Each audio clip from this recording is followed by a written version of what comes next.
You must make the bracha on the Shus Haminim first, and according to Chachamim, it doesn't matter. Listen to the rainbow. So you have watch meat, the fish, sun chicken, rise. eggs, cheese, and foods that got ruined, like bread that's moldy, wine that's no good anymore, Live in the shadow. Damn, you go down the line. And noivlis. What is noivlis? So we must say in our Mishnah that you don't love me now, dates you will never love me again. I can still hear you say, you will never break the chain, never break. And you don't love me now, you will never love me again. I can still hear you say, you can never break the chain, never break the chain. Like these dates that were burned. So the machlokes means dates that are burned or dates that fell off the tree. Dates that fell off the tree should be hefker, and they are hefker. But over here, we're talking about we made a pile of them. They are goyred, and therefore they are bottom.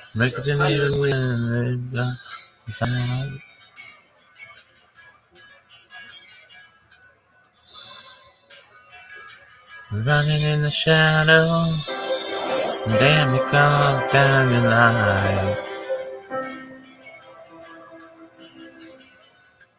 And then bracha is dafne malach. We have in the Mishnah machlokes.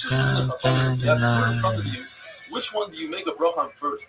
Is it the Shivas Haminim first, or is it Chavir first? But you don't know me now. They will never love me again. I can still hear you say, you can never break the chain, never. But you won't love me now. Which one do you make first? Again, I can still hear you say, you can never break the chain, never love me now. They will never love me again. You can still hear you say, you can never break the chain, never break the chain. The turnip is very sharp, and the only reason you're eating the olive is to diffuse the very sharp taste. In other words, the olive is thoughtful to the big chiddush. Even though you're eating the tough, not together with the turnip. Nevertheless, since it comes because of the turnip, it's still considered a tafel to the turnip. You make a bracha on it. Now the shita that says that the machlok and chachamim is equal, because we have Yosef who says that the pasuk that discusses the shivas haminim, eretz chita v'soira, goes in the very order. Chita, wheat, the bracha comes before soira barley, and you just go down the whatever is first in the pot. The bracha comes before things, and therefore that would tell us that this pasuk comes before other rituals as well.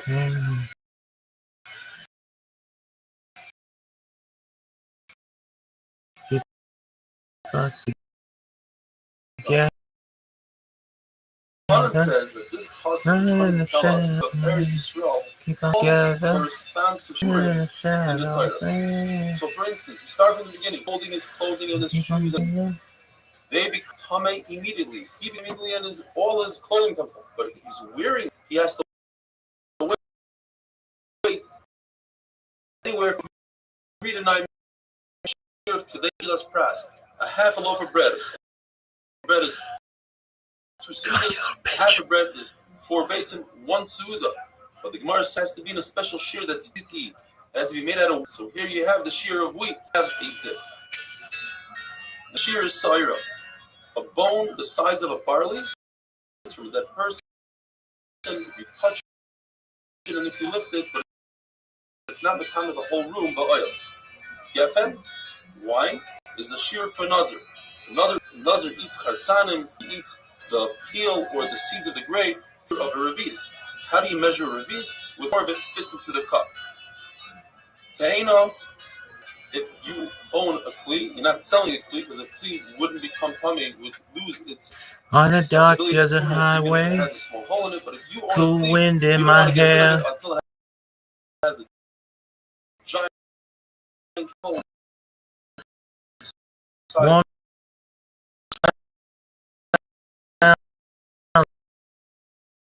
of Galita,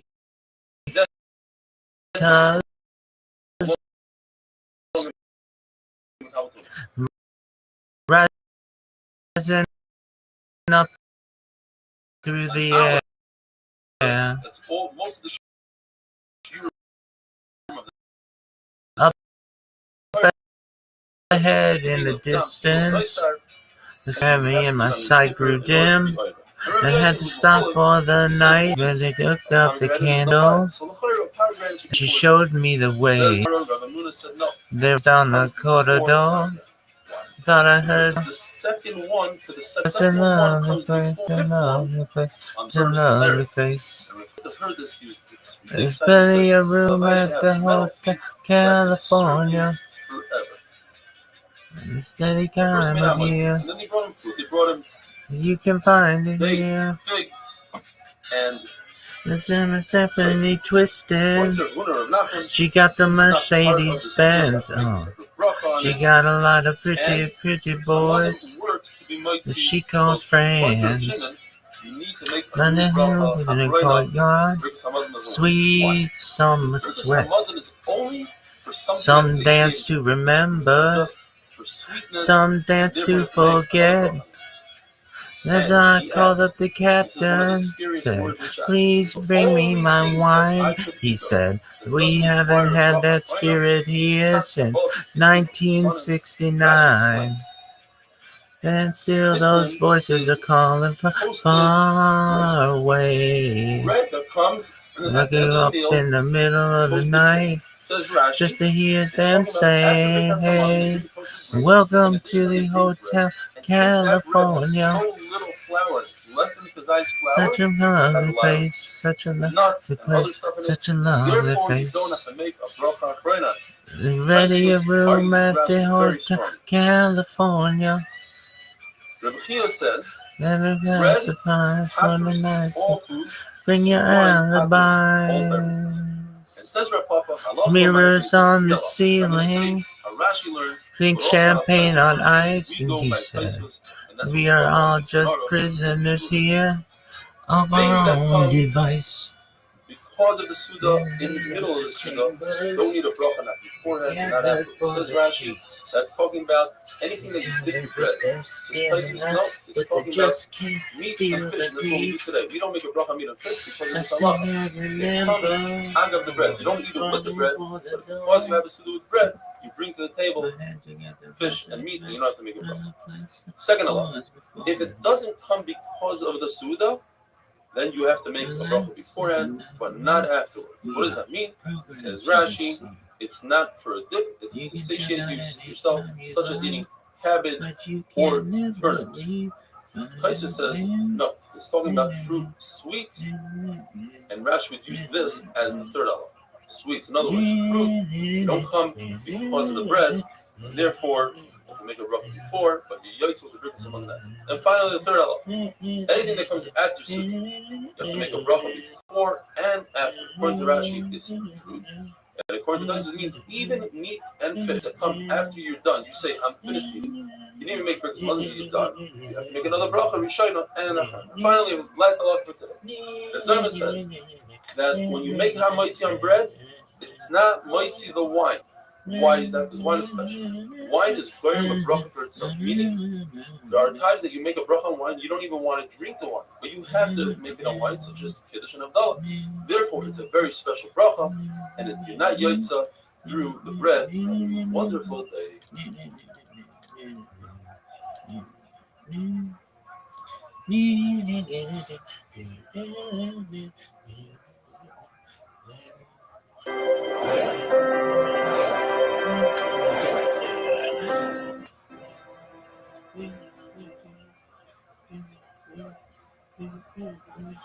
Bracha is that membase, continuing with the sugya of pasaba b'kisnin, bread that comes together with kisnin, which is toasted grain. In other words, it's different type of bread. Rashi describes it as very heavy on the sweets, on nuts, very low on flour. That's why there's a manoma that says you don't even make a birkas hamazon on it. What bracha rishayim do you make on it? According to Rabbi Yehuda, you make hamaitzi. According to Shmuel, it depends. If one is kiveh suda on it, in other words, he eats 4 kibbeitzim of it, then he would have to make hamaitzi. In fact, in our days, if you eat any cake or whatever cookie and you eat 4 kibbeitzim of it, you would also have to make hamaitzi on that cake and cookies. If you're not kiveh suda, says Shmuel, then it's just a mezainas. Rabbi Yehuda was at a chasana that he made for his son, and they brought out kisnim. And he said, what's this tzitzi noise that I hear? In other words, he heard people say hamaitzi, and he wasn't happy with that. Shmuel said you could use lachmaniyot, which are hisanim, for eruv chatzeres, eruv tavshilas. And the question is why? It's not real bread. And the answer is, if you kiveh sud on it, then it's real bread. Now, what bracha chreina do you make on it? According to Rav Huna, you do not make a birkas hamazon. So what do you make according to Rashi? It's a bar nefashis. According to Tosfos, it's halamicha. According to Rav Nachman, if other people establish a meal on it, you make a birkas hamazon. The concept of hesach hadas, one decides he's no longer in a meal, even if he didn't make birkas hamazon, and they bring more food out, he has to make a new bracha. What's hesach hadas? There are 4 opinions. One opinion is once he decides the meal is over. But Papa says no. You have to remove all the food from the table, or actually move the table out of the way, according to another opinion. Rava was once at the Reish Golos, even though the meal was over, in his mind, he understood that the Reish Golos might bring out more food, and therefore there's no hesach hadas, and he didn't make a bracha on the additional food that came out afterwards. A third opinion is that if you wash your hands with oil, like you sanitize your hands, that signifies that it's the end of the meal for you. Anything that comes after that point, you have to make a new bracha. And finally, the fourth opinion, and that's the halacha, is that it's mayim achronim that establishes the end of the meal. So once you wash your hands from mayim achronim, then the meal is over. Even though you didn't bench, if they brought food after that point, you have to make a new bracha. The Gemara says that there are 4 tchifos. There are 4 things that must happen immediately after you do the first thing. The first one is, if you lean your hands on the animal's head, you do smicha, you must do the shechita that comes right after smicha immediately. Geula l'tfila, you say Gal Yisrael, you must have Shemona Esrei immediately. When you wash your hands, you make a bracha immediately. And finally, Abaye says, if you invite a Talmid Chacham to your house as a guest, you will immediately have a bracha. Says the Mishnah, there are 3 times during a meal that one would drink wine in the time of the Gemara. One was before the meal started, during the appetizers. One during the meal, and that was in order to soak the food in the stomach. And the third one was after the meal, before birkas hamazon.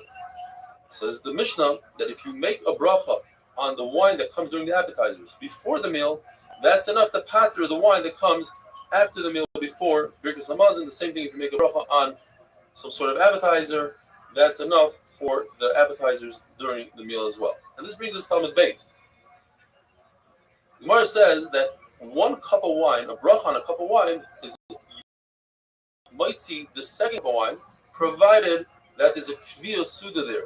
In other words, it's Shabbos, it's after bloodletting or after coming out of a bathhouse. But if it's during the week, 1 cup of wine to do with the other cup of wine, you have to bracha on each and every cup of wine. In fact, if you're the type of person that doesn't really drink a bunch of cups of wine, you only drink 1, like a baya, then you would have to make a bracha on Shabbos also on the second cup of wine. He's nimlach. He didn't have in mind when he drank the first cup, he's actually going to have a second cup, and therefore you have to make a bracha on the second cup as well.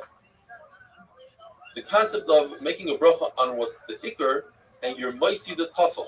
So if you make a bracha on bread, you're mighty the parperes, which is like cake, a snack, but not the opposite. If you make the bracha on the parperes, you're not mighty the bread. By bread, in the time of the Gemara, when they ate the meal, like we know on the little Seder, they used to lean, they used to lay down on their beds, on their couches. If they were in a leaning position, then one person could be mighty everybody else. But if they're not leaning, they weren't kaveh suda, then one person cannot be mighty other people. And nowadays, this says it's different because we sit as is, we're kaveh suda by sitting, not by leaning. During the suda, when you drink wine, is to soak the food. That has less of a chashivas than drinking wine for enjoyment. And therefore, there's a machlokes whether making a bracha on the wine that's there to soak food is mighty the more important one of after the meal when you're drinking for hana. When wine comes in the middle of the meal, everyone should make their own bracha. One should not be mighty other people because they're busy swallowing and they're concerned that they might choke and they won't have kavanah to your bracha. If it comes after the meal, then one person makes a bracha for everybody else. And the Mishnah says that only when they're all leaning, one can be mighty everybody else, unless they planned initially to sit down and have the meal, and that is considered as they were kiveya, they decided to do so. The Gemara says a story that after Rav was nifter, his Talmidim went to the Levaya, and they all decided, they got together and they said they're going to eat on the banks of Nahar Dan. And when they got there, they weren't sure if that's considered to establish a Suda. And they were very sad because they had nobody to ask. They felt like the Rebbe wasn't there anymore. Reb Adav Rahava got up and he turned his shirt around. The shirt that already had Kriya on it, he flipped it around so he could perform another Kriya because he was so sad that he had nobody to ask. The Gemara tells us that Eliyahu Navi came and he says, no, because there was a contradiction between the Mishnah and Bryce, and we had to answer and say, the difference is when people get together and they come up with an eitzah, Rashi says, and they decide that they're going to sit down and establish a meal, that's enough. Because Suda and one can be mighty to everybody else. Have a wonderful day.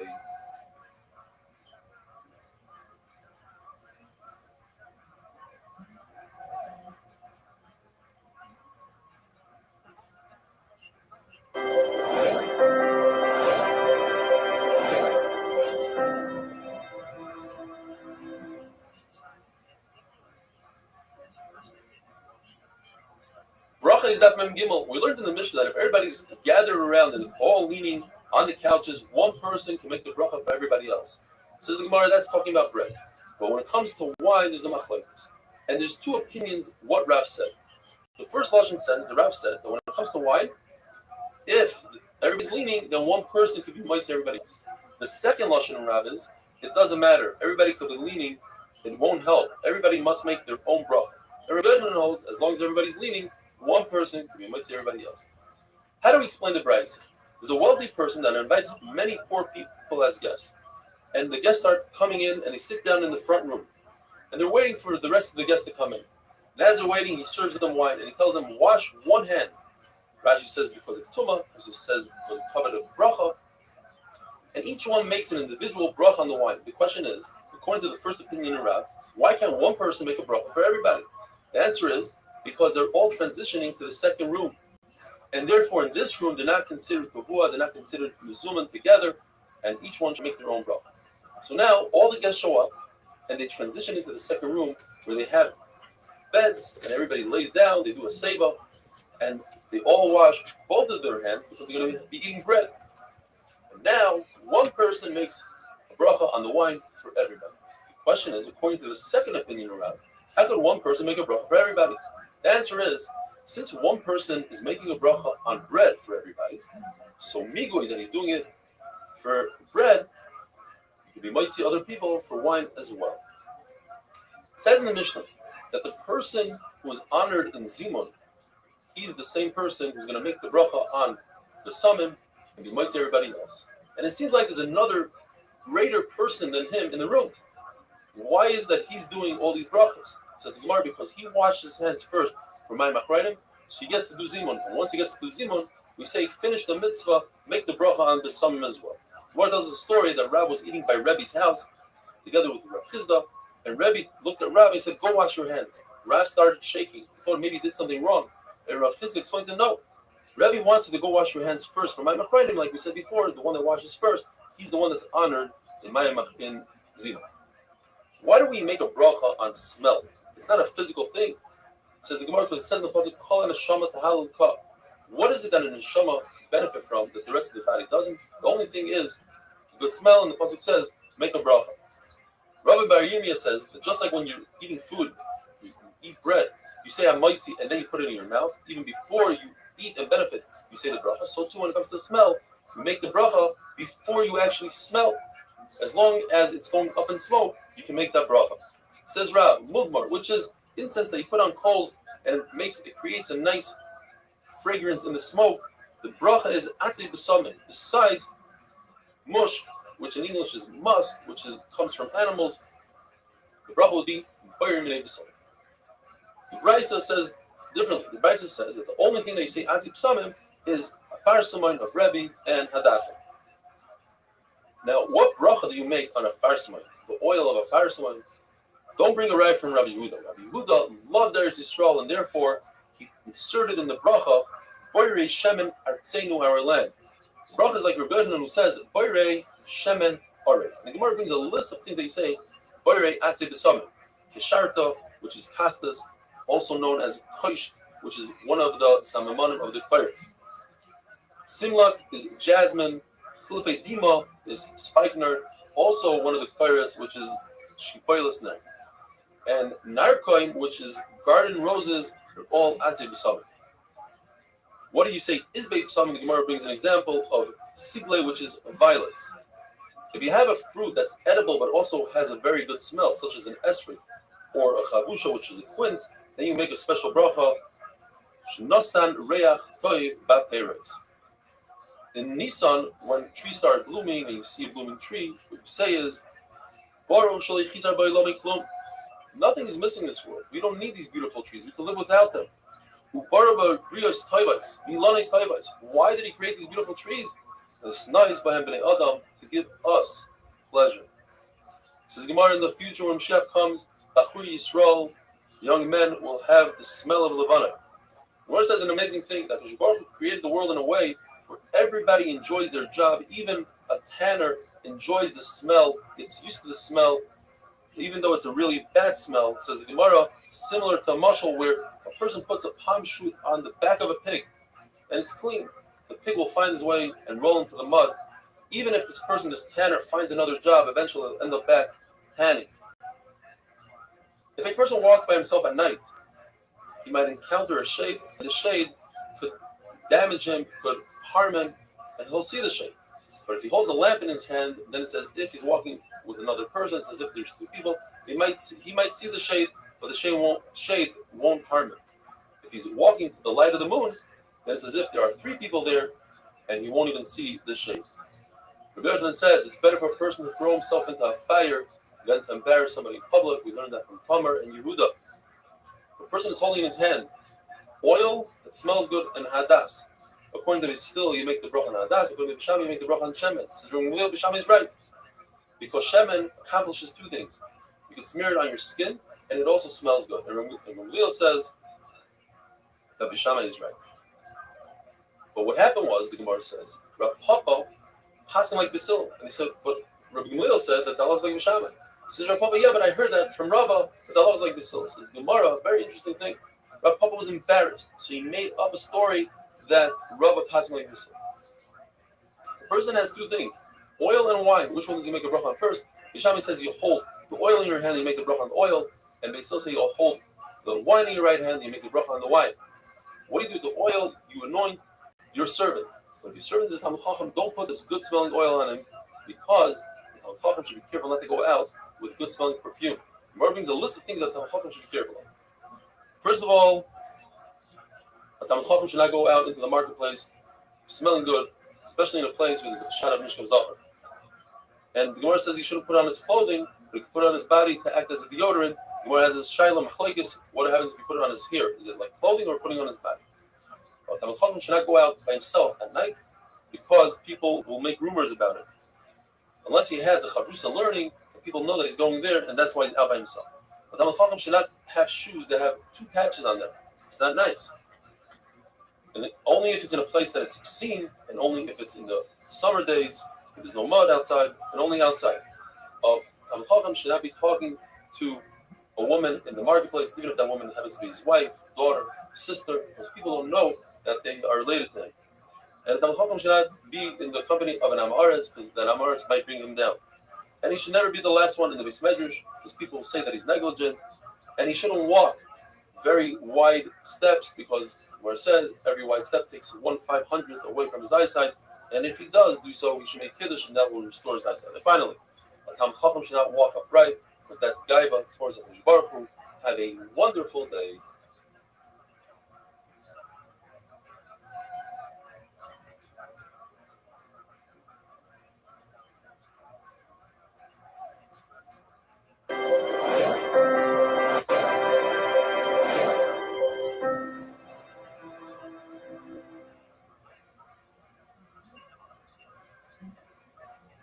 Bracha is daf mem dalet.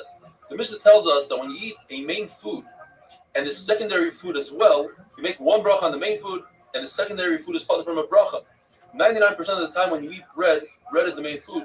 The Mishnah tells us that there's an exception to the rule. Peiros genoisar. These are extremely sweet fruit that are found in Eretz Yisrael. So when you eat them, they're so sweet you have to add salt to diminish the taste, and you eat a little bread with it. That bread is a tuffle, and you don't make a bracha on that bread. The Gemara tells us that Rabbi Yochanan loved these fruit very much, and his talmidim would bring him 1,000 of these fruits at a time, and he would eat them all, and he would swear that he's not even satiated. Bavo, he would eat them until a fly that would land on his forehead would slide right off from the oil. Rabbi and Rabasi would eat so many of these that they would have hair loss. Their hair would simply fall out of their head. Rish Lakish would eat so many of them that he would become delirious, he would become shikr. Rabbi Yochanan had to call on the authorities to have them drive him home. The Gemara tells us about Eretz Yisrael. Yana had a city that had so many figs that he needed that many employees to pick the figs that they needed 600,000 bowls of tuna per week. Yana had a tree that had so many birds in it that he would take 3 times a month 40 saw of chicklings out of the tree. There was a city called Gufnis that had 80 pairs of kohanim that married 80 twin kohanim girls. The Gemara says it's so rare that only happened once. The Rav Chizda's twin daughters, and he was a kohen, married 2 brothers who were Israelim, which were Rami Bar Chama and Ukva Bar Chama. A meal without salt is not considered a meal. A meal without soup is not considered a meal. Says the Mishnah. Gamliel holds that when you eat Shivas Haminim, you have to make a Birkas Hamazon. You have to bench. Why? Because the pasuk of Shivas Haminim comes 2 psukim before the pasuk about Birkas Hamazon. Chacham say yes, but there's a pasuk in between, and that separates them. And that says that when you eat Shivas Haminim, you only have to make Ala Michya. Gamliel says the pasuk in between comes to tell us that if you eat shu, wheat, you don't bench on that. If you drink water because you're thirsty, Tarvin says you make a shahakal and you make a boirei nefashit. So we're going to see soon there's machlekes whether you make a bracha at all, bracha chreina on water. The ala michya on food is very similar to how we do today. There are a few variations, very minor variations. Ala eitz val prietz. Val knus hasada val rischem the tover uchava. We say shuratzis over here. The Gemara does it. Shenchad alav yiseinu lecha mepio v'lizbay v'tuva rachem Hashem elikenu Yisrael amecha v'yishlayim yirecha v'mizbechecha v'sivnei Yerushalayim yikodshecha b'meher v'yomer v'alin zecha v'zamcheinu ba k'ata toiv u'meitu l'koy. And on the 5 minim of grain, ala michya v'akakol adnus l'sada ala oretz v'ala michya. We know that in Chodesh we finish off the bracha mekadesh Yisrael v'rosh chodashim. That's 2 things that we say. We say the same 2 things. We say 2 things in Al Michya. For instance, according to Rav Chizda, in the Chutz La'aretz you say Ala Oretz Val Perisel, according to one lashon. In other words, you're benching the fruit of Eretz Yisrael. And Rabbi Yochanan in Eretz Yisrael would say Ala Peretz in general. Rabbi Nachman said we have to flip that around. That in Chutz La'aretz you say Ala Peretz, our fruit. We're not going to bench. We ate fruit here. We're not benching about the fruit in Eretz Yisrael. In Eretz Yisrael you say Al Perisel. Rabbi Yehuda Rav Dima says that when it comes to vegetables and water, there's no bracha chreina. You don't make a burn of fashes. Rabbi Yitzchak says there is by vegetables, but you don't make a bracha chreina on water. Or Papa says you do make a bracha chreina, a burn of fashes on water and on vegetables. The Mishnah Nida says there is a bracha. There are things that need a bracha beforehand, but not afterwards. According to Rav Papa, everything needs a bracha afterwards, even water. He must say that's referring to mitzvahs. If you do mitzvah, you don't make a bracha when you're done. Although in Eretz Yisrael, they would make brachas when one would remove his tefillin and his tzitzis, they would say bracha. So we must say that according to the Manda is referring to, you smell something, you make a bracha before, you don't make a bracha afterwards. Gemara tells us that an egg is healthier than any other food. If it's lightly roasted, it's better than 3 dozen egg worth of flour. And if it's completely cooked, it's the best food in the world besides meat. Meat the same size of an egg would have the same nutrient value. A spleen, says the Gemara, is good for your teeth, but very bad for your intestines. What happens if you eat it? You should chew it and spit it out. Leek is bad for your teeth and bad for your intestines. What happens if you ate from it? You should swallow it. After bloodletting, you shouldn't eat raw vegetables. It causes the face to lose color. According to one lashon, raw vegetables, causes the person that eat them a lot of damage if you eat them within the first 4 hours of the day. Another lashon says that it causes damage to the person speaking to that person that ate it because of the foul odor.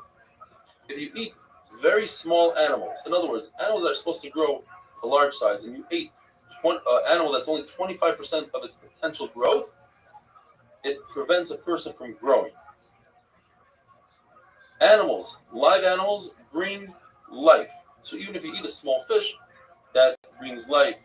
If you eat from the throat area, which is where the life goes in, where you breathe from, that brings life, that vitalizes the body. And Rava was makbid to eat from the place of the shechita. The Gemara tells us there are 6 things that are medicinal, and that is cabbage. And the Gemara says not only is cabbage is a good medicine, but it also satiates a person. Beets, pennyroyal water, maw, a womb, and the diaphragm. Turnip is really bad for your health unless you eat it together with meat, according to one shita, according to another shita, unless you cook it really good. The Gemara calls it eitzim. And another shita, which is rava, if you eat it together with wine, then it's actually good for you.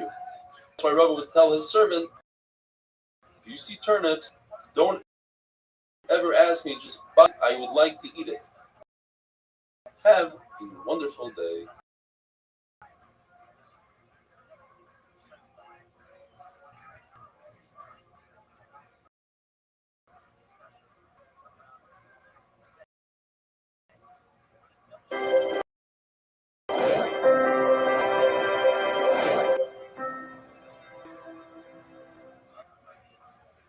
Rochi, brand new parak.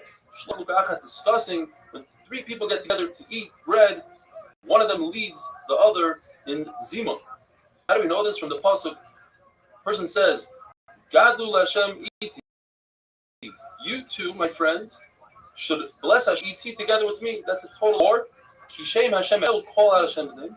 Guys, so together we have 3. It says that there are some people that cannot be part of the Zimun.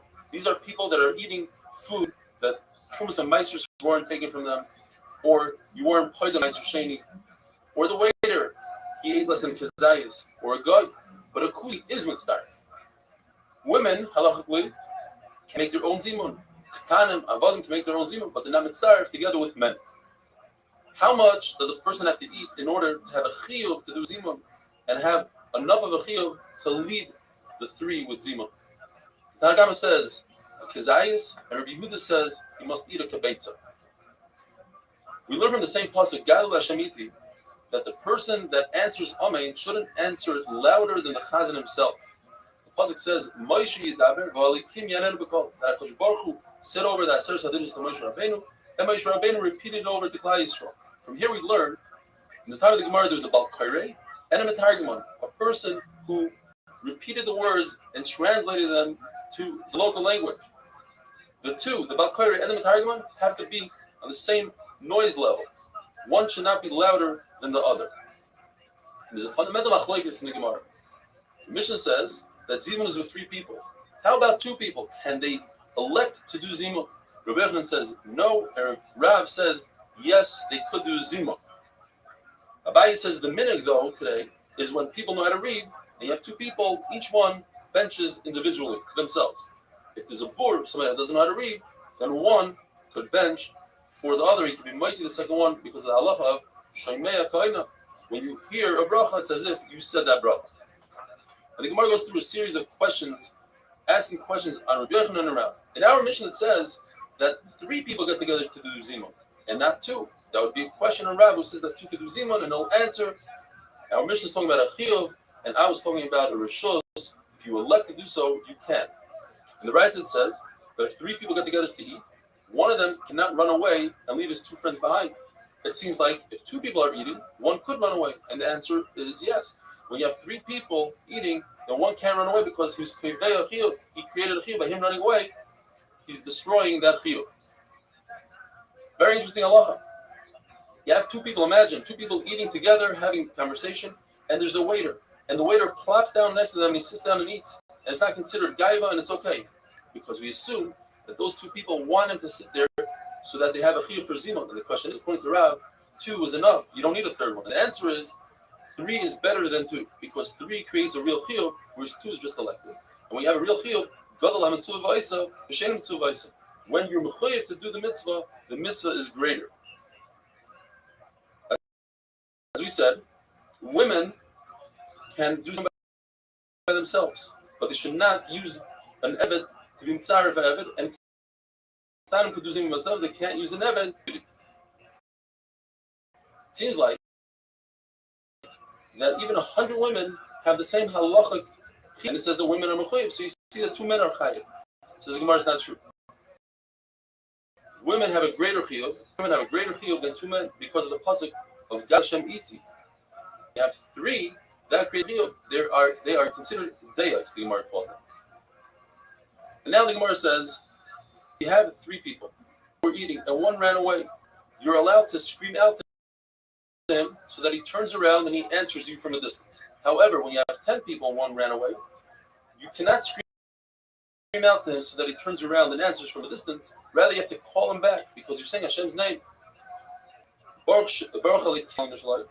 And therefore, it's not proper for him to answer from a distance. They're eating together. It's not polite. It's not for if one of them says, "Hey, I'm done," please answer me. Because it's 1 against 2. But if 2 finish eating, then it's okay for them to ask the 3rd one to stop and answer them. But not only does he have to stop and answer, he has to stop and wait until they are finished with the first bracha of Birkas Hamazon, Hazon Sakol. The Gemara tells us that there were 3 Amoraim, Yehuda bar Meremar, Mar bar Rav Ashi, and Rav Achim Edifti. And they were all sitting together and eating, and they said, we're all on the same level in learning and in Galus, so who's going to lead us in Zimun? There's no one greater than the other. Therefore, they decided just to bench on their own and not to do Zimun. Meremar heard about this, and he wasn't happy. He said, you weren't Yaitz the mitzvah of Zimun, you were Yaitz the mitzvah of Birkas Hamazon. And to go back and do Zimun retroactive doesn't work. Here's Allah Lamaisa. You walk into a meal on Shabbos and people are about to start benching. What do you say? You can't say Baruch Shachal Mishlei because you didn't eat with them. So what do you say? Gemara says you answer Baruch Mevarach. And Taisus brings the Bahag, and it's brought down in Shulchan Aruch, the Halacha, minus the word who, that you answer Baruch Mevarach Shemai Tamid Lo'elam Vayim. And if there's 10 people, you walk into a Shever Brachas, and there are 10 people about to start Zimun, you say, Baruch Elokeinu u'mevarach shemay tamed la'olam vayim. What if you walk in when they're already at the end of Zimun? So there you just say the word Amen. The Gemara says that only the bracha B'nai Yerushalayim you say Amen on your own bracha. B'nai Beracham of Yerushalayim Amen, or according to the Gaon, you say B'nai Yerushalayim Amen. But other brachas, that's a Gnai. Rashi points out, and that's how the Sfardim do it, that when there's a series of brachas, the last bracha you could answer Amen to yourself. So the last bracha of Hallel, you would say Amen, or after your Shabbat, you say Amen. This argues on Rashi. Machlekes, this Amen in B'nai Yerushalayim, do you say it out loud or do you say it quietly? Abaya would be mitzi his employees with Birkas Hamazon, and when he got to B'nai Yerushalayim, he would scream out Amen to indicate to them that their time is up and they must go back to work and they shouldn't bench the 4th bracha, which is only in the Rabbanan. Rav Ashi, on the other hand, held that the 4th bracha is in the Rabbanan, and if you say it aloud, it'll come to a zilzul. People won't treat it respectfully, and therefore he said the Amen quietly. Have a wonderful day.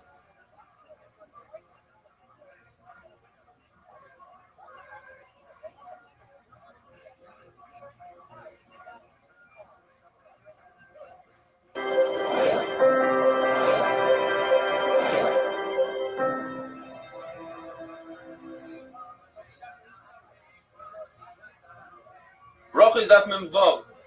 Who is moitzi everybody with hamoitzi and chas t'chala? The host, the balabais. The Gemara tells us that Reb Zera was very sick, and Ravo accepted upon himself that if Reb Zera has a refuah shlema, will be healed, he'll throw him a huge party. The Gemara says that they used to call Reb Zera the short, burnt one. His legs were burnt. Reb Zera would test himself out once a month, put himself in an oven, and see if he would be burnt like he would be burnt ahead of him. 1 month, there's an ayin hara, and in fact, his feet got burnt. Reb Zera had a full recovery. They threw him a big party. Ravo says, I want you to cut the bread and be mighty everybody. Reb Zera says, no, the balabais has to do so. So he said, okay, but I want you to be nizam and lead us with zimun. Says Reb Zera, no, I hold that the person that cuts the bread, he's the person that does zimun. Reb Yochanan holds that the balabais cuts the bread. That's true. But zimun, the guest should do zimun. Why? Because the guest will give a bracha to the host and he will say, Hi Ratzah. The famous Yiratzah, Shelo Yevash Balabais Hazeh, Loi Bailam Hazeh, the Loi Bailam Haba. The owner shouldn't have any embarrassment, not in this world, and not in the world to come. Rabbi Yosef adds, V'yitzach Moed L'chol Nechasav, V'yu Nechasim Utzlachim Krevim Le'ir, V'yu Nechasim U'Nechaseinu U'Nechasim Krevim Le'ir, V'yishal Tzat L'Loi B'Masi Yoda V'Loi B'Masi Yodenu V'Yizdakir L'Loi L'Fanav L'Loi L'Fanenu Shun V'Ahir Ched V'Aver V'Avayin Me'atov V'Adila.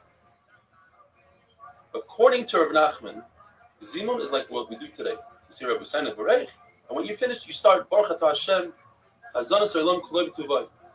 But according to Rav Sheshes, and this is only according to Rashi, it's incredible. Rav Sheshes holds that Hazanas Olam Kulei B'Tuvay is part of Zimun. That is, if you're not benching with 3 people, you're just benching by yourself. You don't say Hazanas Olam Kulei B'Tuvay. You just start. That's where benching starts. It's unbelievable. Places in Rashi. Same thing would be. Let's say if 3 people are benching together and they ask one of them to stop eating because 2 have to go. So the one that stopped eating and he continues eating later on by himself is a machlokes. Where does he start from? According to Chachamim, that's the halach. According to Rashi, he would start from Naida because he's all by himself. According to Abaya, he goes back. He says, Azon Shalom Kulei B'Tuvay. 2 brises that seem to contradict each other. How do we explain these brises? According to Rav Nachman, according to Rav Sheshes. One brise says that sometimes benching is only 2 brachas and sometimes it's 3.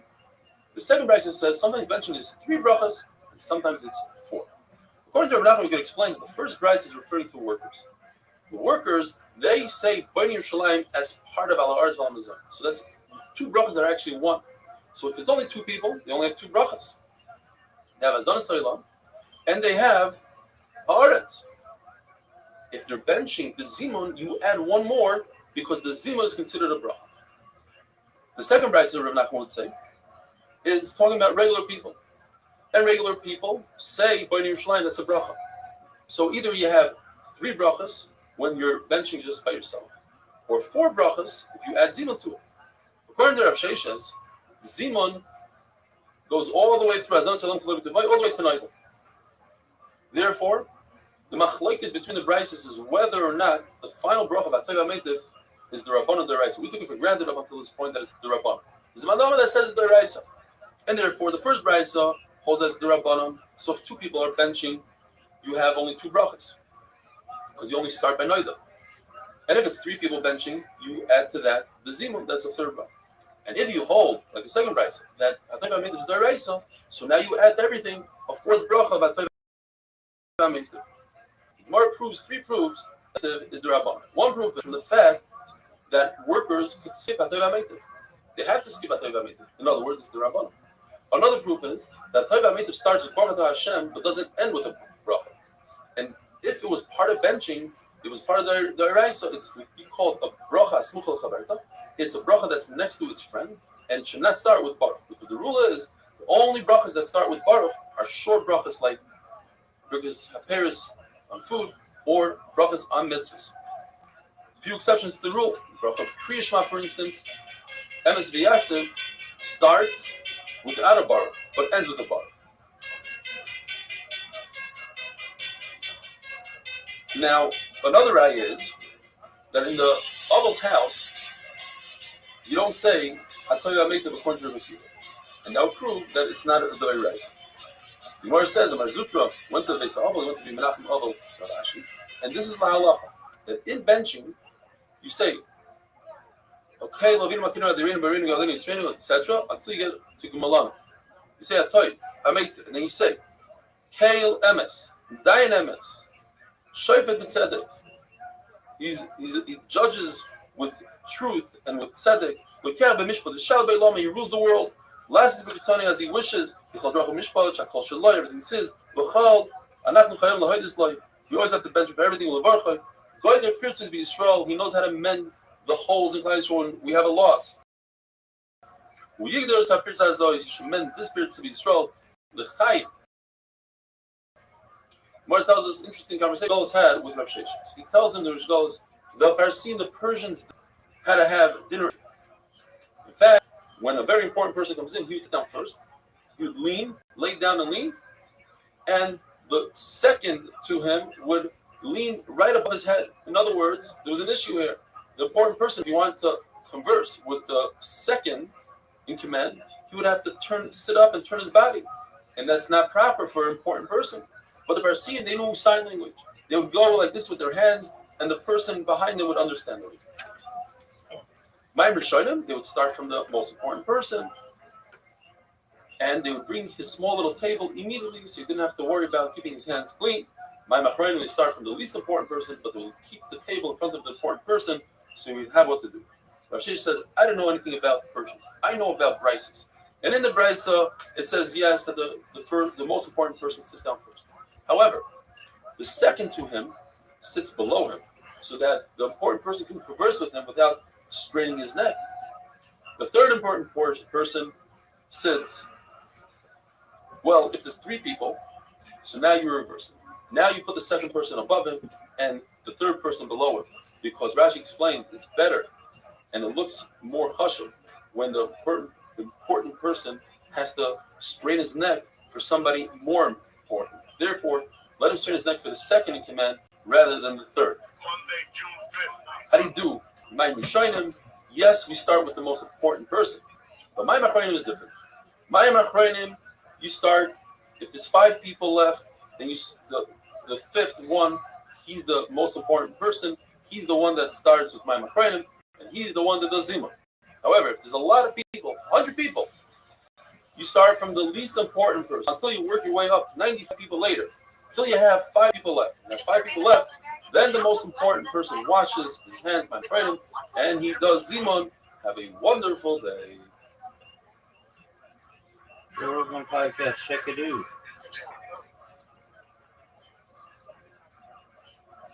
A dude.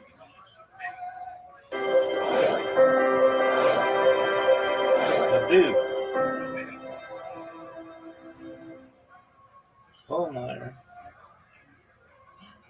Brothers, we all know that you're supposed to honor and give covet to Talmid Chacham. The Gemara says there are 3 exceptions to the rule. When you're on the highway traveling, you don't have to let Talmid Chacham go in front of you. Nor do you have to let him go in front of you when you get a break. Or if you're in line for Ma'im Achronim, you don't have to let Talmid Chacham go in front of you. So that's the story.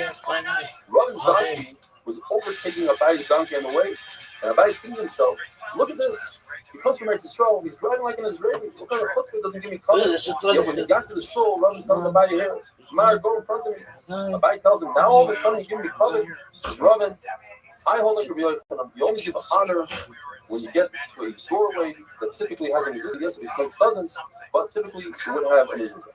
Rabbi Yehuda said in the name of Rav that when people are sitting around and eating, you don't eat until the person that cuts the bread eats. Rav Safar screamed out, it's not what he said. He said until the person that cuts the bread tastes. Now, tasting and eating are the same thing. The Gemara teaches us that when you repeat something in the name of your Rebbe, you should say it exactly the same words that your Rebbe used. The Gemara teaches us proper dinner etiquette. If 2 people are sitting around the table and eating and one of them gets up to get a drink, the second person should wait patiently until the first person gets back from his drink. But if you have 3 people and one gets up to get a drink, the 2 don't have to wait. And the one, the person that cuts the bread, he should start the meal. He should dip into the dips first, unless he wants to honor somebody that's greater than him. When you cut the on Shabbos, do not start cutting until everybody says Amen. Now you don't have to wait for somebody who's saying an exceptionally long Amen, but it's not proper to say an exceptionally long Amen. The Gemara teaches us. There's Amen Yisayma, Amen Chatufa, and Amen Kitufa. Amen Yisayma is where somebody says Amen without even hearing the bracha at the shores. He says Amen because the people around him are saying Amen. Katuba is that you don't say a comments under the aleph, you say a shva under the aleph. So you don't Amen, you say Ime. The Tufa is, you don't pronounce the nun at the end of the word. You say Amen instead of Amen. All these three things can cause a person to lose life. Yet if a person prolongs his Amen, says it properly, that will actually give him additional days. Arichas Yama. A person should not say a bracha as if it's a burden he's trying to get over with. He should say the words nicely and slowly. Right, that two people are eating and they're basically done eating, and the third person comes along and joins them. We'll hold that as long as if dessert would come out, you continue eating, that means your meal is still going on, and that third person is mitzvah for zim. The says, who's mizamen? The ikir should be the main person of the meal, meaning the person who's there from the beginning. The important person, the most person, even though he came in the meal as long as he ate bread. The Gemara tells us the list that we had in the Mishnah, different food eating, like some of them, you can't take the list at face value. First, the Mishnah says that the person is zimah. Now, how can he be part of the zimah? Is a mutter for a king and a soldier, a Jewish soldier, and every person, even a wealthy person, will be considered all his belongings, and will become poor instantaneously. Therefore, it's not the end of the world if a person eats money to be mitzvah. Now it says that if you give meiser to a lady, you give him 10% of all your fruit, and the lady took 10% of his 10% and gave it to the child, that fruit, and he ate from that, he could even start. What's the big chiddush? The answer is because the Yisrael never took the step one. He went at it longer, he gave the Levi before he took Truma Gdoila, the 2%. And the chiddush is that the Levi is not responsible for that Yisrael's 2%. All the Levi has to give is 10% of what he received. What about Meiser Sheni? What's the big chiddush that if somebody eats Meiser Sheni that was redeemed properly, that he could even start? The answer is because it wasn't redeemed properly. There's another step. You have to redeem it for face value, plus add an additional 25% or 20%, depends on the level of buys. And he didn't do so. And the chiddush is that even though he didn't take the chaymesh, he could still be start.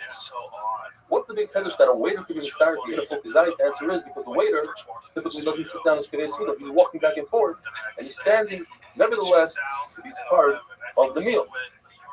Now, why could we be mitzvah to kusi? Why is he any better than Amaretz? Which Gemara says Amaretz is not part of the zina. The answer is because we're talking about a kusi that's from a chacham, or we're talking about an Amaretz that doesn't take Trumas HaMaisros. That's why he's not mitzvah. But a kusi, since Trumas HaMaisros are in the Torah, kusim are makbid on all their rices. Not only that, they are more makbid on their rices than Israel. So therefore, I can mitzvah. What's the definition of Amaretz? Gemara brings a whole bunch of sheets. One of them is that a person who doesn't say Krishma in the morning and the evening, or a person that doesn't wear tefillah, a person that doesn't wear tzitzis, a person that doesn't put up a mezuzah, a person who has children that doesn't teach them Torah. Finally, Gemara says, the halacha is, even a person who's very learned, if he doesn't search out of the comment, he's considered an Amaretz. It says, but in our days, we are mitzartis Amaratzim, because otherwise they'll go off and make their own religion. Gemara tells us an amazing story. Rambam Bar Chama did not allow Menashe Bar Tachlifa to be part of the zina. Because he held her not a chliva, didn't serve him with chacham, even though he himself was a Talmid Chacham. Rava says that's why Rabbi Chama done it, because he wasn't tired. The question is, well, why? If he didn't serve him with chacham, he shouldn't be part of the zina. The answer is because Menashe was a chliva, did serve him with chacham. Rabbi Chama just didn't know that. The other pshat is that he didn't serve him with chacham, but he was a Talmid Chacham. He listened to Torah and he repeated it in Chazir, and that was enough for Menashe was a chliva.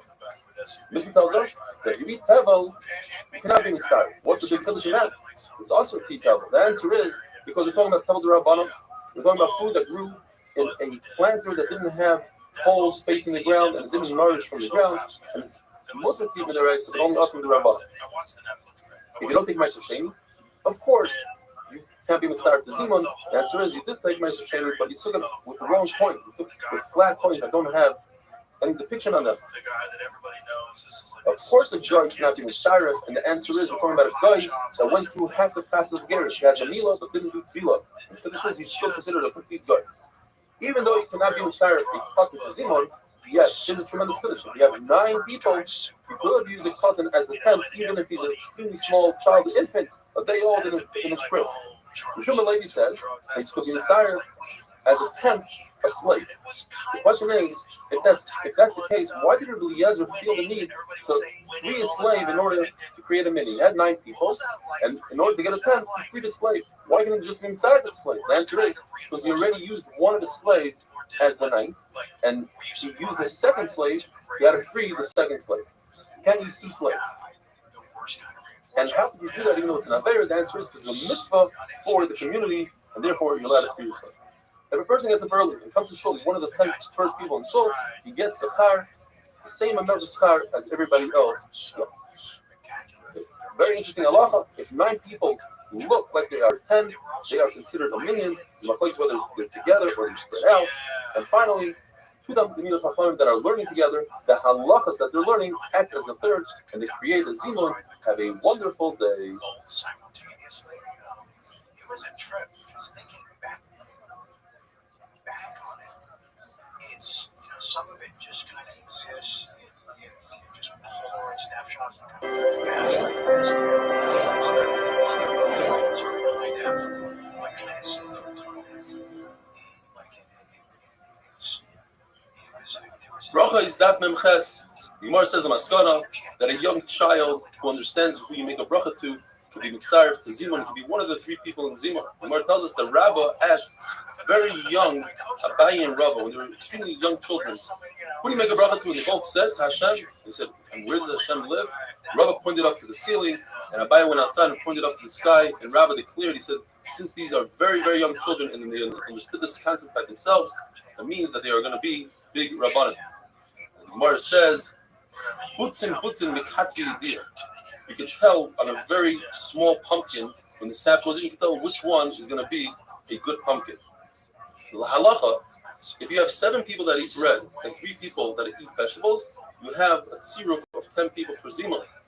If zero is mesupuk, what about 6 people that ate bread and 4 people that ate vegetables? Is that a tziruf as well? You need a majority that's obvious. Gemara tells us that after Yanei HaMelech killed all the Chachamim, he realized that he doesn't know how to do benching by himself and he needs somebody to help him. So he asked his wife for help. She said, yes, I hid one who happens to be my own brother, and if you promise you're not going to harm him, I'll pull him out and he'll help us. So she brought him to the table, and Yana gave him a lot of honor, and he sat him between himself and his wife. And he said, look at all this honor I'm giving you. And Shimon Meshedach said, no, it's the Torah that gives me honor. And Yana says, look at him. He's being a chutzuf. He's being worried about malchus. Okay, bench. He says, how could I bench if I didn't eat the meal with you? I can't say shalchan mishalai. Therefore, he took a cup of wine and drank it in order to be mishtatet in the meal.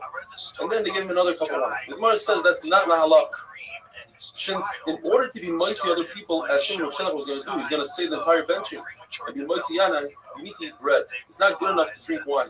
But to be one of the 3 of Zimun, it's enough to even eat a leaf of a vegetable. Says the Gemara that Moshe Rabbeinu was the one that instituted the first bracha of Birkas Hamazon, Hazanas Hakol. And he did that when Klal Yisrael received the month. Yeshua, when they went into Eretz Yisrael, he made the bracha ala Oretz v'ala Mazon, about Eretz Yisrael. David and Shlomo made the bracha of Bnei Yisraelim. David made the part of Al Yisraelim Becha v'Yisraelim Recha. And later on, when Shlomo HaMelech built the Beis Hamikdash, he said Al Habayis Hagadol v'Hakadosh. HaTorah made it. It was the Rabbanon.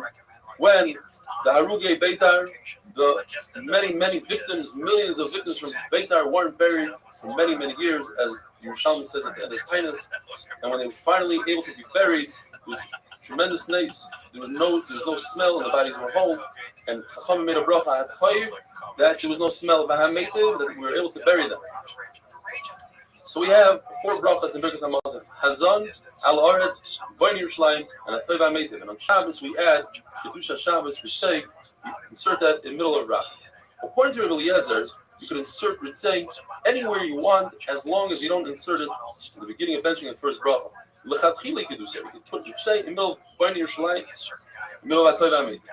According to the Tanna Kama, you could Lechatchila, you should say it in Rachem. However, if you forget to say Ritzei by Rachem, you could say it later on in benching. According to Chachamim, once you forget to say, Rachim, you must repeat the entire Birkas Hamazon. Says the Gemara according to one man, the Omar, the Ochalta v'Savata teaches us that you have to be Mizamin and it's the right. Es Hashem Elokecha is the source for the first bracha of Hazan. Ala Aretz is the bracha of Eretz. HaToiva is Boin Yerushalayim. Asher Nas Allah is a source for HaToiva HaMeitiv. The Gemara says, and how do I know they have to make a bracha before you eat? If you make a bracha when you're satiated, certainly when you are starving. The Rebbe says you don't need a kavachayim. You can actually learn that from the pasuk because the concept of zimun, I don't need to use the words v'chalta v'savata. That I can learn from God and Hashem iti. Therefore, it's extra. V'chalta v'savata will teach us the first bracha of Hazan. That meitiv is only midrabanan. And how do I know beforehand? The bracha beforehand, Asher Nas Allah means when Hashem Baruch Hu gives you the food before you eat it, you should already bench Hashem. You should make a bracha. Rebbe says I can learn that from another source. It says uveirach es lachmo. And Hashem Baruch Hu blessed your bread. Don't read it, he blessed, but you should read it, uvarech, and you shall bless your bread. When is it your bread? Before you chew it and destroy it. In other words, in the bread state, you should make a bracha.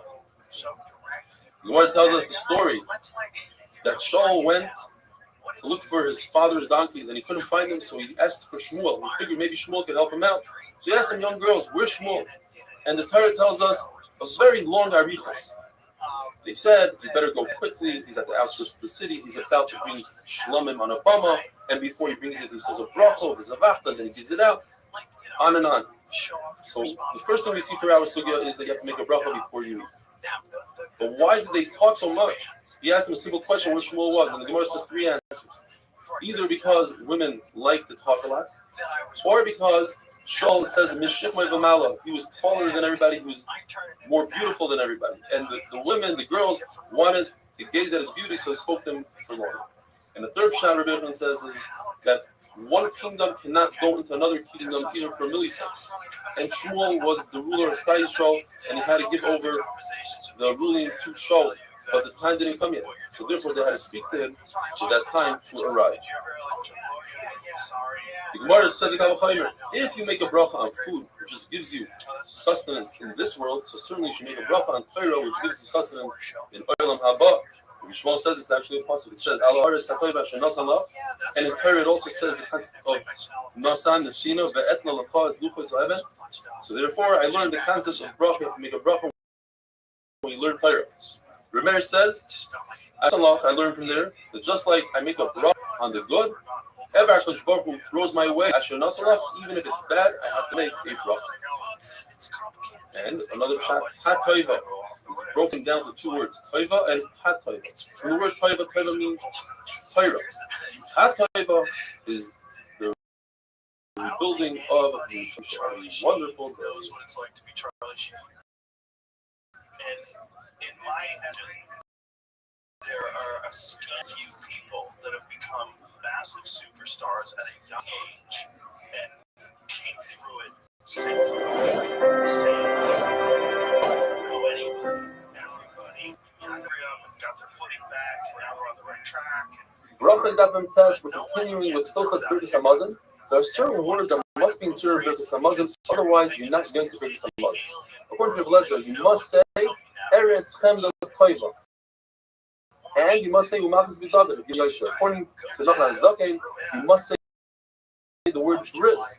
According to you must say the word Torah.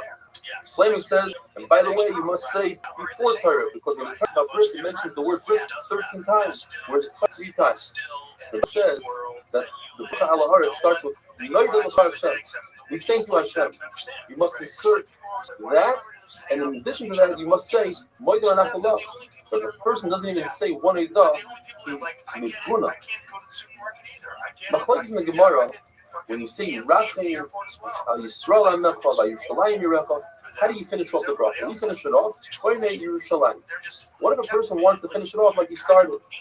Koinei Yerushalayim U'Mashiach Yisrael. According to one man, the Omar, that's considered Namahara, it's a board. It's very Yehuda, but actually finish it off. Koinei Yerushalayim U'Mashiach Yisrael. The Gemara tells us the Rav Bar Huna would start one out of the two. You wouldn't say Yisrael Amecha by Yerushalayim Yirecha. You'd say either Yisrael or Al Yerushalayim. However, in the Chasima, when he said Bon Yerushalayim, you'd say Bon Yerushalayim, and Moshiach Yisrael, you'd say two. Where he says, the Rebbe holds that when you finish a bracha, you never talk about two things, because that shows you're trying to get rid of two mitzvahs in one shot. Gemara says, but what do you do with ala aretz ala peros? So Gemara explains, it's the land that brings out fruit. Ala aretz ala mazon, it's the land that brings out sustenance. What about in Shemona Esrei? We say, Mekadesh Yisrael V'Azmanim. So over there, it's not Yisrael V'Azmanim, it's Klai Yisrael that are Mekadesh V'Azmanim, or Klai Yisrael that's Mekadesh V'Shchodesh. The only issue that the Gemara has is, what do we do when Shabbos and Yom Tov fall out in the same day? So we say, Mekadesh HaShabbos V'Yisrael V'Azmanim. How do we explain that? Says Gemara, that must be referring to Hakadosh Baruch Hu, who's Mekadesh all three, Mekadesh Shabbos, Klai Yisrael, and Yom Tov. Rav Shai says it depends. If you start Rachem just talking about Klai Yisrael, then you can finish it off Moshiach Yisrael. Otherwise, you finish it off with Bon Yisrael. The Nachman says, regardless how you start off Rachem, you always finish it out only with Bon Yisrael, like we do today. Gemara tells us a very interesting story. Rav Zera tells Rav Chisda, come, let's learn, teach us some Gemara. He says, Rav Chisda, how can I teach you Gemara when I don't even know how to bench? He says, what do you mean? He says, I was in the Rosh Godless' house, and I benched, and Rav Sheshes jumped up like a snake, wanted to attack me. He was really upset at me. Why? Because I forgot to say Bris, Torah, and Malchus. He said, why? Why do you do that? He says, because Rav said you don't have to say it. If you don't say it, you're yaitzer. He says, Gemara, but all the Tanaim Amoraim say you should say Bris, Malchus, Torah. Why pass me like Rav? The Gemara tells us, if you hold that the fourth bracha benching in Chateva Meitzid is the Raisa, there's no need to mention Malchus, kingdom. You don't have to say Baruch Atah Hashem Elokeinu Melech. You don't have to. But if you hold that it's the Rabbanon, you have to insert the words Melech. Says Rav Zera, since you're already inserting the word Melech into the fourth bracha, you might as well say it twice in the fourth bracha. Once for Bon Yerushalayim, that's not mentioned. And why do you have to say it? Because in Bon Yerushalayim we talk about the Malchus of David, the kingdom of David, and there's no mention at all of the Malchus of his Baruch. That's not appropriate. So say it twice in the fourth bracha to make up for the third bracha. Says Rav Papa, if you're already making up and sticking in Malchus, you might as well say it 3 times in Bon Yerushalayim. That's what we do, and an additional one for the bracha of Aretz. And what are the 3 ones? What do we say? We say Baruch Atah Hashem Elokeinu Melech Haolam. That's one. We also say Avinu Malkeinu, and we say HaMelech HaToiv. So that's 3. Rav says if a person forgets to say Ritzei invention, he can say Baruch Atah Hashem Elokeinu Melech Haolam. Nasan Shabbos Namluch Ama Yisrael Lo'ois U'Mebris Ba'Hava. Baruch Atah Hashem, because the Shabbos should bring things down. If you don't remember all that, all you have to say is Baruch Atah Hashem, Shenasan Shabbosos, Baruch Atah Hashem, Mekadesh Shabbos. If you're getting Yom Tov, you say again, Baruch Atah Hashem, Elokeinu Melech Haolam, Shenasan Yom Tov L'Am Yisrael, the simple is declaring Baruch Atah Hashem, Mekadesh Yisrael V'Azmanim. Which you say Baruch Atah Hashem, Haolam, Shenasan Roshi Chodashim L'Am Yisrael is declaring. The Gemara was specific whether you finish off with Simcha, whether or not there was a chasim at all, you have to say Baruch Atah Hashem, Mekadesh Rosh Chodashim, and whether it was Rav who authored the other brachas, he authored this as well. So Nachman says these brachas that Rav instituted, forgot to say what it said, or the other, that's only if you didn't go into the fourth bracha of the third Amid. Once you start at third Amid, you got into it, then you have to repeat with the Samazon. Shmuel says that our Kodesh, if you forget in Shemona Esrei, you have to repeat. But if you forget Yalav Yavim because Samazon, you don't have to repeat. What's the reason? Because Shemona Esrei, you must say Shemona Esrei. Everybody has to say Shemona Esrei. But in Rosh Chodesh, you don't have to eat a meal. You don't have to eat bread. So there's no chiyuv, and therefore you don't have to repeat. But there are days when you are not to eat a meal. Shabbos and Yom Tov. On those days, if you forget Yalav Yavim in benching, you have to repeat benching. It's brought down that in Rosh Hashanah that you're not going to eat a meal. There's a sheet that says you can fast in Rosh Hashanah. Therefore, if you forget Yalav Yavim in Rosh Hashanah, you don't have to repeat. Because he discusses what about Shalosh Shuddhas, is that a chiyuv or not? Says the Mishnah, we learned in the Mishnah that to be mechuyev in zimun and to lead zimun, machlokes the Meir says you have to eat a kazayis and Rabbi Yehuda holds a kabeitza. Yet we find the exact reverse. The Meir holds a kabeitza, Rabbi Yehuda holds a kazayis when it comes to somebody who forgot and he brought a carbon shlomim outside of Yerushalayim and he didn't pass Hard Soif, and he must return to the Beis Hamikdash, the burning of the Beis Hamikdash. You question how much? Over there, Meir says Kabetz, over here says Kazayis. Why is it different? So one shot is that you have to flip the sheeters. You're right. Meir says Kazayis, and he says Kabetz. Or the shot is that the Machlokes is in the pasuk. Meir learns the words. Achalta is talking about eating. Savat is talking about drinking. How much is an achila usually? A Kazayis. But Ravina says no. Achalta is savata. You have to eat to be satiated, and that's Kabetz. But when it comes to Hachem, Machlokes says, do we compare Tuma? So going back to the Beis Hamikdash, and Tuma is always a Kabetz, so you have to go back to the Beis Hamikdash with Kabetz. Or you compare the Isser to go back to the Beis Hamikdash, and Isser is always with the Kazayis. Says the Mishnah, you have 3 people by Zim, you're saying the Baruch Shacham Shalai. If you have 4 people, you could say, Baruch, you tell the 3, you shall bench Hashem. You have 10, you say, Baruch Elokeinu Shacham Shalai. You have 11, you could tell the other 10, Baruch Elokeinu Shacham Shalai. According to the people, there's no difference between 10 and 100,000. You always say, Nevarach Elokeinu. According to Yosef Levi, since it says in the pasuk B'nach Elois, we're going to discuss tomorrow, there's a difference between numbers. If it's 100 people, you say Nevarach Hashem Elokeinu. If it's 1,000 people, you say Nevarach Hashem Elokeinu. Elokei Atzvavos. Yoishiv Ador.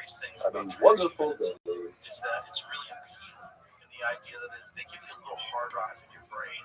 And now from now on, every time you want a memory, you can go just like, you look on your phone, like your iPhone, on this day, 2017, you're going to be able to do that in your brain. And the way that we're going to buy into it is because our memory. Brachas Davnon, as we discussed yesterday, if there are 3 people that are Mazamen, you say, Yevarach Shacham Shalom. You have 4 people, and the 4th person can tell the 3, Baruch Hu Shacham Shalom. You make the bracha. The Gemara today tells us it's preferable if everybody says the same thing, and the 4th person doesn't remove himself from the group, and they'll say, Yevarach Shacham Shalom. Mark proves it from the Mishnah later on today's daf. 3 people that are eating, it's possible for them to split up. That removes the zinyan. But if you have 6 people, you can read. The question is, breaking into 2 groups of 3, you no longer can say, Baruch Hashem, Baruch Shacham. You have to say, Nevarach Shacham. You see from here that Nevarach Shacham is better than Baruch Shacham. The Gemara tells us that from the way a person says benching, you can see whether or not he's Chacham or Amar. Don't forget, in those days, it was also for them to say from a siddur, they had to say it by heart. Different people said it different ways. But Talmud Chacham, the Gemara says, will say, Uva Tuvai, and from his goodness, but not mituvai with a mem, because mem means you lessen what HaKadosh Baruch Hu is giving us. It's only the partial goodness of HaKadosh Baruch Hu. What about the fact that we say, it's with a mem, from your bracha you give us? The answer is, that's when it comes to tefillah. When you ask HaKadosh Baruch Hu for something, don't ask a lot. Ask for the minimum. What about the fact that we say, Harchiv Picha B'Maleo, the Baruch Hu says, open up your mouth, daven to me for anything, and I'll give it to you. That's referring to Torah. When it comes to Torah, you can ask for a lot. The Gemara continues. Talmud Chacham says, "Uvetuvay chayinu," our life. Amar says, "Chayim," your life. Talmud Chacham says, "Nevarach she'achalnu b'shaloi," and not like an Amar who says, "L'mi she'achalnu b'shaloi," referring to the host that fed him. When we say on Pesach in the Haggadah, "L'mi she'asal v'la v'seinu v'lo neskal harisim ha'elu." In the Haggadah, it's obvious that we're talking to the Rebbe. Talmud Chacham says, "Baruch she'achalnu b'shaloi." And Amar says, almost make a bracha on the food rather than the But when it's 10 people, you're allowed to say Alamazan. Hey, everybody understands it. Apologies. His name. Sometimes I've been getting more people in here, and they wait. This is going to be a dumb question, get rude, right? It's a dumb question. It's like, alright, what day of the week do you think the universe started on? Oh, that's a good question. Welcome. How are you? Oh, Smoking King. Dude, how'd your stream go? Smoke King. How'd your stream go, big dog? Smoke King. All right, Zoot, this is a great question. So traditionally, we don't know. religiously, um, it's a very good question. Meaning, like, was it so? God rested on the seventh day, and we take it's like, well, when was the start of the world? And so, at least as religious Jews, we believe that when God created humans, so that was the sixth day, that was the start of the world. So that was Rosh Hashanah in our religion. So that's the new year. But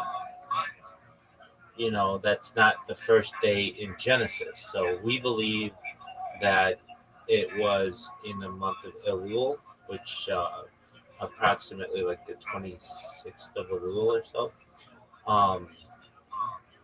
But that's just from a Jewish perspective, and that still doesn't give us what um, um, like exactly the day. Um, I mean, we take it back to being 5,085 years ago. So I'm just explaining from a religious perspective. Then we'll get into it from a secular perspective. Well, here's the thing, right? I should rephrase that because a day is really a concept on Earth. Because the universe doesn't go by days. That's an Earth concept, right? A day is a concept on Earth. Well, then there's other planets that have days like Mars. So I'm talking about what day did the Earth start on? Did it start on Monday or Tuesday or Wednesday? Yeah. So Sunday? it would have been um, like, when was the Earth created? Oh, Well, I mean, the universe is 13.8 billion years old, and the Earth is something like 4 billion years old or something like that. Um,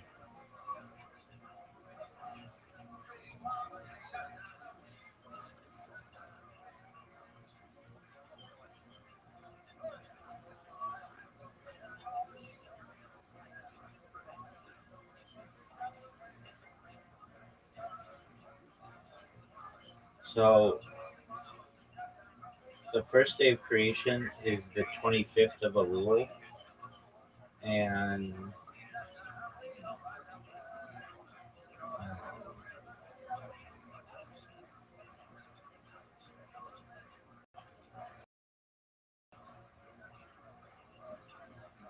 so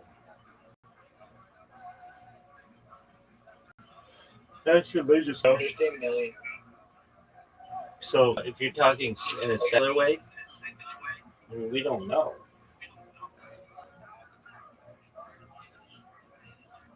But was it a day? And like, if you take Earth days, yeah, it was a day. It was a real day. But what day was it? Your guess is as good as mine. Are you ready to lose?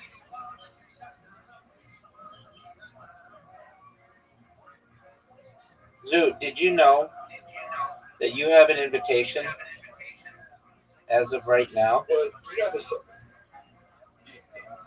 we can change the secular calendar at any time.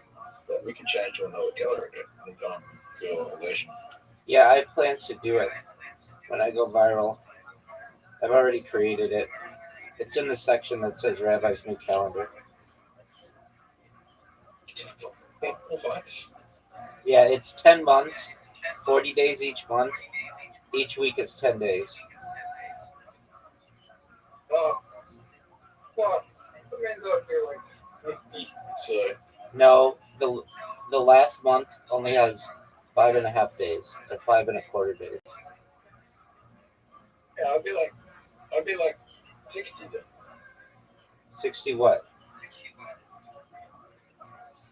60 years old. Yeah, okay. That's fine. Are you ready to lose? Loser, are you proud of that? You know what people would like to be use that calendar rather, like a shorter calendar? Doug, it's not a shorter calendar. It's not a shorter calendar. People are going to like it even more. They tried to do this during the French Revolution. They just didn't have enough leadership, but I'd be a good enough leader, and I've already created it.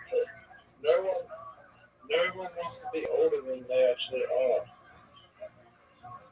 They wouldn't be older than they are. The year doesn't change, except for like we don't have leap years anymore. The way that I created the calendar, How many days are in a year? 365 in a quarter.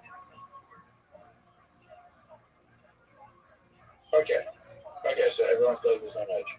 Yeah, the only thing is, instead of celebrating your birthday, you celebrate your birthday and your birth week.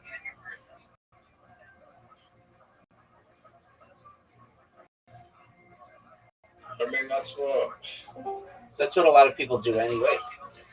Yo, what up, gun pack? How you living, pimp?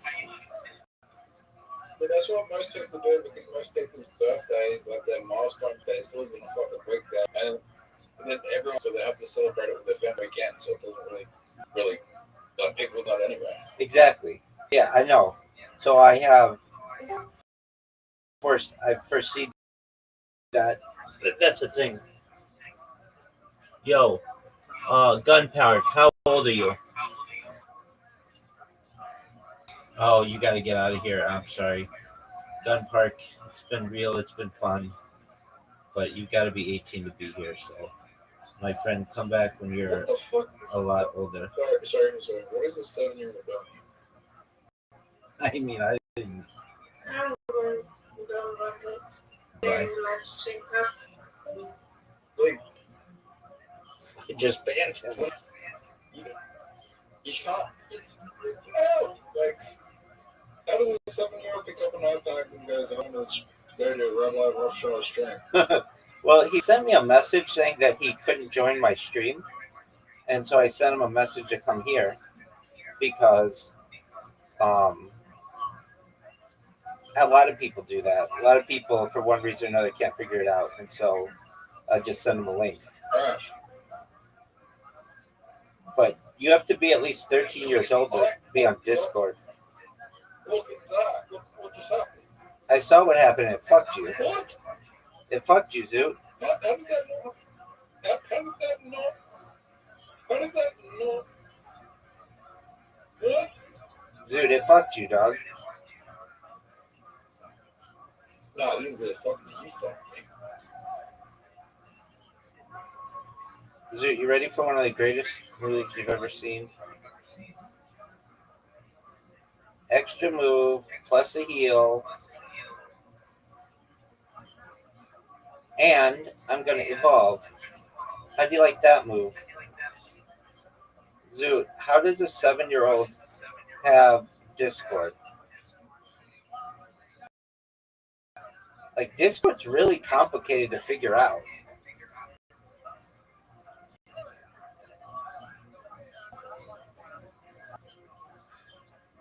I don't think I could have figured out Discord at 7. I can barely figure it out at 35. What's a 7-year-old doing in on an iPad? Well, I'm sure their parents gave it to them, and the question is why is it like, how do they have a Discord account? That name is Gun Pack. Like, that shit's wild. It might be like their dads or their brothers or something. It must be. I don't know, but they turned their camera on for just like a split second, and I was like, "Well, this person does not look old enough to be in here."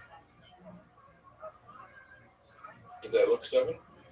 Yep, that's why. I mean, you know, I ask that to just about everybody, especially if they don't sound of age. And dude, there's this one girl. This is funny. She came in and she's like, "Hello," and I'm like, "Hey, what's going on? How old are you?" And she's like 18. I'm like, "Oh, you're like 18?" She's like, "Yeah." I'm like, I'm about to just toss this girl. I'm like, "All right, when's your did you already have a birthday this year? Or no, I go, this is how I test people. I ask them to answer quickly. And what year were you born? Because that's something that like people know, but if you're like trying to make up like a date or whatever, it's hard to do the math really quickly. And she's like 2007. And I was like, oh well, I guess that would make you 18. All right, did you already have a birthday this year? She's like, yeah, my birthday's January 27th or something like that. It was like, oh, so you're really 18. Yo, Zoo, what up? So, what age? Dude, I was telling a story. Okay. So I'm like, so you're really 18? She's like, yeah. I'm like, okay, because I don't want to talk to anybody as a child. She's like, no, I'm really 18. I'm like, okay, well, what are your interests? She's like, well, I'm in high school. I'm a senior, and um, she like just tells me about her life or whatever. And I was like, really 18? She's like, yeah, I really am.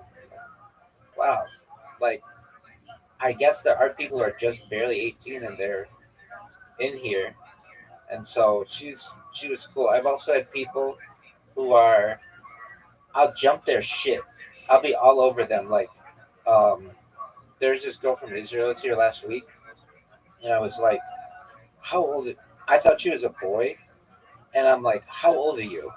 And she's like, 23.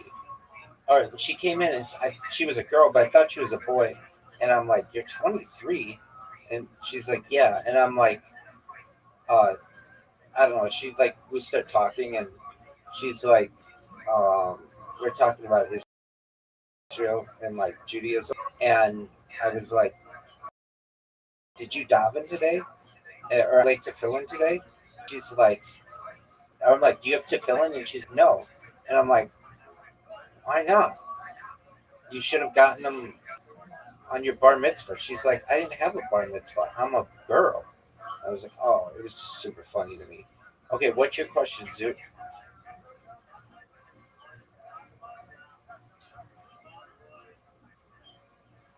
I mean, I know that she wouldn't have to. I know. It was at that point that I found out that she was a girl, and then I was like, oh, of course she wouldn't have that. I mean, I think talking to 18-year-olds is weird at my age, but what age does it become too weird to be talking to 17-year-olds? Well, in my opinion, there should be a pretty strict line. There should 18, 19. There should be a pretty strict. 18, 19. Zoot, are you gonna? 18, 19. Zoot, are you gonna ask a question and let me give you the answer for what you asked, or are you just gonna give your own opinion? Yeah. So, what's your cutoff? Yeah. So this changed in my lifetime, but 18-year-olds should be with 18 and above, and 17 should be 17 and below. Pretty simple.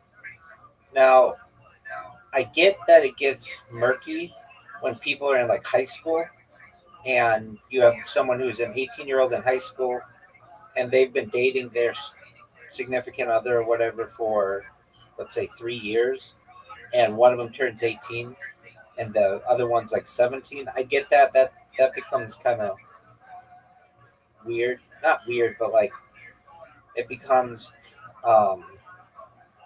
like it can cause issues. I get that. But I'm just pretty strict about if the law says that like 18-year-olds can't date 17-year-olds, if that's what it says, then 18-year-olds should be with 18 to 80 or 800, and then 17 should be 17 below.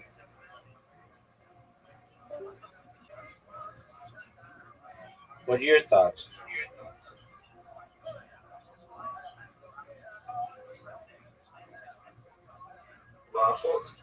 What are your thoughts?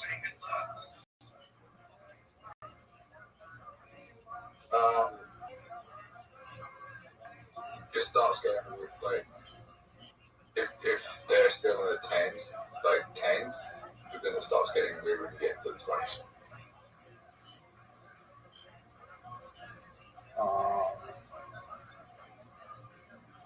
Yeah,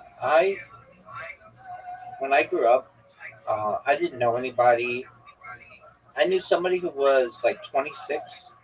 They dated someone who was like maybe 18 or 19, and it was totally legal, and they didn't date before then.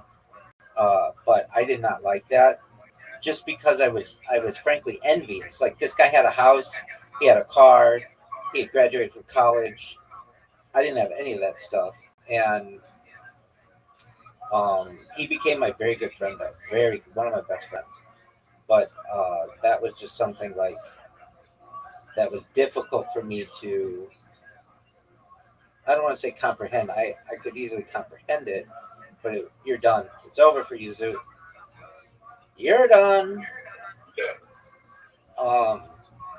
The thing that changed that was the show To Catch a Predator in the United States. That made everything like really strict on ages and such. And um, what game are we starting? Oh, this game is Riser playing? No way he's playing. No way he's playing. He messaged me earlier. Dude, I made this new bot and I already got somebody in here from it. That was that Smoke King. He wasn't talking, but I talked to him earlier. I do. Go baby, go baby, go baby. Look at this shot, dude. Look at this shot, Zoo. You do think what? Dude, oh, it's right. No, every state has. Every state in Australia is set for 16 and 17. Yeah. I had this girl who, there's this app called Whisper, and this was funny. This was funny to me. I was like spamming people on Whisper like a few years ago, and she was from another state. She was from like Mississippi or something, and she was like, oh, what a shot. Um, she's basically like, I think her whisper was like something like, I forget. It was just, I think it was just, will you buy me cigarettes or something like that. And I thought it was interesting, and I was like, I think I responded to it, and I was like, why are you looking for someone to buy you cigarettes? And she's like, oh, I'm a college student, 19 or something like that, and I've smoked for the last year and a half or whatever, but I moved to California, and you have to be 21 to buy cigarettes now. And I was like, oh, like all you need is someone to buy you cigarettes. She's like, and I'm like, well, it's not like a really habit, and so I don't really want to promote that. But I just thought it was just like an interesting whisper. Like, well, I can tell you this. It's one fucking story that I have. I was with some friends in college, and um, we were throwing a party, but none of us were 18, or none of us were 21 to buy alcohol. And like the party was going to be at like, it was going to start at like 9 o'clock or something like that. And we collected all this money from our friends, but still none of us were none of us were 21. And so I went to a pharmacy, not even a liquor store. I went to a pharmacy and just stared at the alcohol. And some guy comes up to me and he's like, you need some help? And I'm like, yes. And he's like, all right, give me the money. I'm like, I'll put the money down right here. And I did. And he bought us like a bunch of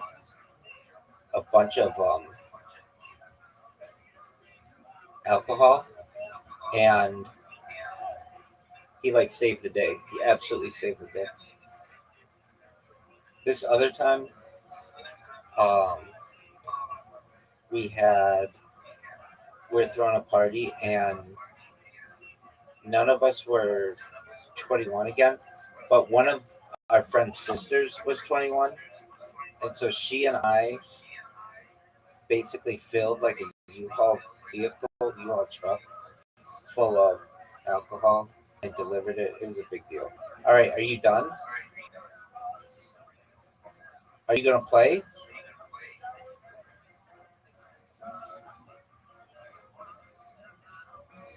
Zoo.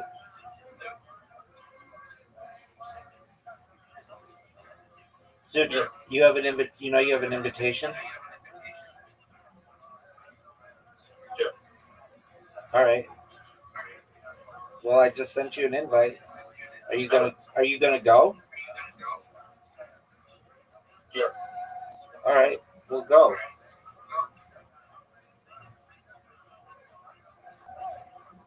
Oh, Zoo, you just gave me points. 3 points for Rabbi. Look at that shot, Zoo.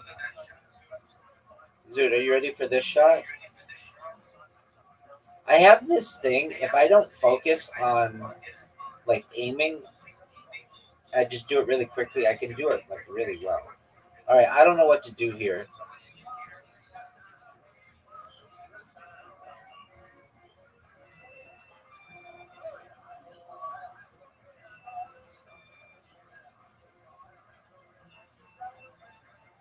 Are you proud of that shot? No. I wouldn't be either. That shot sucked down like a dick. Dude, the guy, Smoke King, I'm mad at this shot. he has a goat. Pretty amazing. You're proud of that shot, too? Because in my opinion, that shot sucked dick.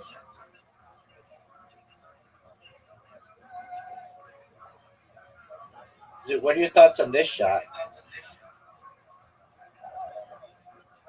7. That wasn't a 7. That, for you, maybe. Dude, when you came in, I was watching the Joe Rogan Charlie Sheen, and you're right. He got popular. He got famous at 21.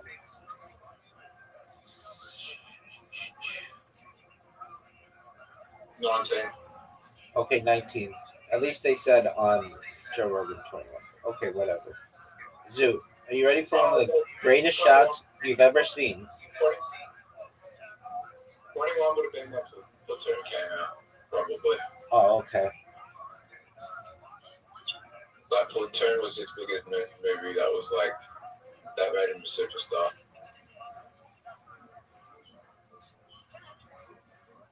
You fucking love Charlie Sheen. Yeah, he won. Platoon won Best Picture, and that's what made him a superstar. Do you know who directed it?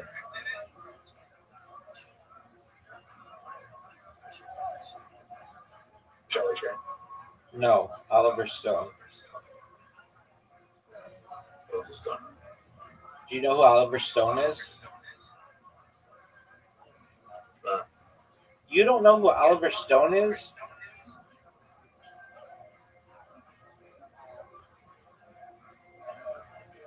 What a fucking shot, dude. That was amazing. Dude, did you see that shot?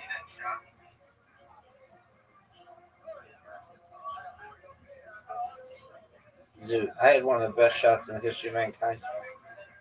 Dude, do you want to hear how my fantasy football team did tonight? Yeah. Excellent. I had one guy play and he overachieved, but he didn't overachieve until the very end, and I was like begging him, like, come on, like do well, and he just was not doing well until the very very end. He got a touchdown, and this is the Harry Potter Obama Sonic 10 New League, and it's like for $600, and I really want to win it. I want to win it bad. I love it. Dude, it has become like it's so much fun. Do you ever do fucking fantasy? I don't know, Australian sports. Why not? Yeah, no. So, Rabbi, What up, pimp?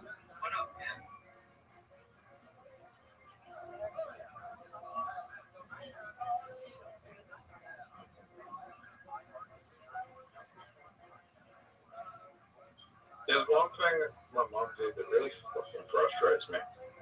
What did she do?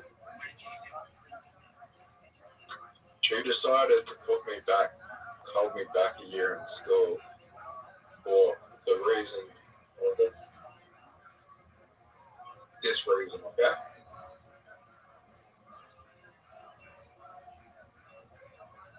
She said that she wanted me to have friends. She didn't want me to be the youngest. She wanted me to be the oldest, which was a really dumb fucking move because I had to wait for all my friends to turn 18 and shit. And I was a little older than them, and they were trying to get me to buy alcohol, and it was just a fucking shit show. Dog. Right? Yeah, I think that she was right. I would have rather had my child do that. And if you've read the book Outliers, they say to do like all the good athletes are all older than their peers.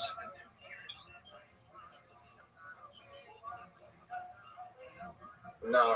Yeah.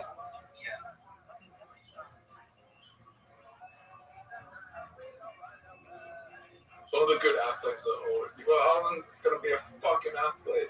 Okay, that's fine, but like even the smartest people in class, they're all older than their peers.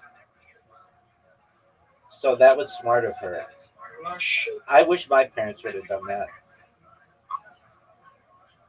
That sucked. No, it was smart. That made me fucking socially retarded. Okay, I mean you can think that.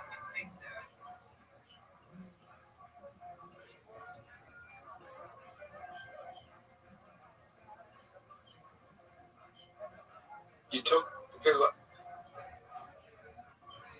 I already built my fucking friend group in that year, right?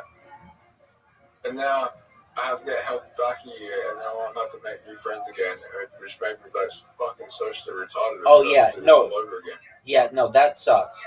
And then, yeah, to get help back is really difficult. Yeah, that's not how it's supposed to be done. You're just supposed to, like with your kindergarten class, be older than the other kids. That's the best way to do it.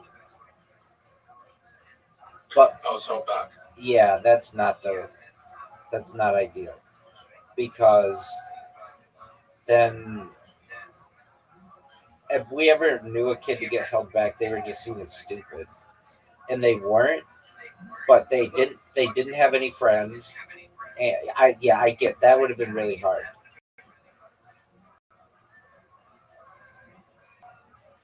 What? It psychologically it demonstrated this. It's like, well, now I feel like I'm fucking stupid. Right? No, I get that. The way to do it is before the kid has any friends, like to hold them back a year for kindergarten. That's how you want to do it. If they've already made friends, then it's devastating to them. Like you're saying. And I can tell you from personal experience, the kids who I ever knew to whom that happened, they suffered socially and academically.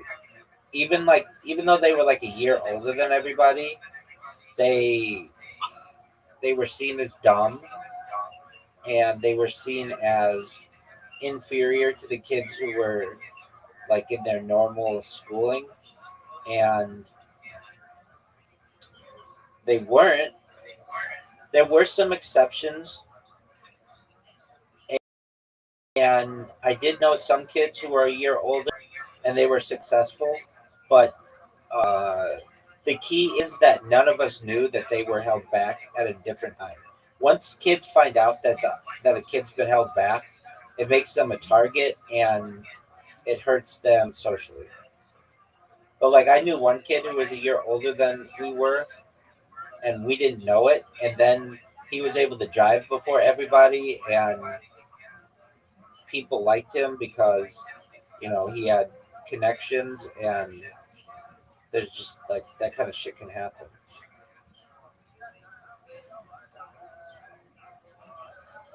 Zoot, you lost.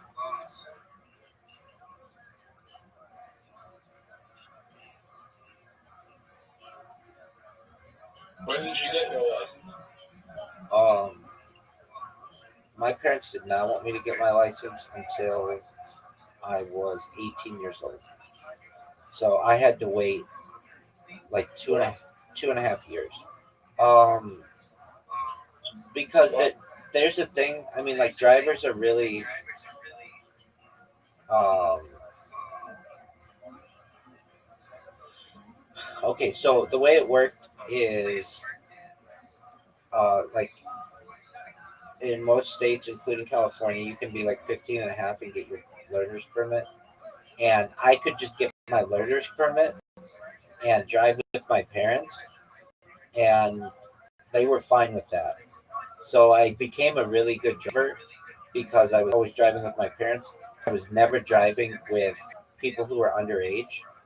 And that, because you can get in a lot of trouble, like if you're going out in a car with people who are underage. And my friends had cars, so my it wasn't like necessary for me like to have a car, and um, I wanted one, but it just wasn't deemed necessary.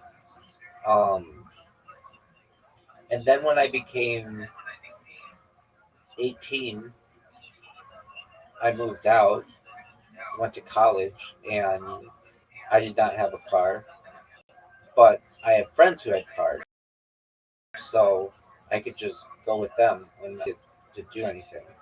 And then when I graduated from college, then I bought my first car, and um, it was a Toyota Corolla.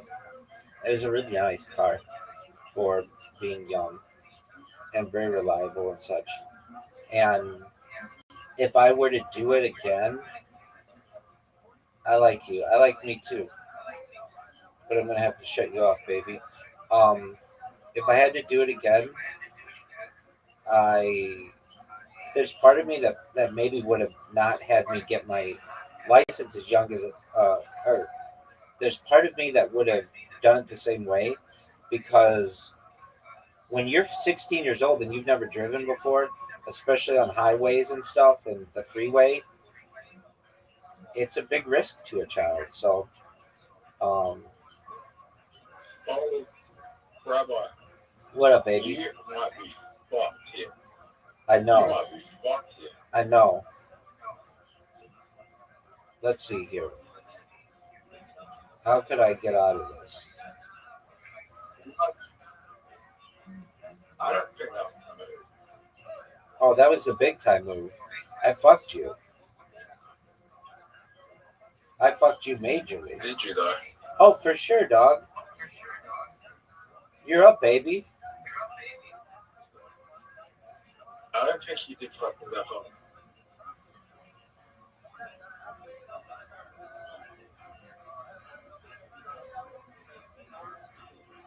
Rabbi, you're bad move. Not a good move. No, it wasn't. Zoot.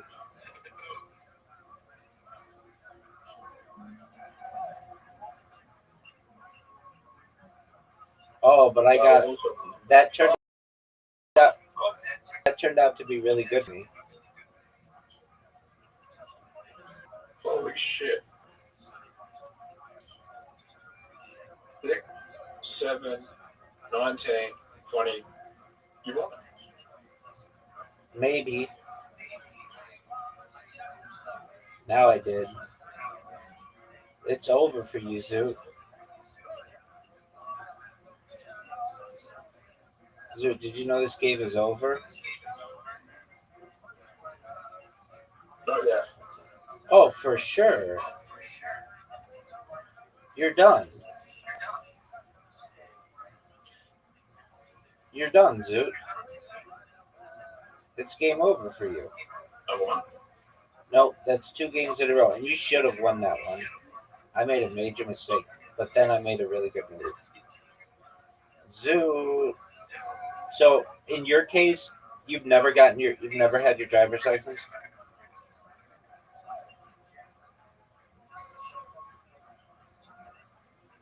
Like, did you even have a learner's permit or anything?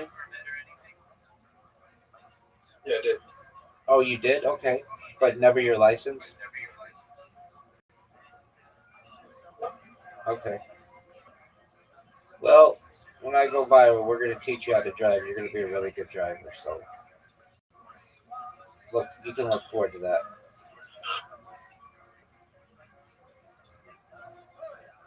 In fact, you're going to have a car collection. It's going to be a big deal. My mom just did not want to fucking teach me how to drive. Fuck me. Well, I mean, you're like an adult now. You could do it yourself.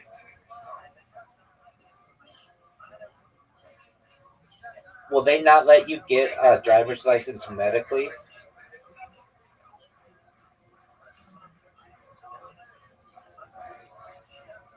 Why have they stopped me? I don't know. They stop some people in the United States if you get like um, seizures. I know you don't get seizures, but you get some shit like that might make it hard. Tourette's? Yeah, but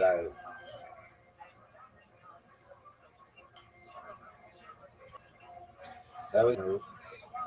That does worry me, the level of like fucking taking just like pull the handbrake right. Does worry me. Yeah, I mean I get that. Do your parents drive? Yeah.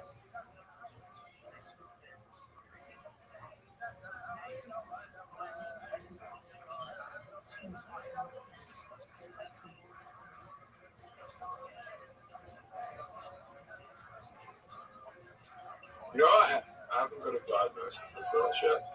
I know. It's the only thing that I think that you really have. Should I get it? I think if it would be beneficial to you, then yeah. It doesn't fucking do anything. They don't give you anything. Like, it's crazy that they say, like, this made up thing that kind of doesn't even exist, like a disability, right? That, like, it doesn't say Tourette's as a disability. They don't see Tourette's as a disability? Not in the same way.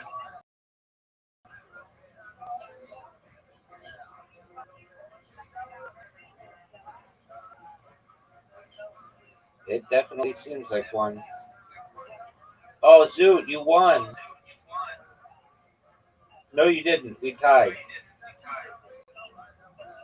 Wait, let me see if you can get funding for Tourette's.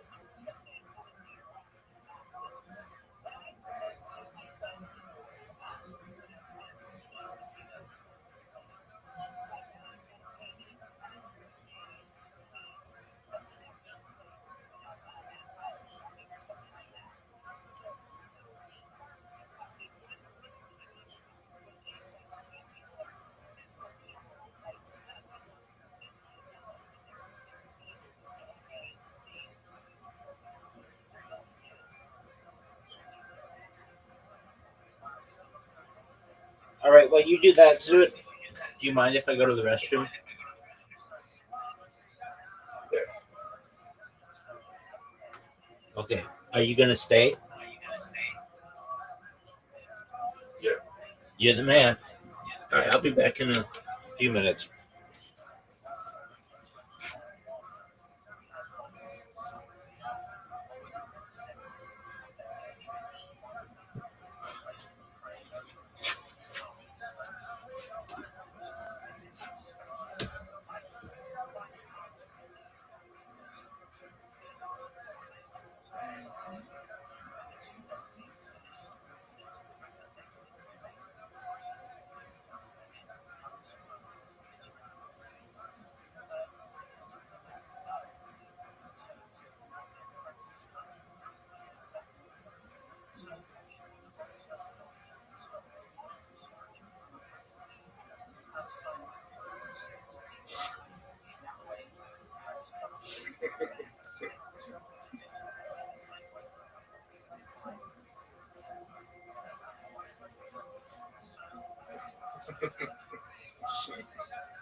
Gonna follow the limit.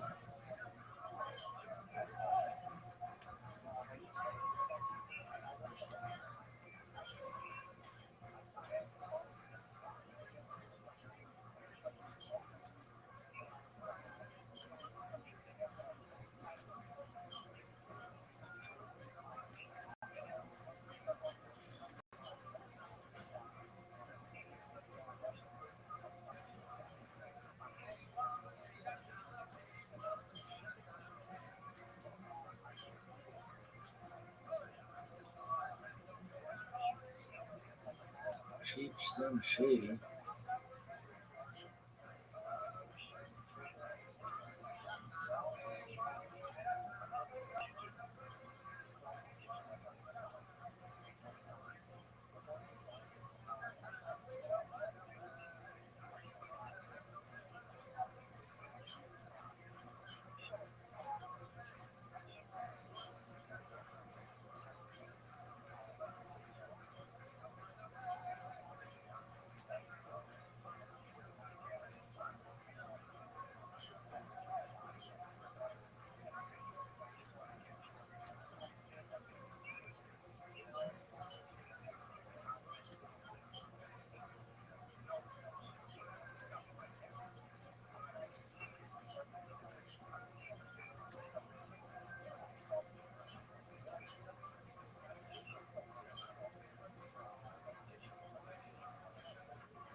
guest feature. Right. They finally saw some of that stuff. Yeah. It wasn't all access 24/7, 365.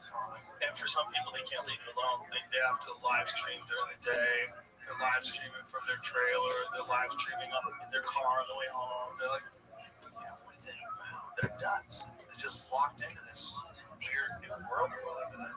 But is it because there's genuinely people that are tuning in with enthusiasm, that are looking forward to that live stream car ride home, or because the person, or is it a combination?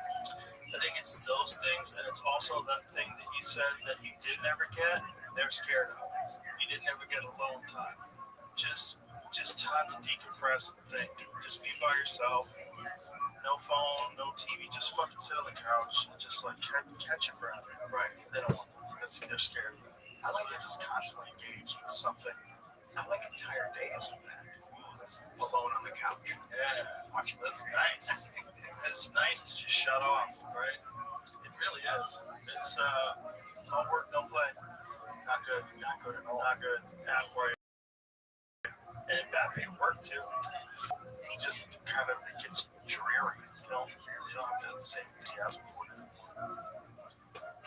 It's like you need discipline, but you also.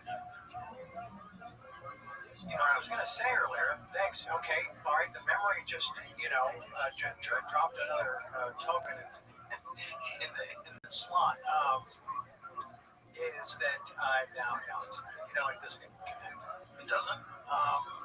Let's find out. Well, no, then I actually forgot it again. How about that? Is that fucking nuts?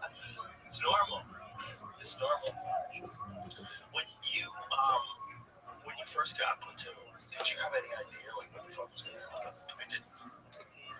Was that for people today to understand how big that movie was? Because it was one of the very first realistic war movies, and I think very importantly, it was done by Oliver Stone, who was actually a veteran of the Vietnam War. Yeah, I'm not going to forget it again. Okay, pardon. Sorry, but it was a different kind of war movie, Yeah, it wasn't the lines of your dad's movie. Yeah. And that was a very different kind of war movie as well. Yeah, apocalypse from here to, boots on the ground. The script didn't read like it was going to be a masterpiece. The script read like it kind of like a docudrama, sort of weak. Didn't read that script and say, oh wow, okay, yeah, this is the one. People are really wow, they're gonna worship this. It didn't. Dialogue was very clipped, very specific. You kind of never really knew where you were in the script, in the scene descriptions. The script was so lean. I think it was like barely 100 pages. Really? Yeah.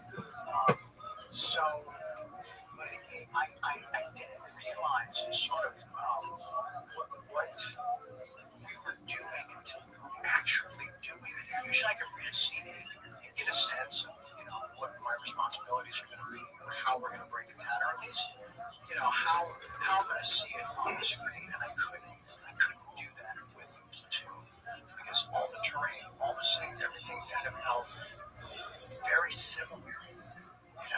Really? Yeah, the original title is The Platoon. You think it's as big a hit if you keeps the The? Yeah, it's a great movie. Thank you. Great movie. It doesn't matter. But we started to feel it as we got deeper into it. And Oliver did something brilliant where he decided to film it in continuity. Like from page one, day one, all the way to the final day was the final page. And that gave us a chance to, when something was finished, you were done with it. And you didn't have to know how you were going to react or how you already reacted to something that hadn't happened. Right. And when people died in the movie, they got sent home. The next day they were just gone because he wanted us to feel that sense of just someone who had gone, lost, saying that I know how that felt in the real thing, but we bonded really, pretty dead.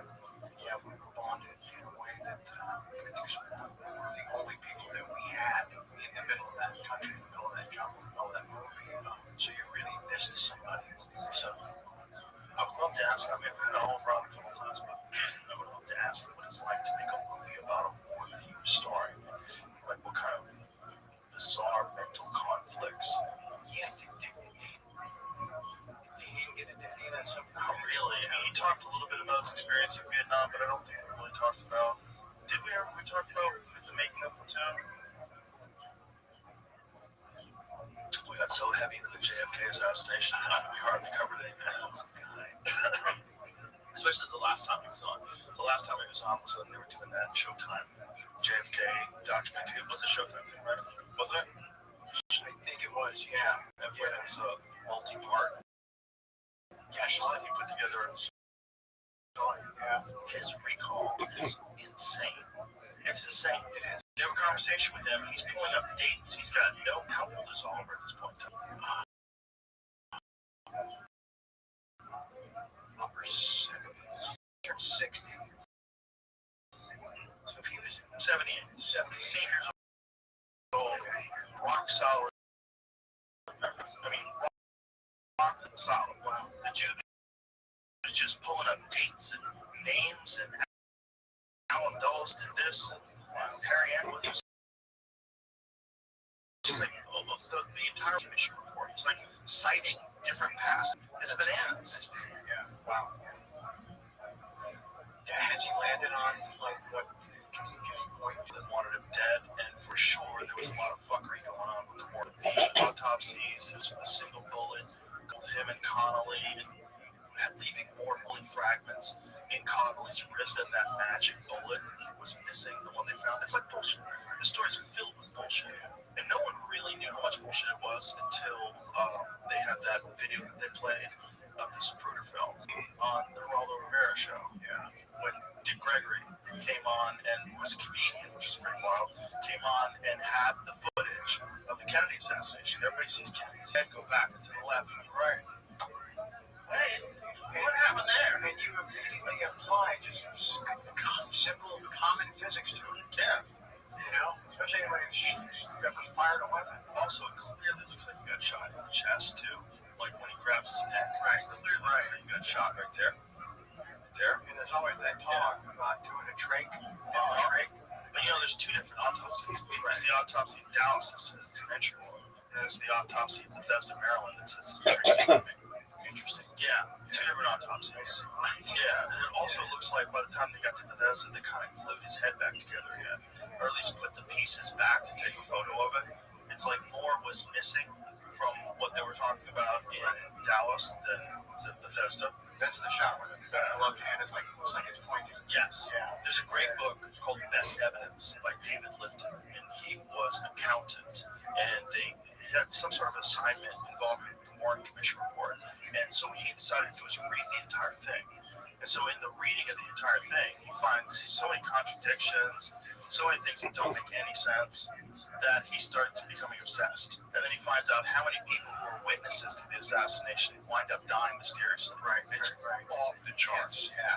Off the charts. Like 95% of All those people that were hanging around, like a giant ton of them, died in car accidents, weird fucking. It was the guy in the train tower, Bowers, right? Who was Bowers? He was the guy that saw Badge Man. He saw people behind the door. He saw the exchange of the rifle. He saw all kinds of shit. He died. I think he had a heart attack on a train track, and then, of course, also got hit by the train. I could be wrong, but it was one of those times that they.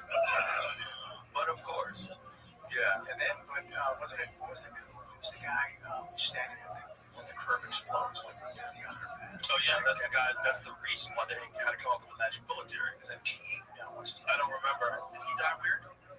Probably. I don't know how he died weird, but he was hit with a ricochet.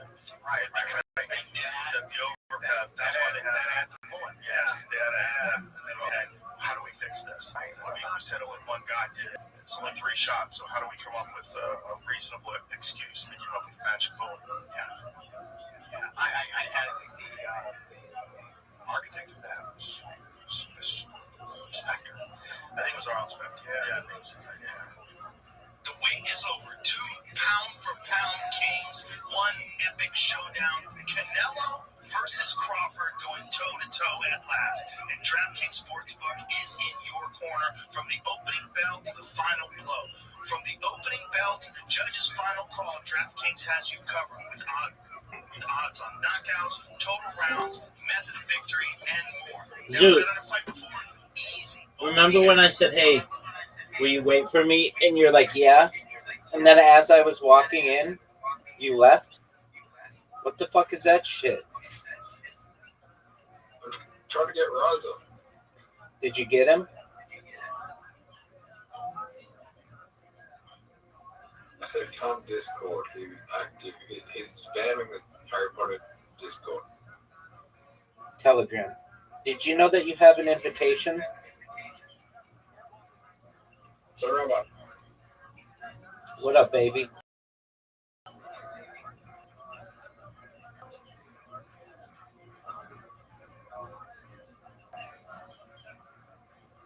I think I want to be religious. Why? I think I want to learn more about God. All right. That's cool.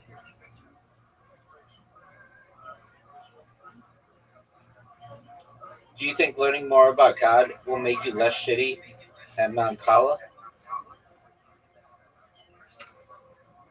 I think it might help my Tourette's and I'll stop swearing as much.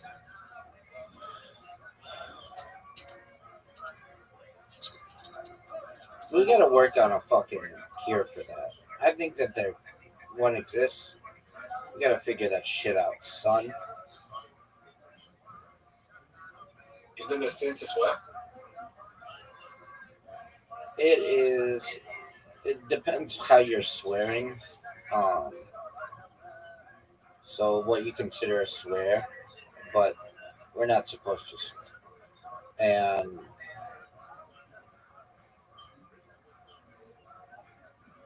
what do you define as swearing? Cussing, you can cuss, but like swearing to a Jew means taking an oath, and we don't do that.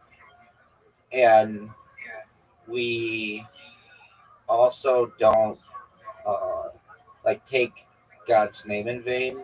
So like you'll notice I'll be like, oh, go fuck yourself, you loser douche. I'll say that. We're allowed to say all that. What we avoid saying is something like, gee, damn it, or something like that. Even though that one's not that bad. There are some other ways that we would just try to avoid. So it like some people have different definitions of what swearing is. We don't even call it really swearing in the traditional sense. Taking an oath, we would call it cussing. But you wouldn't be going around saying God has autism. Yeah, no, that's blasphemous. Is it? Yeah, I mean, I'm not the judge of what people do, but many people would consider that to be blasphemous. Yeah. Look who it is, you little bitch. I don't think it's blasphemy if it's true. All right, that's fine. Zoot, you got our boy in. How you living, pimp? I forgot why.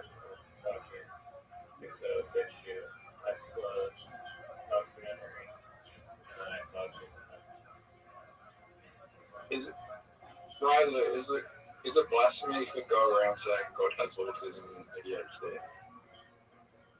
That blasphemy? Blasphemy?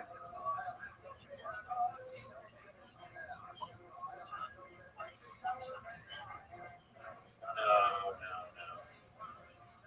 I mean, it depends on your, Hey, doesn't God want you to spread, joy? is your intention to accept the invitation that we just sent to you, Riser?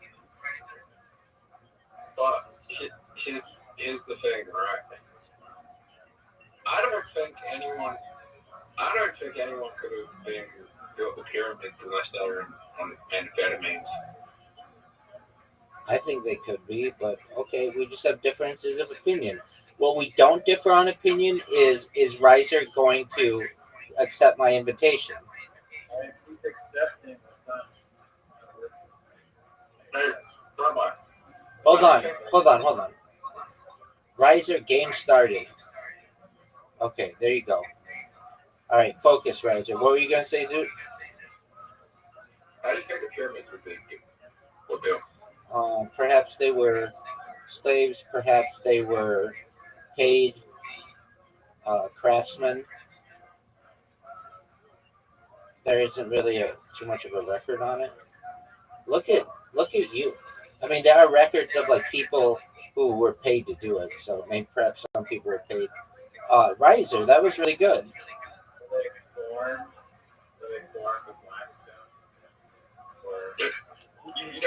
You don't think it was slaves? Dude, how about you fucking go? Man, what the fuck? I was in the wrong fucking thing.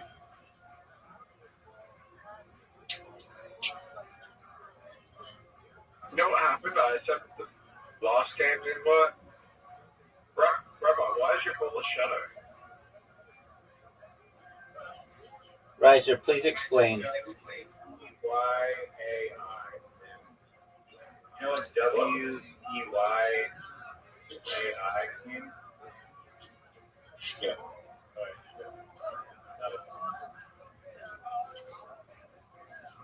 But I'm buying nice.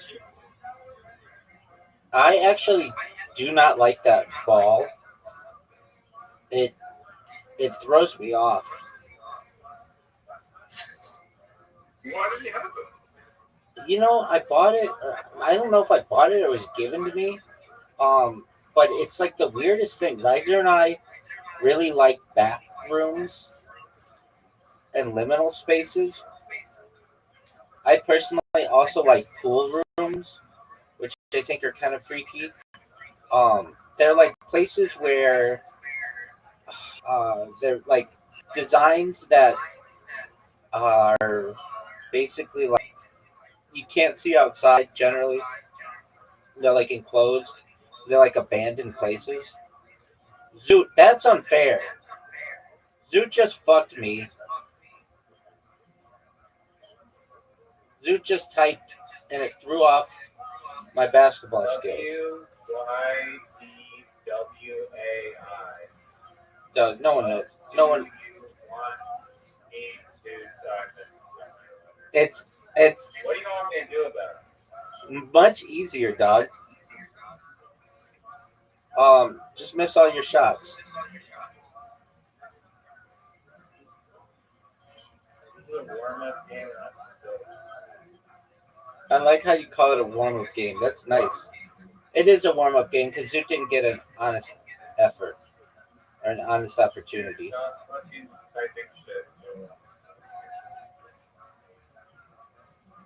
Here, I'm going to do it to him. I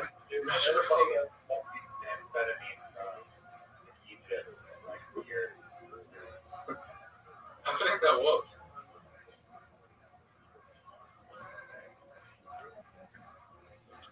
Yo, that emoji is cheating. Oh, totally. But if Zoot wants to say stupid shit, he's got to deal with it. Yeah, but I don't care because I've lost already. I'm playing like dog shit.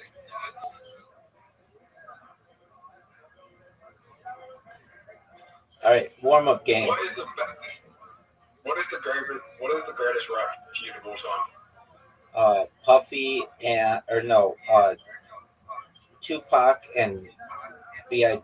Notorious, Biggie. Without a doubt, West Coast versus East Coast. There's no doubt about that. That's like Drake, Kendrick, in modern time. no, that's not even close. Drake and Kendrick were in diapers when this shit was happening. It's not even close. I said in like recent times. That's not even a thing. Those guys didn't give their fucking lives for the game. Tupac and Biggie died for rap. Riser, are you gonna accept the invitation? I am. Riser. Riser. There you go. I was encouraged with that. Yeah, you were.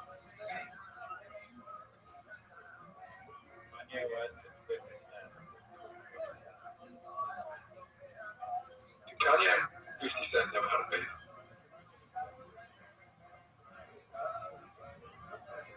Do you think Hitler would like Kanye?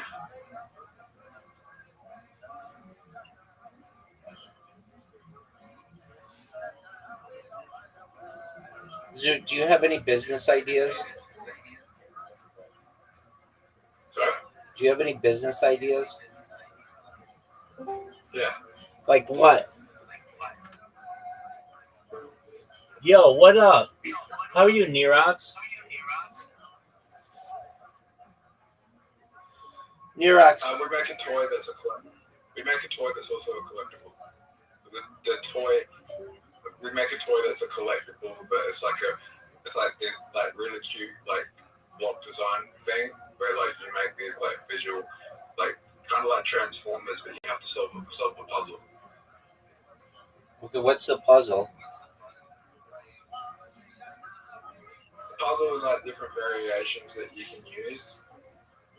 Like different variations that create different characters. So is it like Legos?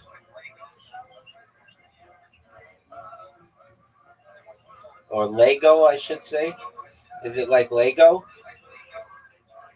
Yeah, it's kind of like Lego, but it's like it's a bit like it's more like collectible. Like there's like I don't know. There's probably going to be like 9 to 18 pieces. So it's but Lego. The 9 to 18. They can create multiple designs. Like Lego. Yeah, but Lego you can do like infinite Lego. These things like these are like you're just doing you're just coordinating what you're building. Okay, how big is it? How big is it? Yeah.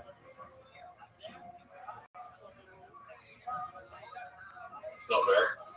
Like, does it fit on a desk? Yeah.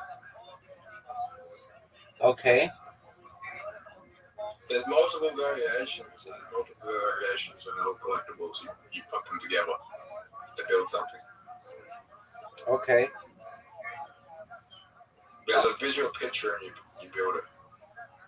Dude, there's this game that we used to play that was so much fun, and I think you could do it today. You could make a machine that does it, basically. We used to just take tacks, like from jacks, I should say. You know those like little X-shaped things that you play with like a ball? Do you know what jacks are? No one knows what jacks are. You don't know what jacks are? Okay. Okay, imagine just like a top that spins. I think they already make this. But basically, it's like a top that spins that you have battles with another top that spins. Pretty cool. Anyway, I just won that game, and I was really focused on it. Now it's time for me to whoop both your asses. Both your asses in mini golf. Are you there? Yeah. Alright, what do you think of my idea, the crypto, right? You can be a part of it. No. Zoot, are you... It's not a piece of shit, though. Zoot, are you going to buy Charlie Kirk token? That's already a token. No, $500. You bought 500 Charlie Kirk So tokens? there's like 5 different Charlie Kirk. Right. Zoot, are you going to accept the invitation for golf? Or are you going to J-Yor? Are you going to jerk yourself off raw? I don't like those kind of tokens, and I don't think they're good investments either. Zoot, you have an invitation. Zoot. Facebook, there's like this Facebook advertisement where they're trying to like take people into buying this like AI book, and they're like, oh, like a day before they published this book of like the assassination of Charlie Kirk, and there's like a link to buy this AI law book on the assassination of Charlie Kirk. Zoot, what the fuck, man? Okay, are you back? Yeah, yep. Did you know you have an invitation? What the fuck? Every time you guys text me to another game. All right, well, this Every single time. This is right. You're in the golf. That's good. Are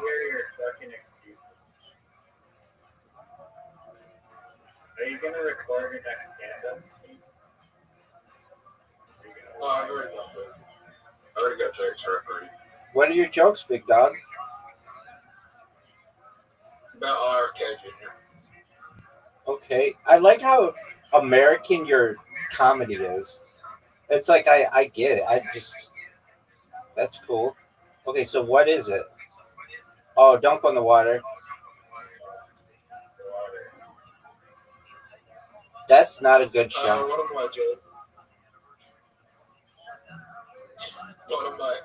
of my jokes is that RFK Jr. said that autism is a plague. These people will never pay taxes, never hold a job, never be able to write poems, and some of them can't even go to the toilet unassisted, like most politicians in America. That's funny. Zoot, now that's funny. Zoot, that's the first joke. Zoot, that's the first joke I've ever said is a funny joke that you've had. That's funny.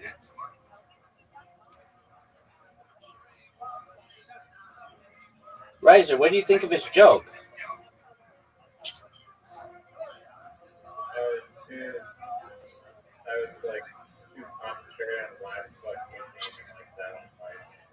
Riser, are you on a phone or are you on your thing, your iPad?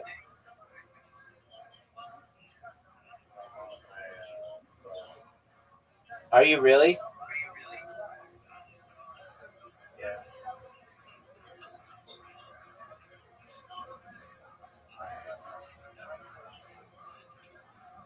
Zoot, tell Riser your joke again, because it's funny. He's gonna go back and watch it. Look at you, big dog.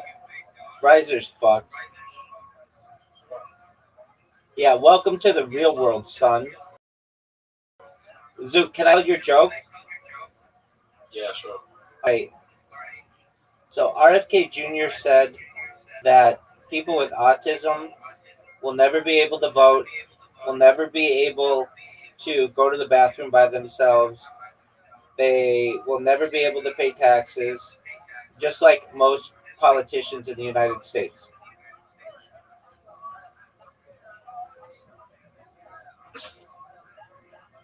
What a good shot, Riser. Riser, are you really on your phone?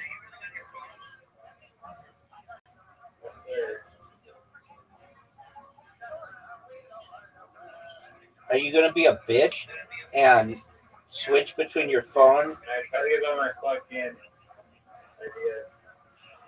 Here, listen. Are you there?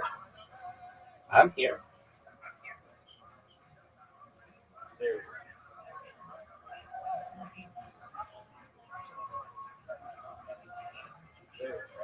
Zoot. Yeah, what's up?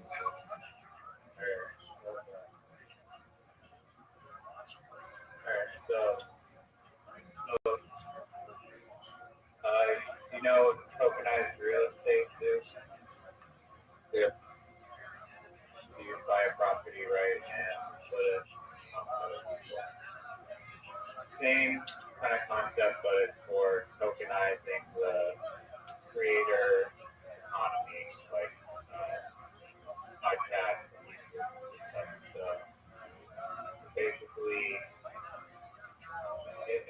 Patreon where if you pay access with tokens, but It's like buying stock in a creator.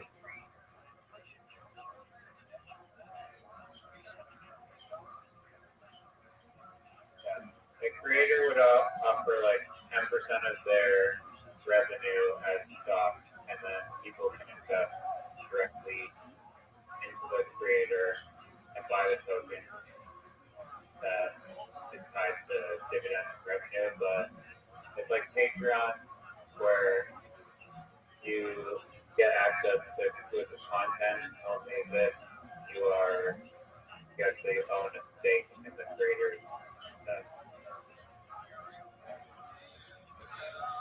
This would be one of the greatest shots I've ever seen. No way. Zoot, is he going to make it? Zoot got fucked on his second shot. What the fuck was that? Riser, what was that, dog? Get him, Zoot. I mean, did I hit your ball there?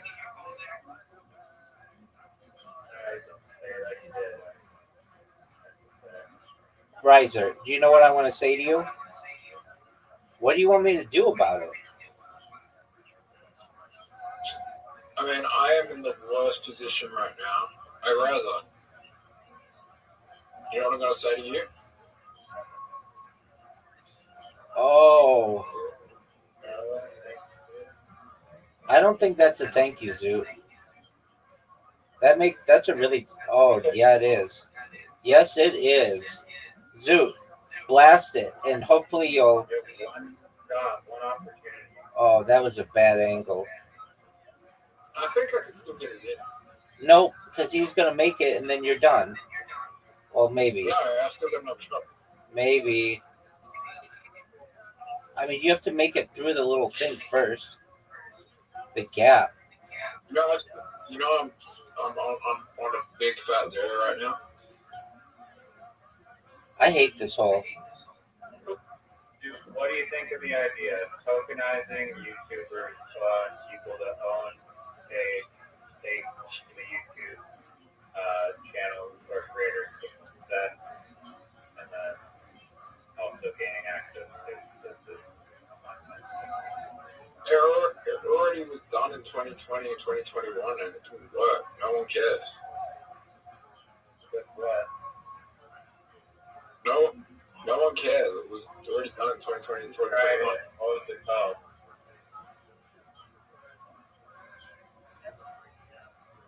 It was called like... I can't remember what it was called. Like Friend something? Friendster?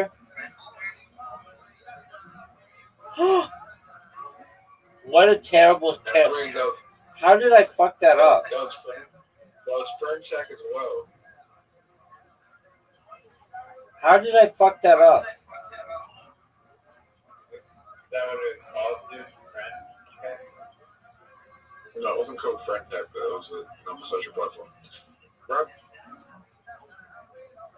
none of those crypto things are going to work. No one cares. People just want to make money. Go, baby, go, baby, go, baby, go, baby, go, baby, go, baby. No, okay, this is not... Okay, think of it as like a Patreon, like user, like... And plus you can still make money on this because there's speculative value of people betting on this. Think of it just as a Patreon where instead of getting nothing in return, you get... Rise up. People only want to use crypto for two things: trading and gambling. What about buying drugs?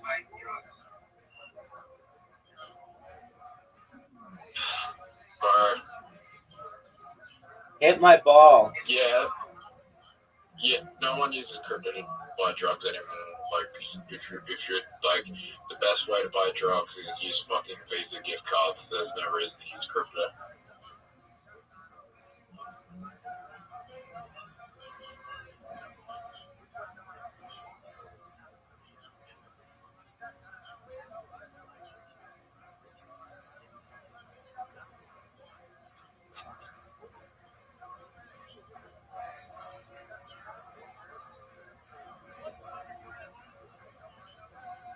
This would be the greatest shot in the history of the game.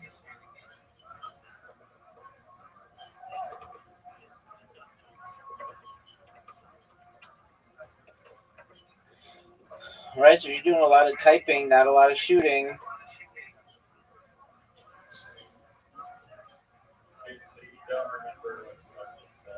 Why don't you use ChatGPT? If you have money, I'll give you $100 to tell someone that I don't like that is a dumb fuck drug addict that will never amount to anything.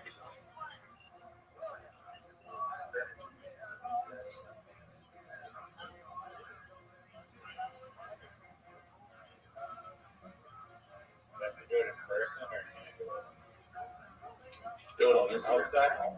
I'll send them a cameo. Do it on Instagram. So,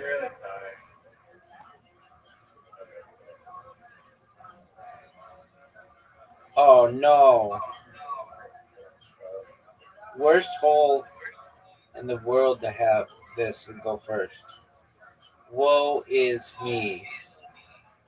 Woe is me. Riser, make it.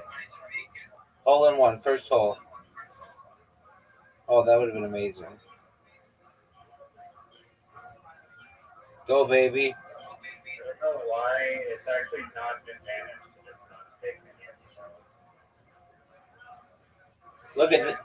Look at this move. I'm not bad player. Zoot. Slap yourself.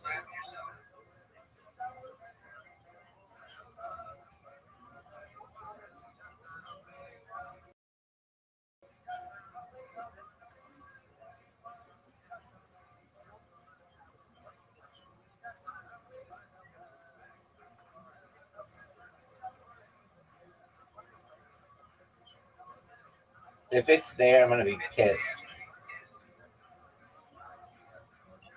Hey, when are we going to get the autumn holes?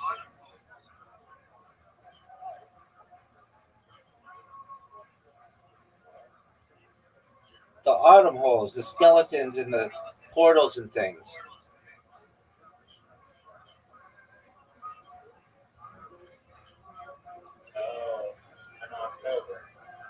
Oh, okay.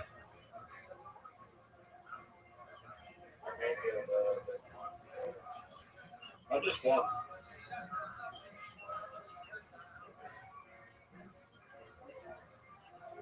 We all have our like little area. Oh, no way.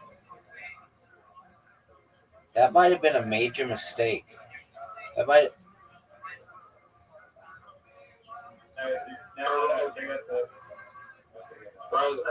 How do you feel that you had 100 Ethereum and 5 Bitcoin with the price going up?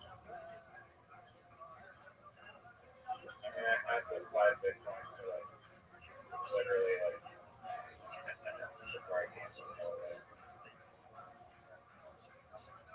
why'd you do that? Because I was on BitMEX and I thought I was like super high IQ trader. Oh, right. Riser. What was the price of Bitcoin when you did that?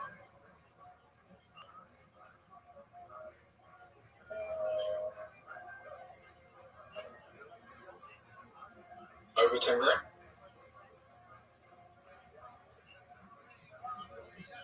Yeah.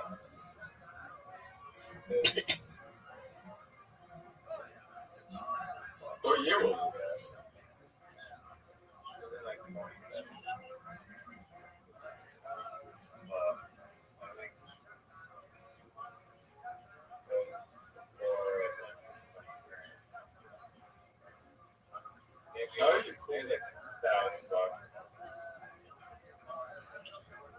Oh, it was 5 grand?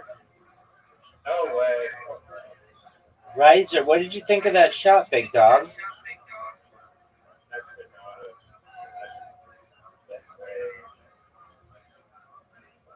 Riser. Oh my. Dude, how do you feel getting 0 points in this entire game? You attention. Zoot, that's really bad. For your not even a single one. I fucked up with a lot more attention, to be honest. Didn't look like that. You look like you were trying.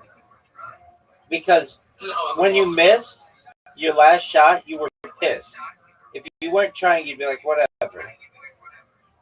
Zoot, you're up. No, I was trying to do a trick shot on the last one, and I was like, fuck it, alright, I'll try and get it in. And then I was like, oh shit, I wasn't really super focused.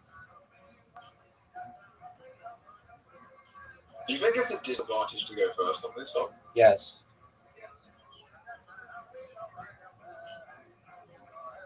Why is that? Great Rabbi shot. Rabbi, you actually might have the best, be in the best position out of everyone.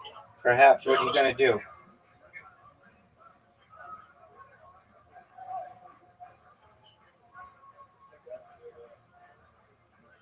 I just gave him the easiest fucking hole in two.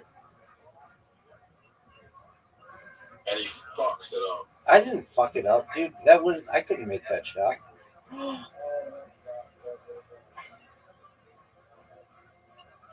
I fucked up. Don't go in front of my ball. Whatever you do, don't go in front of my ball. Don't go in front of my ball. What a shot. Zoot, that was one of the best shots I've ever seen. That's one of the dumbest shots. Riser, why did you have such a bad shot? Because he saw the biggest. Because he saw my shot and he was like, that's like impossible to replicate.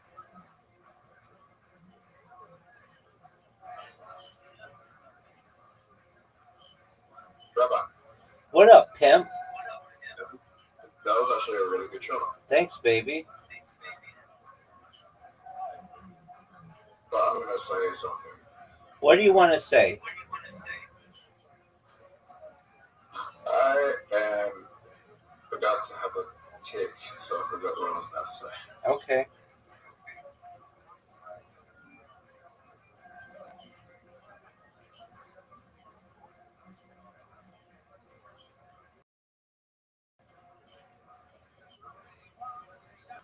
Riser, were you proud of your shot? It's weird, Grandma. I can sometimes feel ticks like coming on. Like it's a weird feeling. I get you. Just remain calm. Riser, what are you going to do?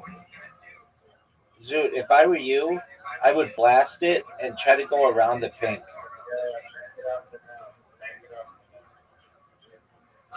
Dude, banking it off the gnome, that...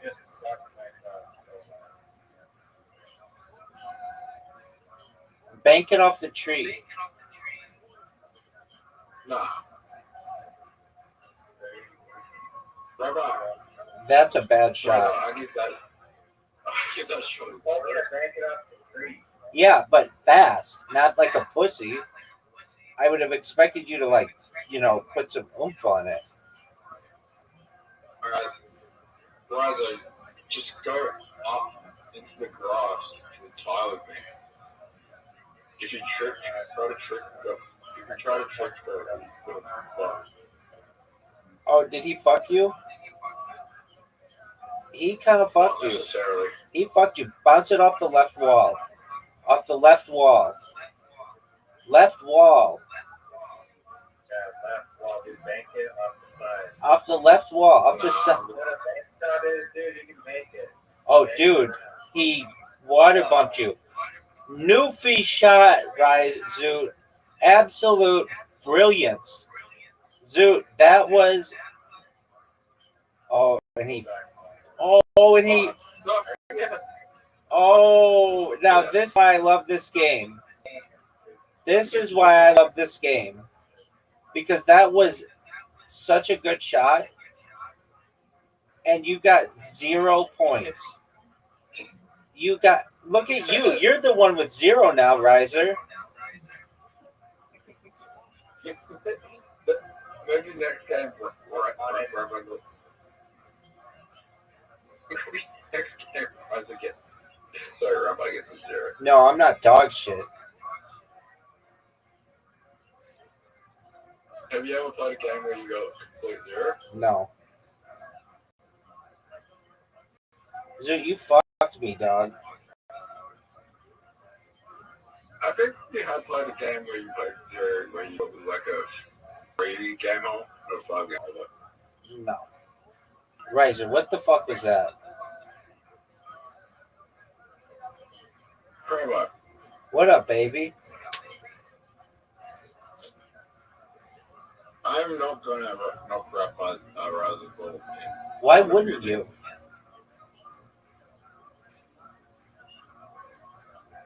So I can get it in the next shot. What is Riser doing?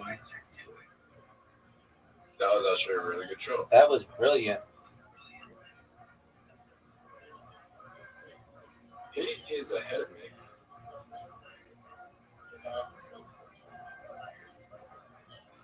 Dude, bank it off of the merry-go-round. No, I got no idea. Pinwheel. I got no idea. That shot sucks. It's gonna hit the pinwheel. You're just gonna go in front of his ball? And what was that? Yeah, that was my plan. That was a terrible shot. The plan was to go in front of his ball, but I fucked up. Hey, he scored. Yeah, because you fucking knocked me in the... Rabbi, I have a feeling I'm going to win here.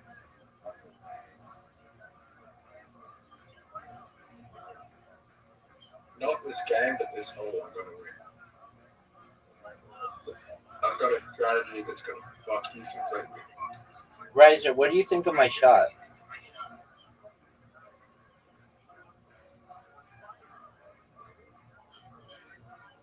Riser, what do you think of my shot? Oh, wow. That was amazing. I think you're in a better position than me.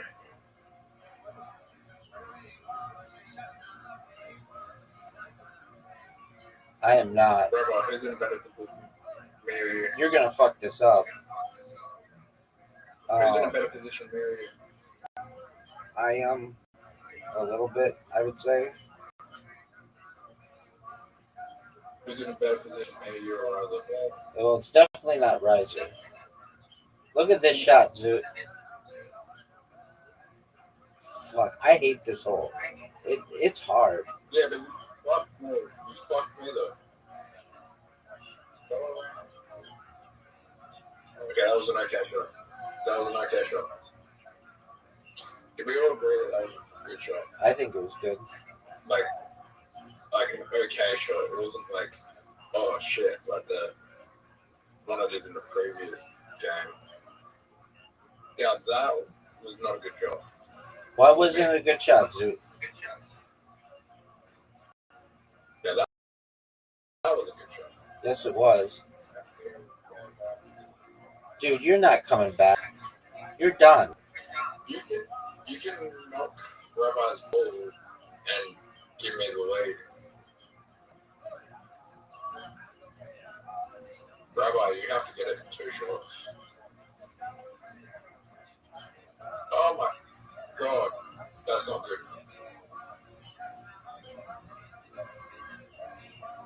This is not good.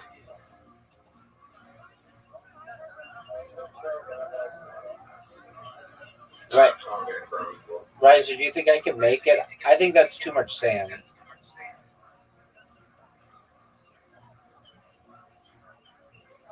You think I can make it? Yeah, you can easily make it. I think I could do this.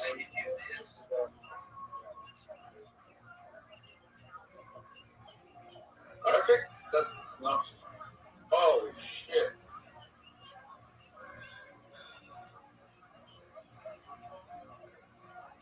Did I just get the. Don't hit his ball, whatever you did. I can come back.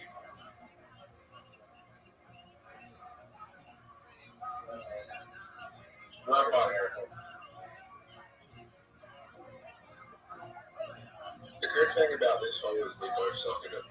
I'm actually very good at it.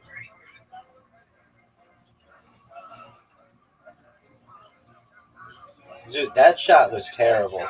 So long as Riser doesn't help you, why would you help him?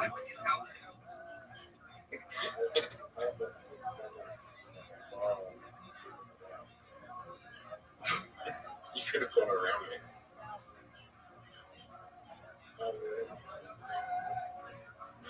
Rabbi, Raza, you hit my ball, not Rabbi's.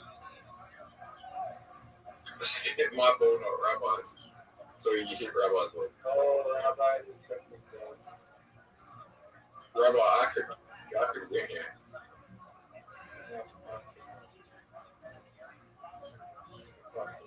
Yeah, perfect shot. Perfect shot. Nearly perfect shot. Nearly perfect shot.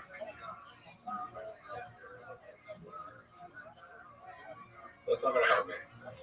That's just going to help Rabbi.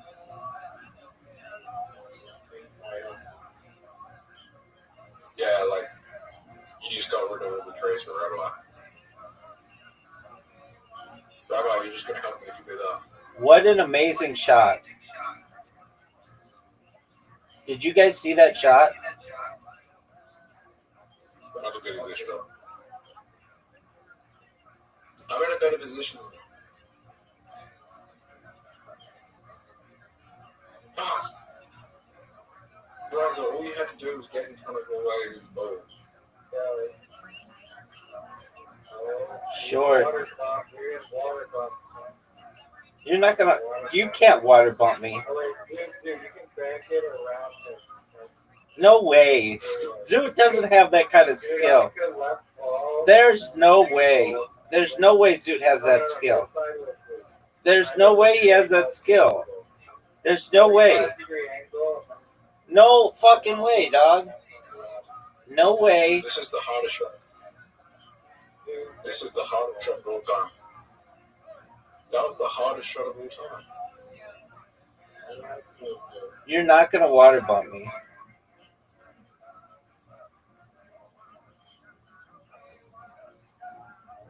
You nearly killed it. But you're gonna fuck over Zoot. You're gonna fuck over Zoot.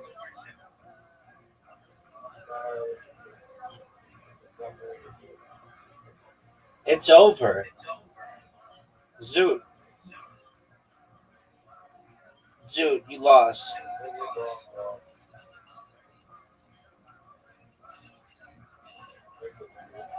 Zoot, you lost. That's a terrible shot. Make it, Riser.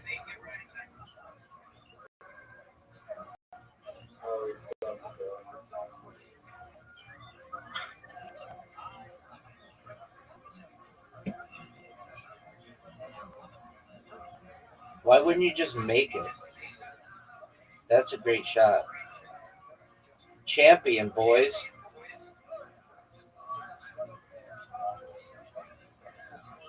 All right, next game is going to be. Can we play it with that many people? No. Can't play Moncala. Can't play Cup Pong. Can't play Literati. Can't play. I don't understand why you can play.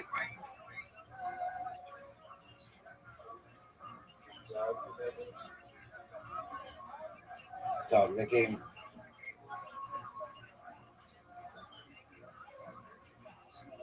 Have you ever played Draw Together with Zoot?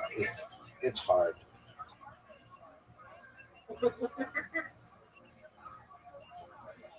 All right, Riser, here we go. Yeah. I'm not saying you're a bad drawer. I'm saying it's difficult to draw with your finger. That's what I'm saying. I mean, I am a fucking terrible drawer. Like you saw me trying to draw the outfield. Right, but I did get it right.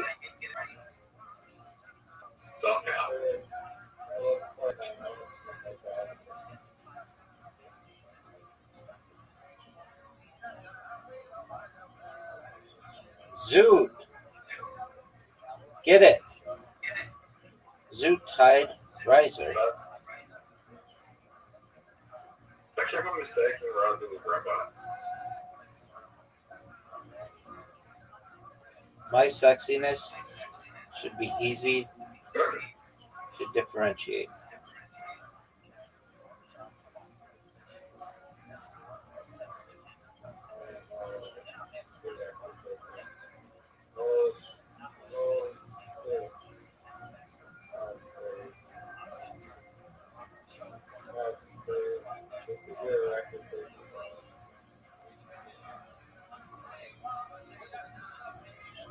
"35's the record.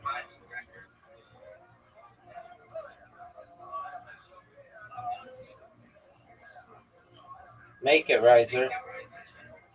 Alright, that was alright. Zoot, your turn. Get 7 or more. This is a battle for second place. Okay, Zoot missed the first one. He got the second one. Missed the third. Missed the fourth. Swish the fifth. Made the sixth. Seventh. Made the eighth. Swish the... One more. Oh, he tied. Alright, everybody be quiet. I have to focus. I'm going for the record.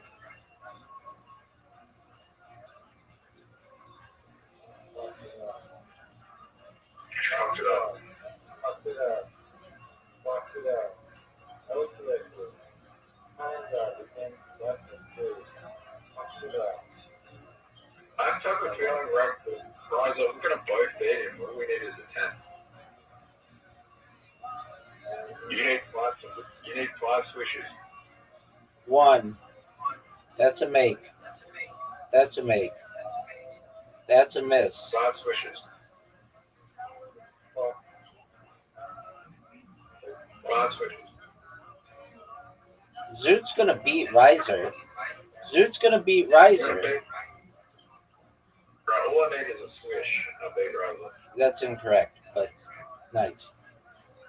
Riser, what's it like to lose to Zoot? Hasn't lost yet.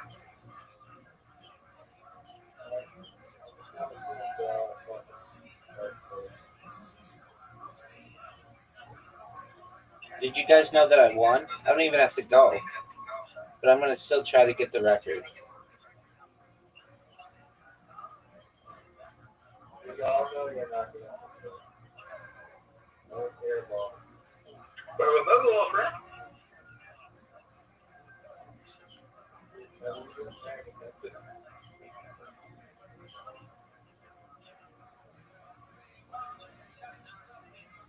Draw together. Do you guys want to play in English? Yeah. No, I want to play in Portuguese. I want to play in Australian. There's no such thing.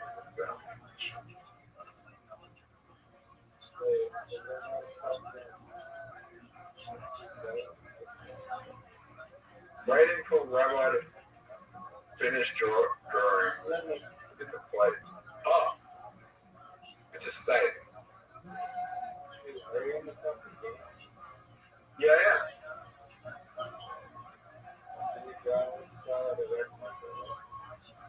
It's a state. It's America.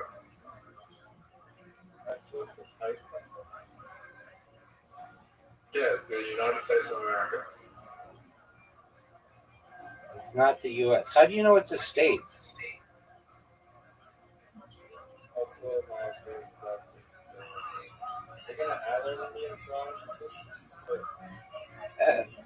Oh. Because it does at the top category place, so it has to be a place in the world. Oh, I fucked up. You just draw a SWAT sticker over what looks like America.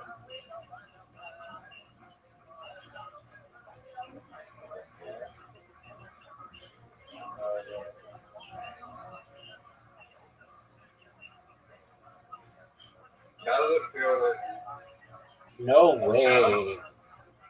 You got that?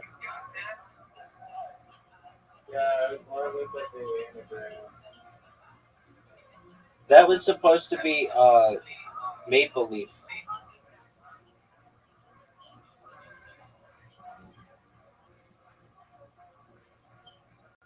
Oh, That's a person? That's a duck?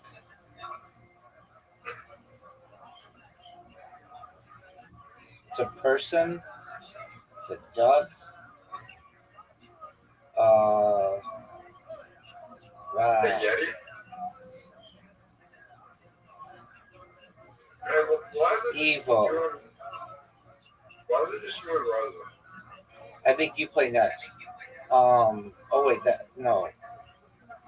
Maybe it's just a two. Maybe I made it for only 2 people or something. Is that everything? Then you're in it. Okay, do I have to guess? What is Yeah. evil? Is it a devil? I think it's a snowman. I think because it's a hard word.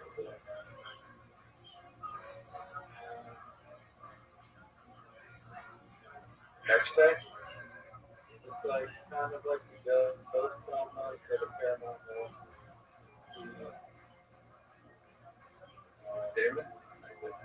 Monet.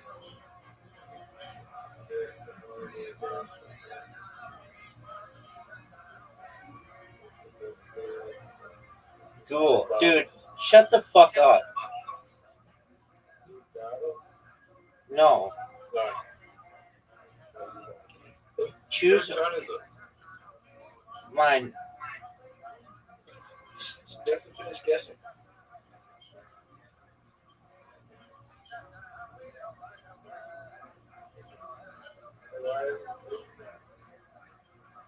Because everyone's saying it, correct? Movies. Is it Cars too? Why would it be Cars 2? Because you trip. Car. Is it Cars?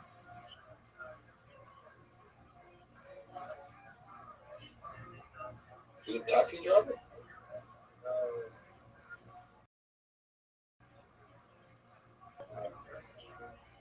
Is it Taxi Driver? Pretty close. Zoot's incredibly close. Driver? Oh, Baby Driver. What movie is Baby Driver? The one with Kevin Spacey.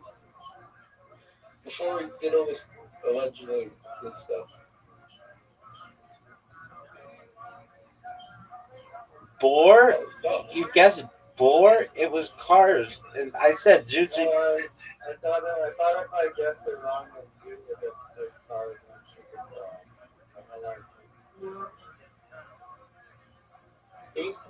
Oh, Riser, you get to guess again. Riser, you get to guess again. I said Cars 2. That's why I said you're incredibly close. She just said, oh, it's Cars. Well, I said, why would you guess Cars 2? Like, the sequel. What the fuck is this? It looks like... I just said Cars 2 because it was... Oh, it's a piano. It's a piano. It's a piano.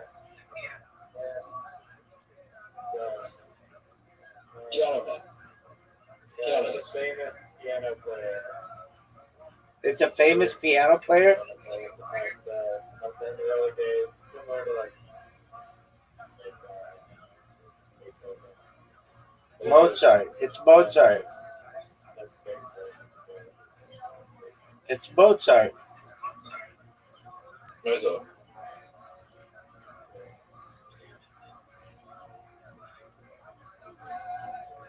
Are you ready for how?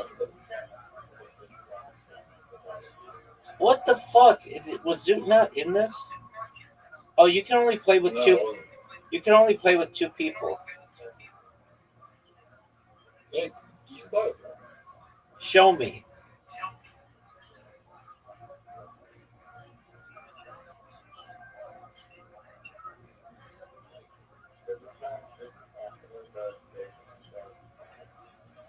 Yeah, like they're gonna catch that.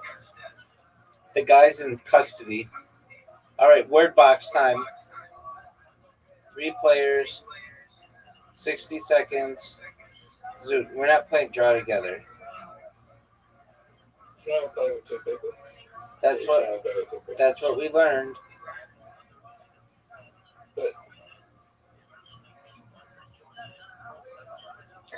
Riser, Riser, come on, man, Riser, Riser. How did you not get it was cards?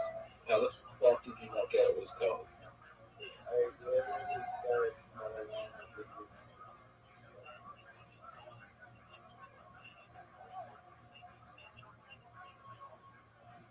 What? Yeah, sounds like.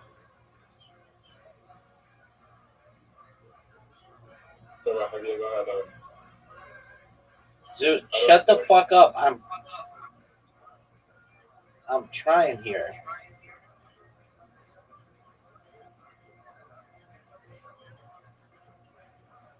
who's your favorite?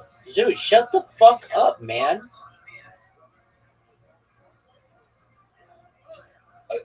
Zoot, shut the fuck up.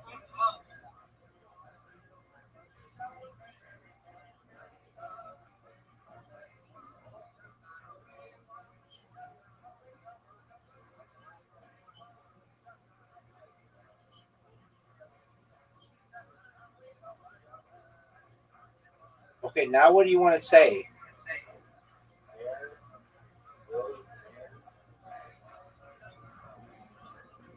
Zoot beat you.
Oh, you had the F word as well. Yeah, he gave it to us. All right. Redo that. You want to reload? Well, we don't have many games we can play, so we're gonna try it. Zoot and No, we have that. what's the game? Did you guys know that? No. Did you know that you guys have an invitation? Though we could play darts and just do a round robin. Zoot, you have an invitation. We'll do darts next with a round robin.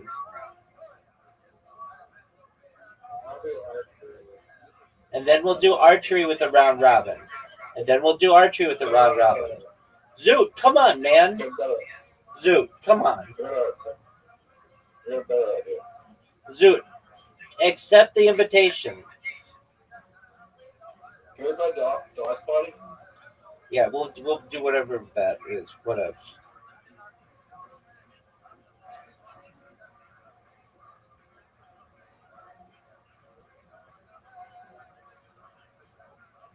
Right. Shut the fuck up, Zoot. I think you're like your thing gets really bad when you're playing and you want to just talk. That's my poker strategy, just never stop talking.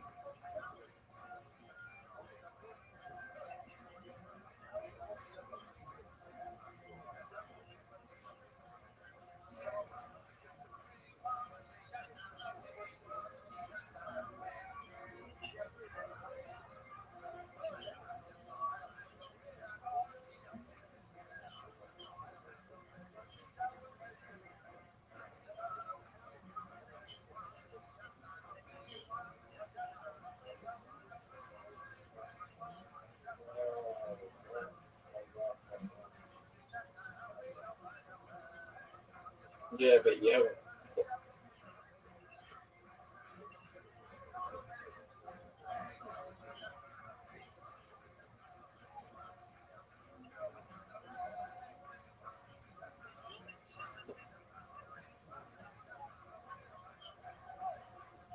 You remember the Tarzos?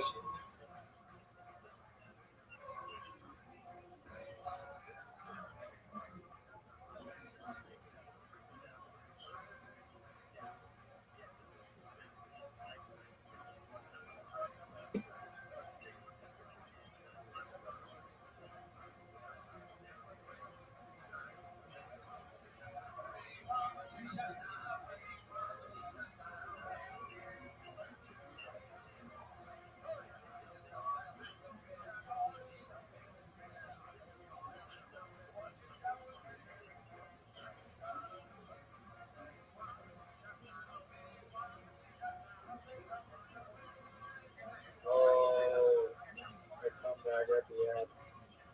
Sam, baby, Sam. All right, Sam. that's not a word. All right, you ready for dart zoot?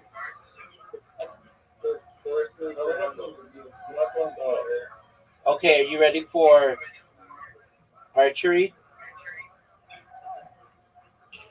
Dust party. What's darts party? Dust party. What are you saying? Dust party. Dice party.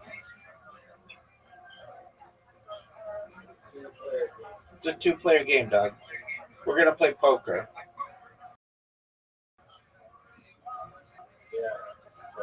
Did you know that Zoot and I played every single game on here one night, and I won about 2/3 of the games, but he did really well. Tazo. Yeah. Can you just like?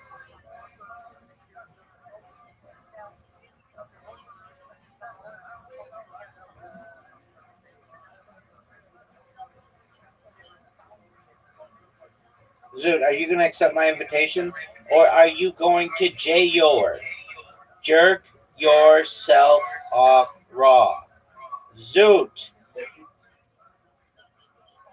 What do you send me an invitation for? Poker. Zoot is J Yoring. Zoot.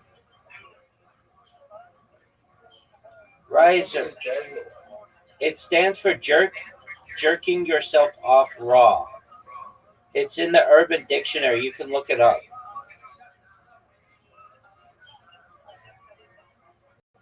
It's a real word.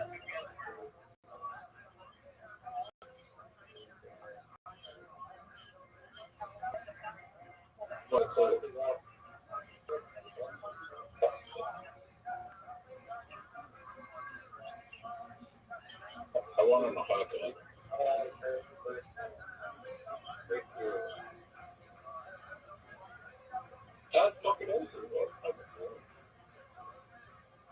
You just said you won on a high card, and then you said you had pocket aces. Which is it?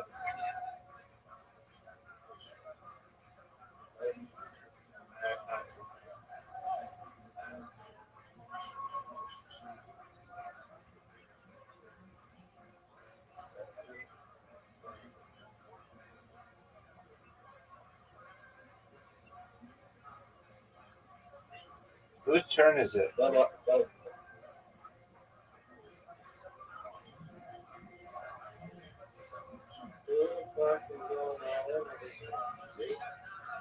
I mean, would you expect anything else? Would you expect any other strategy from Zoot?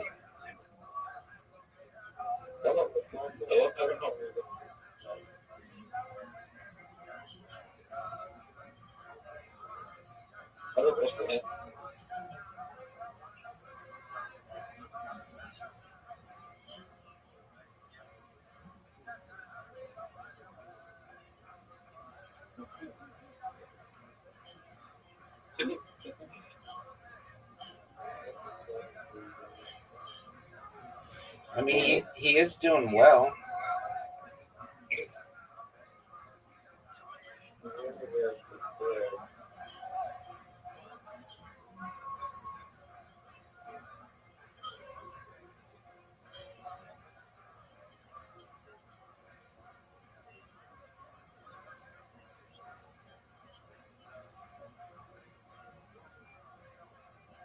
No way.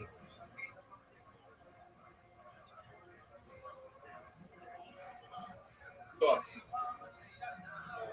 Nice strategy there, dude. 5-6. Nice. You're done.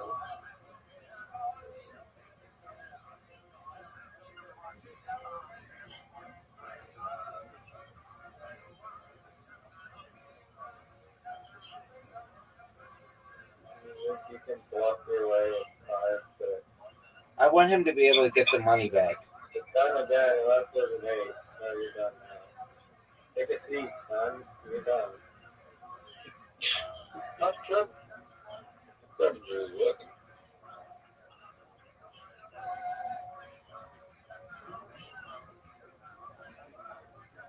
No, I'm trying to trust this right.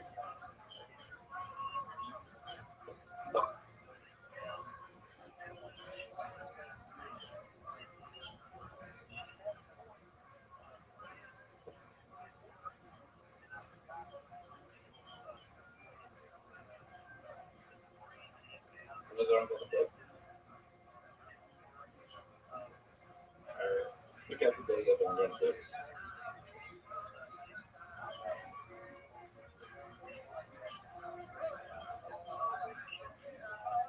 What did you do there? I pulled it because I didn't hit my.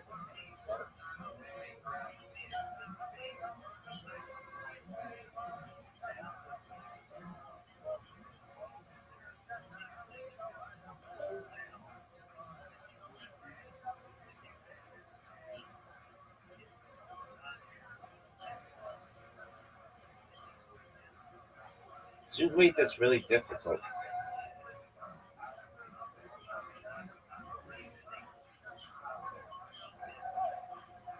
You still have enough shit. No, but I mean, normally it would be just like 20,000 versus 20,000. Now it's 20,000 versus 36,000.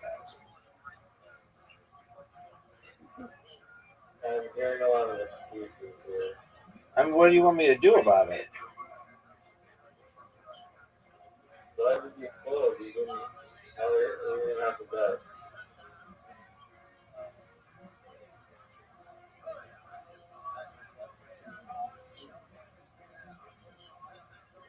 Why are you folding? Do the antes keep going up? You were already the big blind, so you could just put that. I don't know why you haven't folded.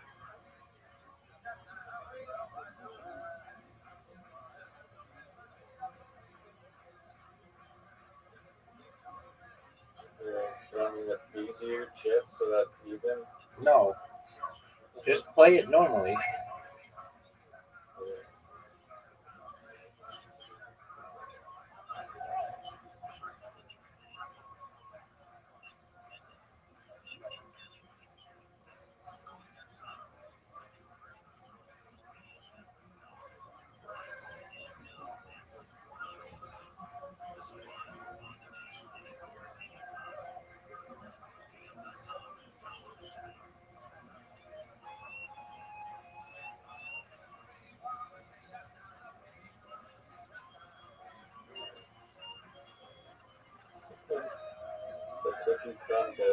You had a pair of fours? Oh no.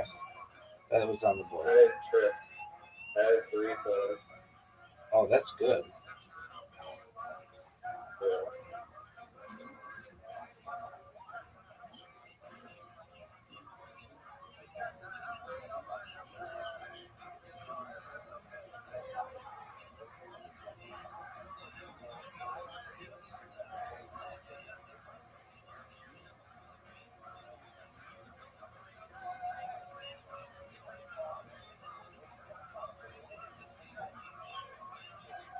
Do you think you could beat Zoot in a fist fight? It depends how drunk I am. Okay.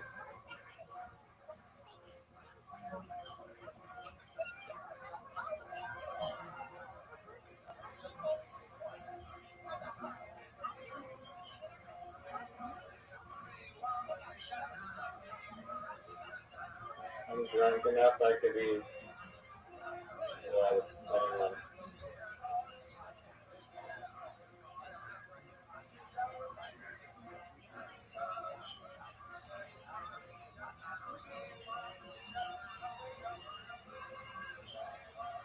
Have you been in a fight before?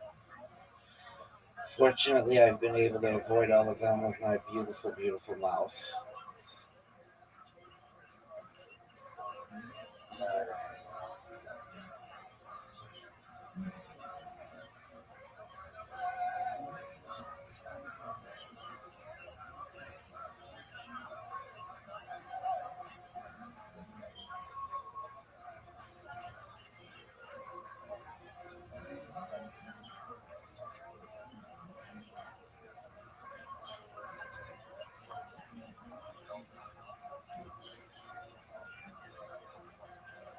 I had nothing.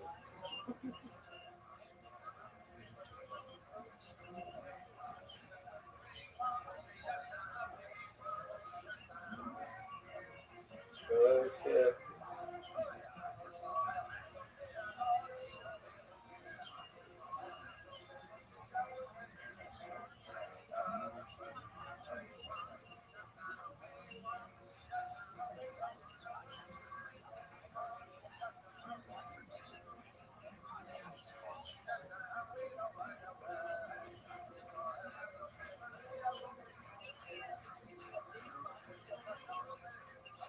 No. Fuck.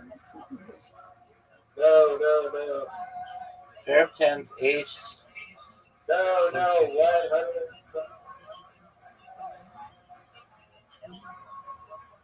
I didn't even bet that much.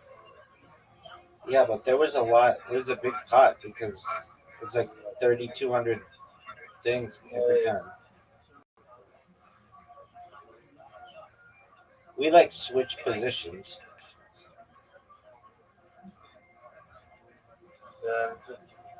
You hit call.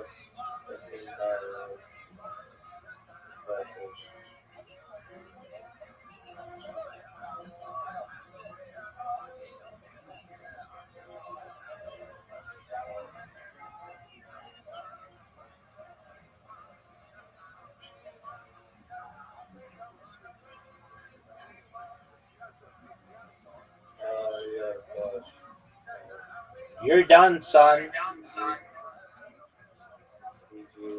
All right, let's call it a night. Come back tomorrow, please.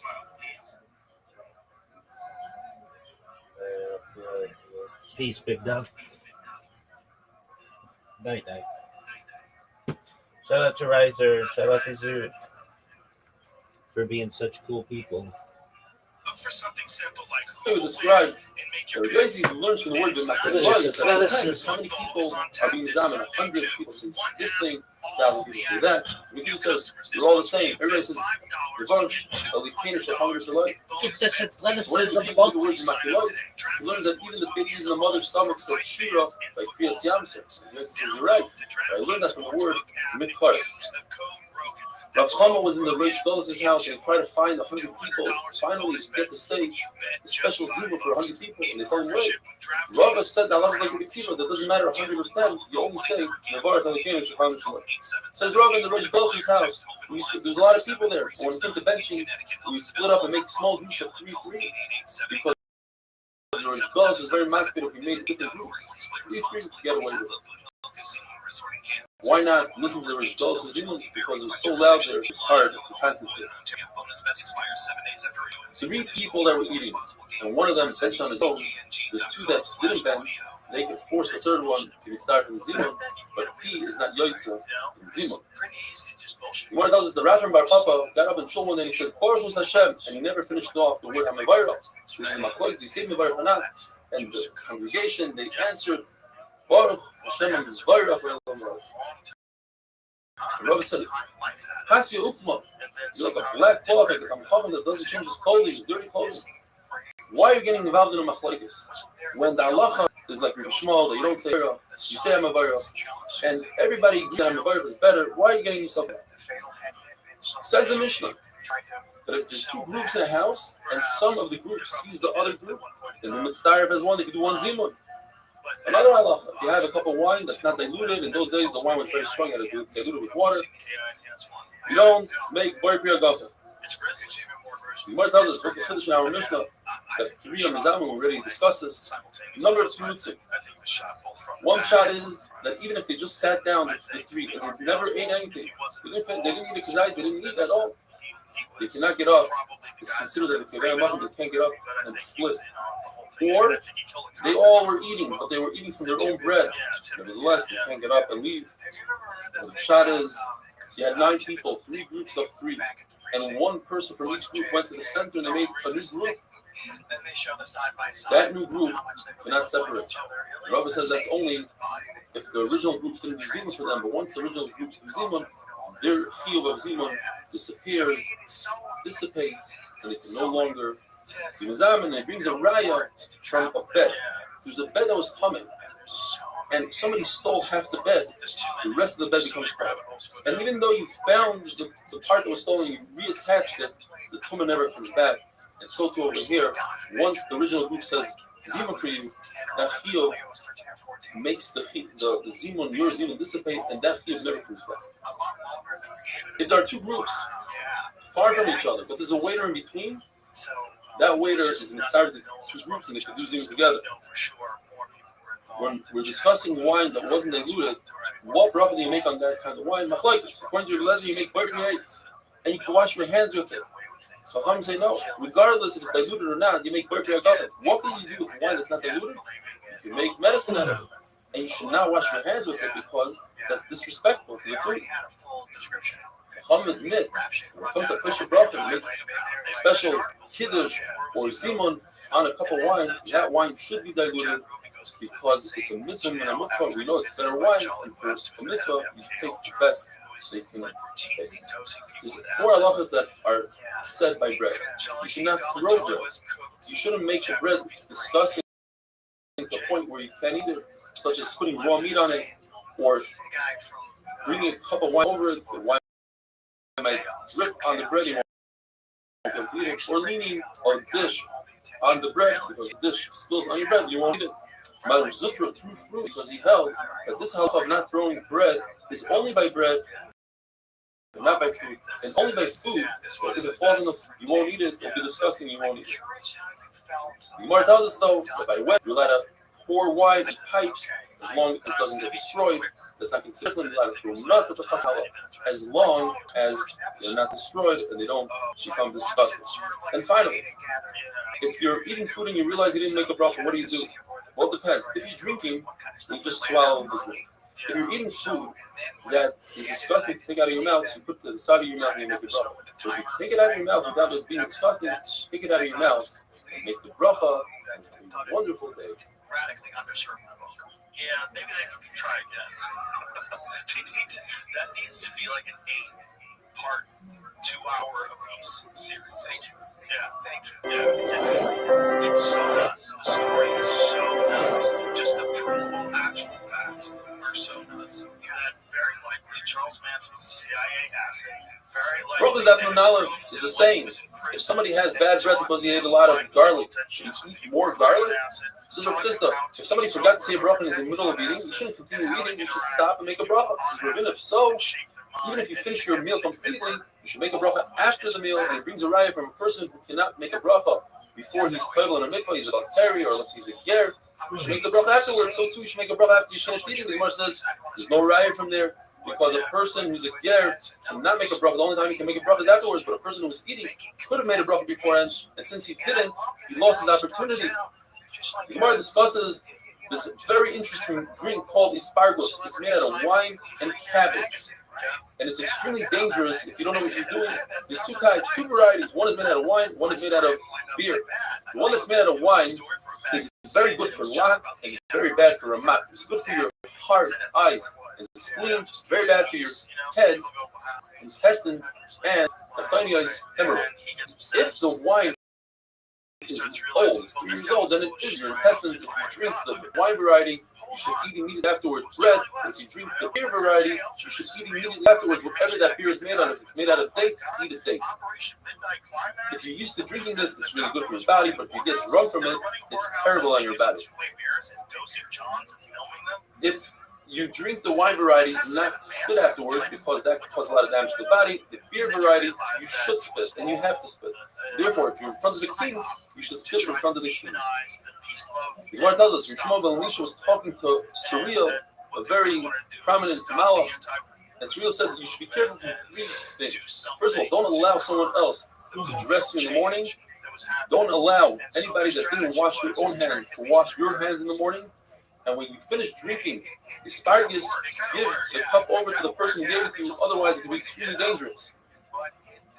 There are gangs of shadim that are waiting to attack humans, and they just wait for you to mess up on one of these three things, and then they'll attack you, or there's a gang of Malach Kabbalah. Either way, it's very dangerous. Yeshua Levi was told by the Malach HaMavos the same exact thing, but the third thing about asparagus was switched. Malach HaMavos didn't tell him about asparagus, but he told him that be very careful, don't bump into women who are coming back from a funeral, because I myself, the Malach HaMavos, sit and dance there with my sword, waiting to come by.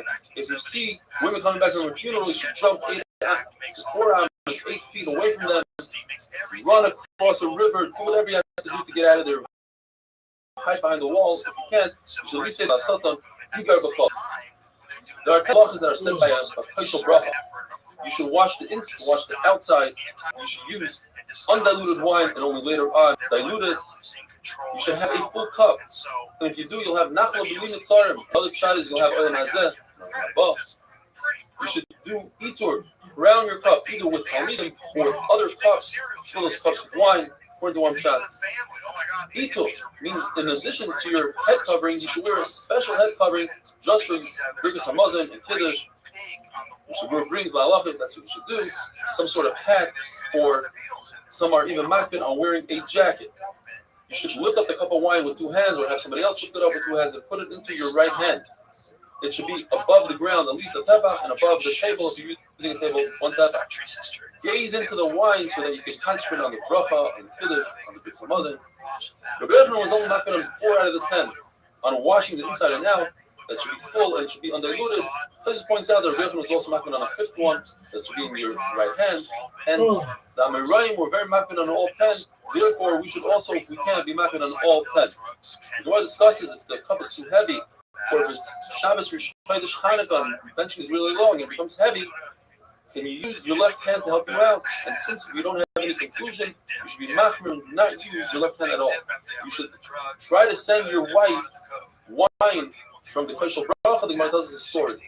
Rav Nachman had Ula as a guest, and he put him with Zimon, and then he told Ula, give some to my wife. And Ula said, I don't have to, because you drink from the Kosher Bracha. That's enough for your wife. Yalta, Rav Nachman's wife, was very upset, and she went ahead and she broke 400 barrels of wine. Rav Nachman tried to calm her down and said, look, just take a little bit of wine from the barrel. The Kosher Bracha goes into the barrel. She tells him, what do you think, I'm a fool? You're talking silly talk like a peddler that just talks here. Another 2 halachas the Gemara says, once you lift up the Kosher Bracha, you're not allowed to talk anymore.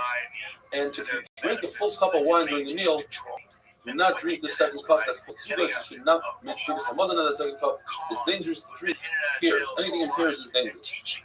When it comes to Birkas Hamazon and halacha, you should always sit down, even if you're walking, if you're standing, if you're leaning. You should always be in the same position so you can concentrate on Birkas Hamazon. That we finish Perek Shleishish Achlu, and now we're going to begin Perek Eilu Dvar. We have a very long Mishnah which discusses many machlekes in Misham and Silo. We're going to go into all the machlekes later on in the studios, one by one. We'll mention them briefly here. And all of them, the halachas like Basilo. We have a machlekes between Misham and Silo. If you make, according to Basilo, you make the bracha on the wine. First you make kiddush according to Basilo, and then you wash your hands. You wipe your hands on a towel, and you put the towel on your cushion, not on the table like the Shama. First you wash your machreinim, and then you sweep up the floor from crumbs or the table from crumbs. If you only have 1 cup of wine, and that cup, you want to use it for Abdallah ever Birkas Hamazon, what is the proper order? According to Beis Hillel, you do ner, the candle, then besamim, then birkas hamazon, and then havdalah. And they still say, you say the words me'oireh, not me'oireh, meaning the different colors in the fire. If a person forgot to bench and he walked away, he should just do birkas hamazon wherever he is. On a weekday, if they gave him a cup of wine, according to Beis Hillel, you make a bracha on the birkas hamazon, first you make birkas hamazon, and then you make the bracha on the wine. And the Mishnah says, in general, you don't make a bracha on a candle and the summon of a guy as that person and that of Avodah Zarah. Birkas hamazon can't be said until the food is digested in the body. The Gemara goes into that, what exactly the shear is. If you hear a half a bracha from a Jew, you know what bracha he's referring to, you're allowed to answer Amen. But if a Kusi says a half a bracha, you don't know if he said a bracha to his God or to Hakadosh Baruch Hu, therefore you don't say Amen at all. The first machlok between Bisham and Basil is what comes first, Kiddush or Yayin. Basil says you say the bracha al Gefen and then on Kiddush. The reason is because the wine is what causes the Kiddush. Without wine and challah, you cannot make Kiddush. And wine is qadr, you use wine for Abdallah, birkas hamazon, Kiddush. Therefore, wine's first. It's two reasons against Bisham, two reasons. And the halacha is like Basil. What's the big Kiddush? The halacha is like Basil. We know Abbas came and said that the halacha is always like Basil. It's very possible, says the Gemara, that this is before the heavenly voice came out. And it's possible that we don't go by a basketball. Rabbi Shua says, when it came to Rabbi Eliezer, and he said, Allah is like Rabbi Eliezer, we don't listen to a basketball. Have a wonderful day. It's just, I thought they were supposed to just operate on foreign soil. I know they were, but sometimes things get messy. But it's like you talk to like your average boomer who just watches cable news, newspaper, they never played this in a million years. And they'll hear us talking about it, thinking, come on, guys. No, you're right. Bracha is daf nun beis. If a person only has one cup of wine and he has to do Havdalah and he wants to eat a meal and do Zimun, what should he do? Says the Gemara that he could eat a full meal before Havdalah and use the one cup of wine for both birkas hamazon and Havdalah. But what is the order? Says the Gemara, what he does is he first does birkas hamazon, then he does ner, then he does samim, and finally he does Havdalah. Who does this go according to? This goes according to Bisham. How do we know? Because there's a big machlokes between Rabbi Yehuda and Rabbi Meir. What is the machlokes between Beis Hillel and Bisham? Not to be too confusing, everybody agrees that Havdalah is all the way at the end. And in Rabbi Meir, everybody agrees that ner is first. The machlokes between Bisham and Beis Hillel is in the middle. Do you say birkas hamazon and then besamim, or do you say besamim then birkas hamazon? And in Rabbi Yehuda, everybody agrees that birkas hamazon is first. Machlokes is ner before besamim or besamim before ner. Now, if you look at this list over here, where do we see that birkas hamazon comes first, then comes ner, then comes besamim, and then Havdalah? Like we said in the Brisa, the only one that says that is Bishamai, according to Rabbi Yehuda. The issue is that you see Havdalah is all the way at the end. Havdalah is equal to Kiddush. And in the Mishnah, Bishamai hold that first you do Kiddush on Friday night, and then on the wine. And over here is the opposite. First wine, then Kiddush, Havdalah. The answer is, there's a difference between bringing in Shabbos and letting Shabbos out. When you accept Shabbos, you want to make it as early as possible, so you make Kiddush first, and then Bar Pri Hagafen. But when Shabbos goes out, you want to prolong Shabbos, so you make Bar Pri Hagafen first, and only afterwards, you do Havdalah. Are you required to have a cup of wine for Zimun? They still say yes. And Bishamai is a machlokes, a two-way machlokes, what Bishamai hold. The Brisa says specifically that according to Bishamai, you don't need a cup of wine because the Brisa says that if a person was about to finish his meal and he brought a cup of wine, he should make the bracha on the cup of wine and drink the cup of wine before he benches. So you see that according to Bishamai, you don't need it. But in the Mishnah, there's no hefrach because it's possible that he actually keeps the cup of wine for benching. But it says in the Mishnah that he makes a bracha of wine. It's possible that he just tastes a little bit, he put it into his hand without touching it, without being against the cup, and he tasted it, and then he refilled the cup, and therefore he's able to be yotze both.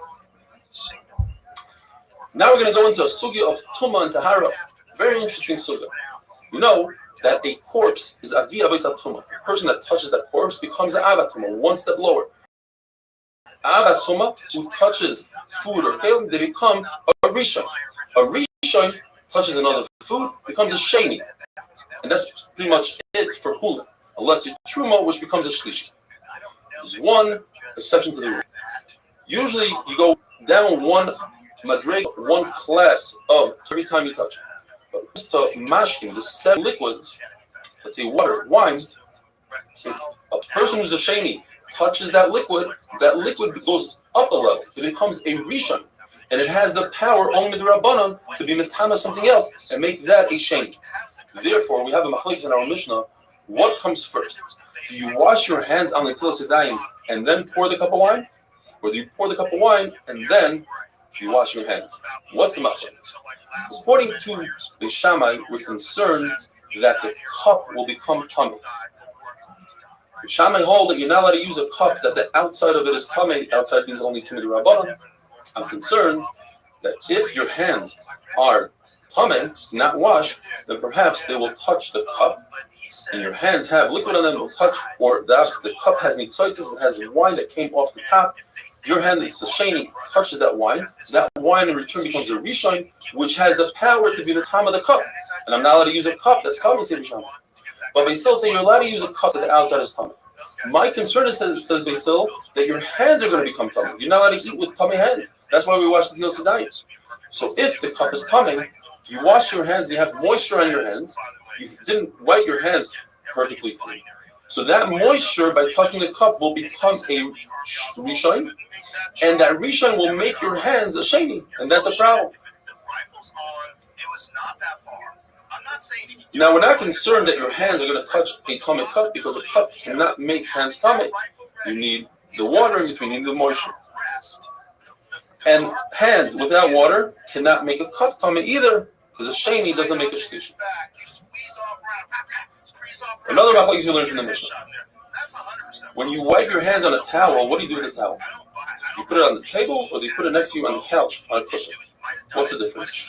According to Beis Hillel, the table is a sheni, and the cushion is a sheni. So there shouldn't be a difference, but there is a difference. If you put it on the table, I'm concerned, say Beis Hillel, that the moisture in the towel will make other foods, the rishon will make other foods on the table tummy. I'm not concerned that my hands will become tummy, because that is not something that we find in the Torah, that just hands become tummy when the rest of the body doesn't become tummy, where food becomes a sheni, that's in the Torah. Yeshami say differently. I'm concerned that your hands will become tummy. Therefore, put the towel on the table. The table cannot be a sheni according to Yeshama. You're not allowed to use a table that's a sheni according to Yeshama, and therefore put your towel on the table, not on your cushion. Another machlekes we find in the Mishnah is, do you have to sweep the floor before you wash my machronim, or do you have to clear the table of crumbs? According to Bishai, machlekes says, are you allowed to use a shamish, a waiter who's on Amaris and doesn't know the halachas and doesn't pick up the larger pieces of bread?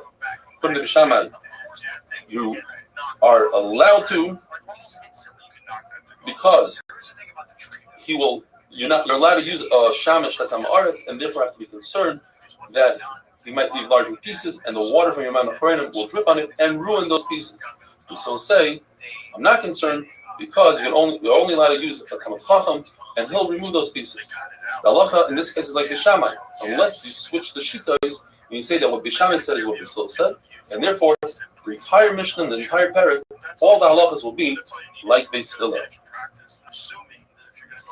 There's a machlekes between Bishamai and Beis Hillel. Do we use, according to Rava, do we use the word oire? Bara means in the past. Hashem created light in the past. Oire means right now he's creating, or perhaps it also means in the past. And that's machlekes Bisham Yisrael. According to Rav Yosef, that can be. We say Yitzhak uvoire chayshach. Doesn't mean he's creating right now. It means he created Shishis Mei Bereshis.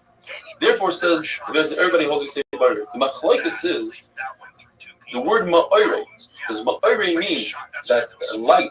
How many different colors does fire have? According to Beishamai, only one. According to Beis Hillel, it has 3 ma'oire. You don't say ma'oire, you say ma'oire because it has red, yellow, and green, or whatever that other third color is. The halacha is that a candle of a goy, you're not allowed to use the light from it for Havdalah, because he did an issue with it during Shabbos. Rashi says amazing that he did it for Malacha on Shabbos. He used it for Malacha. The sum of the guy you're not allowed to use if they're coming off of some sort of big party, because most of the parties are for Avodah Zarah. Have a wonderful day. It's not going to look anything like that. It's going to be all fucked up. And there's the fragments. There's missing fragments from the bullet that are in Connolly's wrist. There are fragments that are missing from the actual bullet that are attributing to the bullet. But they did it. That's what's nuts. You know, if I talk about Bracha is Daf Nun Gimel. Today we're going to be discussing mainly the Havdalah candle and Besamim. A candle that was lit on Shabbos, but beheter, for a woman who's giving birth or a sick person, you're allowed to use it for Havdalah. A candle that was lit before Shabbos and burned through Shabbos, you're allowed to use it for Havdalah. But a candle that was lit before Shabbos by a guy and used on Shabbos for Isurim for the guy, you're not allowed to use after Shabbos. A candle has a combination of a flame that existed beforehand, an old flame, and every second it regenerates and becomes a brand new flame. Therefore, if after Shabbos a guy lights a candle from a Jew, or a Jew lights a candle from a guy, you're allowed to use it for Havdalah because it has a brand new flame in it. On the other side, if you take a candle on Shabbos from one domain and place it in another domain, you are chayiv because you're taking the old flame and moving the old flame into the new domain. So why is it that it's also to use a flame that a guy lit from another guy's candle? That's just the gzeira that you might use the original guy's candle right after Shabbos. There's a concept that the flame must be for light and not for any other purpose such as heat and cooking. Therefore, if one sees a very large flame coming out of a furnace, well, it depends. If it's the beginning of the process of heating up stones for lime, then you don't make a bracha on it. But if it's at the end of the process and they're using that light, that fire for light, then it's mutter. What about the light in a shul? It very much depends. If they lit up a candle in honor of an important person, then you can't use it for Havdalah. If it's there for the caretaker, even though there's an important person there, but the caretaker needs his own light, you could make a bracha on it. And if there's a full moon that the caretaker doesn't need light, so even if the caretaker is there, you cannot use it for Havdalah. If they brought a candle into the Beis Medrash for Havdalah, Machlokes Beis says everyone should say the bracha to themselves, because if one person makes the bracha for everybody, that could cause a big bittul cutter. Just like if somebody sneezes in the middle of Beis Medrash, you don't say bless you because that's bittul cutter. They still argue and they say that one person should make the bracha for everybody because of the concept like one person makes kiddush for everybody, it's better that one person might see everybody. A candle that was lit for the dead depends. If they would light that candle during the day in his honor, then you cannot use it for Havdalah. But if they light it to see the way, then you do make a bracha on it. Perfume, a fragrance for the dead to counteract the bad smell, or for the bathroom, or for your hands, you do not make a bracha on it. But if a person has perfume in a store because he wants to attract customers, then you do make a bracha on it.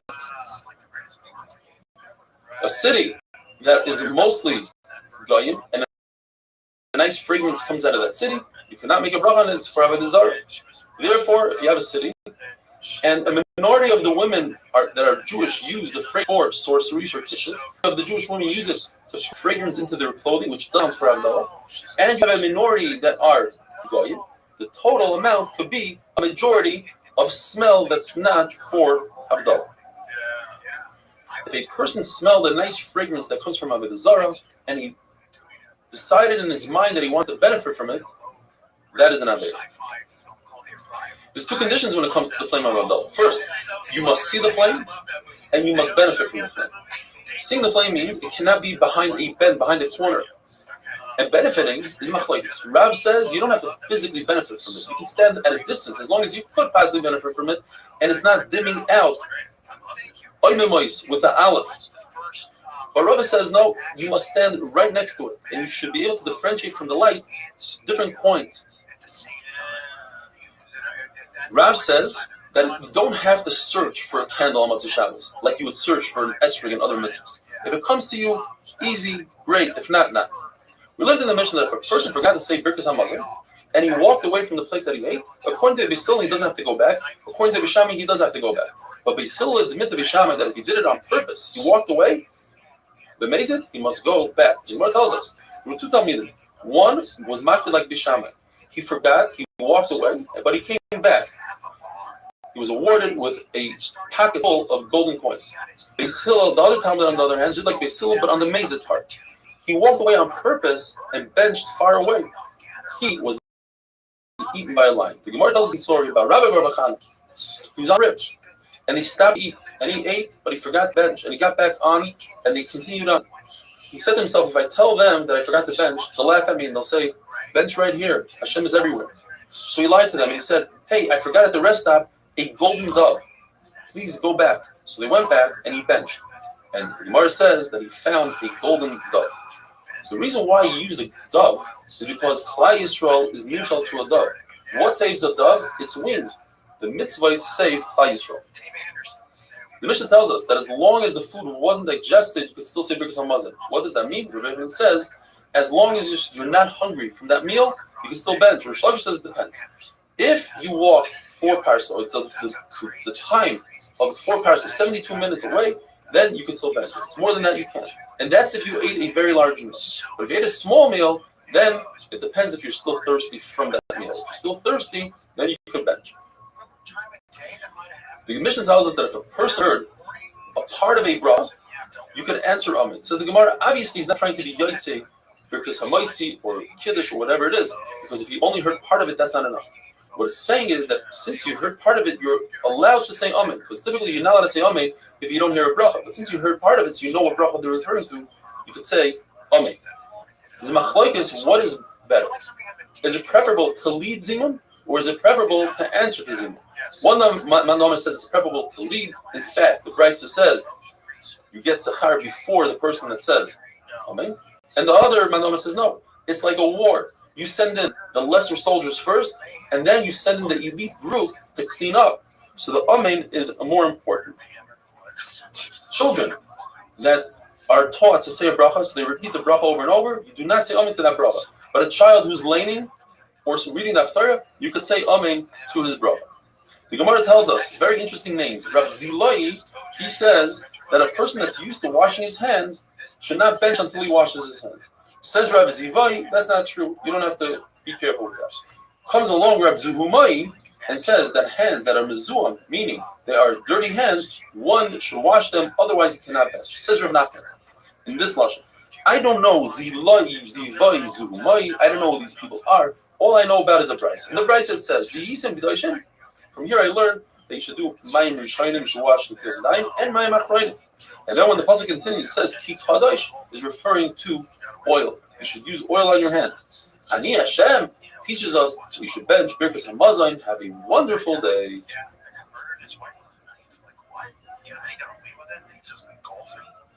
Yeah, it was our follow-up part that didn't really support anything about what he had claimed. Remember when he was around? The juice is loose. I think I just written that one up. He had like a king's robe on and like a bunch of hot ladies. Okay, it's coming back to me. Bracha is Dafnun Dalet, a brand new Perek Haroya, which discusses many different types of brachas, which we say in different situations. The first one is if a person sees a place where a miracle and nace happened to his forefathers, he says, Baruch She'asa Nisim Lavisenu Balakam Azeh. This points out in the entire Perek where we say Baruch, it means Baruch Atah Hashem Elokeinu Melech Haolam. And this we learn from Yisro. If a person sees an Eretz Yisrael place where they uprooted a Zara and the Yerushalmi is brought down, it's an entire Eretz Yisrael. It says a special possible for that. That person sees mountains, hills, rivers, seas. He says Baruch Oisem Ma'aser Bereishis. Yehuda says if he sees the great ocean, he says a special bracha Baruch Shasas Hayom HaGadol, as long as he didn't see it within the last 30 days. A person sees rain or he news, he says Baruch HaTov HaMeitav. If he hears bad news, he says Baruch Dayan Emes. If a person builds a brand new house or buys new clothing, he says Shechiyanu. There's no use of davening for something that already occurred. That's called a tefillah shav. So if your wife is pregnant, you daven that she should have a boy. That's a tefillah shav. If you hear a screaming, you say, "I hope Yiratzon." That shouldn't be somebody from your family. It's too late. That's a tefillah shav. If a person walks into a very dangerous city, machlokes whether he says 2 brachas or 4. 1 when he comes in to the city, 1 when he leaves, or 2. 1 when he walks in, but as he gets in and he sees that he's safe, he says the second bracha, and the same thing as he leaves, he says the second bracha when he realizes that he's safe. You're mechuyev to make a bracha on the bad, just like you make on the good. You say Kriyish every day, the Chalavavcha, with your two Yitzarim, your Yitzhak, Yitzhak, Chol Nafshcha, even if the Baruch takes away your neshama, the Chol Meidecha Tu Pshatim, even if the Baruch takes away your money, or Meidecha of Russian of to measure. All the measures that the Baruch gives you are for your good, and you daven for them. There's an issur to act lightheadedly in front of the eastern gate of the Beis Hamikdash. You're not allowed to walk into the Beis Hamikdash with your walking stick and with your money belt and with dust on your shoes. You shouldn't use the Beis Hamikdash as a kapandra, as the Gemara will explain, and certainly you shouldn't spit in the Beis Hamikdash. In the first Beis Hamikdash, they would say, every bracha and Shemona Esrei, they would use a very interesting lashon. Baruch atah Hashem, Elokei Yisrael, Ada Olam, Baruch, for instance, atah Hashem Chonin Adas. But the Tzdukim believe that there's only one world, there's no world to come, so therefore they instituted, you say, Min ha'olam, from this world, Ad ha'olam, to the next world. When you ask your friend and you say, hi, how are you doing, good morning, you should use Hashem's name.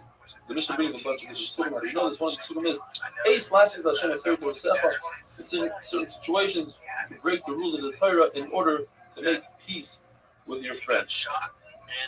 A miracle that occurred to the congregation, everybody's mechuyev to say bracha, and if it happened to an individual, there's a few cases where somebody was saved from a lion, or there's an amar that was saved from a wild camel, and also he had a nace who's very thirsty, and a river grew underneath his feet. So every time he passed that place, he'd mention both nisim that happened to him.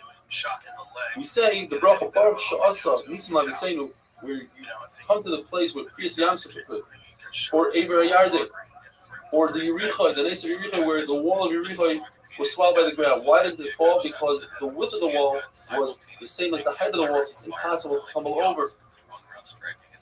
Arnoin, the Gemara tells us the story that there's a Nes, that Klal Yisrael were walking in the desert, and the Merim wanted to kill them, and they hid in caves, they dug holes in the walls of the mountains and hid there. And the Araim flattened out all the mountains and destroyed the Merim. There were two people, Ace Vahiv.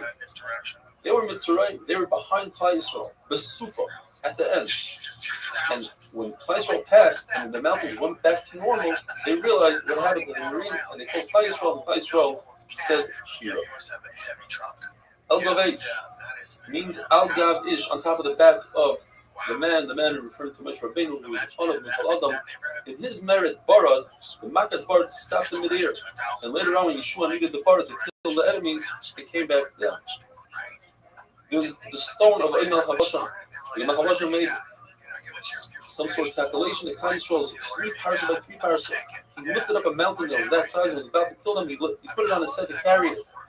Says the Gemara that Rabban Shalom made a nace that the ants dug a hole in the mountain, and the mountain came and slipped right over his head and got stuck on his neck. He tried to lift it up, and he couldn't, because it says in the pasuk, Shinei Yishayim Shibarta, his teeth came out, Ribafta. They came out long and crooked, and he couldn't get the mountain off.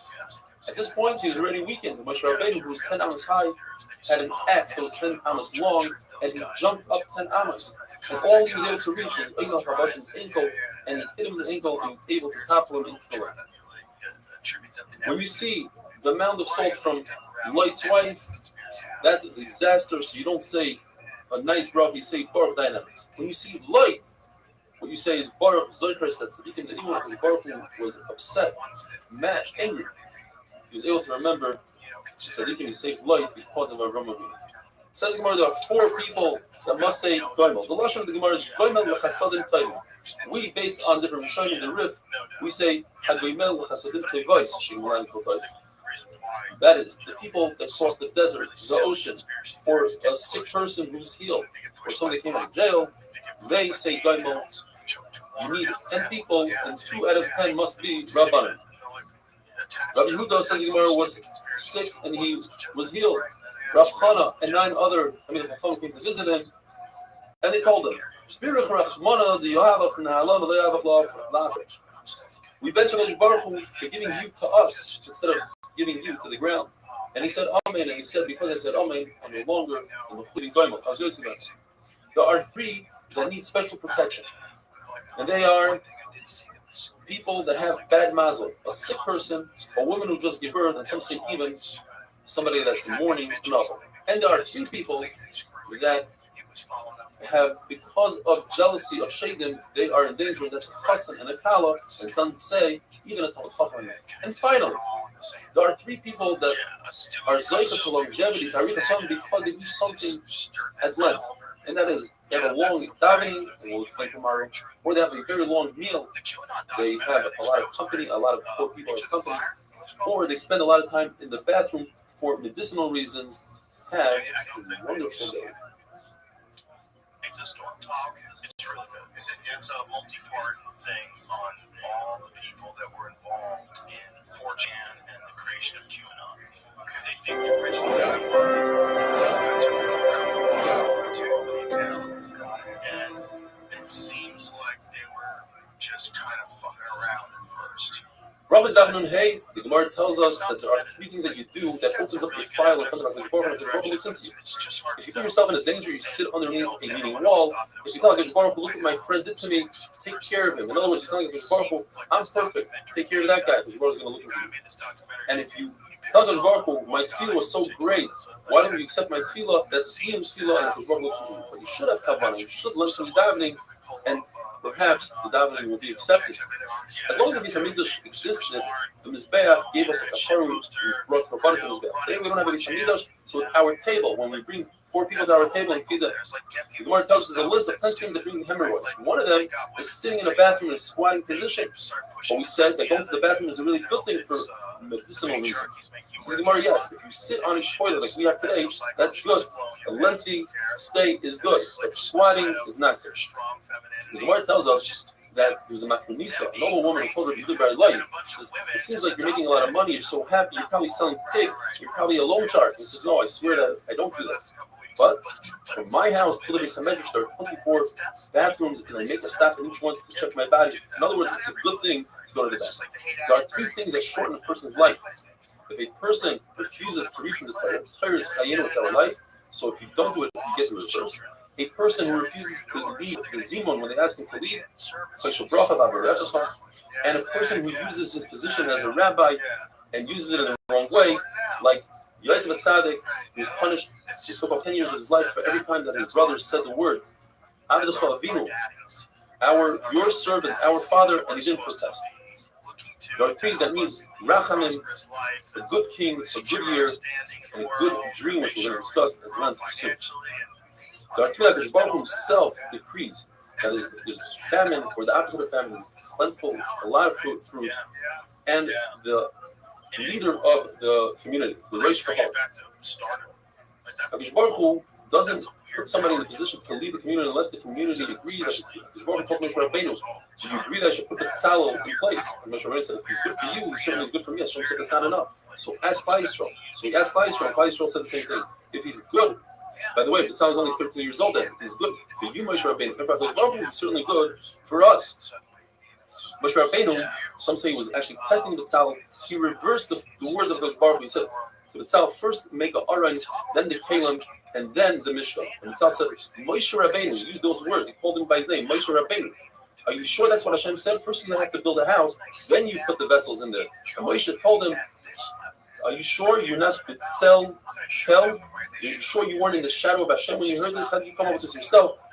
B'tzal had tremendous chachma. He knew how to take the letters that Baruch Hu used to create the world, the tziruf oisiyos. Baruch Hu, the Gemara says, only gives wisdom to people that have wisdom. And here comes the amazing sugya of dreams, a very lengthy sugya. Rav Chizda says numerous quotes regarding dreams. First of all, the worst dream a person can have is when he's dreaming that he's fasting. A dream that nobody deciphered is great. It's a letter that hasn't been opened. Once you open it, then the problems start. Good dreams, bad dreams, they don't happen 100% as you dream them. A bad dream is better than a good dream. When a person has a bad dream and he's sad about it, that sadness is actually the kapara, and it does away with the dream. On the reverse side, a person has a good dream and feels all good about himself, that actually takes away from his sechar. A bad dream is worse than getting malchus. We learn from Yosef Tzaddik that not everything that you dream comes true, because he's talking in his dream about his mother bowing, and his mother wasn't alive anymore. And we learn from Yosef Tzaddik that sometimes it takes 22 years for a good dream to come true. A tzaddik such as David HaMelech never dreams a good dream, and a rasha like Achitophel never dreams a bad dream. It says in the pasuk, you learn from this pasuk that even if a tzaddik dreams a good dream, he'll forget it by the time he wakes up, and therefore it's not considered a dream. And when the pasuk says the negative it's referring to when a person comes back from a long trip, he should not find his wife in a state of a suffix midah. Any person that doesn't dream any dream at all for 7 days is considered bad. If a person is really worried about his dream, he should go in front of 3 people that they should do hatavas chalay. They should make his chalay better. They should tell them, I saw a really good dream. And they tell him, heavy, it's a great dream, it should be good. And Hakadosh Baruch Hu should seal it with 7 seals, 7 zeros that it's good. And he should say 3 psukim that are the reverse, 3 about redemption, 3 and 3 shlumas, like we say in the Yidden. The Gemara tells us, 3 friends, Ameimar, Marzuk, and Rav Ashi were sitting together. And they said, why don't we each say a statement that the others have never heard?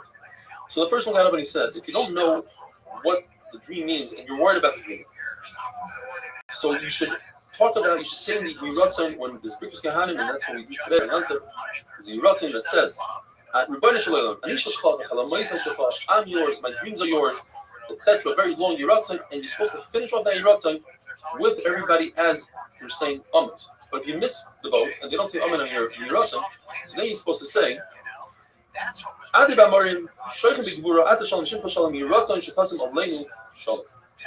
the second one gets up and said, whoever is afraid of an ayin hara should take his thumbs and go so, grab the thumb of the other hand, and then he should say, I'm so and so.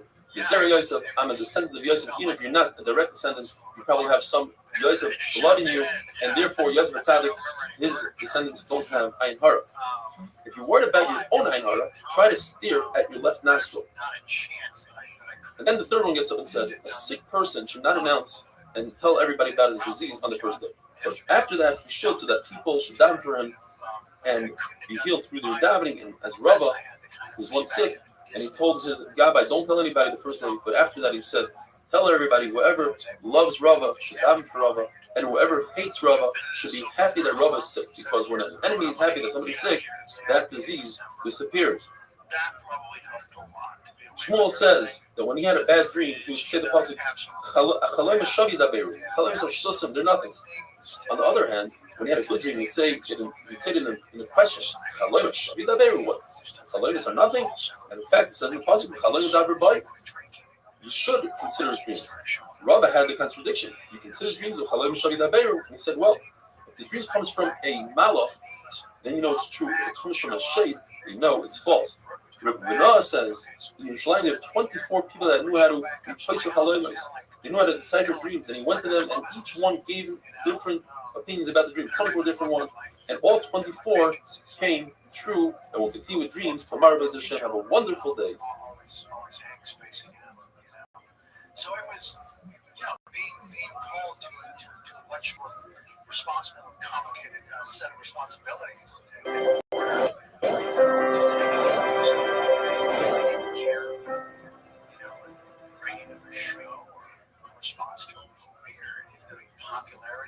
Bracha is Dafnim Vav. We're continuing with an amazing sugya of dreams. Behind me is a mural that a Rav HaGoyin Rabbi Yeshua Pesach drew himself and gave me as a gift. Picks all the dreams of today and tomorrow's daf. Gemara tells us that whatever you think during the day, that's what you dream at night. Gemara tells us 2 stories where Goyim came to Jews and said, if you're so smart, what are we going to dream tonight? The Jews inserted something in their mind during the day so that they think about it and they dreamt about it. For instance, they said, you're going to be captured by the Persians and you're going to use a golden staff to graze the sheep. That's what happened. Or you're going to use a golden grinder to grind date pits. Gemara tells us about Bar Hedya. Bar Hedya was a dream interpreter. Depending, if you paid him, he gave you a good interpretation, and if you didn't pay him, he gave you a bad interpretation. Abaye and Rava had 22 dreams. We're not going to go into all of them. But the bottom line is that whatever he interpreted to Rava in the negative, he interpreted to Abaye in the positive. He told Rava, your wife is going to die, your children are going to die, your business is going to do terrible. The king is going to accuse you of breaking into his palace. In fact, the king did accuse Rava of breaking into his palace. Then he told him, you're going to get whacked on the head by 2 clubs. In fact, Rava walked into the shul and he saw 2 blind people fighting and he tried to break the fight and he got hit twice. You were about to hit him again. And Rava said, stop. I only dreamt that I'm going to get hit twice. He interpreted Rava's dream that he's going to divorce his wife. 2 pigeons flying away is a symbol of divorcing a wife. And finally, when Rava paid him, he told Rava that the fact that the wall is falling down means that you're going to have unlimited amount of properties. Abai's house fell down. Now all of a sudden he throws Abai under the bus. Even though Abai paid him, he said Abai is going to die. You're going to take all of Abai's Talmidim. My house is falling. Your Torah is going to go everywhere. And Rava says, I saw in my dream that my head split open, my brain fell out. No, that's just the feathers out of your pillow. And finally he tells him, I dreamt that they're saying Hallel of Mitzrayim, meaning the regular Hallel. So he tells him that means you're going to have Nisan. The Gemara says both Bar Hedi and Rava were about to embark on a ship, and Bar Hedi remembered that Rava is going to have a nace. He said, why should I be on a boat with Rava? If the boat sinks, he'll have a nace, I'll die. So he jumps off the boat. In his hurry to jump off, his book dropped, and Rava peeked in his book, and he saw it says, all dreams are interpreted based on the interpretation. Rava looks at Bar Hedi and says, Rasha, why do you interpret my dreams that way? Look what you did to me. You killed my wife and my children and my business. I forgive you for everything. I cannot forgive you for killing the daughter of Rav Chizda, my wife. And it gives him a curse that his head should split open and his brain should fall out. Now that's a very difficult thing to happen. Bar Hedi said, if Rava cursed me, I better do tshuva. Let me go to Golos. He goes to Rome and he opened up shop in Rome. And sure enough, a customer comes, he's the head of the treasury, and says, I dreamt that a needle is in my finger. Says, Bar Hedi, pay me and I'll tell you the interpretation. Says the treasurer, no. Says, I won't interpret. The next day he comes to him, he says, I dreamt that I have worms in 2 of my fingers. Pay me. No. Following day he says, my entire hand is wormy. Says Bar Hedi, you don't have to pay me, I'll tell you what's going on. The king's clothing are wormy. You're in charge of watching it, but you know they're wormy. In fact, that's what happened. They took the treasurer out to kill him, and the treasurer says, well, Bar Hedi knew about this and he didn't tell me. They took Bar Hedi, they tied his 2 legs, the 2 cedars, they bent the cedars down, tied his legs, let the cedars go, and Bar Hedi's body was split in half, his brain came flying out, and that was the end of him. The Gemara tells us that Rabbi Shmuel also knew how to interpret dreams. Bar Doma came to him and said, my 2 jaws fell. Says Rabbi Shmuel, don't worry. That means that the 2 Romans that were after you, they died. My nose fell off. So that means that the finger of HaKadosh Baruch Hu fell away. My hands fell off. Says Rabbi Shmuel, that means you're not going to need parnas anymore. My 2 feet fell off. You're not going to need to walk anymore. You're going to have a luxury horse. I dreamt that I'm going to die in Adar and I'm not going to make it to Nisan. He says, no, that means you're going to die with honor and you're not going to have Nisayan, unless you have Nisayan. The Gemara tells us about probably the worst character in all of Shas. Stuki that came to Rabbi Shmuel and says, I dreamt that I was pouring oil on top of olives. Says Rabbi Shmuel, that means that you had relations with your own mother. I dreamt that I grabbed a star, and that means that you kidnapped a Jew, and I swallowed a star, that means you sold a Jew and you already used up all the money. My eyes are touching one another, that means you had relations with your own sister. I kissed the moon, that means you had relations with those sisters. I stepped on the side of a shadow of a hadas, that means you had relations with the Naira Hamurasa. I saw a shadow above me, but it was under me. That means that you had relations the wrong way. I saw ravens around my bed. That means you were with many women. I grabbed onto 2 pigeons and they flew away. You sent away your 2 wives without giving them a gift. I peeled an egg. That means you steal from the dead bodies. Says this Duki. Unbelievable. I agreed to everything. I did all of those things that you mentioned, but I did not steal from the dead. In that moment, a woman comes and says, that coat that you're wearing, you stole off the dead. And finally, and this is incredible, why would Rabbi Shmuel help him? I'm not sure. But he tells Rabbi Shmuel, I dreamt that my father said he left me money in Kaput. He says, that means that he left me money in the 10th beam in your ceiling. In fact, there's money there. If a person dreams about a well, that's a sign of either peace or of Torah, and Rava says, of life. If a person dreams of a river, a bird, or a pot, it's a sign of peace, as long as the pot doesn't have any meat in it. There are 11 things that the Gemara brings down and we can't get into it because it's very lengthy. But each one you have to say a specific pasuk, and not a different pasuk that could be detrimental to the dream. If a person dreams about a river, about a bird, about a pot, about grapes, he's supposed to say special psukim. About a shofar, a dog, a lion, if you're shaving, a well, a reed, or not. If a person dreams about a reed, he should anticipate chachma. If he dreams about weeds, plural, he should anticipate bina to understand. If a person dreams about gourds, hearts of palm, and wax, it's very good for a dream. Gourds are dreamt only by people that have Yirah Shamayim. There are 5 things that are said about an ox. If you eat its meat, you become wealthy. If it bores you, your kids will be great in learning.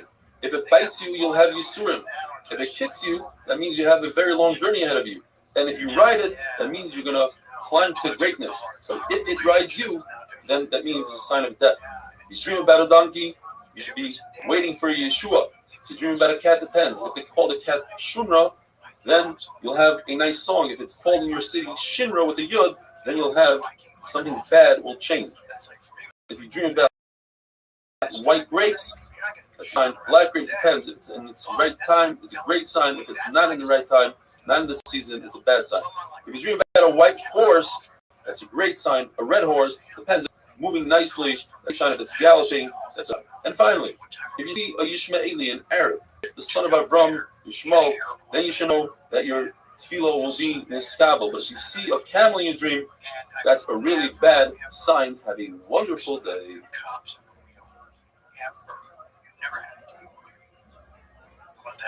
That's awesome. That's pretty good. That's very good. I just decided, like, a long time ago, when I was 17, very smart. Never gonna happen. There was, vacation camp. But these days, to get busted, drinking and driving. Brothers and Zion, we're continuing with dreams. Since we have over 150 different dreams to interpret, we are going to go over the 8-minute allocation. If a person sees a camel, that means he was supposed to die, but he's going to live. If a person sees an elephant with a saddle, that's a great thing. And if he sees 2 elephants, it's even better. If a person dreams the name written down, Huno with 1 nun, he'll see a nest. If he sees names with 2 nuns, like Chanina Yochanan, he'll have multiple nisim.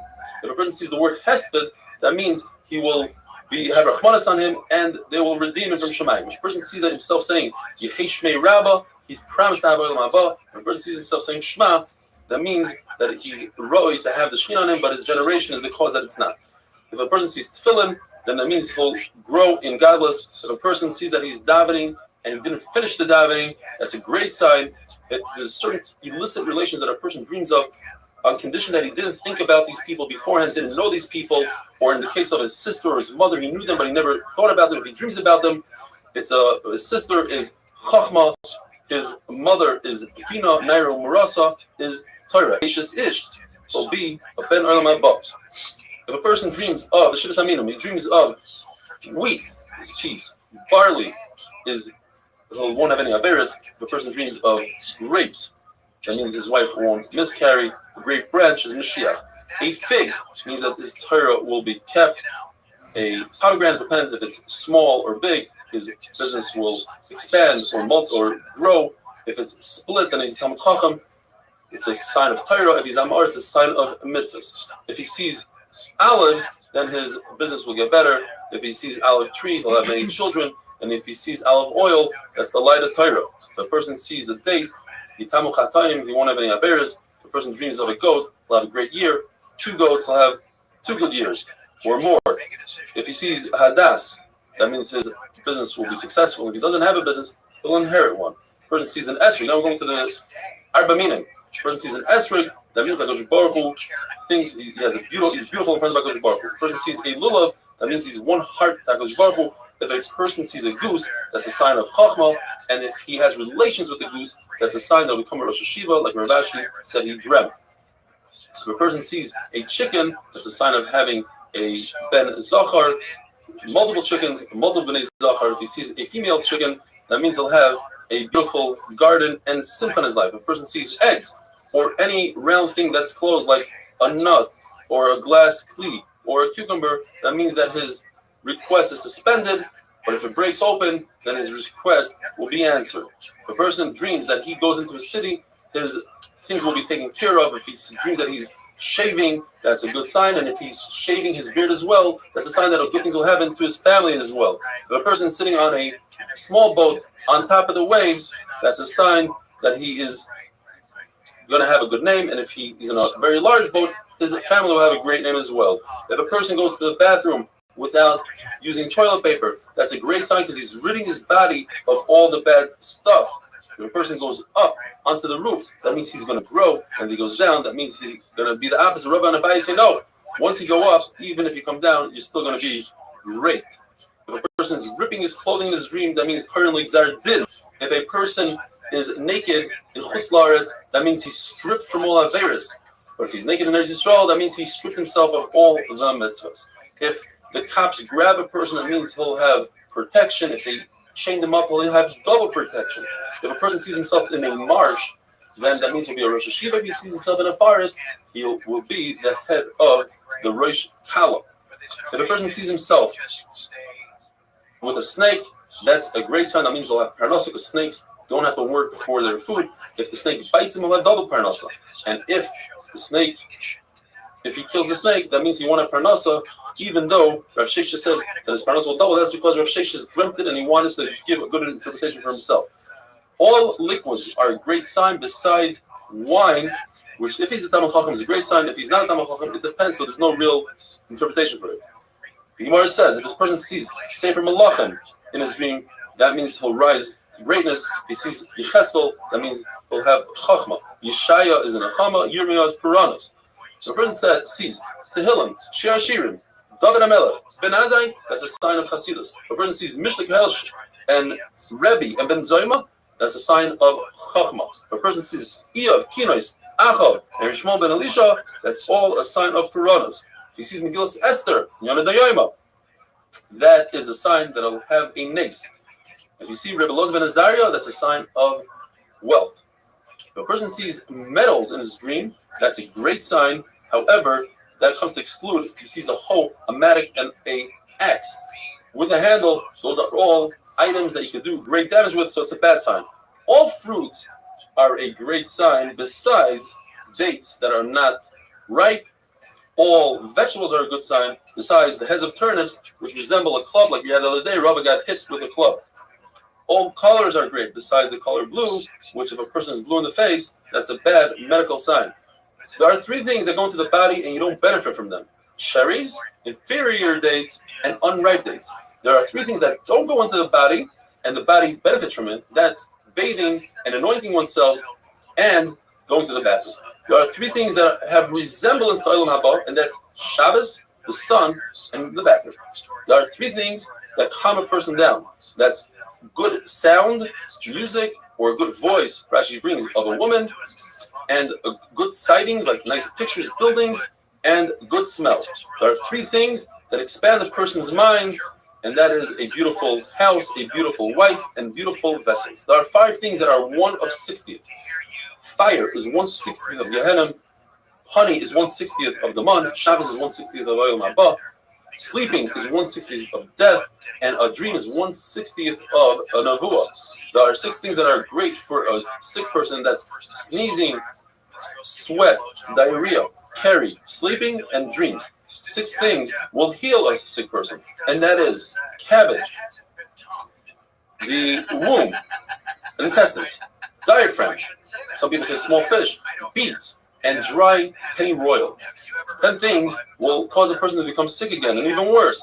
That is, if you eat the meat of an ox and a bird, if you eat roasted meat or an egg, if you shave, or you eat cress, milk, or bathe, eating nuts and cucumbers. Cucumbers are very difficult on the body, like swords. But that's large cucumbers. Small cucumbers, the Gemara always says that Rebbe Antoninus always had small cucumbers on the table. They were very wealthy, even in the summer, even in the winter. If a person dreams about a dead person in his own house, that means it's a sign of peace. If a dead person is eating or drinking, it's a good sign. If the dead person removes shoes from the house, that's a bad sign. Anything he removes is good besides shoes. Anything he gives you in the dream, that's good besides if he gives you dirt and mustard. If a person sees Avodah Zarah, the Gemara mentions Markulis, he should say, Baruch atah Hashem Elokeinu melech haolam, orach apayim lo'ovrei ritzono. Hashem has rachmanos even to those who do against His will. If he passes by a place that Avodah Zarah was uprooted in Eretz Yisrael, he should say, Baruch atah Hashem she'okar Avodah Zarah ma'aretzeinu, ukeshem. Just like this Avodah Zarah was uprooted, Shenekra me'makom zeh came to okar mikol mechamis Yisrael, from all over Israel, and you should return the hearts of these people to do tshuva. In Chutz La'aretz, the Tanakh says you don't say that because they are mostly goyim. Or Shimon Lazar says even in Chutz La'aretz, since all the goyim are going to become gerim, you should say that there as well. Have a wonderful day. Like he got bit by a vampire, and him and his girlfriend were selling coke, and they would just watch TV and do coke. And they had like this attic apartment, and it was like he got bit by a vampire. That's how it felt like to me. It's like he just lost his whole life to coke. And then I saw some other kids that had coke problems around me where they're just. Racha is definitely fast when he cursed Babel and cursed his neighbors. When he cursed Shemrain, blessed his neighbors. Just like every human face looks differently, so too every human mind thinks differently. Therefore, you see 600,000 Jews who make a special bracha, chacham razim. The Baruch who knows exactly what's going on in each and every one of those 600,000 minds. When you see 600,000 guys, you say Boishe Imcha. When Ben Zoma saw 600,000 Jews going up La'alil Regel, he added a different, another bracha. Baruch Shebarak Kol Elul Shamsheni. He created all these people to serve me. Other Rishon, when he wanted to eat a loaf of bread, he had to perform 11 different functions. He had to plow the field, he had to seed, etc. When he wanted to wear clothing, he had to perform 7 different functions. I could just walk into the store and buy a loaf of bread from all these people that created, and clothing from all these people that created. There's between a good guest and a bad guest. A good guest mentions the type of food you serve them. Thank you for the great meat, wine, rolls, and I know you did this all for me. A bad guest doesn't mention the food. He just says thanks for the peace, for the drink. And you didn't do it for me, you did it for yourself. David Amelech's father, Yishai, when he came with 600,000. When he left with 600,000 people. When he spoke to 600,000 people. But in Chutz La'aretz, we don't make the bracha of Chacham or Razim. When you see a gadol, Chacham in Israel, you make a special bracha. When you see a Chacham or a guy, you say Baruch Shenosam Lechachmasai Levasar Adam. When you see a Jewish king, you say Baruch Shechag Voidei Lereil. And non-Jewish king, you say Baruch Shenosam Voidei Levasar Adam. The Rebbe says a person should always try to see Jewish kings and even non-Jewish kings so he can compare the two when Mashiach comes. Rav Sheshes, the Gemara tells the story, was blind. He went to see the king, and Tzduki came to make fun of him. He said, "You can't see anyways. What do you do?" He says, "Look, I'll show you. I understand more than you do." So when the first troops walked by, there was a lot of noise. The Tzduki said, "Oh, here comes the king." Says Rav Sheshes, "Not yet." The second troops come. Here comes the king. Not yet. The third troops came, and it was complete silence. Says Rav Sheshes, "Here comes the king." Because that's how it goes with the Baruch Hu. Because Baruch Hu comes, it's complete silence. Before he comes, there's a lot of wind, there's earthquakes. And when he comes, complete silence. Then the king came and he said, "The bracha." Says the Tzduki, "Why are you making the bracha? You can't even see him." Says the Gemara, either the Tzduki's friends poked Tzduki's eyes out, or Rav Sheshes looked at the Tzduki and he turned into a heap of bones. Another great story. Rav Shelo gave Malchus to a Jew who was a Baal, a Goya. So the Jew went to the king and snitched on Rav Shelo. The king summoned Rav Shelo and said, "Why did you take things into your own hands?" Says Rav Shelo, "Because he was Baal, a donkey." Says the king, "So you should kill them." Says, "No, once we left Eretz Yisrael, we're in Golos, we don't kill people anymore." And he said, "Do you have a witness?" He says, "Yeah." Eliyahu came and testified that this guy indeed was Baal, a donkey. Says the Gemara that while all this was going on, Rav Shelo started saying, says the king, "What are you whispering?" He says, "I'm thanking Hashem for giving us such a great king who knows how to do great judgment." Says the king, "Oh, you love the kingdom? Take this back, take this stick, and do din for yourself. Whoever needs, you'll dish it out." Says the Gemara, they were leaving the palace, and this snitch Jew tells Rav Shelo, "What a Baruch Hu sends witnesses for lies." Says Rav Shelo, "It wasn't a lie. You were Baal Chamar. That's considered a Chamar." And Rav Shelo noticed that the guy was turning around to snitch on him once again, to say that the guy was called Chamar. So he took the stick and he killed him. Because he was a Roidef. The Gemara says, since he was saved by this pasuk of the Chashim Agdula, so he darshan it. The Chashim Agdula means Ma'aseh Bereishis. Rabbi Akiva says it's referring to the opposite. Vagvura, Rav Shmuel says it's not because Becharis. Vatiferes is the sun that stood still on, and Rav Kiva says Netzach is the foot of Rome, and Rav Kiva says it's Yerushalayim. Vahoy is the war of Arnon. Rav Kiva says in Islamigdash. B'chol Hashemayim is Sisra, L'chashem Amav. This is all Sheila, who says Rav Sheila is a Bogem Mogging in the future. B'chol Arai, that even the head of irrigation, Hakadosh Baruch Hu decides that should be his job. If you see houses of Klal Yisrael that are settled, you say the bracha Baruch Matzav Gulam Mana. If they are in a rubble, you say Baruch Dynamics. If you're in Goysha houses, you say base, gain, Yisach. In other words, it should be uprooted. And when in the Churban, you say Pil L'Kamas Hashem. Says Gemara, a story. Ruler of Chizah walked by the rubbles of the house of Chanabach Haniloi. And Rav Chizah went out of sight. Says Ula, how did you sigh? It's going to ruin your body. So Rav Chizah, how can I not sigh? In this house, there were 60 bakers day and night, 24/7, giving out food to all the poor people. There were 4 doors that people could come in from all over. Chana had his hand in his pocket, so that if somebody asked for money, he didn't have to be embarrassed for those few seconds that it takes to stick your hand in the pocket. He put wheat and barley on the outside of the house in the days of famine, so nobody should be embarrassed. They could take it at night. How should I not sigh? So Ula tried to console him, and he said, since the Churban, the houses of Tzaddikim were destroyed, or Reuven says the houses of Tzaddikim are going to be rebuilt. He wasn't consoled. So he said, listen, you know better. You're just a servant of Hakadosh Baruch Hu. And Hakadosh Baruch Hu's home, the Beis HaMikdash is destroyed, so too yours. Says the Gemara, if a person sees a caver, a cemetery, or just a grave of somebody from Klal Yisrael, you say this long bracha. Baruch atah Hashem, sheyotzer eschem b'din, v'zon eschem b'din, v'kilkan eschem b'din, v'asem eschem b'din, v'asem lakim b'din. Rav Nachman used to say, and we end off, v'yidei mitzvah kulchem, v'asem lach yoisem, v'chayim eschem, Baruch atah Hashem, v'chayim eschem. When we say, see Goysha grave, we say Goysha Imcha. Rav Shmuel says, if you see a friend that you haven't seen in 30 days, you should say Shechiyanu. If it's more than 12 months, you should say Mechayim Esim. As Rab would say, if it takes 12 months to forget about the dead. The Mishnah brings down in nowadays, we don't really say this bracha. Rav Huna, the son of Rabbi Shmuel, Rav Papa, another great story. They were walking and they bumped into Chanina Breder Avika. It was a big double. So they said 2 brachas on it. First of all, Shechiyanu, they haven't seen him in 30 days. Second of all, they said, Asher Chalad Mechachmas L'Reah. Says Rav Chanina, let me do one more than you. I'll say a third bracha. Let me say Chacham Razim, because you are equal to 600,000 people. They looked at him, 600,000 people. What are you, so smart? You made something up. They looked at him and he died. He said in the Mishnah, if you see different types of people, so one of the says in Gemara, if you see a Bahamkin, somebody that has major freckles, in this case, you say Mishah Briyos, special bracha. That's if he was born like that. But if it happened later on in his life, you say Daina Emes. You see a Kushi or a white person, very white, or a very heavy or elongated face, a warty face, you say Baruch Mishana Es Habrios. If a person doesn't have hands, doesn't have feet, or he's blind, or he has hair that's matted, it's one piece, then you say Baruch Daina Emes. A person sees an elephant, a monkey, or an owl, you say Baruch Mishana Es Habrios. You see beautiful creations, you see beautiful trees, you say Baruch Shekachalei B'Olamah. We learned in the Mishnah Zikin. What's a Zikin? It's a Shabbat. Some say it's a comet, a flying star. Says Shmuel, I know all the paths in heaven, like I know the streets here in Aradai. I just don't understand this Shabbat. If this Shabbat goes by Exil, then the world will be destroyed. But the fact is, we see that it goes by Exil. That's just its glow. That's one shot. Another shot is there's a curtain that's torn and you see through it. Or the shot is when Shabbat comes this way and another star comes towards it, that other star backs up. But for us, it looks as if Shabbat is continuing, and that's why it seems like it's wrong there, but it doesn't. Have a wonderful day. Wow, that's crazy.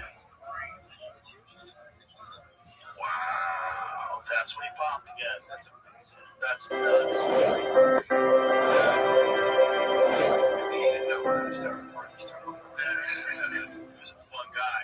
I knew a lot of people who knew him. I didn't get a chance to meet him. Bracha is Daf Nun Tes. We are gearing up for brand new Masechta Shabbos.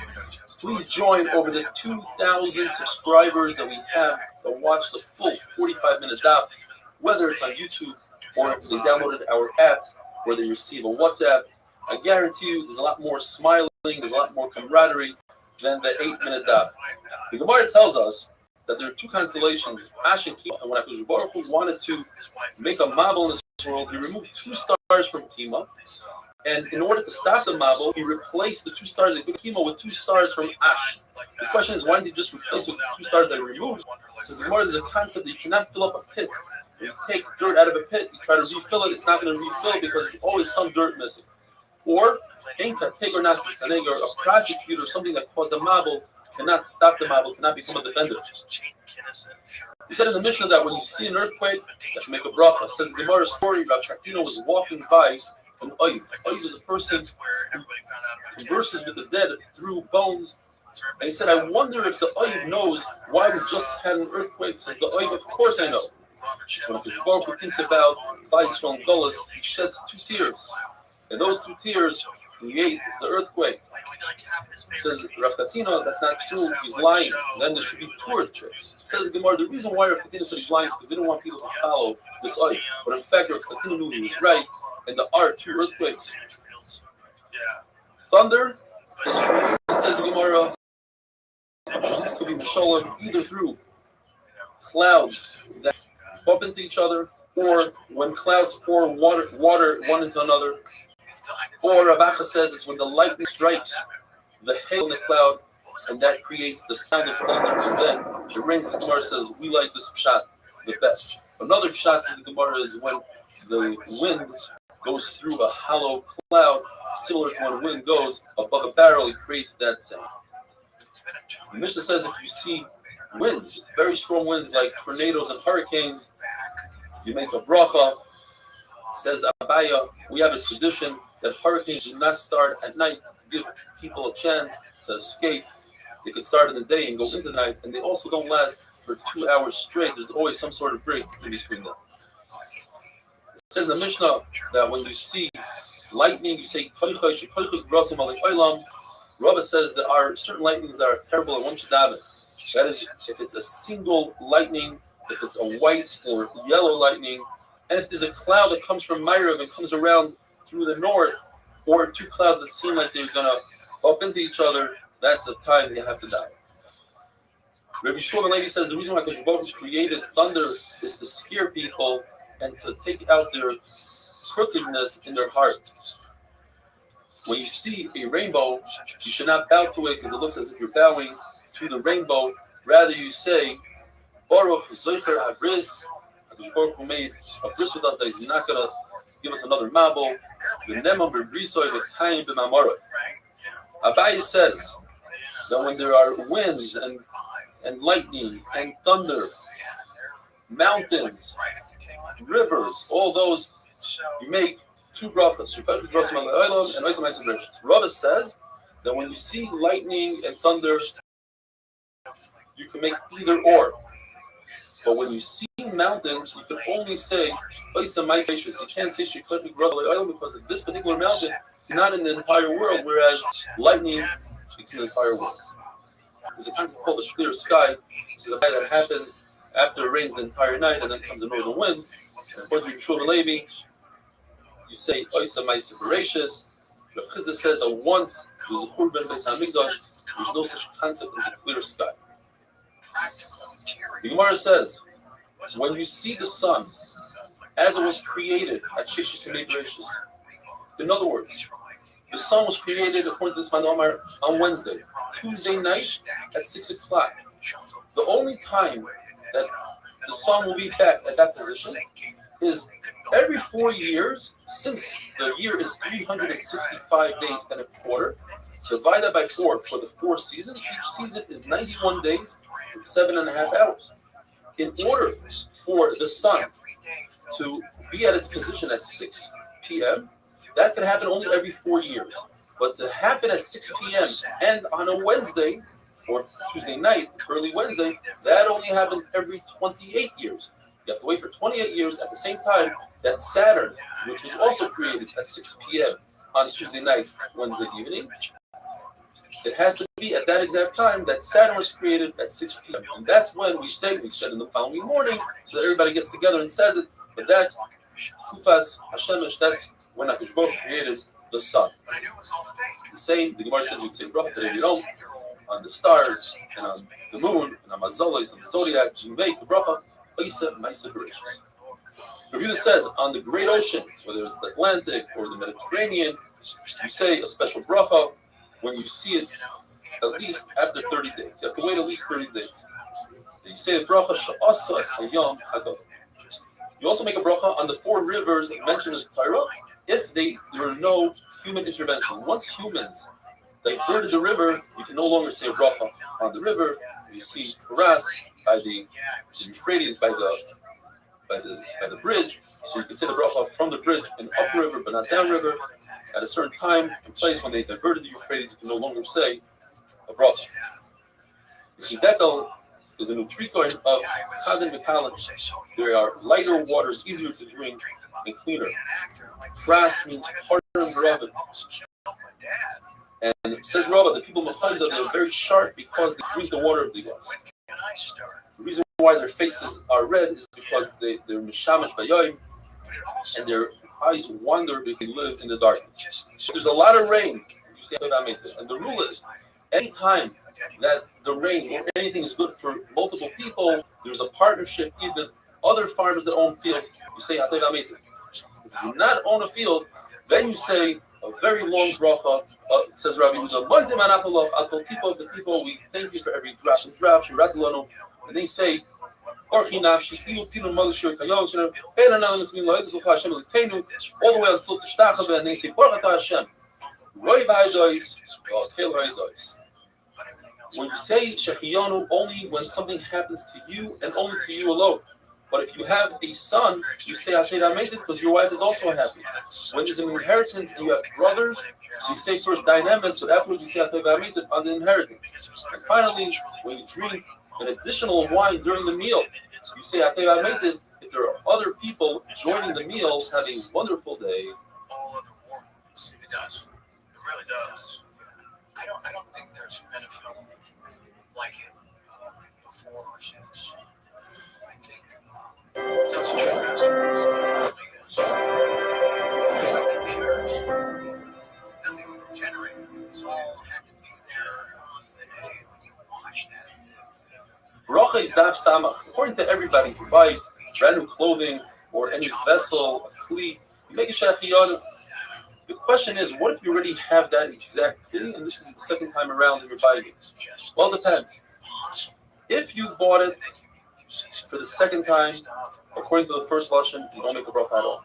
If you had it because you inherited it, so now there's something new by you buying it, so according to Rav Huna, you don't make a bracha, and according to Rav Huna, you do make a bracha. But according to the second lashon, if you had this kli, you had this garment already from inheritance, and this is the first time you were buying it, even Rav Huna agrees, you make a bracha. The argument between Yochanan is whether bracha, if this is the second time around that you're buying it. For Rav Huna, you don't make a bracha. For Rav Yochanan, even in such a case, you make a shechiyanu. If you have a situation where something bad happened, but it also includes something good. For instance, your crop was ruined from a flood, but the flood is good for next year, for the next crop. You still make dayan MS, even though it includes some good. And the same thing in reverse. What if you have something really good that happened, but it includes something bad? For instance, you found a metzia, you found something in the street, but it's possible that it's bad because the king will find out about it, will come and take it from you, and that will cause you great aggravation. Nevertheless, you say, we learned from the Mishnah that if a person's wife is pregnant, it's a tefillah shah, it's futile to just daven and say, I wish it's a boy, it's already too late. What about the fact that Leah davened and she switched her baby to be Dina, from a boy to a girl? That's a nace, we don't discuss nace. It's also possible that was within 40 days, and within 40 days you could daven, as we learned. Within the first 3 days of pregnancy, you daven that it should be a pregnancy. From 3 days to 40, you can daven that it should be a zachar. From 40 days to 3 months, you daven that the baby should be squashed by another. And from 3 months to 6 months, you daven that there shouldn't be a miscarriage. From 6 months till the end of the pregnancy, you daven that it should be a good birth. Now we learned this throughout Shas, that if a woman fertilizes first, it turns out to be a zachar. We must say that in our story, you were talking about the man and the woman both fertilize simultaneously, and therefore you could still daven that should be a zachar. Mar tells us a story about Hillel HaZaken, who heard screaming coming from the city, and he said, I'm certain that it's not coming from my. Gemara says that when Shmuel was walking with one of his students, and he noticed that his student was shaking out of fear, and he said, "Is it possible that you sinned and that's why you're shaking?" He says, "No, I'm not been on the pasuk. Ashri Adam Mufachis Kamen. A person should constantly be in fear." So Shmuel, you didn't understand the pasuk. The pasuk is talking about Torah. You should always be fearful that you're going to forget your Torah, and therefore you should review and chazer your Torah over and over. We learned in the Mishnah that Benazir says if you go into a dangerous city, you should make 4 brachas. What are the 4 brachas? When you walk in, right before you walk in, you say, "Yiratzim lefanecha Hashem elikai, shedachniseni lekrach zeh l'shalom." You should bring me into the city in peace. Once he gets into the city, he says, "Ma'adan lefanecha Hashem elikai shechnastani lekrach zeh l'shalom." Thank you for bringing me in peace. When he's about to leave, he says, "Yiratzim lefanecha Hashem elikai l'shalom." I should leave in peace. Once he's out, he says, just like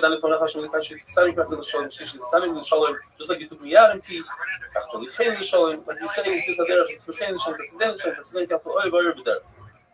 Gemara says, this is in a place that there's no judge, there's no court system, but in a place that there's a court system, there's no reason to daven, everything will go according to the law, as long as you keep the law. Says Gemara, no, or you could say, but perhaps even in a place that there's a law and court system, nevertheless you should daven, perhaps you won't find someone to testify for you.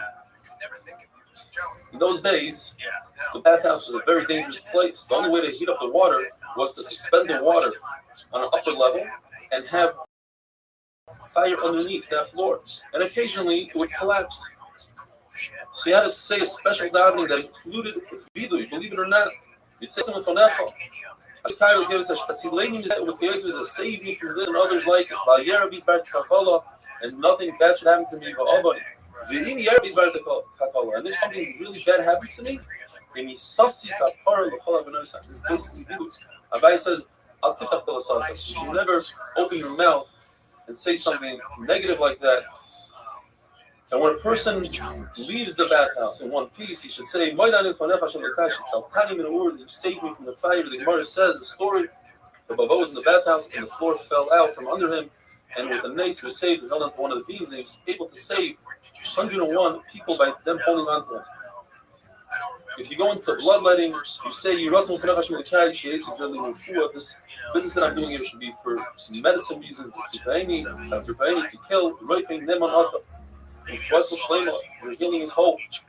Gemara understood that one should not try to heal himself. One should just daven. Says Abaya, but that's not true. The pasuk says, "Yirape," that the Torah gave us permission to use doctors and medicine. When a person leaves the bloodletting, should say, "Baruch Roifei," When a person in those days would go to the bathroom, he would tell the malachim that accompany a person and say, "You guys wait out here for me." And he'd say, and the Shmuel says that we don't do that since it's haughtiness, as if we go with our malachim. Abaya says, don't tell the malachim to wait outside because perhaps they'll leave you and they'll leave you for good. So you say, "Shamruni, Shamruni, watch me, Azruni, Samfuni, Antinuli, wait for me." When he goes out, Gemara brings the whole language of Asher Yotzar, as we know. And at night you say Kriya Shema Lamita, as we know. You say until B'Hayim Shemaya, and then you say the bracha of Amal Kavli Shema. When the person wakes up, at the time of the Gemara, you'd say all the brachas that we say in one shot, you'd say it as you perform another function. So when you wake up, you say like Hai, Neshama Shanasata Bi, etc. When you hear the rooster, you say Asher Nasan Asefti, which is referring to the rooster, or the mind that knows how to differentiate. When you open up your eyes, you say, "Okay, when you sit up in your bed, you say Matar Asurim. When you wear your clothing, you say Malkish Harumim. When you stand up, you say Zoyif Kufim. When you get onto the floor, you say Reita Alamoim. When you start stepping, you say Ameshim and Tzadigover. When you tie your shoes, you say Shasalik and Sarkim. You put on your belt, you say Oizis Rabigura. You put a covering on your head, you say Oito Yisrael B'Sakara. When you're trying to say V'Sate B'Tzitzis. When you wear your tefillin, Shalyad, you say Lehoniach with a comment. When you put your Shalosh on, you say Mitzvahs Tefillin. There are those who say only one bracha. When you wash your hands, you say Al Kezedai. When you wash your face, you say Amadr Shenim Eiva Yisnu Havapai. And you say Yiratzon Shtangi Lein B'Ser Yisecha. Baruch Hu should make us used to learning Torah. That we came into Yisecha. We should be used to doing mitzvahs. Baruch Hashem, Goimel without a hey. Goimel Chasadim Tevinam Yisrael. A person must make a bracha on the bad, just like he makes a bracha on the good. Meaning, it should always be the simcha, you should be happy. And the Kiva says this more famous story. He used to say everything Hakadosh Baruch Hu does is for the good. And he once went to a place and nobody would invite him in, so he had to sleep in the field. And he had a rooster, a candle, and a donkey. The rooster was his alarm clock. Says the Gemara in the middle of the night, the wind came and blew out the candle. Then a cat came and ate his rooster. And then a lion came and ate his donkey. And he said, "Oh, not only everything's for the best." And in fact, soldiers came and took everybody captive. Have a wonderful day. Yeah, but you can't tell me that. They do. But hanging on to two, what good news is that I am done.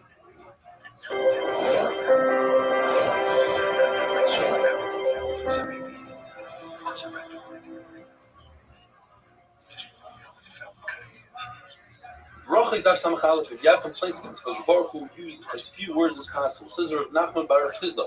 It says in the pasuk Vayitzer with two yuds. It means that Hakadosh Baruch Hu created man with two yitzers, Yitzar Ra and Yitzar Toiv, two inclinations. It says Reb Shimon Pazi. If so, how do animals create destruction and bite people and all that stuff? They don't have a yetzer. Therefore, the two yuds, one comes to talk about Rebbeinu Shalom. You should fear him and you should fear your yetzer. Rabbi Yirmiyah ben Elazar says that Adam Rishon was created with two faces. In other words, Chava was back to back with Adam Rishon, and Hakadosh Baruch Hu separated them.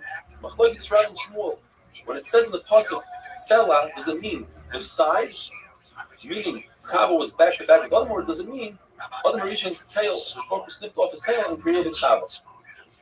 Says Gemara, a beautiful thing that Hakadosh Baruch Hu in the beginning wanted to create Adam and Chava like the animals, individuals, and then he decided to make them one. The Rishon explained. Like this, a husband and wife have a connection that a mother and a child don't even have. They always yearn to be together. Rav Ami says that it says in the pasuk Ochar Bekedim Sartanim, which is a contradiction. God created man last and first, meaning he created man last, but man is first for destruction, for Tyrannus, by the Mabul, Hakadosh Baruch Hu destroyed the humans before he destroyed the animals. It says in the pasuk Yizgor Basar Tachtena, according to the man the Omer that said that it was a tail. The explanation is that Hakadosh Baruch Hu had to just heal that wound where the tail was. If they were back to back, then it was a real surgery. There's a lot of flesh that Hakadosh Baruch Hu had to fit in there. Vayiven, he built, meaning, according to the Omer, it was only a tail. What did he build? He built up Chava. He did her hair, he braided her hair, he did her makeup, perfume, and then he presented her Adam Rishon. According to Rav Chizda, means that he created her like a storage, for storage to hold the baby, wide on the bottom and narrow on top. By the Yel Adam, his Baruch Hu became Shishvilim, he became their best man, so to speak. He created happiness and simcha at their wedding. You learn from your derech eretz, even though it's below Hakadosh Baruch Hu's dignity. Nevertheless, it was necessary at the time, so he did so. We have halacha. You're not allowed to walk behind a woman so that a person should not come to a chet. And even if it's his wife, it's also. And if he finds himself behind the woman, he should put himself to her side. So from here we see that if Adam and Chava were connected, Adam went in front as not to be in the back of her. The halacha is, if a person gives a woman money in order to look at her, even if he has Torah mass and claim like Moshe Rabbeinu, he's not going to be saved from Gehenna. Benayah, who was Shimshon's father, one man says he was an Amaretz, because it says that he went behind his wife. It says, wait a minute, Elisha also says he went behind his wife. And over there, the shot is that he went with his wife's device. So too, Benayah went with his wife's device. Rabbi Yechon has to say, walk behind a lion rather than walk behind a woman, so you don't come to the head. Walk behind a woman rather than walk behind a Zara, then you should come to the head of a Zara. And walk behind the Zara rather than walking behind the shul that people are doubting, because that's disrespectful to his father. Unless, of course, you have a great reason. You're carrying something heavy, you're on a donkey, there's another opening to the shul, you're running like the Gemara says in the beginning of the Sefta. We have a picture in our mind what the Yitzhar looks like. The Gemara says, no, the Yitzhar looks like a fly. And it sits at the two openings of a human's heart. A human being has two kidneys. One can give him good advice on the right, and the left kidney gives you bad advice.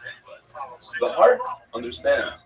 The tongue articulates, and the mouth finishes off with words. The esophagus brings in and out food. The windpipe is to speak and to sing. The lung absorbs liquids. The liver gets angry, where the gall throws in a drop into the liver and calms the liver down. The spleen laughs. The intestines sleep. The gizzard grinds, and the nose wakes up a human being. Now, if you reverse the intestines with the nose, where the intestines wake up the person and the nose goes to sleep, you'll have big problems. And if both the intestines and the nose go to sleep, or they both wake up a person, the person dies immediately. The Yetzer type controls tzaddikim, Yetzer hara, controls shine, and mediocre people are controlled by both. Says Rabba, we are mediocre. Says Abaye, if you are mediocre, how can anybody survive? Says Rabba, the world wasn't created only for the worst of the worst or the best of the best. The biggest Rishonim, the biggest tzaddikim, only they could completely appreciate this world. Otherwise, you won't appreciate it completely. And a person needs to know whether or not he's a complete tzaddik. Says Rab, excuse me, this world was only created for people like Achav the Rasha or tzaddikim like Rechmina ben Daista. The pasuk says, "B'chol nafshecha," you should love HaKadosh with your entire soul.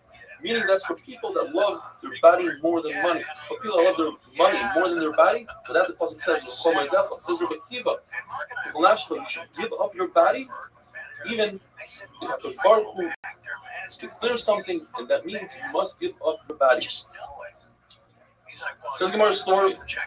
The kingdom of Rome decided no more Torah. Rabbi Akiva stood in public and was makel k'hilos, and he gave drushes and Torah. Says, "Papas, aren't you worried?" Says Rabbi Akiva, "What should I be worried about? I'll give you a mushal. The fish were worried they're going to be caught in a trap. Says the fox come onto the land, say the fish, we thought you were a smart one. We can barely survive in the water. How are we going to survive out of the water? How are we going to survive without Torah? Torah is our life. You want me to stop learning Torah? I'll be like a fish out of water." Both of them were caught by the Romans. Says Papa Rabbi Akiva, beautiful that you were caught for the right thing and I was caught for nothing. The Gemara tells us that Akiva went through a very painful death. They took metal combs and they combed his flesh. And as they were combing his flesh, he would say, "How can you be mechaven when you're in such pain?" He says, "Akiva, what do you mean? My entire life I was waiting for this moment. I always wanted to know. I was wishing for this moment that I should be able to be mechaven Shem Shemayim, die in Kiddush Hashem." But the question is, it says, David HaMelech says, "I wish I could die peacefully in my bed."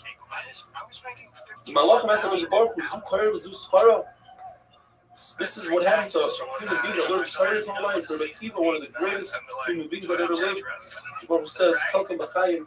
Rabbi Akiva is invited into Olam Haba.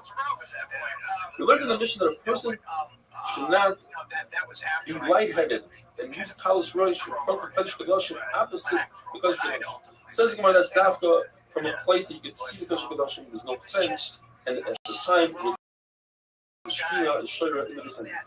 According to Rabbi Akiva, he's not allowed to use the bathroom when he's facing Yerushalayim, even if he's a Chutzlar, even in our days. According to Yehuda, depends. And in some English it's also anywhere, but not in the time in some English it's okay. According to Tanakama, in Eretz Yehuda, you're not allowed to use the bathroom to Mizrach HaMeir, which means you're facing Yerushalayim. In the Gol, you're not allowed to use the bathroom between Tzaf and Darm, that's also Yerushalayim. Say that if you are at an angle, you're allowed to. Rabbi says at the time of the Asur, according to the Paraisa, in a place that you could see the Mikdash in Yerushalayim, no fence. And after the Churban, you are allowed to anywhere you want. And according to the second Paraisa, in a place that you can see Yerushalayim, it's also in a place you can't see Yerushalayim. It's mutter. Have a wonderful day. Everybody got fucking rich. So you do these 10 episodes. You do a 10-episode pilot. And if you hit the average number of those 10 episodes comes in at like, I don't know, above $5 or something, then it's like a share, right? Rachel is Daf Samach Beis. The Gemara tells us that Rabbi Akiva snuck into the bathroom with his Rebbe Rabbi Yeshua, and he learned 3 halachas. You don't face the Beis Hamikdash. You reveal yourself in a sitting position, and when using toilet paper, you use your left hand, not your right hand. Because the Torah was giving with the Baruch's right hand, you put on tefillin with your right hand. Your right hand constantly comes close to your mouth. You show the signals of the timing of the truck to the Torah with your right hand. and you write the Torah with your right hand. Says Benazir to Rebbe Kiva, isn't that Azos to go into the bathroom with your Rebbe? Says Rebbe Kiva, Hoirahi, I need to learn the halachas. In fact, when Azai was the Talmud of Rebbe Kiva, snuck into the bathroom with Rebbe Kiva, but didn't learn anything new. The same halacha that Rebbe Kiva told him over. The Gemara says a famous story. Rav Kahana hid underneath Rav's bed, and he heard Rav first talking to his wife, then laughing, and finally doing his strachim. And Rav Kahana screams out from underneath the bed, Rebbe, it's a mashal to somebody that's starving. Says Rav, is that you, Kahana? What are you doing here? Get out. It's not their cheretz. Says Rav Kahana, Toiri, in fact, we learn halachas from Rav Kahana. Observe.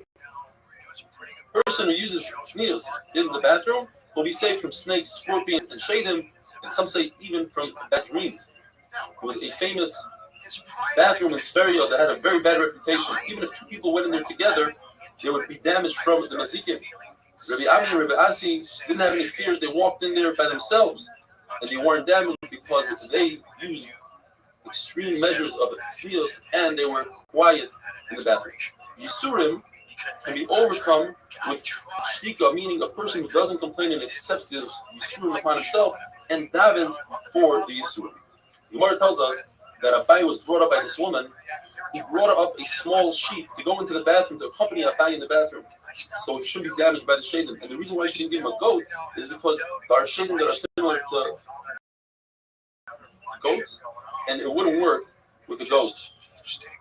Before Rava became the Rosh Hashiva, the Gemara calls him a melech, his wife used a bell to scare away the shadim. But once he became a Rosh Hashiva, he was more susceptible to shadim, so she created a window, and she put her hand on Rava's head. If there's a fence, one is allowed to relieve himself right beyond the fence, even though other people might hear him. And if it's an open field, he has to distance himself so nobody hears. Another lesson in the Gemara is that if there's a fence, he must distance himself so nobody hears. And if they can see him, he must distance himself all the way till they can't see him. There's a halacha about people who watch oil and fruits for taharas that come and touch them. And the Gemara tells us, since they have to be nearby so nobody comes to touch, they made it cool and they said they could relieve themselves rents or a place where they could watch the oil as long as nobody can see them revealing themselves. Gemara tells a story. There's a person who gave a hesped, a eulogy, and he said on that person, he said, wow, he was such a tsanua. He's very modest. He says, Rav Nachman, how can you say that? Did you observe him in the bathroom? That's where you can tell if a person is tsanua. Now, why was Rav Nachman so makbid on the hesped? Says the Gemara, because if you lie in your hesped about the dead, they punish the dead. They open up the book and they say, well, is this guy really that good? They punish him and they punish the people that hear the hesped and the person that gives the hesped. As long as the people agree with the hesped, they get punished. The Gemara tells us a person should use tznius at night when he goes to the bathroom the same way he does during the day. If he uses a corner, he goes into the corner during the day, he uses the same corner at night. But not necessarily does he have to go the same distance into the field as he does during the day. The Gemara says it's better for a person to try to go to the bathroom early morning and evening when nobody's around, rather than going during the day when he has to go out really far to the bathroom. In those days, they would manipulate the opening before they went to the bathroom. The Gemara says it could cause great damage of kishuf. So one should do it only in a standing position, not in a sitting position. And if he does it in a sitting position, he should say this whole thing of loyli, tachtim, mehani, etc. But as he says, a person should not sleep on the ground. Some explain that means without clothing. He should not sit on a beam because he might fall off. Sleeping and relieving oneself in the bathroom is great when done by Amud HaShachar. Our Kapara would sell words and sayings. And one of the things he used to say is, eat and drink when you're hungry and thirsty. Don't wait until after you lose your appetite. And go to the bathroom when you feel like you need to go to the bathroom, and don't wait too long. And sell your figs when you hear that bell, even if it's not your figs, even if it's your father's figs, if you want you to sell it. And very interesting, notice it says, Harna de Raimi. They were talking about Corona in Rome. Abaya says, when he told his Talmidim, when you go out into the fields, for whatever reason, be careful not to look to the sides. It might be women, or some say men, that are relieving themselves on the sides, and it's not their affair to look.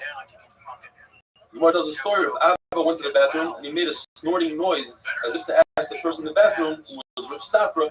There's somebody in there. Rav Safra said, "Come on in." So the rabbi afterwards told Rav Safra, "Why are you up? You're not allowed to talk in the bathroom." The Gemara says Rav Safra thought Rav Abba had an emergency and was very important to have him come in. Another story: Rabbi Elazar was in the bathroom and a rope pushed him out. The Gemara says a snake came and took out his insides, killed him.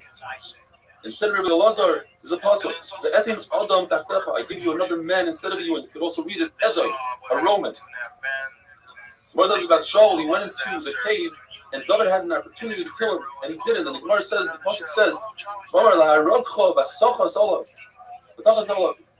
but it's talking about a third person, not David HaMelech, and the answer is because Baruch Hu had Rahmanas on Shaul, because Shaul used extreme measures of sneezes when he went to the bathroom. He'd go a cave within a cave, a fence after a fence, and he'd make a sukkah. He'd surround himself with a tent of clothing in order to be tzanuah. All David HaMelech did was he cut his coat. But then he was punished because he embarrassed his mavaza clothing. So later on, when he was really old and they tried to warm him up with clothing, it didn't work.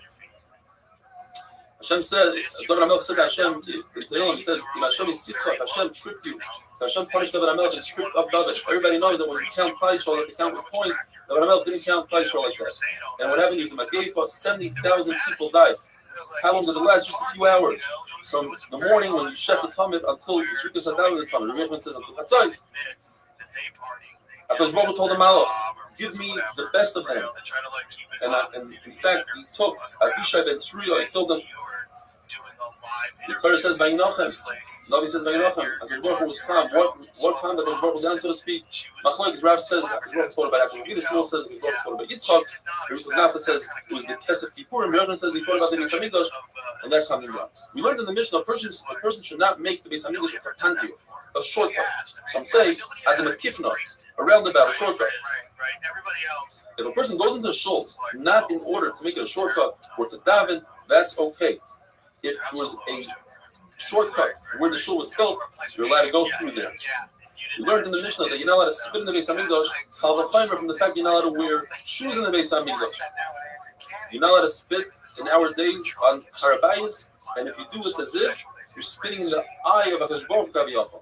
Well, it says, but in a shul, you're allowed to spit, because if you're in your own home, you're allowed to wear shoes and spit. So too in a shul. Have a wonderful day.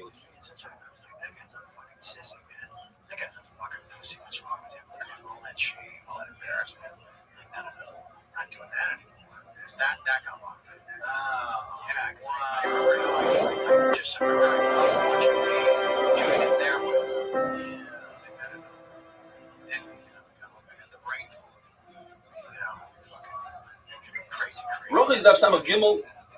In the Beis HaMikdash itself, they didn't say the word Amen. They would say Baruch Hashem Elikei Yisrael min ha'olam v'ad ha'olam. In the times of the Tzukim, they added the words v'ad ha'olam, and they said so in every single bracha.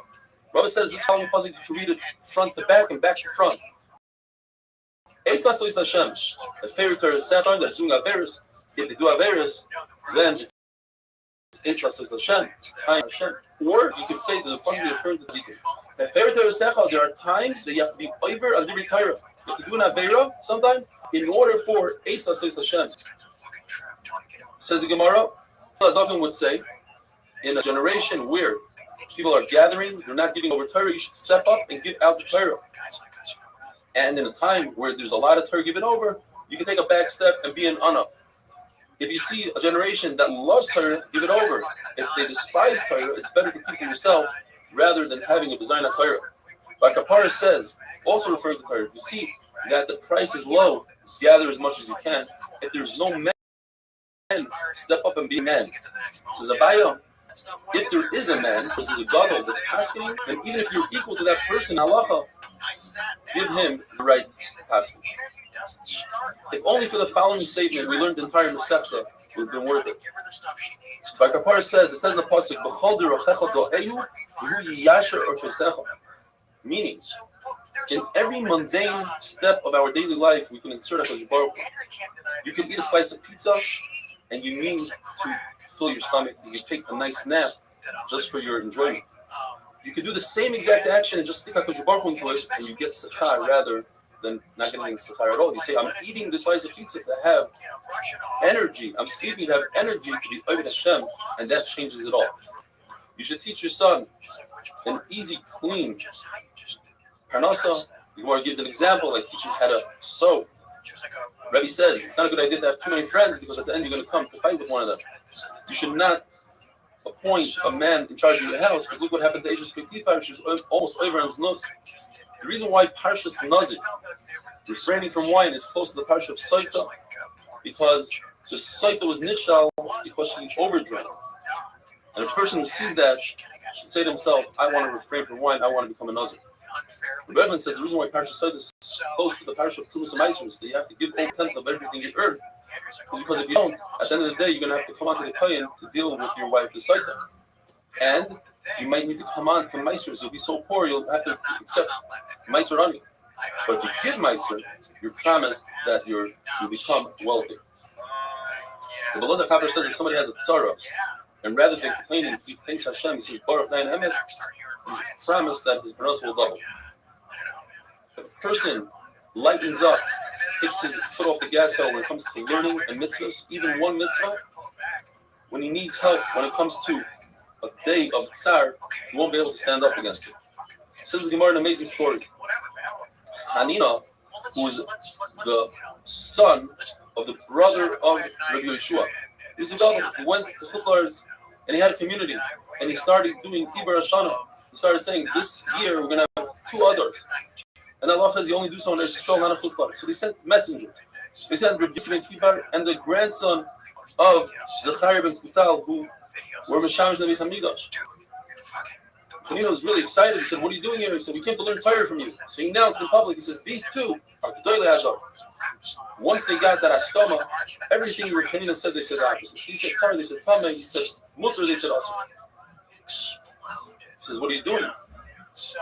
And he said, we're here because of Ibrah Chaydosh, and he told everybody, these guys are nobodies. They're fake. They're liars. And he says, it's too late. You can't tell that to people because you already announced that we're Gedolei Hador. And then they told everybody, said, listen, either you come with us or you announce, you denounce HaKadosh Baruch Hu. And they told Reb Chanina, if you don't listen to us, we're going to put you in Chayrim. Why were they so mad? Because it says in the Pasuk that Ibar Chaydesh is only in Eretz Yisrael, as it says, only from Yerushalayim. What kind of Tumah, how are they able to say on something that's Tumah, that it's tar? Because they realize if they don't, people might go with Reb Chanina. When Rabbi Zainu went into Keren B'Yavna, he went to Galus. Rabbi Yehuda, Rabbi Yosef, Nechemia, and Rabbi Eliezer, they spoke about the importance of having guests because they were guests by other people. Rabbi Yehuda, who was always the first to speak in learning, he said that the oil moed was 12 mil out of the machna, and it says, anybody that yearns to see HaKadosh Baruch Hu would go to the oil moed. He says, if 12 mil is considered a Mavakish Hashem, so certainly the Chachamim will go from city to city and from country to country, which is a lot more than 12 mil. When the Pasuk says, Panim al Panim, HaKadosh Baruch Hu told Moshe, I would like to discuss the discourse of Torah and Halach with you. With Panim, let's be joyous with each other. And it says, Moshe Rabbeinu, I want you to return by Al-Mayed. And if not, it's not good that me and you should both be angry. Please return, and if not, I'm going to have Yeshua be instead of you. And in fact, even though Moshe Rabbeinu returned it, Yeshua says in the passage of Sharas, Moshe became the Yeshua. The Gemara discusses the word Haskes Ushma. 40 years later, we became a nation. We were a nation 40 years ago. Says the Gemara, because every single day, Torah, it's as if it was just given today. And the Gemara says, I'll prove it to you. Because if a person says Kriya Shema every day of his life, and he misses once, it's as if he never said Kriya Shema. Because of this concept that Kriya Shema, Torah, is new to us every day. And if you don't do it, it's as if you never did. The other pshat is Haskes. You should learn in groups of people. Do not learn by yourself. You learn by yourself, you deserve a sword. It's a chet. And it makes you dumber. Another pshat, Haskes. You should pain yourself to Torah. Shlaki says the Torah doesn't stay by a person unless he kills himself over it.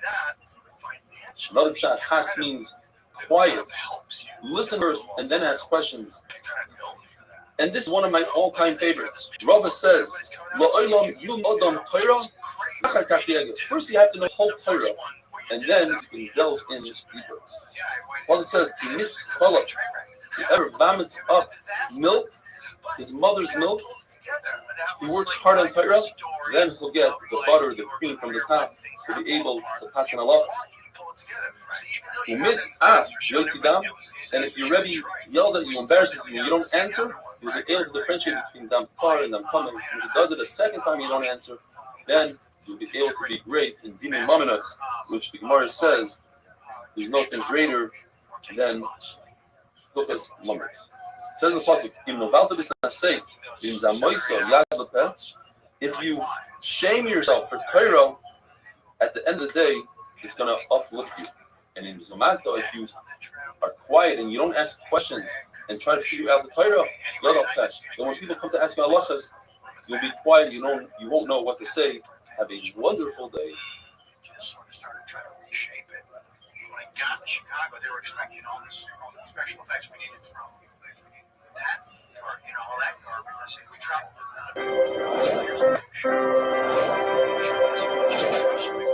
that. Unfortunately, that's the night where he got applauded and kept the train on the tracks. Bracha is daf samach dalet. Yes, it's the last daf of Masechtas Bracha. It's an amazing accomplishment. We finished the first Masechtas Shas. You should take this opportunity to make a commitment that you're going to learn Masechtas Shabbos from beginning to end. It's an amazing Masechta. It's a very, very different style. You're going to love it. If you're not part of the Shir, you're looking for a Shir, you can check us out online. There are over 2,000 people that watch the Shir every single day on YouTube. Search for Eli Stefanski or Ramat Hashem Shtaf Yomi. We have an app, 8min Daf, and we are on Torah anytime. The Gemara tells us that when Chachamim went into Yavna, first Rabbi Yehuda spoke about the importance of thanking the host, and then we had Rabbi Nechemia, and Rabbi Yossi says, it says in the pasuk like Desai Adomi, it says don't despise that Adomi in the middle. Why not? They invited us in. Don't forget all the evil that Mitzrayim did to us. Yet we have to have a curse time. So too says the Gemara, if you invited them into your home and you give them your food and your drink and your money, certainly the Baruch will love you for that. Eliezer, the son of Rabbi Yisrael, says, Uzzah touched the Aron, and he died. He tried to touch it, and David HaMelech was very scared. So he took the Aron and put it in Ovid's house. What did Ovid do? He cleaned it off, he dusted it off once in a while. Yet the Torah says that Hashem gave him brachas. So certainly if you take care of it, and you feed it and you drink, certainly HaKadosh Baruch Hu will pay you back. What bracha that HaKadosh Baruch Hu gave Ovid? That his wife Chamais, she had 8 children. Her 8 children plus her, they all had sextuplets. They had 6 children in one shot, for a total of 62. With Ovid's 8 children, he had 62 tzetzai. The Gemara says if you push the time will push back. Don't force anything. For instance, the Gemara says Yosef was considered somebody that knew all the brises. Rabbah was Eicher Harim. He was very sharp. When they were looking for a Rosh Yeshiva, they decided we need a Sinai, somebody that knows everything, all the brises, and can teach Klai from all of the Torah. So they asked Rabbi Yosef to be the Rosh Yeshiva, and he refused because the stargazers told him that he will die after being a Rosh Yeshiva for 2 years. So he pushed it off. Rabbah was the Rosh Yeshiva for 22 years. When Rabbah was lifted, Rabbi Yosef took over for 2.5 years, and then he was lifted. You see that not pushing it, taking things when they're supposed to come, you don't lose out. In fact, he's in gain to have for you. The Gemara tells us the unbelievable humility that Rabbi Yosef had.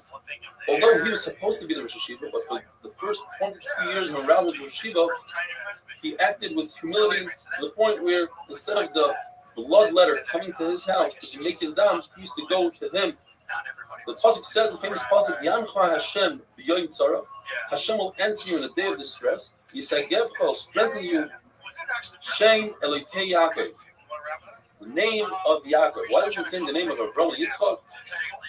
Says the Gemara, a concept. The one who owns the beam, he has to carry the most weight. His friends are helping him carry it, but he has to do most of the lifting. Yaakov Avinu, who bore the 12 Shvatim, he raised them. he did most of the lifting. He has to take care of him. The Gemara tells us that if a person benefits from a su'uda of a Talmid Chacham, it's as if he benefited from the Zivat Shechina. A person says goodbye to his friend, he shouldn't say Leich Bishalom with a base, but rather Leich Lishalom. When he's the dead, he departs from the dead, he says to the dead person Leich Bishalom, rather Lishalom. As David HaMelech told his own son Avshalom, Leich Bishalom, and Avshalom ended up dying. And when Yisrael said to Moshe Rabbeinu Leich Lishalom, Moshe Rabbeinu went up to the highest levels.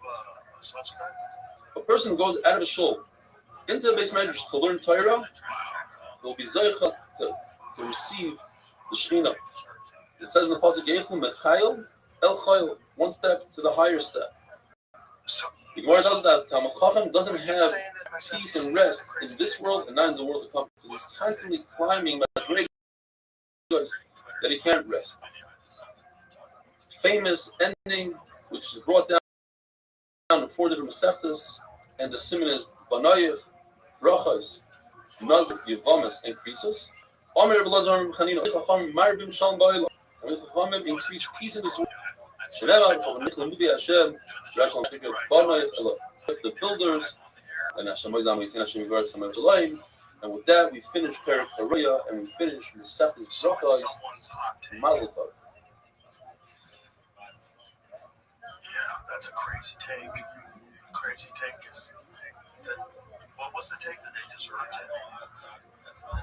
Right.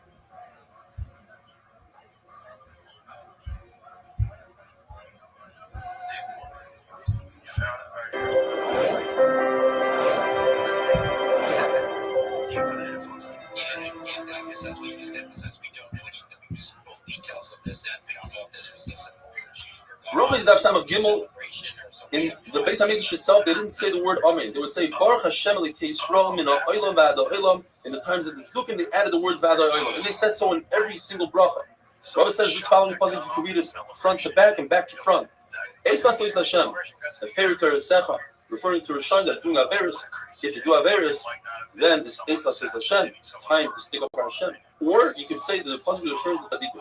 A favorite Torah Secha, there are times that you have to be over and retire. If you do an Avera, sometime, in order for Eis Lasleis Hashem.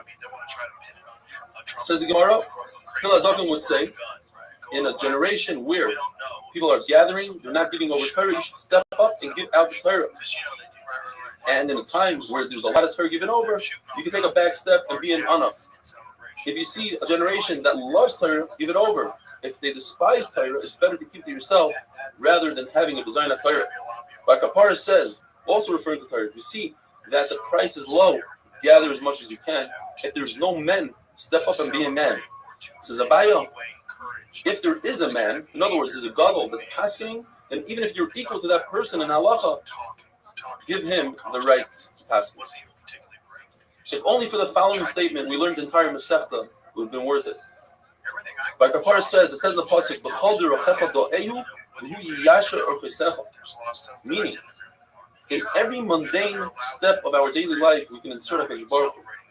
You can eat a slice of pizza, and you mean to fill your stomach. You can take a nice nap just for your enjoyment.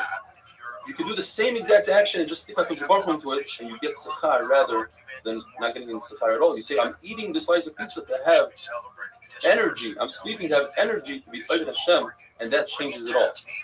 You should teach your son an easy, clean parnasa. The Gemara gives an example, like teach him how to sew. Rebbe says it's not a good idea to have too many friends because at the end you're going to come to fight with one of them.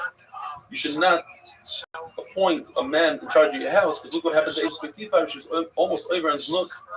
The reason why Parshas Nazir, refraining from wine, is close to the Parsha of Saita, because the Saita was Nishal because she overdrank. And a person who sees that should say to himself, I want to refrain from wine, I want to become a Nazir. The Rebbe says the reason why Parsha Saita is close to the Parsha of Trumas and Maasros, that you have to give over a tenth of everything you earn, is because if you don't, at the end of the day, you're going to have to come on to the Kohen to deal with your wife, the Saita. And you might need to come on to Maasros. You'll be so poor, you'll have to accept Maaser on it. But if you give Maaser, you're promised that you'll become wealthy. The Belazar Kapper says if somebody has a tzara, and rather than complaining, he thanks Hashem, he says, Baruch Dayan Emes, he's promised that his parnasa will double. If a person lightens up, takes his foot off the gas pedal when it comes to learning a mitzvah, even one mitzvah, when he needs help, when it comes to a day of tsar, he won't be able to stand up against it. Says the Gemara, an amazing story. Hanina, who was the son of the brother of Rabbi Yeshua, he was a gadol. He went to Chutz and he had a community, and he started doing Iber Hashana. He started saying, this year we're going to have 2 others. And Allah says you only do something to strong out of Chutz. So they sent messengers. They sent Rabbi Yossi ben Kippar and the grandson of Zechariah ben Kutal, who were Meshamish Nevis Hamikdash. Chanina was really excited. He said, what are you doing here? He said, we came to learn Torah from you. So he announced in public, he says, these 2 are G'dolei Hador.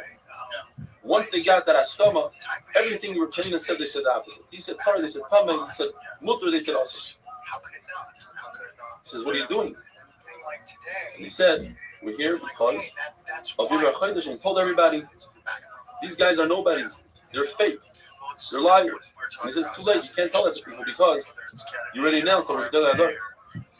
And then he told everybody, he said, listen, either you come with us or you announce, you denounce HaKadosh Baruch Hu.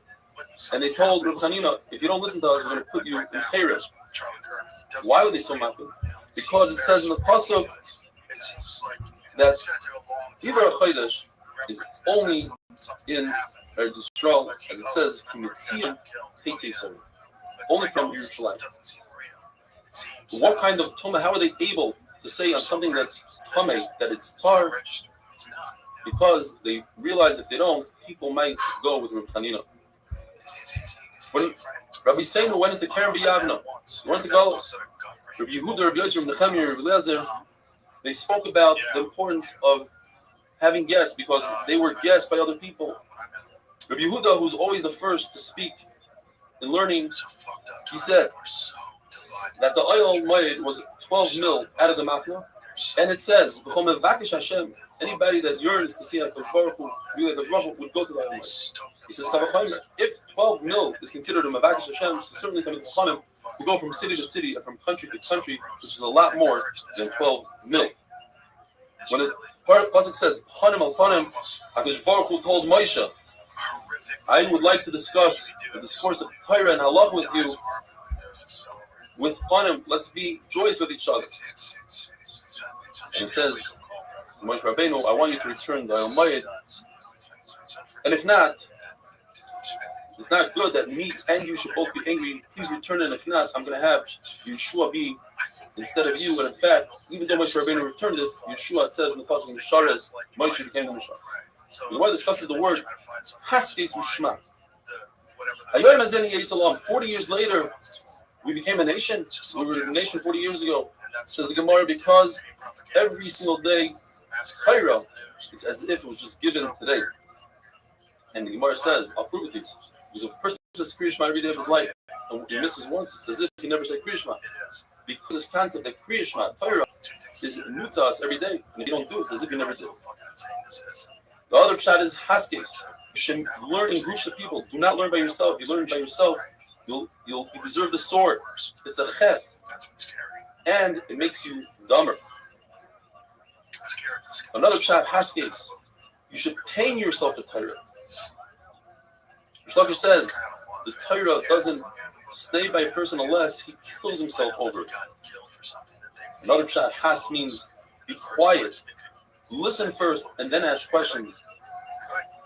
And this is one of my all-time favorites. Rava says, La'olam yilmoid odam Torah va'achar kach yegel. First you have to know the whole Torah, and then you can delve in deeper. Whoever vomits up milk, his mother's milk, he works hard on Torah, then he'll get the butter from the top. He'll be able to pass on halachas. And if your Rebbe yells at you, embarrasses you, and you don't answer, you'll be able to differentiate between dam far and dam kameh. If he does it a second time, you don't answer, then you'll be able to be great in Dini Maminois, which the Gemara says there's nothing greater than Duchas Maminois. It says in the Pasuk, If you shame yourself for Torah, at the end of the day, it's going to uplift you. And in Zomata, if you are quiet and you don't ask questions and try to figure out the Torah, then when people come to ask you halachas, you'll be quiet. You won't know what to say. Have a wonderful day. An assassination.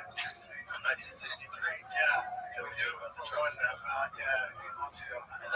That story's fucked. There's a lot of weird stuff in that story. There's a cell phone that was traveling. There's the metadata. The cell phone was traveling from offices outside of the offices of the FBI. Kiddushin Daf Lamed, how's everybody doing? Welcome to the 8-minute daf. Try to do the synopsis of the daf in under 8 minutes. The Gemara tells us that there's a very specific age where a child could understand and accept chinuch from his parents. During that age, that's when a father should give chinuch, admonish his son according to one shot, or marry off his son. And that age is either between the age of 16 and 22, or between the age of 18 and 24. But any younger than that, the child's intellect is not developed to the point where he can fully understand the musar and the chinuch. The Gemara tells us a person has to teach his son Torah, and there are some who say that not only his son, but a person has a chiyuv to teach his grandson. And the Gemara brings a case of a person by the name of Zvulun ben Dan, that his grandfather taught him Torah, the Meksuva, Mishnah, Agada. The Gemara says that happens to be that the chiyuv of a grandfather is to teach him Chumash and let the kid continue on his own. But a grandfather teaches his grandson Torah. The pasuk, the Torah considers it as if he accepted the Torah himself from Sinai. The Gemara brings a smack for that. You see that the pasuk, which discusses teaching a grandson, is right before the pasuk of Chayrev of Har Sinai. The Gemara tells us a story that Shulchan Levi grabbed his grandson for the one shot, and he didn't have time to put the proper head covering on. So he wrapped himself with a sheet. And the Gemara says, "Why? What was the rush?" And he says, "I'm going to Kabul prayer from Har Sinai. I don't have time for just the proper covering." And the Gemara learns from that for breakfast, to eat meat before you take your kid to yeshiva is not proper. First, you drop off your kid in cheder, and then you eat breakfast. The Gemara says, what you do is, first you do chazara with your kid or your grandchild, and then you add another pasuk and you bring them inside. You say in Kriya Shema every day a number of times, there's a double nun over there. And the Gemara learns from there that you should triple up your Torah, meaning, according to one shot in Rashi, that is, that every day you should divide your day into three. Learn Chumash, Mishnah, and Gemara. According to Tosfos, it means that every day you should learn Gemara, because Gemara, Bavli, includes Torah, Mishnah, Haggadah, it includes everything. Shinantam, that the Torah also should be sharp. Al Kigamgim the Toimar Loi. Don't stutter and tell a person when he asks you should know everything clear. What tells us that there were, in previous generations, people that were called Sefer. They were counters. They counted the letters, the words in the Torah. They were able to say, this letter is exactly halfway through the Torah, so this word is halfway through the Torah. But us, in the time of the Gemara, they weren't Baki and Chaseris and Seiros, the extra vowels, yuds, how to read it, and what exactly is considered a word or not. And they also weren't even mumchim and to understand how many psukim are in the Torah. You see, there's Yisrael, they took a simple puzzle, like Hine and Noichi, which is very long, and they divide it to three separate psukim, so you have a different count. There should be 5,888 psukim in the Torah. The Hillim has 8 more than that, and the Yamim has 8 less than 5,888. The pasuk says it's Vayi Basufa. And when you learn Torah, even with your own father, you can go to war and battle with him. But at the end, the Sufa, the Saifa, at the end, it's Vayi, it's Ahava. Even though it's a safer, it's a mochava through learning. The Samtim is Dvarei L'Samtam. Torah is the complete and perfect antidote to the Yetzer Hara. The Yetzer Hara, even his creator, the Rebbeinu Shalom, calls him Ra, evil. And without HaKadosh Baruch Hu's help, you would never be able to overcome the Yetzer Hara.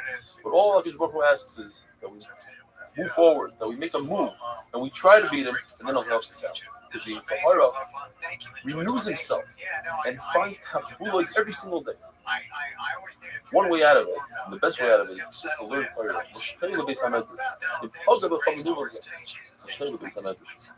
him to the Medrash, learn Torah. There's a rabbin there, and I do want to give a tremendous respect to our artist Yoshi. He's such a phenomenal piece here with this art. He tries to entice you with the types that we have in our days. All you need to do is shield with Torah.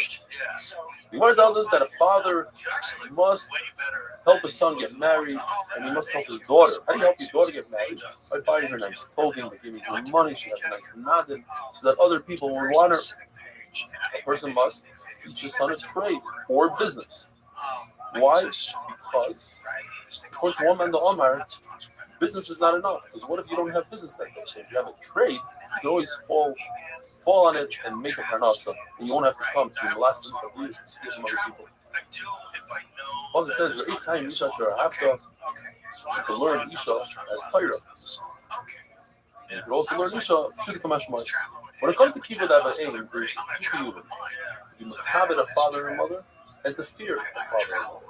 That halacha, the fear of parents, also applies to a daughter. So then why does the Torah say the word ish? A man is never under somebody else's rishos. A man is always independent, and therefore he's always kind of in fear of people out. Whereas a woman, once she marries somebody, she's under his jurisdiction, so therefore she's not kind in kibbud. But once a woman gets divorced later, then she's equal to a man. The Torah compares kibbud avayim and moira avayim. The kibbud and moira hamakon, you chabed and fear of his baruch. And when you fear your own parents, you chabed your own parents as if you fear and you chabed his baruch himself. Because the three of them, parents, and his baruch, are partners in the creation of every human being. So both sides have a wonderful day. Which really helps. But a lot of what there was actually a study that they were doing at Harvard. I don't know if they completed it, but they were doing it a couple of years back about the benefits of hot yoga and whether they're comparable to the known medical benefits of sauna, which are pretty well documented. And what Kiddushin Daf Lamed Aleph. How's everybody doing? Welcome to the 8-minute Daf. Today's Daf is just an incredible Daf about kibbud avayim. Very, very famous stories and a lot of great research. When it comes to kibbud avayim, the Torah gives us two psukim. One about kavod, one about yira, fear and honor.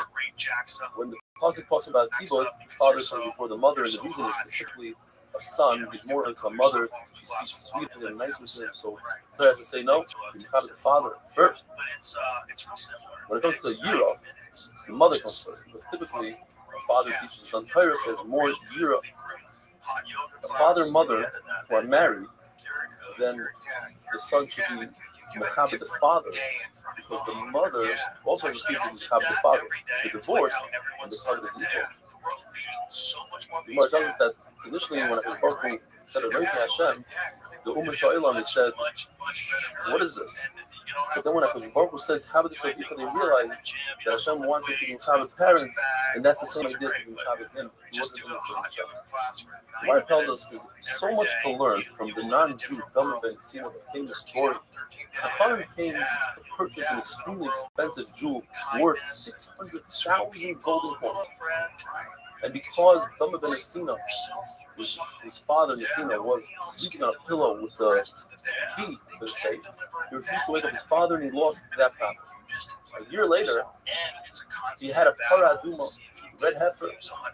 He realized that this is no coincidence. His Baruch was paying him back. So he told Chachamim, he came to purchase him. He said, "I could ask for any amount of money. There's only one like this in the entire world.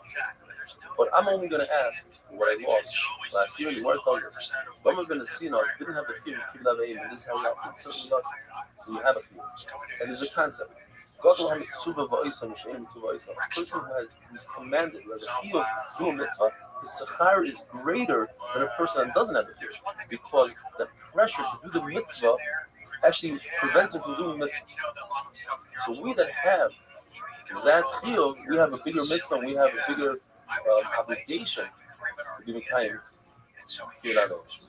Rabbi Yosef, later on in his life, became blind, he was upset with this because he thought that he'd get more schar because he's not a mitzvah but then he realized that he gets less schar. He said, I would make a piyant for Rabbanan if they're able to switch around the halacha a little bit. So realized when he heard his mother coming from a distance, he would stand up. He said, I'm standing up for the Shekhinah. What does a person could feed his father a very expensive bird, but it takes him out of Olam Hazeh, takes him out of Olam Haba. And the reason is because when he gave it to his father said, how do you afford it? Says Rashi, he says, keep on eating, don't bother with it. And that kind of, those words, they take away from the mitzvah. On the flip side, he tells his father, here, deal with this, do some hard work. I want you to work on the rechaim, on the milk. So somebody standing on the side would say, wait, that's not kibbud avim. In fact, it is. In this case, because what you didn't see is that the soldiers came to take your father, and he said, I'll go instead of you. You, dad, you do the rechaim, and he's Zerkat Olam Haba. Avini had 5 sons who were smuchim, they were all gdolim. Yet when Avini's father came to the door, Avini ran, he wouldn't allow his sons to do kibbud avim, he wanted to do it. One time, his father said, get me a cup of water. By the time he got back, his father fell asleep. He stood over him in a bent position, full of fear and covet, waiting for his father to get up. And that's when Avihu gave him a beautiful shot. The Mizmor L'Asaf, as Rashi explains, it shouldn't be a Mizmor that this Mizmor is not. It's not a song. It's a Kina. It's a Tisha B'Av. Yeah, Rashi says unbelievable. Sometimes when things are destroyed, it's a yankish. The son is saying, I'm thinking on my finger, on wood and stones, and not on a human being. When a father and mother want to give their child, the Lord tells us the father, especially the father, when he's talking, we shouldn't take from the father. But taking the mother, if she does it full-heartedly, the father might have some sort of hallucination of that underneath. The Lord tells us an incredible story about Karva. His mother, when she wanted to get into bed, she would go on all fours and let her step on him as a step stool. As you can see, a live demonstration in sheer. Nevertheless, the Gemara tells us that that's not even half of what a person has to do for kibbud avim. A real test would be if you took his money and destroyed it through the ocean and you don't see it. The Rebbe says so much is kibbud avim, a severe avera on it. Praiseworthy is a person that was born without parents, because that's how chomer it is. The chas v'shalom you're on it.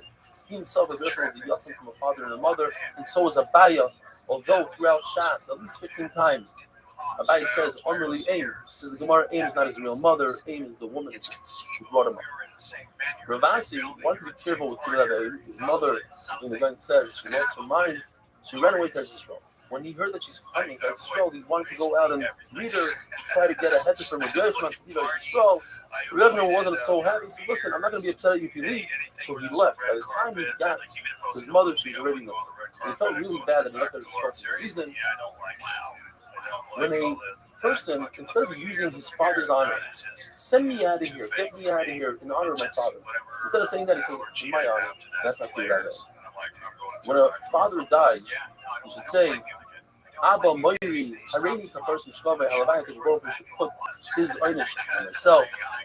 And afterwards, he says, we say today, the voice side, have a wonderful day.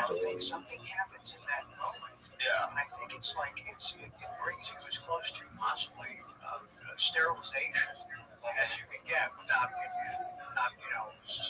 surgery. I think it's bad for you. Yeah, I think it's like radiation. Yeah, like you can take a little bit of it, but you don't want to be working an X-ray machine your whole life. No. There's always that little lady who keeps calling you back to Charlie. Kedushin Daf Lamed Beis. How's everybody doing? Yeah. Halacha is like the mandama that says that when you do kibbud avim, you don't have to use your own money, use your parents' money. However, if you have to stop working in order to do kibbud avim, you must do so even though it's going to cost you at the end. You're preventing yourself from gaining money.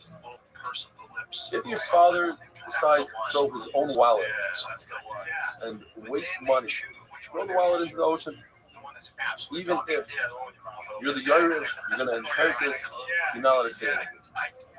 The Huna, he was Michael, his own covet to his son, and he tested him by ripping his clothing on the scene. He wanted to see if the son is going to be upset, be the catch.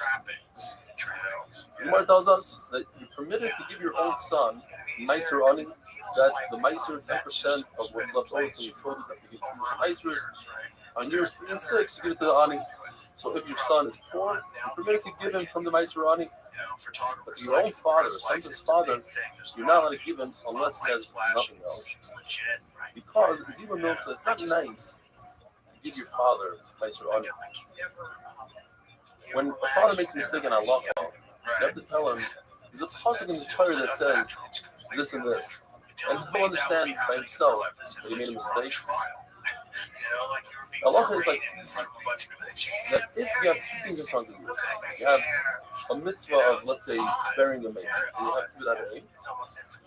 If it's a mitzvah that can be done from somebody else, let's say don't kill a bayah, and let somebody else do that mitzvah, and you can do that at aim.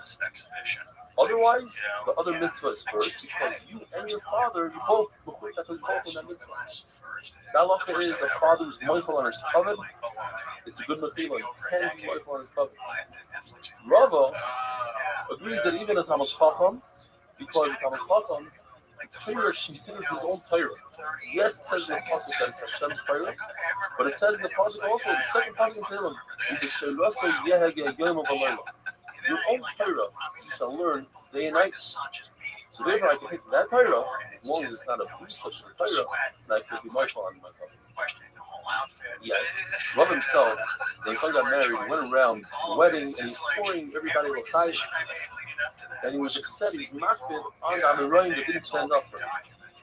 Yes, he belittled himself and he was saying, I don't want covet, but he expected them to show just the hint of covet by standing up slightly off the chair, just to show that they're makbid on his daughters.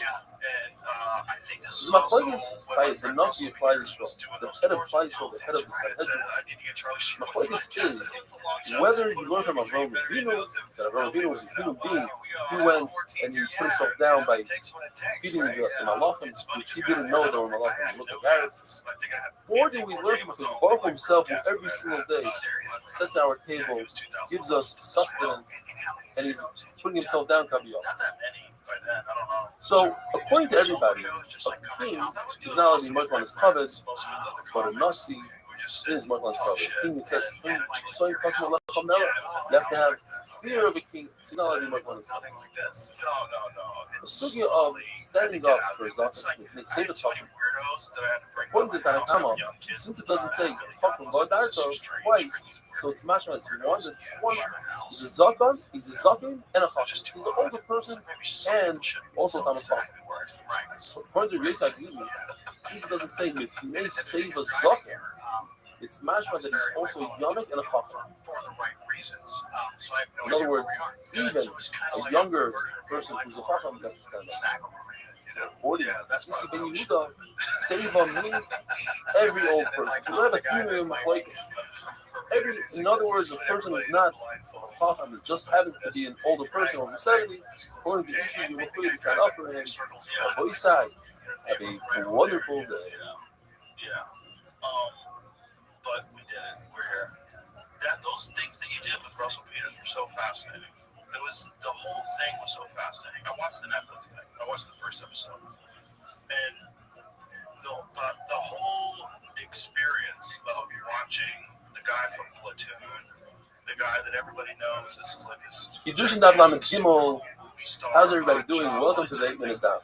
Today is Erev Rosh Hashanah, and I'd like to take this opportunity to give everybody a bracha. It should be a year of simchas, of health, bizun, nachas from our children, shalom bayis, harnosa bereva, a year of getting close to Rebbeinu Shalom, a year of learning Torah and not missing a day of Torah. And I really hope you have it in your heart, down for me on Rosh Hashanah, should have arichas yom and be able to continue giving shiurim. As we were discussing yesterday, there's 3 shittas when it comes to standing up for Talmud Chacham, an older person. We'll make it simpler. The Torah says the word seva and the word zaken. So according to Tanakama, you need both. You need that the person should be an older person over 70 and also Talmud Chacham. Otherwise, you don't have to stand up for him. So if you have a young Talmud Chacham, you don't stand up for him. Yosef Glili says, no, they're independent. If he's old, even if he's not a Talmud Chacham, you stand up for him. And if he's a Talmud Chacham, even if he's not old, you stand up for him. This Ben Yehuda says a tremendous hit. But if a Zaken is a Russia, you stand up for him because he's a Zaken. When he's young, you also stand up for him. And guess what? The Gemara passages like this Ben Yehuda, you stand up for a Russia. The Gemara says it's a comparison between Hidur and Kima. And just like Hidur doesn't have Kasar Kiss, you don't have to come out of pocket. So too, when it comes to Kima, in other words, you don't have to stop work when a Chacham walks by, because we learn from Kima. A person who's actually working doesn't stand up for Talmid Chacham, but he does stand up for those who are coming to Yerushalayim with their first food to be Purim, and he asks them how they're doing, because Chaviva mitzvah b'shaita, when you do a mitzvah, you're more chashiv than Talmid Chacham. Another pshat the Gemara says is we don't want to discourage those who are bringing the Purim to Yerushalayim. We want them to come next year and have a great feeling, so let them feel good. Rashi says this, the pshatim is, what if the person is very chashiv? He's going to come next year anyway. So you don't have to just say shalom aleichem him and everything. But if the pshat is the mitzvah is more chashiv, then you do. In a base America, it's the bathroom or bathhouse, you don't stand up. But the outer rooms that people are clothed in, for Talmid Chacham. Whereas the whole story that was in the America, they stand up for him. There's no raya, says the Gemara, exactly where he's standing. It's possible he's standing in the inside room, and his father says maybe they're thinking of learning. Rebbe said maybe they're thinking of learning. Because what he meant is, if somebody is very involved in learning all day, even when he goes to the base of America, sometimes he can't control his mind and he's thinking and learning. Torah says, be a racer. You should have fear about his Baruch. His Baruch knows what's going on in your mind. So don't play games. Don't close your eyes as the Talmid Chacham is coming into your heel, into the Dalet Amos, and as he comes to the Dalet Amos, oops, I don't see it. My eyes are closed. Hashem knows that you're playing games, but don't try to get it out of there. You stand up, so your rabbi move up, your permanent Rebbe, when he's within Dalet Amos, and the Ab Bezdin, as far as your eye could see. You sit down after Dalet Amos. When it comes to Nasi, you have to wait until he sits down. It says, Boyu Ahoyo. The Gemara tells us you only stand up for your Rebbe twice, once in the morning, once in the evening, because even for HaKadosh Baruch Hu, you only say Shema twice. Nevertheless, a Talmid Chacham should be careful not to make people stand up for him. In fact, if a Talmid Chacham goes out of his way, make sure they don't stand up for him. But if you're a Talmid Chacham and you don't stand up for your Rebbe, you're considered a Russia, you don't have Arichas Yamin, and you forget the learning. Abaye would be upset to curse those who are learning Torah and say, oh, I don't stand up for my Rebbe because I'm learning Torah. Get cursed for that. The people from Muslim Chassia, they were so used to Talmid Chachamim that they didn't even put on a head covering when they walked around Talmid Chachamim. The other would give honor and stand up for a non-Jew because old elderly non-Jew went through a lot in his life and realized the nisim that his Lord did for him. Abaye would give old man his hand, Rav would send a shliach, or Nachman would send his officer. But Nachman said, if not for my Torah, I would be just another Nachman in the marketplace. So therefore, it doesn't befit someone that learns Torah to help the non-Jews. I'll let my officers talk. And why does it suffer? If the son is the father's Rebbe, does the son stand up for the father? Does the father stand up for the son? Why does it suffer? In fact, Shmuel told his Talmud, Rabbi Yehuda, you should stand up for your father. But on the other side, his father's Rabbi Cheskel, he should be tzaddik. So maybe even Shmuel stood up for him. Maybe everybody should stand up for him.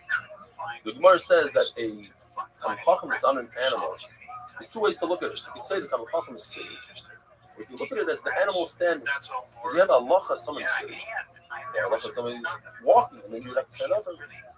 So the Gemara says that somebody that's on an animal is like he's standing. You see this halacha by Evan Amidas, the Evan of a Mitzvah that has saras on it. Is metame b'oil. If it's in a room or under a tree, everything under the tree becomes punished. But that's only if the person holding the stone is sitting. Like a Mitzvah who's sitting.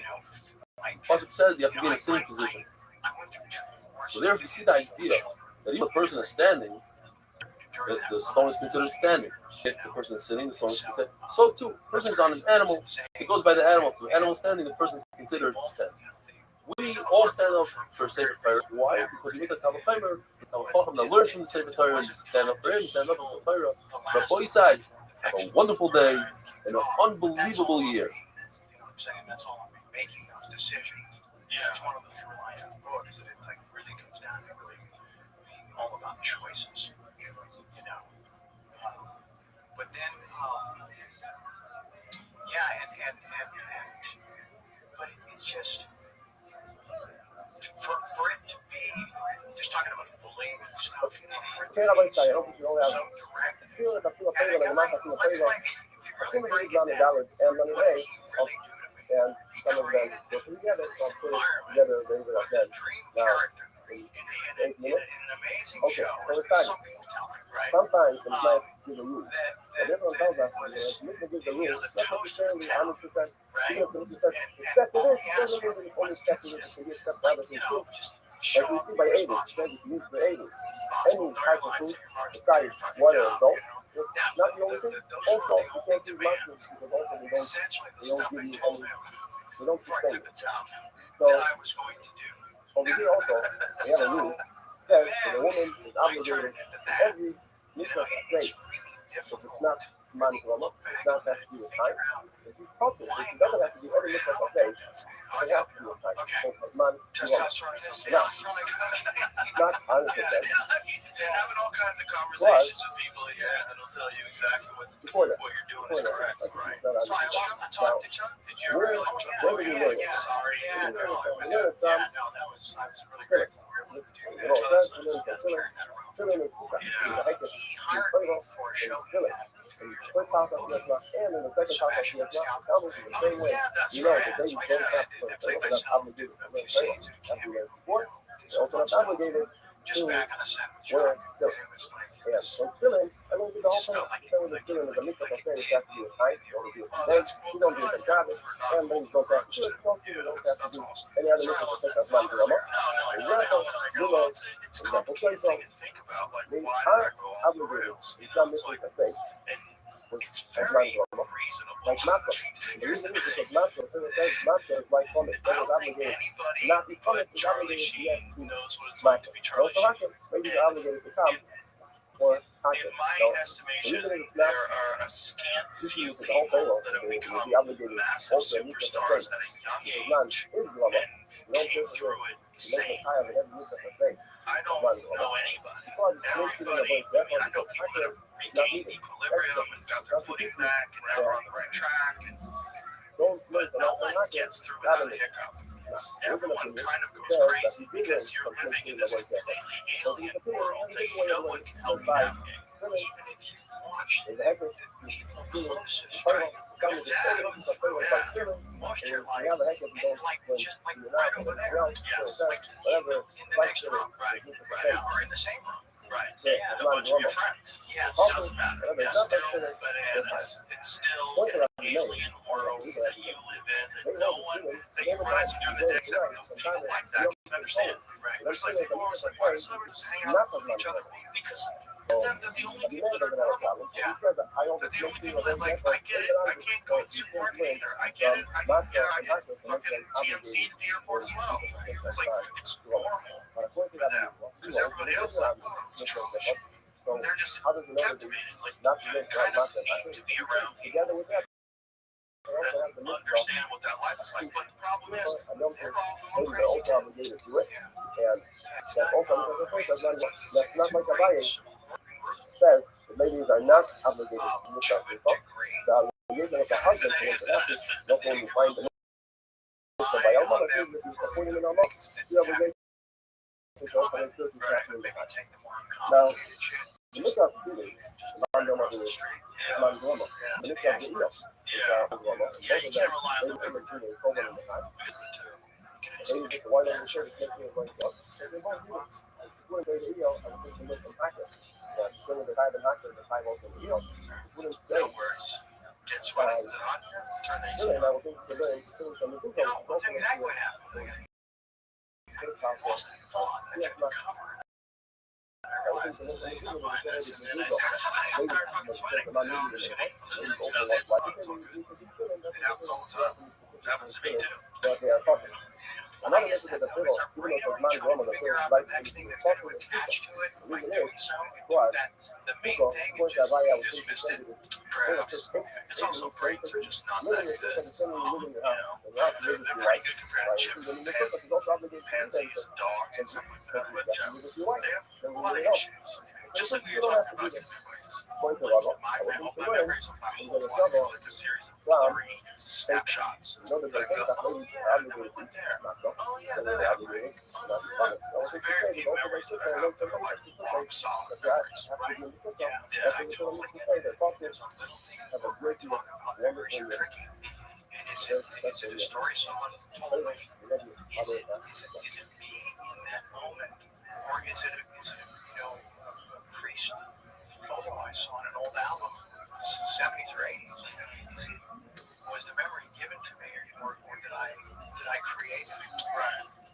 Yeah, and there's also the real possibility that you have false memories, and people do that all the time.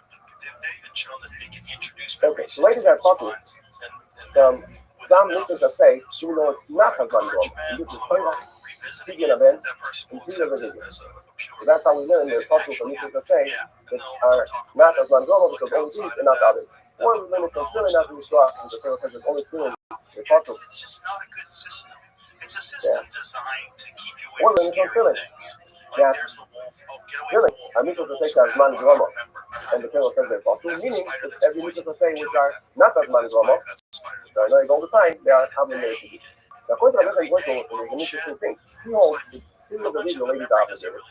Even though, so now you have one mitzvah, which is not as man groma, is their kaya.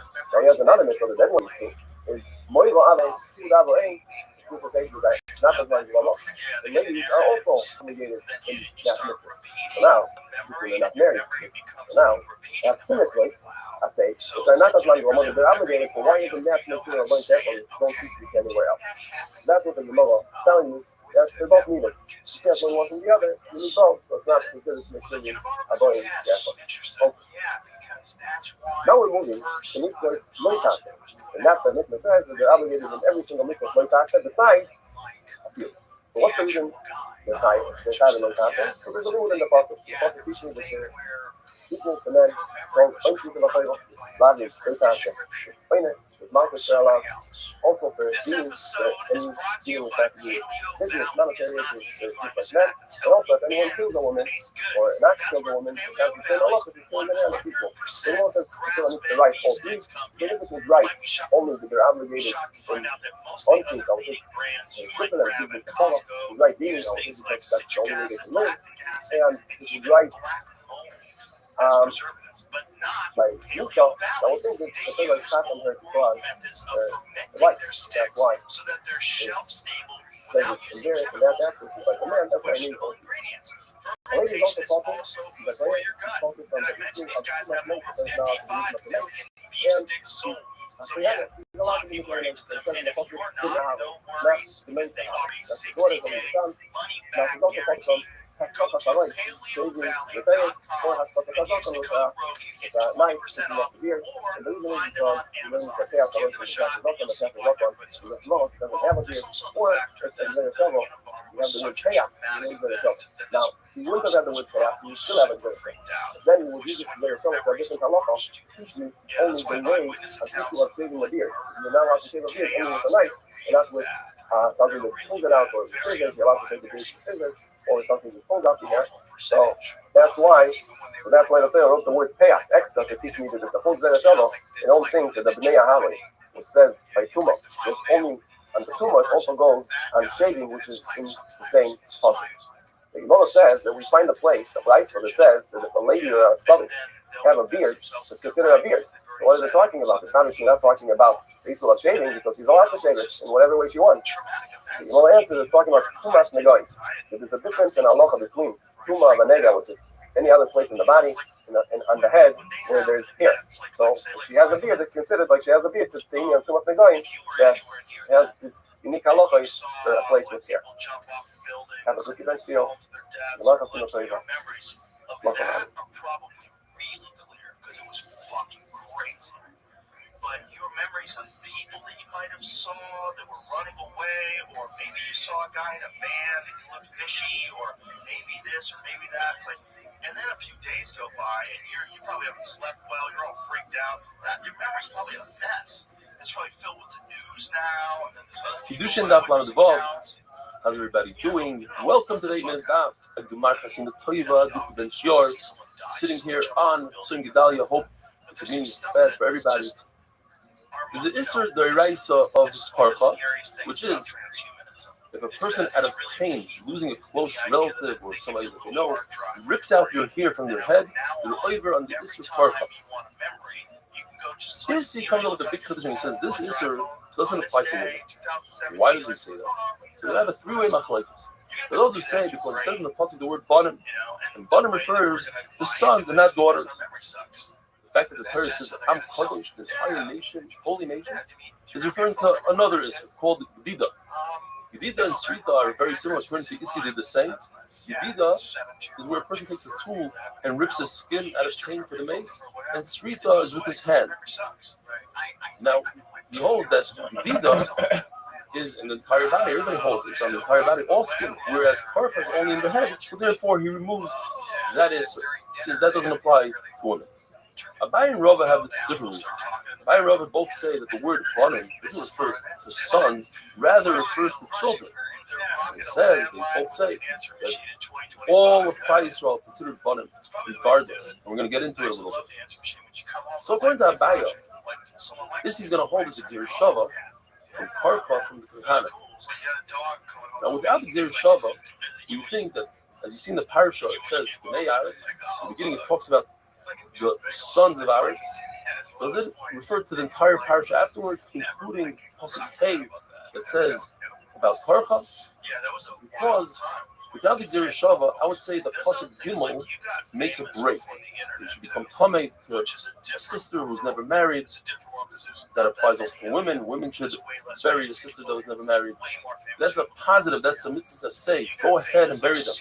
So perhaps it's a hefsek for all the loisas things that come after that.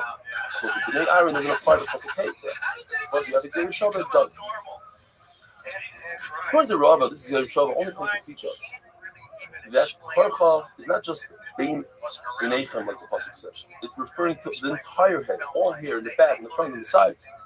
And if a person rips out 5 different places of his head simultaneously, he's chayav 5 times. And it only applies if you rip out your hair for a mace.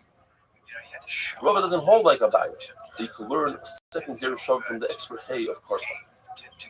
So Rava learns the Xer Shava bein B'neichem from Tefillin. Just like tefillin, women are potter from wearing tefillin, so too they're potter from the Isser of Karcha.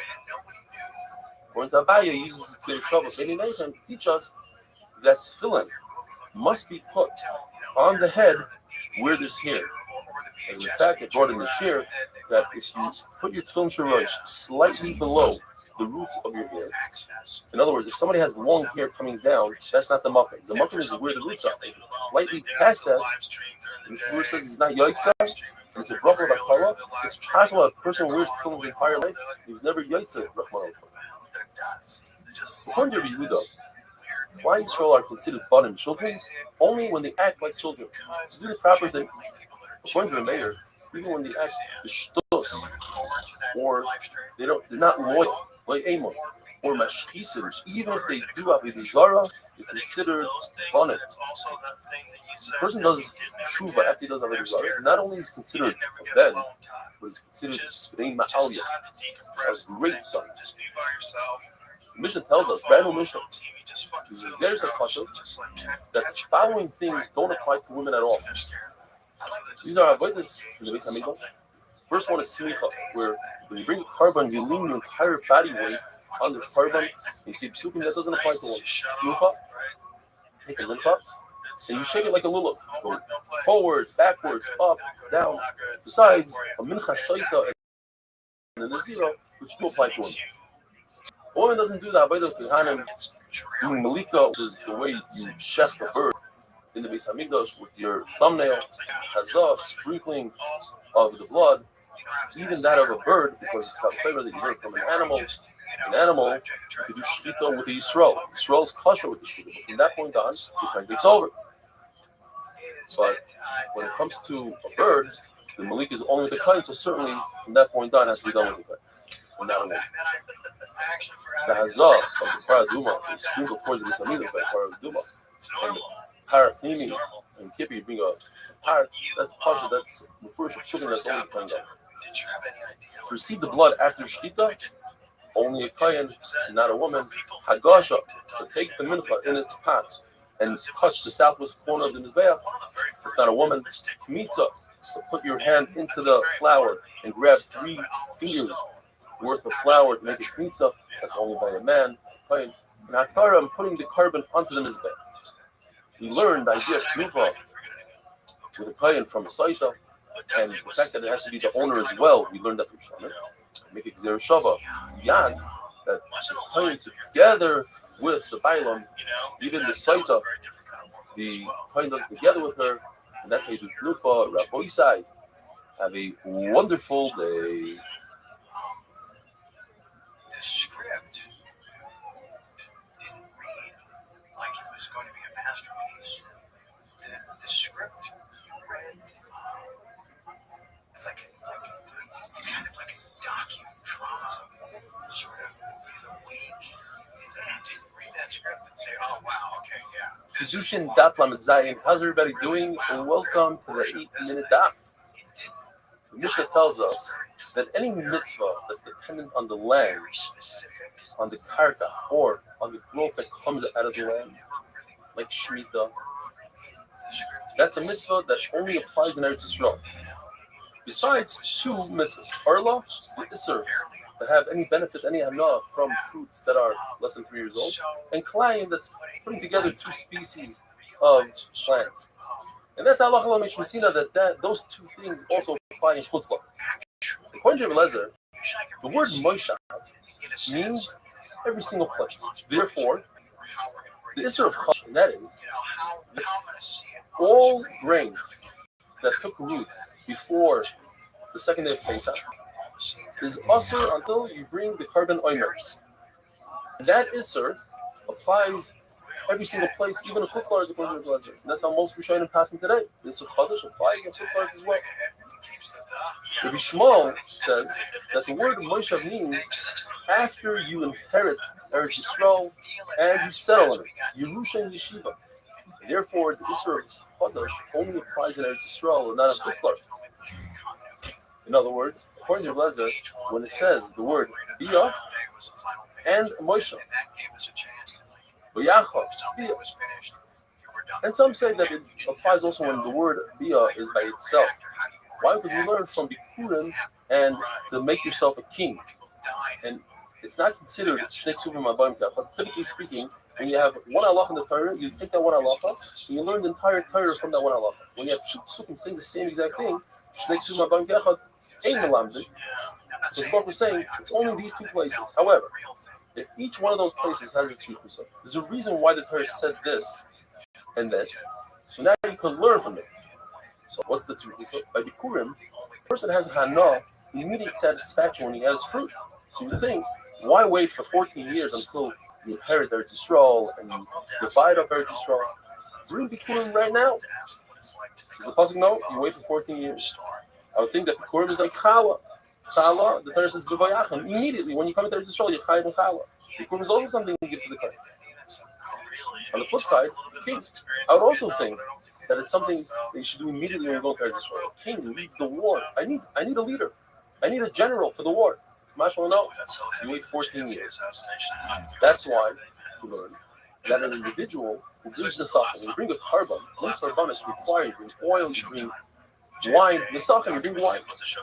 That only applies once you have Yerusha Yeshiva, 14 years in Eretz Yisrael. But according to Rabbi Kiva, that an individual was already bringing Nesachim in the Midbar.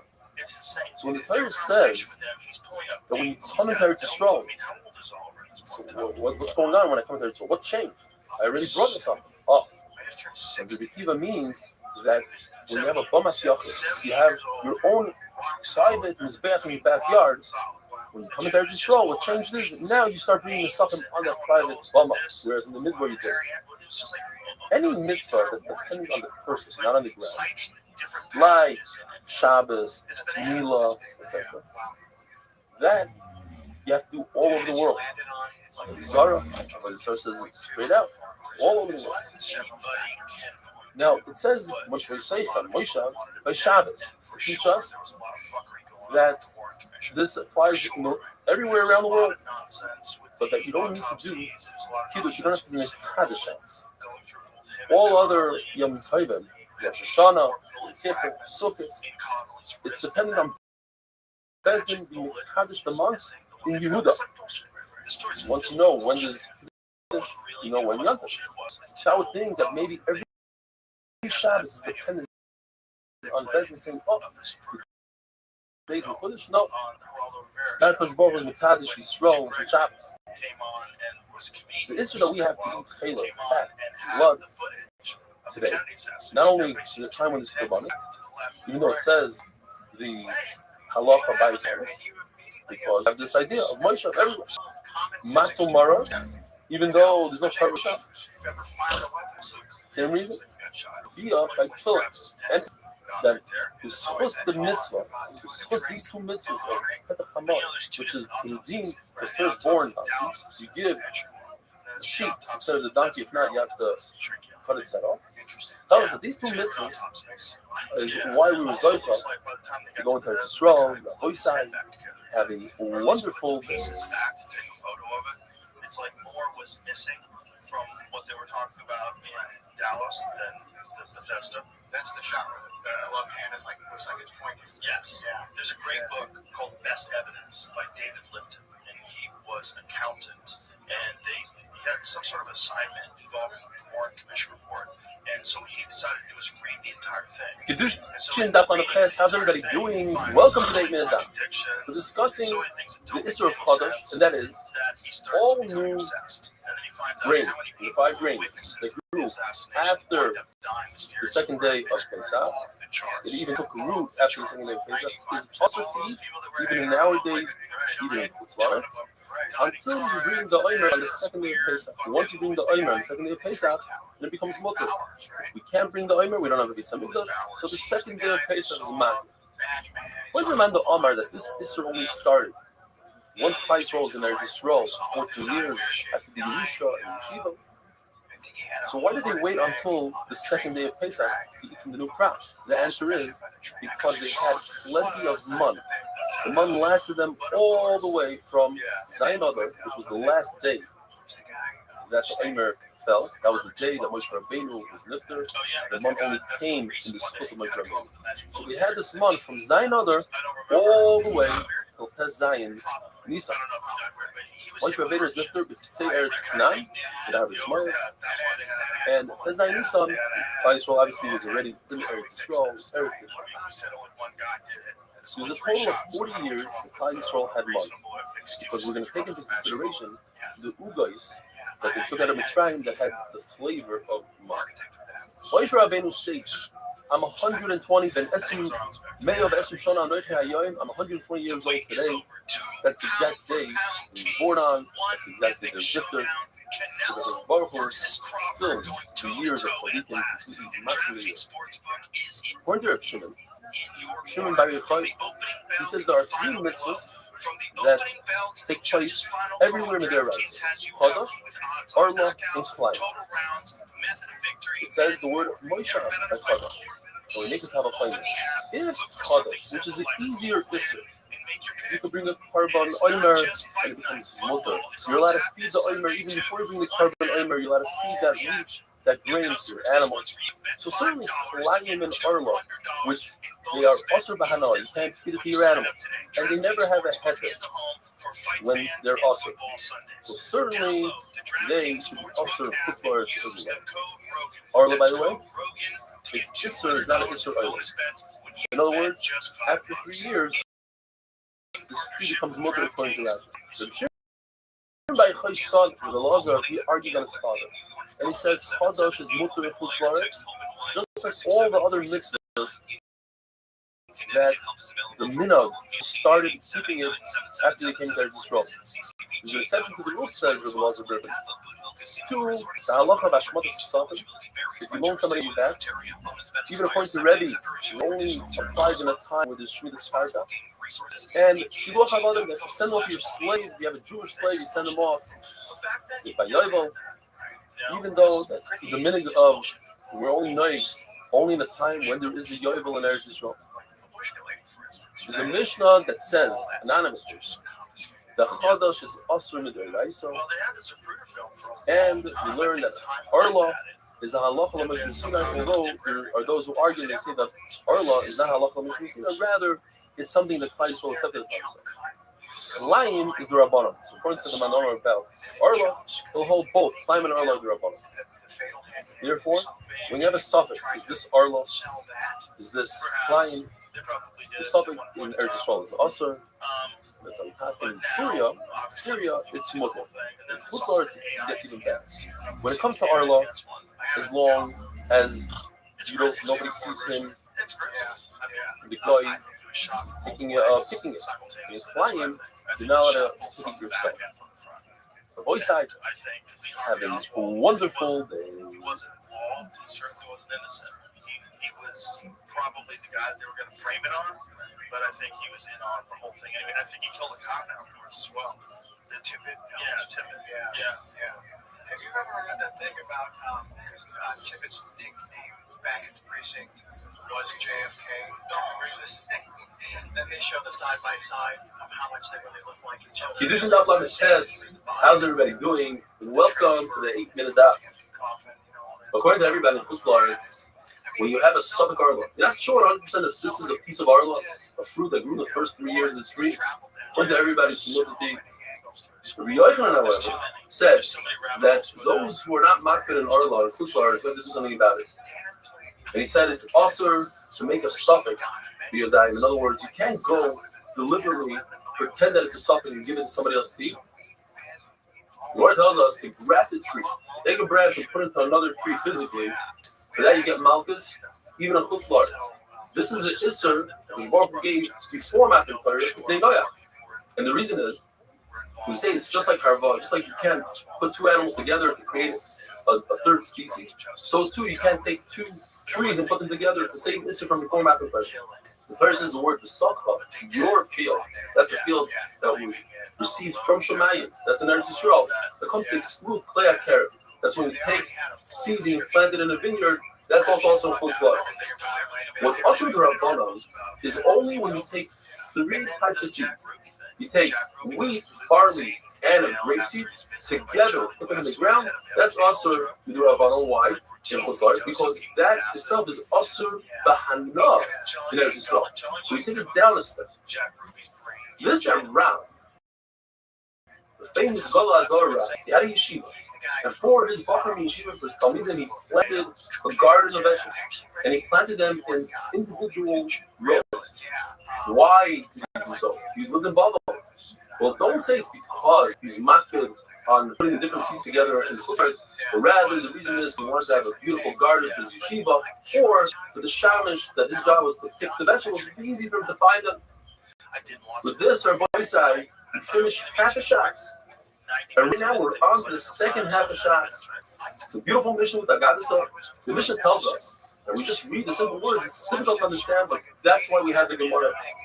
The mission tells us a person does one mitzvah. His Rav is going to do good for him, his Rav is going to be good for him, and give him and he's going to have oil haba. But the point is, the Gemara tells us, we're talking about an individual that he has 50% mitzvahs, 50% averos.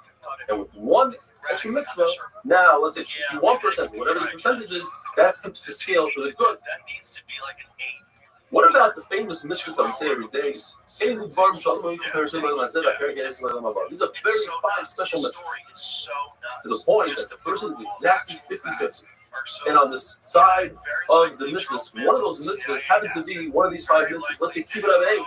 So even though it's only 50-50, not 51%, but 50-50, that mitzvah has the power to tip the scale in his favor. According to places, HaKadosh Baruch Hu considers him a tzaddik gomer. Whereas in other mitzvahs, he's considered a beinani, an average Jew.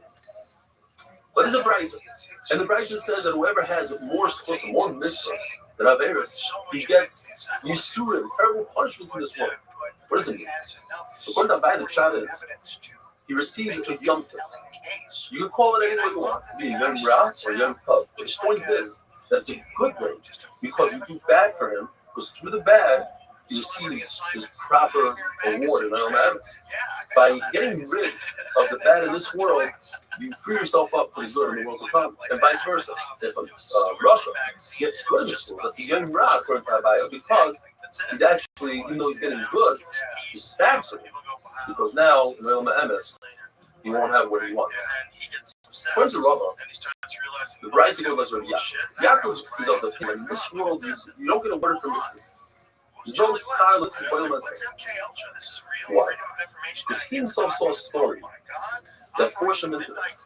He saw a father tell his son, go climb up the ladder to the tower and retrieve the shits from that bird. Do 2 mitzvahs that the Torah says you get arichas on. And on the way down, the son fell off the ladder and died.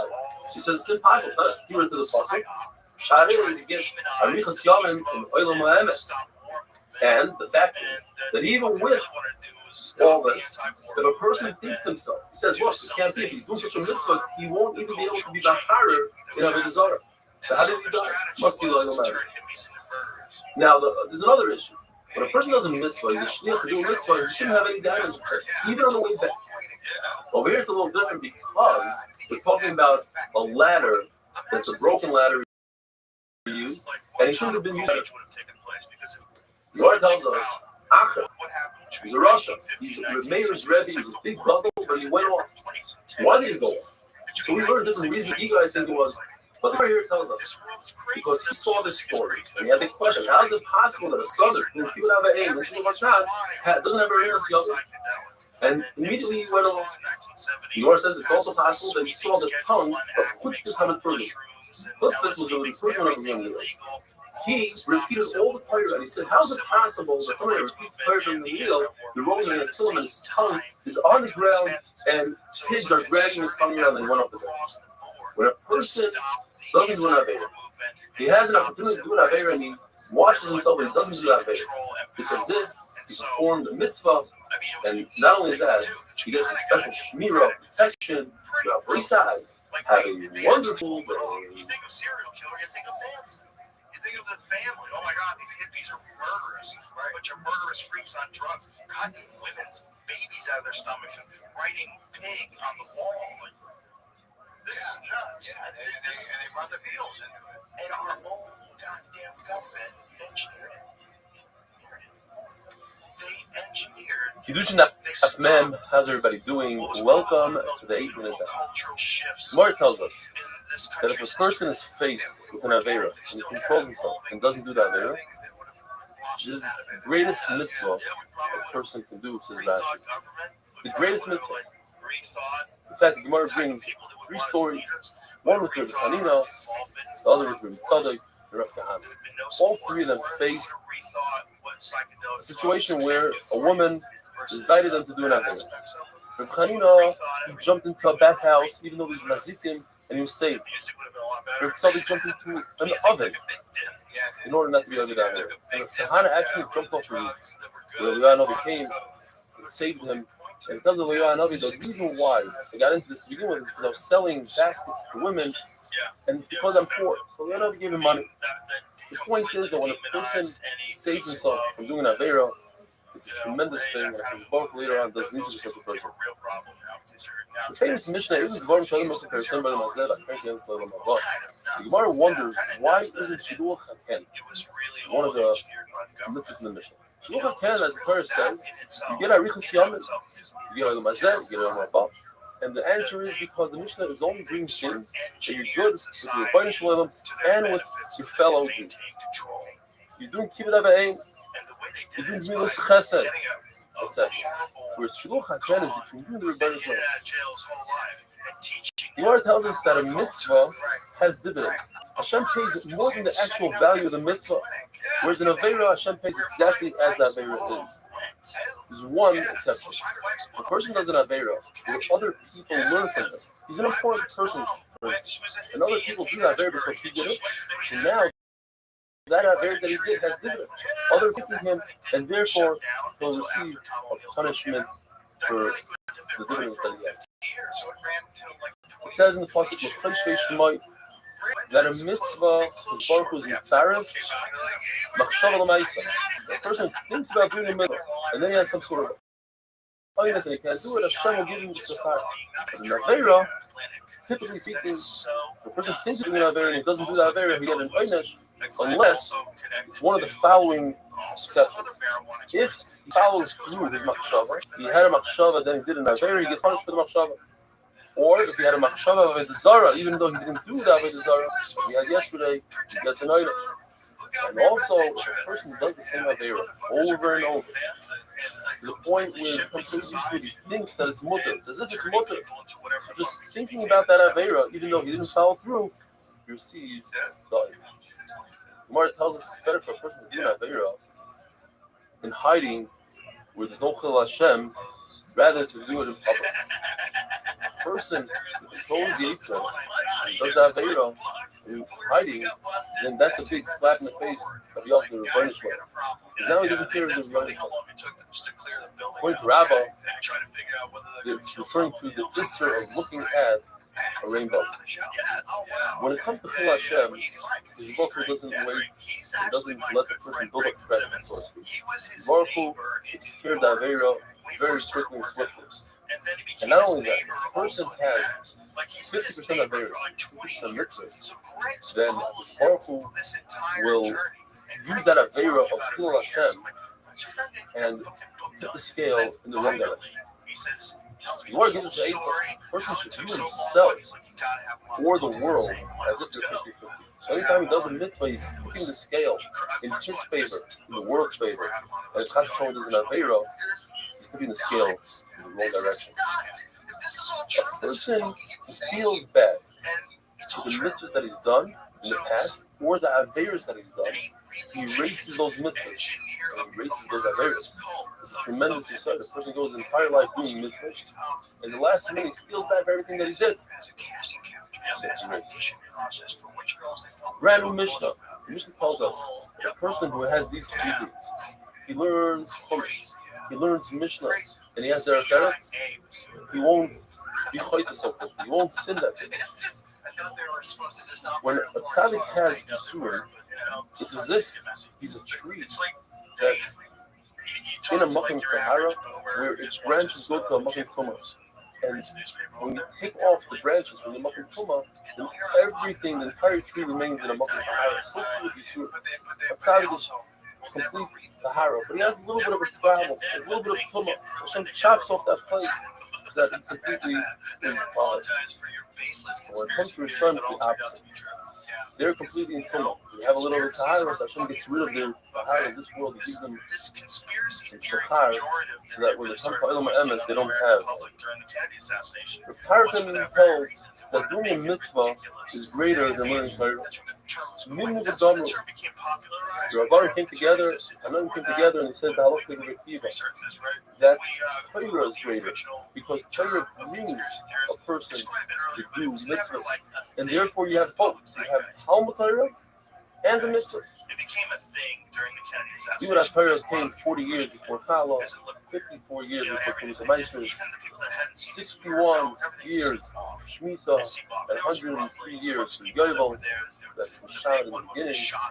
When a person goes up to Shemayim, the first thing they take care of, the first business they take care of is, have you learned Torah? How much Torah? Why did you learn Torah?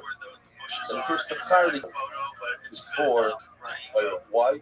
Because Torah is comes before myself. A person doesn't have these three things, Mikra, Mishnah, their Torah, then he's not Meishus. He doesn't belong in this world. He's Pasalaizos.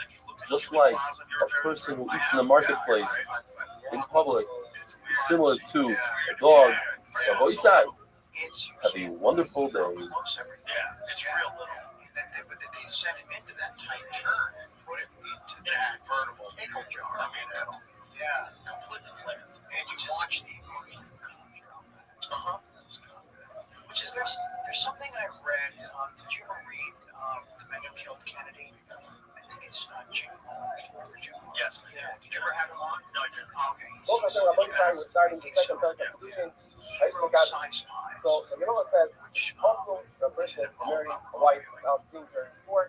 making her appearance, she's bothering him, and that's not nice to do for her, later on the after the money. Therefore, he on his own is not supposed to send the fiat to court. A woman doesn't have to travel. If you're not worried that it's something in his appearance that will bother her, the lady's happy, whatever appearance her husband has, she decided to marry him, she can. Now, still in the time, she gets married on her own, it's very limited to fiat. Allah, and you can do something on your own. Look at you do on your own, but when you do on your own, you get more reward, it's better, it's involved, it's not in the mitzvah. In the context of mitzvah, it's better to do it on your own. You do it with fiat, so it's happier. It's like you're bounding yourself. Like we see on the right, also, bound himself and doing the mitzvah on their own. The same for Shabbos. Also, now we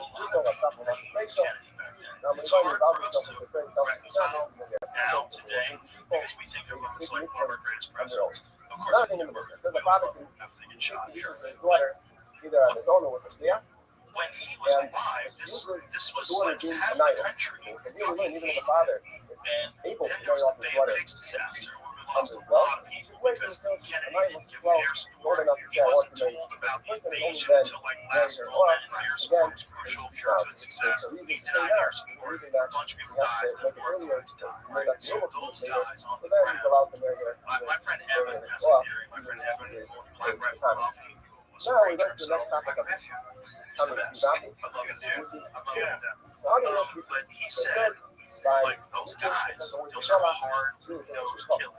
And they think that they lost their brothers because this fucking piece of shit didn't give them the air support they deserved. Was Kennedy's idea, and you tell them that you want to get that guy killed, like, oh, fucking sign me up.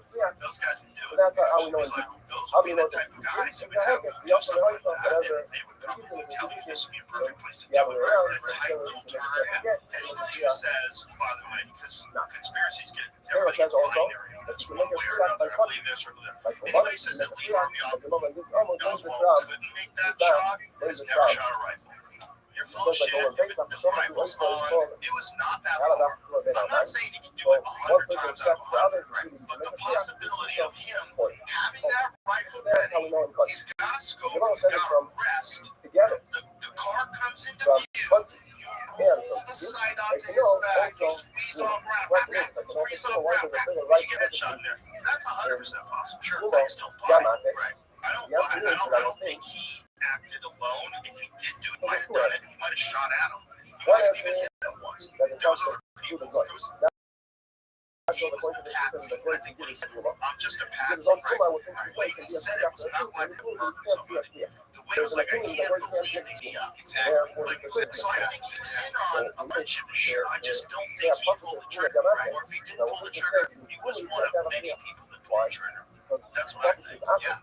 There's a lot of people saying, oh, he couldn't have made those shots because the rifle scope was off. That's, you don't know what the fuck you're talking about. Because I can get your rifle scope to get off in 5 seconds. Okay, if your rifle scope is perfect, it's zeroed in, bang, I drop it on the ground, try it again. It'll be off by 6 inches in 2 yards. Yeah. Everything that's wild. That's required just Helen wrenches, hexies, and shit. Don't too much. You get it dialed in perfect on a 30% of dollar. For 1963. Yeah, of course that thing will get knocked off. But almost hit something and knocked that thing off. Here's the thing about the tree, though. One other About the tree that he had to if you shoot. gave one of the 40s or one of the 50s a clock, you got the person who want to give it. Now, look here is that also, okay, it tells us that's what I thought. Okay, it's not what I They cut it out for you now. Okay. Yeah. One Yeah. short point about the difference between But he had a clear view of view for at least a brief amount of time. Sure. That's all you shoot. That's all you need if you're good and if you practice. And I'm assuming that if you're going to shoot the president, you'll probably get used to firing off a few rounds. So probably some of the targets. You're not going to just hope that your accuracy is still there on years of practice. Yeah. So if you're going to practice, you're going to be quicker and firing round. Sure. He could have done it. I just don't buy it. It just none of the evidence seems to point in that direction, including all the evidence they tried to fabricate, like the magic bullet. Anybody who's ever shot me with a bullet who looks at that and believes that went through two people and broke bones, yeah, that looks like it's shot. That's right, no swing. It doesn't look like it ever hit anything. You're taking the side of that bullet. They're not. They're looking right in the eyes. Believe it. This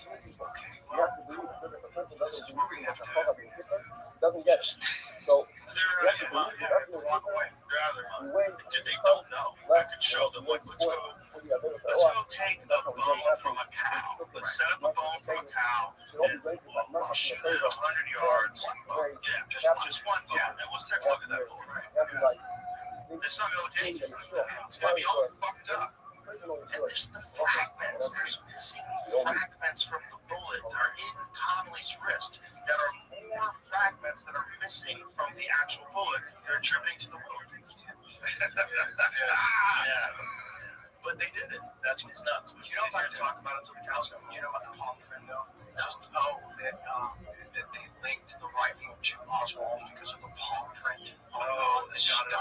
Kedushin Daf Mem Beis. How's everybody doing? Welcome to the 8-minute Daf. It's Erev Yom Kippur right now, just a few hours before Yom Kippur. I want to wish everybody a year of health, of nachas, harnasa, and all the best things. A year full of Torah. We're in the middle of a sugya of shlichus. Shliach shalom kamoisa. A person sends an agent to halacha as if he himself did that action. According to Rabbi Yonis, learns from the pasuk in Korban Pesach, that the pasuk is coming to say not the idea of shliach, but rather that all of Klal Yisrael could be yotzei one single animal, even though it's impossible to give each person a kazayah. So how does he know the idea of shlichus when it comes to korbanos? That he's not a shutuf with the other korbanos. He learns it from V'yikul. It says it twice by Korban Pesach, and we know throughout Shas. I can't use this pasuk here because I already have another pasuk. Let me use it for something else, for other korbanos. The fact that the Torah says ish is the achloi, he learns ish means an adult. That if an adult finds an object in the street, he can have in mind, let me be zoich on this object for my friend Shimon somewhere else. But a kohen cannot do so because it says ish, an adult. The pasuk says v'nosi echad mimata, that from each shevet he appointed a nasi, a prince, take care of the Yerusha, the Chalukas Haaretz. And the Gemara learns from here that Bezin can appoint an apotropos to the son. So let's say there's three brothers who lost their father, Rahman al-Tzad. Then Bezin appoints an apotropos to each one of the three boys, divide up the inheritance, the Yerusha. Even though they intend for the good of that child that they're representing, nevertheless, it's possible that they won't turn out so good. According to Shmuel, if they made a mistake, Yeruchas in the side, in other words, one of the boys, let's say, inherited from his mother previously a field.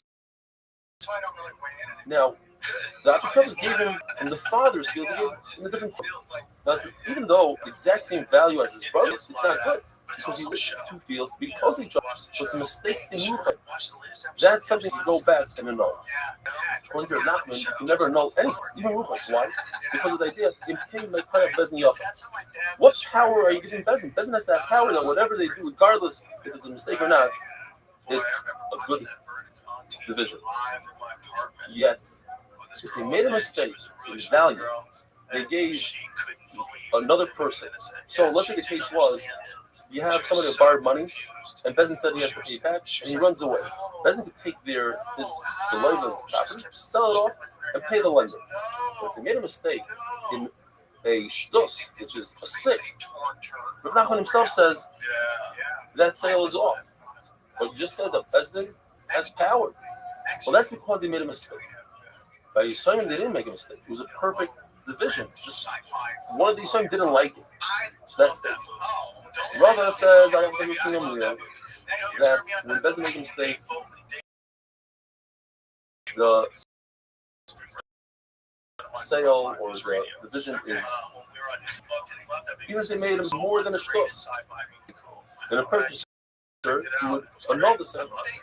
The Rabbin says that brothers who divide up, they have a halacha like a purchaser. The halacha is that if somebody purchases an hour, than a sixth of the market value, the halacha is it's a good purchase, but the seller has to give back that sixth. And if it's less than a sixth, it's a good purchase. So when it comes to brothers, it's exactly what the halacha is. Besides, if one of the brothers sent an agent, then he could say, no, even if it's less than a shtos, I don't want this. Because I sent the agent to I sent you to do good for me and not to harm me. Another very interesting halacha is that any time you divide up a property with a measuring device, a measuring stick, you divide anything up with weight or even a count, 100 tissues for a box, a dozen eggs, then the mekach is bottled even less than a shtos. There's no mechila on something like that. Even in real estate, where typically there's no halacha something enough. If you sold something with a measuring stick, you divided something up with a measuring stick, and it's off, then you have to give back the karka. Gemara tells us halacha that ein shliach l'dvar. In other words, you cannot send a messenger to burn down somebody's house and say that the sender has to pay, because there's no shliach l'dvar avera. There's a concept. Divrei harav, divrei talmud, divrei mishayim. When you're faced with a dilemma, Baruch was said to do one thing, but somebody else told me to do the other thing. Of course, you're going to listen to Baruch. Therefore, the person doing the act that's wrong, he has to pay, not the sender. But there is an exception to the rule. There's a number of exceptions to the rule. One exception to the rule is mi'ilah. If a person uses money from the Beis Hamikdash unknowingly, he's chayav and has to pay chayav. If he sends a messenger to do it, then the messenger is not chayav. The one that sent him is chayav. So why don't we learn the whole Torah from mi'ilah? Because it's not just mi'ilah; it's somewhere else. It's shlichus yad as well. We'll explain what that is. But before we explain, once you have mi'ilah and shlichus yad, it's shnei ksuvim. It's two ksuvim that say the same exact halacha. They you can't learn out for the rest of the Torah. What's shlichus yad? Shlichus yad means that if I give an object to somebody to watch, he becomes a shomer, a watcher, and he's publishing neva aveda unless he uses that object without permission. Not only that, if he sends an agent to use the object, then the shomer, the original shomer, he's responsible for neva aveda. So you see this idea only in two places: mi'ilah and shlichus yad. According to Bishamah, they say that you're chayiv in shlichus yad, in the word devar, that you're chayiv even thinking about using that object. So now you can't use the shlichus yad as a second possible. So they learn tficha mechira, and that is if a person steals an animal and he goes ahead and he shucks the animal or he sells the animal, he's chayiv 4 times that animal or 5 times that animal, depending if it's a sheep or an ox. But if he sends somebody to shech or to sell for him, he's chayiv, not the shaykhid or the seller, and that's the second possible. But ein melamdim. Rabbi Isai, have a wonderful day. Have a very meaningful Yom Kippur. Be'ezer Hashem, we'll see you after Yom Kippur. Because it's just weird. It's just, you think there was something else there? No, I think he killed his wife. Yeah. And he killed Ron Goldman. And he got away with it. Yeah. It's just nuts. It's just, it's weird. You watch him on like Naked Gun. You're like, that guy? Yeah. That guy murdered his wife. Like, what? Yeah, he got away with it. He's just golfing. Kiddushin Daf Mem Gimel, how's everybody doing? Welcome to Yom Daf. Yesterday we had Yom Kippur. Have a good year. Rabbi Isai, a little bit sugya of Shul Shalom to Rabbi Isai. I appoint Shliach, an agent. He just fits right in as if I did it. The Gemara says, typically speaking, I cannot send somebody to do an avera thing. But there are exceptions to the rule. And one of them is mi'ilah that we said yesterday. And today we're talking about tficha u'mechira. What that is, if a person steals a sheep or an ox, and then he goes ahead after he steals it and he sells it, or he shechs it, he's chayiv 4 or 5, depending if it's an ox, if it's 5, if it's a sheep, he has to pay 4. The halacha is that a person who sends a shliach, you shech this ox for me, the shaykhah doesn't have to pay. The ganav has to pay. Why? Because it's just like material. When you sell something, you need a party, 2 parties. You need a purchaser, you need a seller. So too by tvicha. But here's the concept of yesh shliach. Here is a case where I send a messenger and the sender has to pay. Shammai holds. You say a lashon and we have to explain it. If a person sends somebody, he hires a hitman to kill somebody. The one that hires is chayav. What does it mean chayav? So one shot is Shammai will hold that it's Shnei Ksubim Abon Ke'echad u'melamdim. Typically speaking, when we have two psukim that say the same halacha, ain't melamdim. But in this case, Shammai will hold like Yehuda, they're melamdim. You have Me'ilah and Tficha, two psukim that say the same halacha then. Yesh Shliach L'Varei, and we learn to the rest of the Torah, Yesh Shliach L'Varei. The problem is, there's another pasuk that Shliach quotes, that if you take a korban as the oil of chatas, instead of shechting in the Beis Hamikdash, you shecht it outside of the Beis Hamikdash, you are the sender. The sender is not chayav. The guy that does it is chayav. Why? Chain shliach l'varei. So we have two psukim on this side, on the right side. We have one pasuk on the left side. Which one do we learn from? Well, Shammai won't learn from shliach because they don't actually learn ahu. What do they do with ahu? They say that when two people shut the same animal, they hold on to the same knife, they shut their animal outside of the same English, they're potter. Also, they say that it's a shogeg, oinus, or a mistake, potter. You can also explain what Shammai meant to say, is that, yes, when it comes to murder, the sender is chayav. It's a special halacha by murder. It says by David HaMelech, he sent Uri Achiti to the front line, and Nosan HaNavi accused him of murder, even though he didn't murder, David HaMelech didn't murder, Flishtim murdered him. Also, Yarakta B'cher B'nei Ammon, do the murder. According to Chachamim, David is not chayav at all, because Uri Achiti was a murder of the mountains. He used the lashon of Adoini, not to the king. In front of the king, he said Adoini, my master, to somebody else. So for that alone, he's chayav. Nisa, so David HaMelech is potter for killing Uri Achiti. Another shot is that Shammai meant that if you hire somebody to kill somebody else, you're chayav. What does it mean chayav? So what does Hill say? Also, obviously not. Hill would say you're chayav not for murder. You're chayav for something else. You're chayav for Ramata murder. Shammai says no. So you get up with Shemayim, they're going to be done on you as if you're a real murderer. It's a real strong Haveh. Mor tells us, even if you say that according to Shammai, that if somebody sends a messenger, you agent to do something, it goes back to the sender. That would work in all the Averas of the prayer, like Shabbos and Zos, but not for an Avera, like Arayis and Caleb. Because we never found anywhere where a person benefits and enjoys an Avera and somebody else pays for it. So there's a sheet in the Gemara that according to Beisila, if somebody sends 3 people to be Mekadosh a woman, they cannot be agents. This is a sugya of Shliach Nasa Eglim. And an agent who brings Kedushin to be Mekadosh a woman can flip into an aid and testify, yes, this woman received Kedushin. Yes, this Malva was paid back by you, by myself. Could a Shliach become an aid? This is another sheet that makes that says no, then a Shliach could become an aid. Bottom line is, we ask him, Shliach Nasa. We know that the soul, we always talk about the soul. So either way you cut it, you have to say that the soul holds Shliach Nasa, and it says Shliach Nasa. And Rav also, who's obviously not going to argue on Bisil ever, also holds Shliach Nasa. Make your adin, the same halacha applies in Kiddushin, that Shliach becomes an aid, and the same halacha would apply by Mamanus, by a Lev and a Malva. At the end of the day, there's a new concept that we haven't had in a while called Shvuah Sasas. And that is, in addition to the regular Shvuah, when a person admits to a partial claim, he has to make a Shvuah. Even if he denies the entire claim, he has to make a Shvuah Sasas.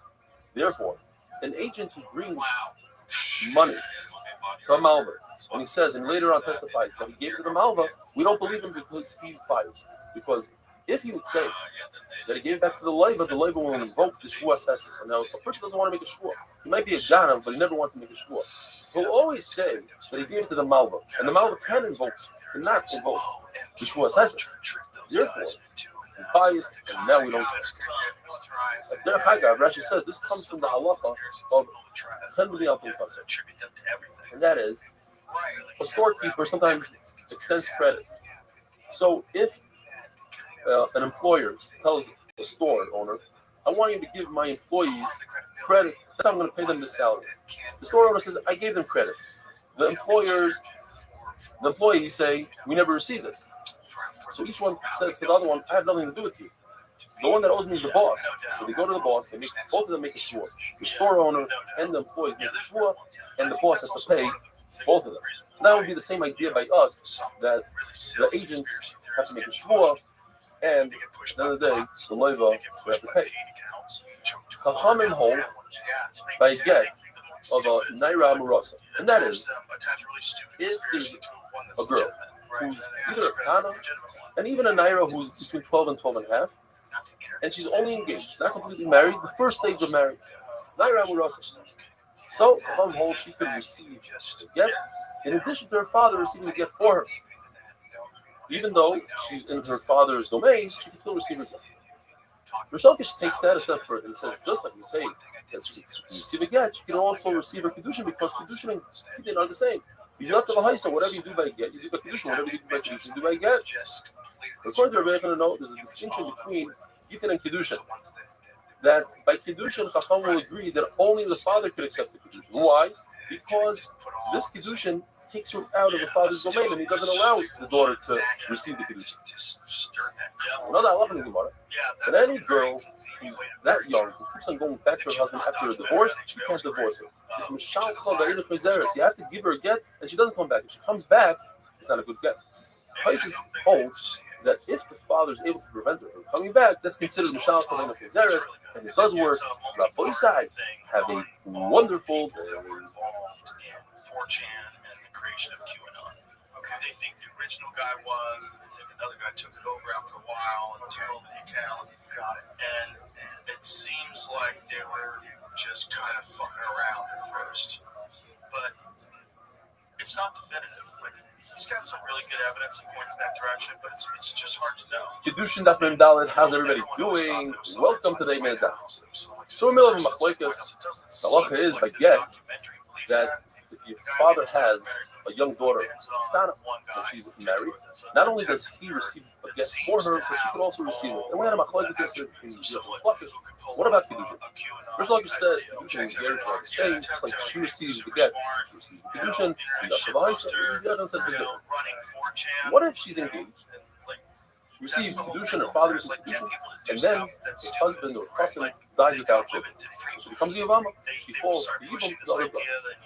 Goes one of the brothers and wants to give her a ring that's called Maimah because it only is effective with the Rabbanon by Yavama. For that, you need the consent of the father. But if she's a Nara, she's 12 years old, you don't need the consent of the father. Why not? Why is it giving it? Because with the Raisa, she's skuka. Skuka means there's a bond, she's attached to the Yavam somewhat. The Yavam is only finishing it off with this ring. So for that, you don't need the consent of the father. Even Rabbi Yehuda goes by a get. He argues on Chacham, like we said before. He argues on Chacham that the girl cannot receive it. Over here, I'll admit the girl could receive the Maimah because she's already schooled. Some say that according to Chacham, a Naira doesn't need the das of a father by Maimah because we consider Maimah something that could be done even forcefully by Karpas. Why? Because Rebbe holds that can be done forcefully. He compares Maimah to the regular act of evil. Just like Yibam doesn't need the consent of the Yibam to be done by Karpas. So too, the act of Kedushin, even though it's the Rabbanan, still can be done by Karpas. Chacham say on the other hand, that no, the act of Maimah is like a regular act of Kedushin in a regular woman. And for that, the woman needs her consent. So too, Maimah. The Gemara goes on to tell us that our Mishnah, even this part of the Mishnah, is Reb Shimon, based on the end of the Mishnah, which we're going to have on Daf Mem Vav. You see, this is machlokes, not on Mem Vav, but it's very similar to Mem Vav. I'm just going back to the original machlokes. If a person takes 5 collaterals from 5 different people, and he swears, now typically if he swore to one person, he is found to be a liar, he has to bring an asham, or maybe he swears to all 5, and he lies to them. Is it considered one shvur or 5? So machlokes, according to Reb Shimon, in order for it to be considered 5 different shvuros, he has to say the word shvur lecha, shvur lecha, shvur lecha, etc. And according to Reb Elazar, as long as you say shvur all at the end, according to Anakama, you can say shvur in the beginning. By us in our Mishnah, a person tells a woman, I want to be mekadosh you with this fruit, and I want to be mekadosh you with this fruit. So not mitzdaref. The value of the fruit, not mitzdaref, because he said a lashon kedushin. So that would seem to be Reb Shimon, and therefore the beginning is also Reb Shimon. The Gemara tells us Reb Shimon, however, also holds of Rabbi Yehuda. Rabbi Yehuda, which we mentioned, holds that a girl, a Kana, cannot receive Kedushin by herself. Only the father can receive Kedushin for her. Now, it says in our Mishnah, Ish Mekadosh, Itoy Pnaya. It's mashma from our Mishnah that only the Ish, only the father can be Mekadosh, not the daughter. At the end of the day, the Lord tells us the halacha is like Rabbi Yochanan. How do we know this? Because Ravan came out of the Beis Medrash and he said, in the Beis Medrash, everybody passing like Rabbi Yochanan, and Rish Lakish stood up there and he screamed like a crane. He was screaming, the Yatz of the Haisi, you have to compare Kedushin to Yerushin. Nobody cared. In other words, comes to Kedushin, only the father receives the Kedushin, not the daughter. The Lord goes on to tell us that when it comes to get, a Nara, a girl who's 12 years old, Simanim, is like the extension of the father's hand. She's not a chotzer, she's a yad. Why? Because if it's a chotzer, it only works if the person, the girl, will be sleeping, tied up, and you watch him like we have by a slave. And obviously the girl is not any of those, and therefore she can't accept it as a chotzer. It must be she's accepting the get as a yad. However, even though she's an extension of the father's hand, she cannot make another shliyah, because a hand doesn't have the ability to make a shliyah. You need das to make a shliyah. We have a sugi that we're going to go into tomorrow's daf. A kana, a minor that did not ask permission from her father to get engaged, she became possessions on her own. So the Gemara tells us she needs a get because perhaps the father agreed to this condition, and she also needs something called miyam. She needs to refuse this condition because maybe she didn't accept the condition. So if she didn't accept the condition, why does she have to do miyam? Or I'm sorry, the father didn't accept the condition. The answer is because this act of miyam shows that it's not a real condition. It's only the Rabbana. And we want people to know that perhaps there's nothing going on here. And if this individual got engaged to her sister, people say, well, it was a get. It's the Raisa. That engagement to the sister is nothing. Anybody can marry her. In fact, no one can marry her because perhaps the first girl is not Mekudeshes and the second one is. We need to show that the first one might not be Mekudeshes, so she doesn't mean, and therefore people will be careful with the sister. And the Gemara tells us this whole halacha takes place by shidduch. When there's a shidduch, in other words, then we could say that the father agreed to it. We spoke about it, it was discussed. According to Ula, the Gemara says, a girl who gets engaged without the father's consent doesn't need a get, and doesn't need a miyun. It's a big fat zero. And either the shot is talking about no shidduch, or some say even Ula's talking about even in a case of a shidduch. This is that we found that she got engaged to herself, according to Ula, we must be saved. We're talking about a yisayr v'chayah. In other words, she was already married once. Then, because she's married, she leaves her father's domain completely. The second time around, she got engaged to herself. This that we find that a father sells his daughter who's an almana. How's that possible? Must be talking about that he sold her as an amma, and her master married her. So he had some sort of consent to the marriage, but it's not really as if he married off and never received anything, and therefore he's able halachically to sell her after she was already married. The boy's side, have a wonderful day. Just kind of stay in the mix a little bit. I do signings, I do speaking engagements and stuff like that. Also, as soon as I quit drinking, all my kids started showing up. And, so all of them living there, they'd cycle back with Denise, and Bob and Max would show up, and Brooke would come back, and I'd come back. Kiddushin Daf Mem Hey. How's everybody doing? Welcome to the 8 Minute Daf. We're talking about a case where a katana accepted Kiddushin from her chassan without the father's consent. And then unfortunately this chassan passed on to the next world without any children. So if Kiddushin was a good Kiddushin, then she fall yibo. So the halacha is that she is required to do chalitza, because perhaps the father agreed to this, and then midiraisa she falls yibo even though it's only erusin. But she doesn't have to refuse the marriage, because everybody knows that a sister of a chalutza is only awesome to Rabbanan, and if somebody goes ahead and marries her, let's say the Yavam would marry her, everybody knows that the Kedushin is good Kedushin. And we'll explain.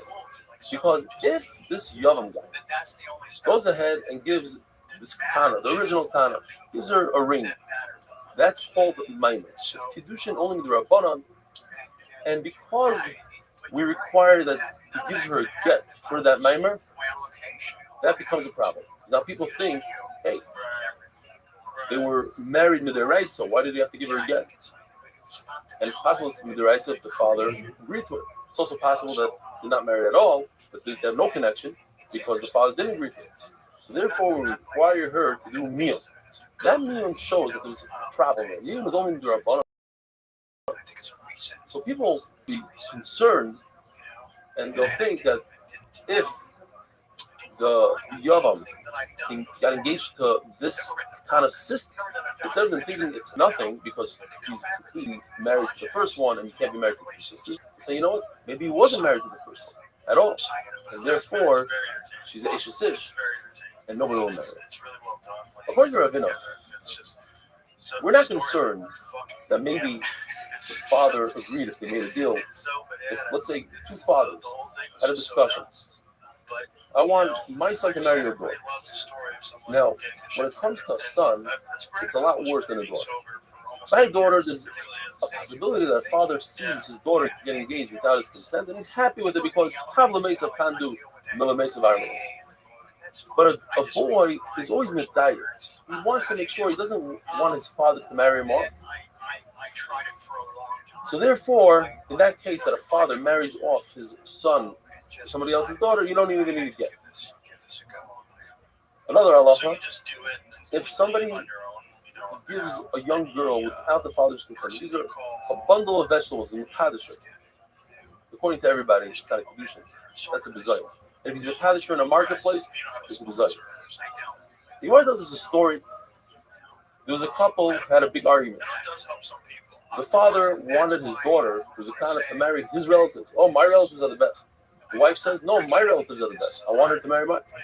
At the end of the day, the father was Mavater, he agreed to his wife, okay, let her marry your relatives, let's make a big party. Before they were even engaged, during the party, the father's relative went ahead and was Makadosh. So Rava says, in this particular case, because they made a big party, nobody wants to lose a party like that, so therefore the Kedusha is not there. Abai says, no matter what, once the father told the wife, let's marry off our daughter to your family, the Jews don't lie like that. And he'll never intentionally agree to it behind his wife's back. We know that marriage has two stages, Kiddushin and Nisur. If the father agreed to the Kiddushin, stage one, the money part, the ring, and then he went off overseas to do some business, and the girl lost patience and she married the chassan without her father's consent.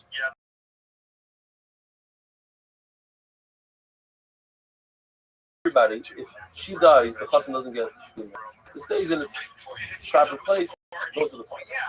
However, there's machlekes whether she could eat. Meanwhile, until the father comes back, if she can eat truma, if she marries a kite, because Marai says she eats truma anyways. Or correct. You have to be concerned that when the father from his business trip with his marriage and retroactively father is present, and he doesn't say anything. Getting married, according to Ravuna, you don't eat. She doesn't eat truma. Why? Because even though he's quiet, the reason why he's quiet is because he's furious, he was angry. Other madam says no, she can eat. Why? The fact that he's quiet proves that he's okay with it. But what if even the Kedushin, the first part, was against the father's will? And he's here, he's watching it. Ravuna says the opposite. Now Ravuna says she couldn't, because nobody's going to be quiet through two stages like that.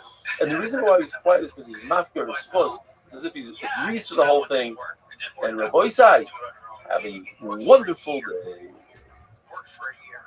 Then, as is in the dock, in Cage's house, on the anniversary, on the 1 year, I find that beer in his fridge. I'm like, well, that's there for a reason. It's cause to celebrate. That's not an accident. Yeah. Wow. Kiddushin Daf Mem Vav, how's everybody doing? Welcome to the 8 Minute Daf. We're kind of got engaged without her father's das, without her father's consent. We have machlokes between Rav Asi and Rav whether or not she could renege on this engagement. She accepted it, but her father didn't accept it yet. According to Rav Asi, she could not renege. According to Rav, she could. You want to thought maybe we could bring a writer from the fact. The law is that if somebody seduces a girl, he has to pay 50 shekel knas to the father, even in a case where the father agreed that he should marry his daughter, but she doesn't want it. So isn't this similar to our case? Because over here we don't have the father's will to begin with, and she's against it.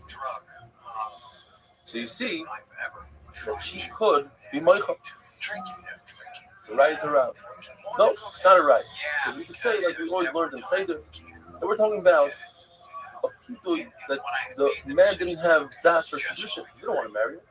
And even if you say that it was the Shem tradition, it would be necessary to do another kedushin. Mari Morena Levisha has to do another kedushin because we didn't have the father's consent to begin with. And now we're in a brand new mission. If a person uses a lashon, he says, he takes a fruit, he takes a date, and he says, "It's actually the Torah zoo," and then she eats the date, and then he gives her another one. So if one of them has a shavar pruta, it's a good kedushin. So we have machlokes. What exactly is this case? According to Rabbi Shmuel, talking at the beginning of it, where a person says a double lashon, "Skachili bezu," "Skachili bezu." He breaks it up very strongly with those words, "Skachi, skachi." And the chiddush is that even though she's eating something and she has an immediate satisfaction, hanah, nevertheless, there's no kiddushin with lashon hashar. According to Ramani, it's talking about the end of the mission. Where he doesn't say "Skachi, skachi," but rather he says "Skachi bezu, bezu." All of the dates together. There's a shavar pruta, then there's a kedusha. And the kedusha is that if she eats it right away, then you need the last date should have a shavar pruta. And from here, the Gemara says we see a number of things. First of all, you see if somebody gets engaged, he tries to make a kedushin with a milva with a loan, it doesn't work. Because over here, you see, it doesn't work unless there's a full fruit at the end. You can't use the previous dates because they're already gone, they're consumed, they're a milva, they're a loan. If, in addition to the forgiveness of the loan, there's a pruta, so a guy forgives this woman $1 million, but he gives her one lousy date that's worth a pruta, her das is on the pruta, and it's a good kedusha. What if the kedusha is nachal? What happens to everything he gave her to begin with? All the dates that he gave her, does she have to pay them back? Yes, because if it was a matana, it would be a good kedusha here. But obviously, it's only a milva, and that's why she has to give it back. If a person does something very bizarre, he goes to his sister, he says, he gives her money. Now, everybody knows you can't get married to your sister. So what is he trying to do with it? According to Rav, she has to return the money because all he's doing is he's trying to give her a picadon. He wanted her to watch it and he figured he doesn't say it in a funny way, she won't accept it. According to Shmuel, it's a pure gift, she doesn't have to return it. The reason why he didn't say here's a gift and he said it in a funny lashon, he didn't want to embarrass her. He figured she's not going to accept it. The halacha is that when a person separates challah from his dough, that's great, he gives it to the kohen. But what if he separates challah from flour? The halacha is that the kohen must return the flour. And the Gemara wonders why. Why does he have to return the flour? So the Gemara tells us because we're concerned that the kohen is going to fall in a trap. He's going to forget. He's not going to realize that what the Yisrael gave him is chayiv in more challah, and he's going to take that flour and add it to his own personal flour, and he's going to make bread out of it without being mafresh challah. And it's tevel. It's also the rice diva. Another pshat is no, a kohen won't make such a mistake. The concern is that the Yisrael will make a mistake. Yisrael will think that what he did was fine. He was mafresh challah from flour. Everybody knows he's supposed to take from dough. Oh no, that's just to make it easy for the kohen. If the kohen agrees to take from flour, you could take from flour, but the truth is no. Rashis arisei seichel. Challah is only given from dough, not from flour. Now, there's a number of things the Gemara goes into it. Perhaps the kohen should keep the flour and just give a little bit of some ice from that flour that he gave. Why does he have to give it back to Yisrael? You see something similar when a person takes truma from a pot that has perforation, which is the rice of chayiv and truma on a pot that doesn't have a hole in the bottom, which is part of the truma with the rice. Or if we say he should take truma, even though he took truma, he should go ahead and take truma again, like as if he took truma from a non-perforated pot, a perforated. It's different. A patch is different, the Gemara says, because when you have two pots, the person understands that he made a mistake here. There's one that's high, one that's low. or it's one bowl of flour, he's going to be lazy. He's not going to want to take truma. In the case of a sour, spoiled watermelon, let's say. So over there we say Yachzer Yitron, we should take a second truma. But in fact, when they write the first truma was a good truma, Rabbi Isai have a wonderful day, and also a beautiful yontif. And then, just coincidentally, it happened to be my oldest daughter, Cassandra's birthday when I quit, December 12th. You know, it's just like, okay, that's all aligned. And then something else happened after that, because everybody's going to get a little squirrely. Kiddushin Daf Chavches, how's everybody doing? Welcome to the 8 Minute Daf. We're discussing the concept of Gilgul Shvur. That is, if I could force you to make a shvur, let's say I claim that you owe me 200 and you admit that you only owe 100, that's called Mother Mixas, and I could force you to make a shvur. Once I force you to make a shvur on that, I could force you to make a shvur even on Karka, which you typically don't make a shvur. Where do we learn this concept? We learn it from Saita. Saita is a woman whose husband warns her not to seclude herself with another man, and she doesn't listen, so he takes her to the Beis Hamikdash. And the Kohen makes her swear, and he gives her a curse, and she says at the end, Amen, Amen, both on the shvua and on the curse. But in addition to what the husband suspects, you could also say, listen, once you're swearing, I want you to swear on other things. Gilgul shvua. I want you to swear that you didn't seclude yourself with another man before our marriage, even during Erusin. Now, once you know this idea by Saita, we say a Kabbalah that this applies also to monetary issues as well. Why? Because monetary issues, I could force somebody to swear based on 1 aid, whereas in Saita, you need at least 2 aids. So if there's a Gilgul shvur by Saita, certainly by monetary issues. And just like Saita, I can make somebody make a shvur, swear on a suffix. Because the whole idea of Saita really is a suffix. I don't know for sure what happened to make him swear on a suffix. So too, by monetary issues, it makes somebody swear on a suffix. What's very interesting is that a person could say, listen, you're already making a shvur that you don't owe me more than 100. Well, I want you to swear also that you're not my Eved Ivri. Now, I would think that Eved Ivri is such a famous thing. If somebody is an Eved Ivri, the whole world will know about it, right? And since nobody's talking about it, then obviously it's not true. And why should somebody make a shvur about it? No, nevertheless, I can be Megalgal shvur. I can force to make that shvur. But let's say somebody says, I want you to swear that you're not my Eved Knani, you're not my non-Jewish slave. That's too much. Now you're pushing it. Not only that, we're going to put you in chayrim for accusing somebody of being Eved Knani. It's a terrible thing. You're mezalzel in a Jew, and we're going to be mezalzel in you and put you in chayrim. If you call your friend a mamzer, you get malchus. Malchus martyrs could be up to 40 malchus. And Rashi says an incredible thing. People prefer to get malchus than to be a niduk. If a person calls his friend a Russia, now you can't go to Bezdin. Bezdin won't do anything about it. But you can take things into your own hand. You're allowed to hate him, and you're allowed to hurt his business. There's a place in Bamitzia that says to the point where you're allowed to burn 1/3 of that person's crap. And now, we're into a brand new mission, a brand new sugya. The Mishnah says a very interesting lashon. So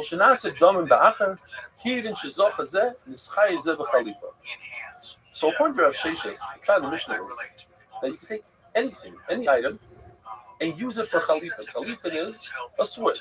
I give you this handkerchief, and you give me in return an animal. So the Havamina was that you could also use money.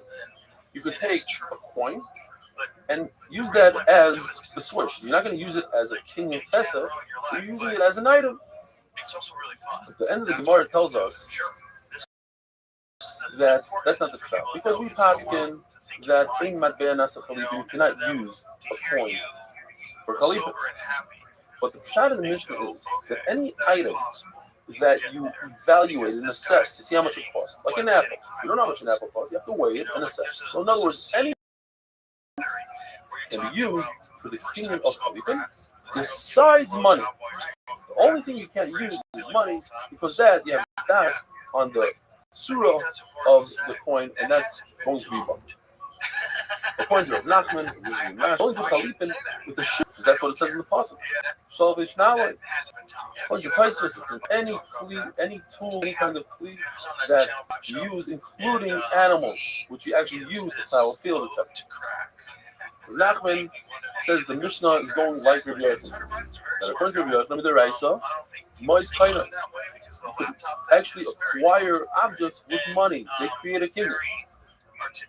And we talk about a case where the buyer switched his loan for an actual item. In other words, Reuben owes Shimon money, so Reuben gives Shimon a cow instead of the money that he owes. He's not giving him money now, but rather his loan is being forgiven, and that's what creates the king in him. And the reason it works here, whereas money doesn't work, is because typically we say, why does money not work as a king? According to the Yochanan, the rice it should work.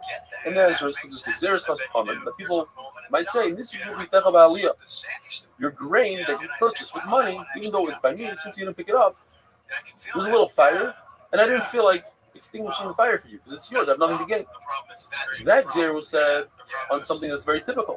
But this case of forgiving a loan is so not typical that they never made a Xer on it, and therefore it actually works. But according to Rish Lakish, who holds that money is like friendlies, you cannot purchase something with your rights with money, so you must say that this Mishnah, our Mishnah, is going according to our Shishis. And now we move on to the next Mishnah.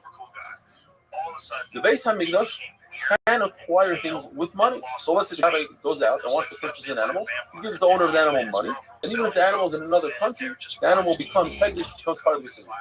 But a Hegdish, a regular person, the only way he can be Kaina is b'Mashicha. The Mishnah calls it Chazaka, but the Mishnah means Mashicha. And one other halacha, with that we're done for today, when you say to the Beis HaMikdash, this house is going to be Hegdish, this animal is going to be a carbon, just by saying it, it happens. Our boy side have a wonderful day. I don't know if they were cutting it with anything, but I made a decision at one point in time in my life. I don't want to have nothing to do with that one. That one seems to rob people's lives. You're stuck in it. Yeah, it just seemed to me like that one can make you a loser. And then did you roll in circles over the years where it was prevalent? Yeah, I knew some people that did coke. Kiddushin Daf of Pes, how's everybody doing? Welcome to the 8-minute daf. Today's daf is a very, very famous daf, a very makar daf. And before we get to the Mishnah where it all starts, Kibbutz Beha'im, and that's a teacher on how to swim, the Gemara tells us that when it comes to Hegdish, the only way to purchase something from the Beis HaMikdash is with money. And the Gemara gives us 4 cases. 2 of them are with money, 2 of them are with Mashiach. Both in money and Mashiach, it's possible that the price goes up or the price goes down. 3 out of the 4 cases, you lose, Beis HaMikdash wins. In 1 case, you win.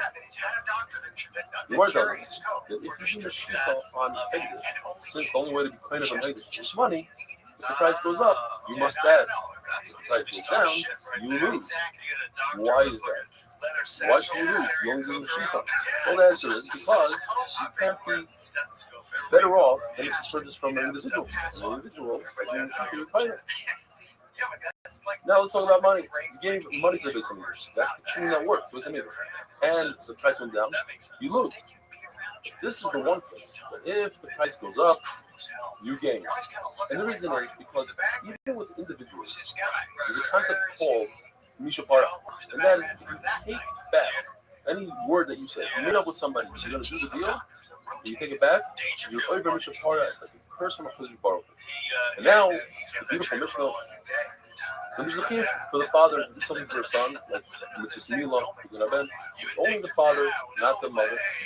Mila, for instance, it says in the pasuk, "Vayom alav Avraham," it's a on Avraham Avinu and not on Sarah. The pasuk also says, "Kasher tzivah Yisrael Elikim," you're going to be laning just a few days on Rosh Hashanah. Tzivah is a command. Mizarah is Avraham Avinu today and for future generations as well. If a father doesn't perform Mila on his son, the Bezdin are the first to do it. And if they don't do it, then the individual himself, there's a fear to get out of the cars, he's going to give himself this Mila. He can Ben. It says in the pasuk there, and we read it Pada, which tells us that only someone who you are chayiv to redeem, then they can redeem themselves and they can redeem others. But a woman, who you're not chayiv to redeem, therefore she's not for herself and she's not for the other people, including her own son. Why don't you redeem her? Because it says zachar and not an infant. If a person has an option, he only has 5 selah, and he realizes that his father never did it for them, a ben for himself, and he has his son that he has to repay. Which comes first? He comes before his son. What if a person has 5 selah available and 5 selah in real estate that he sold after he already had the field? You can get a ben. According to the Mandama that says that a field that you have in the Torah, it's as if it's written in the shtar. So you had no right to sell this piece of real estate. This field goes to the Kaim. You should have given that 5 selah to the Kaim. So what you do is you take the 5 selah that's available to you, you redeem yourself with it. And then the Kaim goes and grabs the piece of real estate that you sold to someone else because it was already in shul. What if you have a dilemma? 5 selah, you do get a bill. That's all you have, 5 selah. And that's how much it costs to go up to Yerushalayim to be either regal on Yom Tov. According to Kama, what you do is you do Pidyon Ben, and only afterwards you do Alila Regal. Why? Because it brings a pasuk, you see that the pasuk is Pidyon Ben, and then afterwards Alila Regal. According to Yehuda, what you do is Alila Regal first. Why? Because that's a mitzvah that just goes away and never comes back. Let's do that when we have Yom Tov. Pidyon Ben will take care of later, as long as your son is alive. Do Pidyon Ben. To teach your son Torah is a field on a father, not a mother, because it says the pasuk, and also there's another pasuk, you should teach and you shall learn. You have a field to teach yourself Torah before you teach your son. So if you're not a learned person, you teach yourself. According to Yehuda, if the son is a very sharp person, sharper than yourself, then you teach your son before you teach yourself. Rav Achabar Yaakov was sharper than his son, and therefore he said, you stay home, let me go learn Torah by Abai. The Gemara tells us a phenomenal story where there was a shade that had 7 heads, and hung out in his bedroom, he wasn't scared of anybody, he killed 2 people in the middle of the day. He used to damage people. When Abai found out that Rav Achabar Yaakov is coming to town, he told the people in town, don't let him sleep in your house. And therefore he'll be forced to sleep in the basement, and that's what happened. And he went to town on this shade, and every time he bowed and davened, he knocked off one of the shade's heads, and finally he destroyed the shade. The halacha is a person should get married and afterwards learn Torah. And the Gemara tells us that's talking about level, that they don't have the oil of the marriage. They go out according to Rashi, they go to Yisrael to learn the Shnayos, and they're not going to be bothered with the oil of the family taking care of whatever it needs to take care of, and you get rid of the machshavos rice, and at the same time, you'll be able to learn. So Huna told Rav Amnuna that he doesn't want to see him until he gets married. Because once you reach 20 years old and you're not married, people have to is going to swell. Why? Because that was the problem with Hiru. And Rav Kuzma says, I'm better than my friend that got married when I was 16. And imagine if I would have gotten married when I was 14, I wouldn't have any fear of fate. It's a zero beta the Satan, arrows in the eye of the Satan, Oisai. Having wonderful $20,000 by his own estimate, couldn't get booked. Dangerfield came to realize what he lacked the image, well-defined on-stage persona that the audience could relate to, one that would distinguish him from other comics. After being shunned by some premier comedy venues, he returned home where he began developing a character where nothing goes right. Isn't that crazy? Wow. Oh, look at this. During Roy's comeback bid, was Roy. When he was 19, he was Jack Roy. Wow.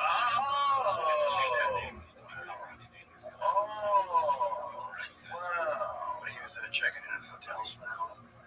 Wanting to distinguish himself from longtime patrons who might have remembered him from the 1940s, Roy asked club owner George McFadden to change his name. He came up with Rodney Dangerfield. Wow, he didn't want people to remember him as Jack Roy from back in the day. He didn't like his old act. Wow. He said, I don't know where it came from. McFadden may have taken it from the Jack Benny program on NBC Radio, which first used Rodney Dangerfield as a character's name in 1941. Ricky Nelson also used the pseudonym in a 1962 episode of The Adventures of Ozzie and Harriet. Wow, that's crazy. Wow, that's when he popped again. That's nuts. Yeah. He didn't know whether to start a prayer or start a war. He was a fun guy. I knew a lot of people who knew him. I didn't get a chance to meet him. I saw him once at the Laugh Factor. I ran into him. I said hi, but that was it. I never really got a chance to talk. So you did have a moment. Yeah, I had a moment. Okay. Yeah. He was just leaving the stage. He was outside, and he had some hot milk. Go, Rodney. Why not? It was probably his wife. His wife is donated us these handwritten notes and also the photograph of him too. It's pretty cool. It's just there's a few guys like that without them you always wonder like where would comedy be? Like where would it ever turn up? Like so many people like Pryor and him and Lenny Bruce. So many people just like changed everything. Carlin, yeah. So many people just changed Kinnison. Sure. They just changed the whole thing. But Dangerfield was one of the rare ones that introduced new comics to people. Like those, that's where everybody found out about Kinnison.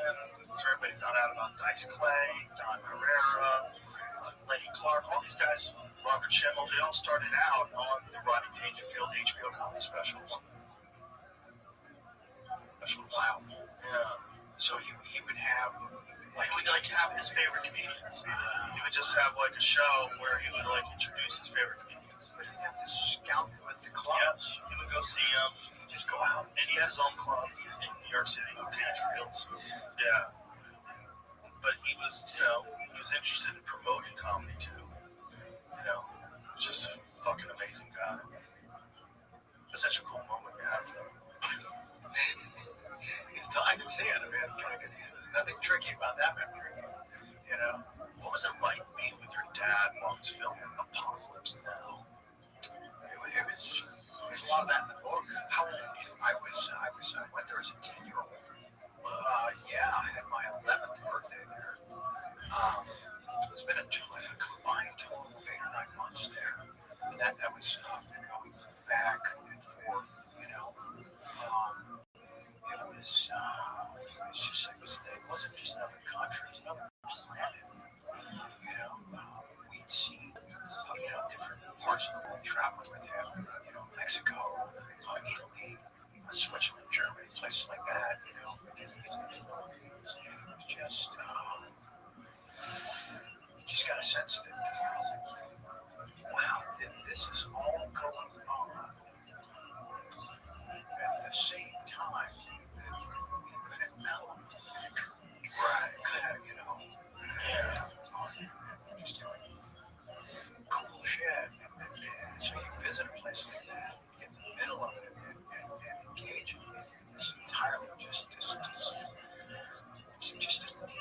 such a surreal reality. And then, oh, wait a minute, you're making a movie.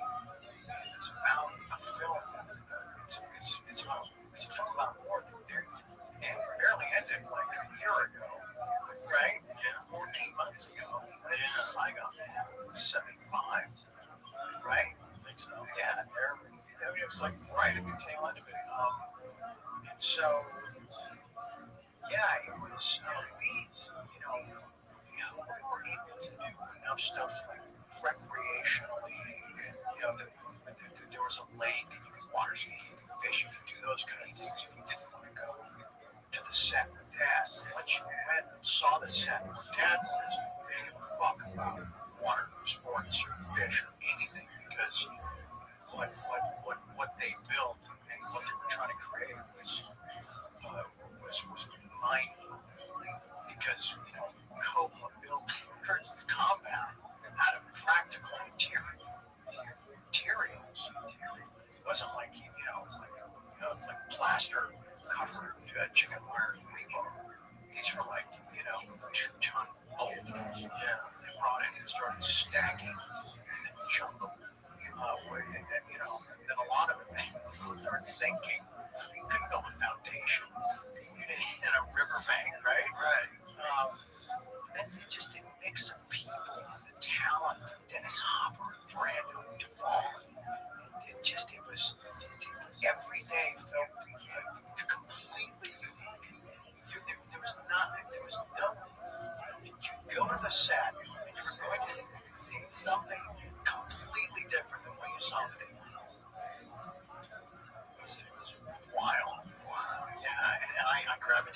was this gentleman named Fred Blau. I mentioned in the book. He was the key makeup artist, FX guy. So he was building all the prosthetics for all the carnage you see in the movie. It's like walking in the shop with arms, legs, heads. But I knew it was all fake, because as a 10-year-old, when you start seeing how it's made and so gore, I think I read in the book, was never gore in movies, was never emotional. It was technical, but still kept me really curious about how it was done and just the artists behind it that create those effects. How long were you over there for? A total of 8 months. Wow. Maybe 9. Yeah, it was 3 years. Yeah, it was 3 at first, then 4 at first. We went back. Dad has a heart attack. We went back and stayed for like 4 months. Yeah. So, it was, and people say, so, on sets, you must have like dreamed about being an actor. I'm like, yeah, until I got to the set that almost killed my dad. That's not a job you're just going to like wrap your arms around and say, when can I start? Yeah. But it also, it just the scope of the filmmaking was really exciting. I didn't really understand it as a 10 or 11-year-old. But I knew there was something about it that required a much closer look. And I had a very keen interest in just, what would it take to build this, this reality, this fake reality of the way the subject is based in reality, but everything else around it is fake. So That's a very strange experience for a 10-year-old. It is. On such a grand scale. Exactly. When it becomes what Apocalypse Now became. Right. Because it was like a culturally defining moment. Yeah. I mean, it's a movie that it kind of eclipses all other war movies. It does. It really does. I don't think there's been a film like it before or since. I think No, it's a true masterpiece. it really is. Yeah, and there's no computers. There's nothing generated. It's all had to be there on the day when you watch that when Kilgore takes the beachhead, that chopper assault, I think just what they committed to bring that to the screen is just impossible. And then you see some documentary stuff. It's like those were alone from the army from like midday. Then they go fight the rebels somewhere else. And they told Francis, "We gotta leave now with the choppers." And he's like, "I have 18 cameras set up. The whole river is filled with bombs. Where are you going? See you tomorrow." Wow. Stuff like that. Yeah. Wow. Pretty wild. Yeah, but that must have for you, to eventually become an actor in Platoon, that had to be kind of surreal. How does that happen? Right. How does that happen? How does it happen 11 years later? Yeah. Or 10. Yeah. I think it's doing it 20. Right. Yeah. So how do I go back to the same country 10 years later? 10 years later, same subject, right? Right. Narrate the fucking thing, and then it's elevated to be on par with the one. Yeah. That's how does only that? films that gets mentioned in the same breath as Right. Apocalypse Now. Right. War films. Yeah. I'm a much bigger fan of Apocalypse than Platoon, and that is primarily about just the scope and the complication and just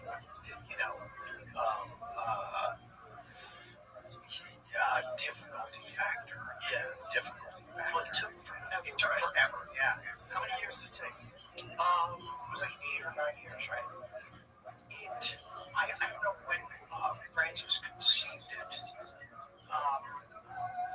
It came out in 79. Did it come out in August of 79? How many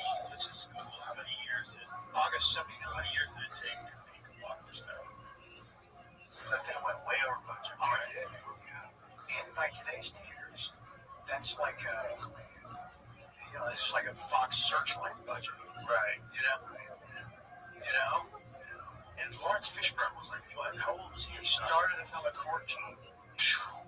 But And it came out 79. His 38th birthday, April 77. wow. And imagine. So when did the project start? During time period of discussions, casting started February 6th. Dropped out. So it's not as many years as that was. They shot with Martin Keitel for a few weeks. That's Willard. Did you know that? No. Yeah. And Francis just let him make their own choice. However he was doing it, wherever he could. Francis just saw differently. Had met Dan during the Godfather audition. Said he was Marty. Wow. You can tell people that don't really know my dad that well call him Marty. I run into people on the street. They're like, hey, give Marty my best. Who's Marty? People call him Marty. No, they know it better. Well, people that pretend to know someone always like to throw a Y on the end of it. Makes it look tight. Interesting. Yeah. So I would be like, Chucky. You're still Charlie, right? But I would be like Joey. Joey. Yeah. I never think of you as Joey. Yeah. No. But imagine this with models that they spend that much time just all that shit that happened. They even brought home like props and things, severed hands, if they got jewelry, all this cool shit, right? All these great stories. And they didn't have anything tangible to back any of it. My mom took a lot of photos, but like nobody could go to the theater and say, oh yeah, Charlie talked about that. Oh yeah, he was there that day. Right. We had to wait when you're that age, waiting 2 or 3 years, like waiting a decade, right? So that was kind of a trip. But when I saw it at the Center Avenue, 70 millimeter, and it's like, man, when those choppers, you hear them, just they're all around me. The film will never open like that again and have that kind of impact.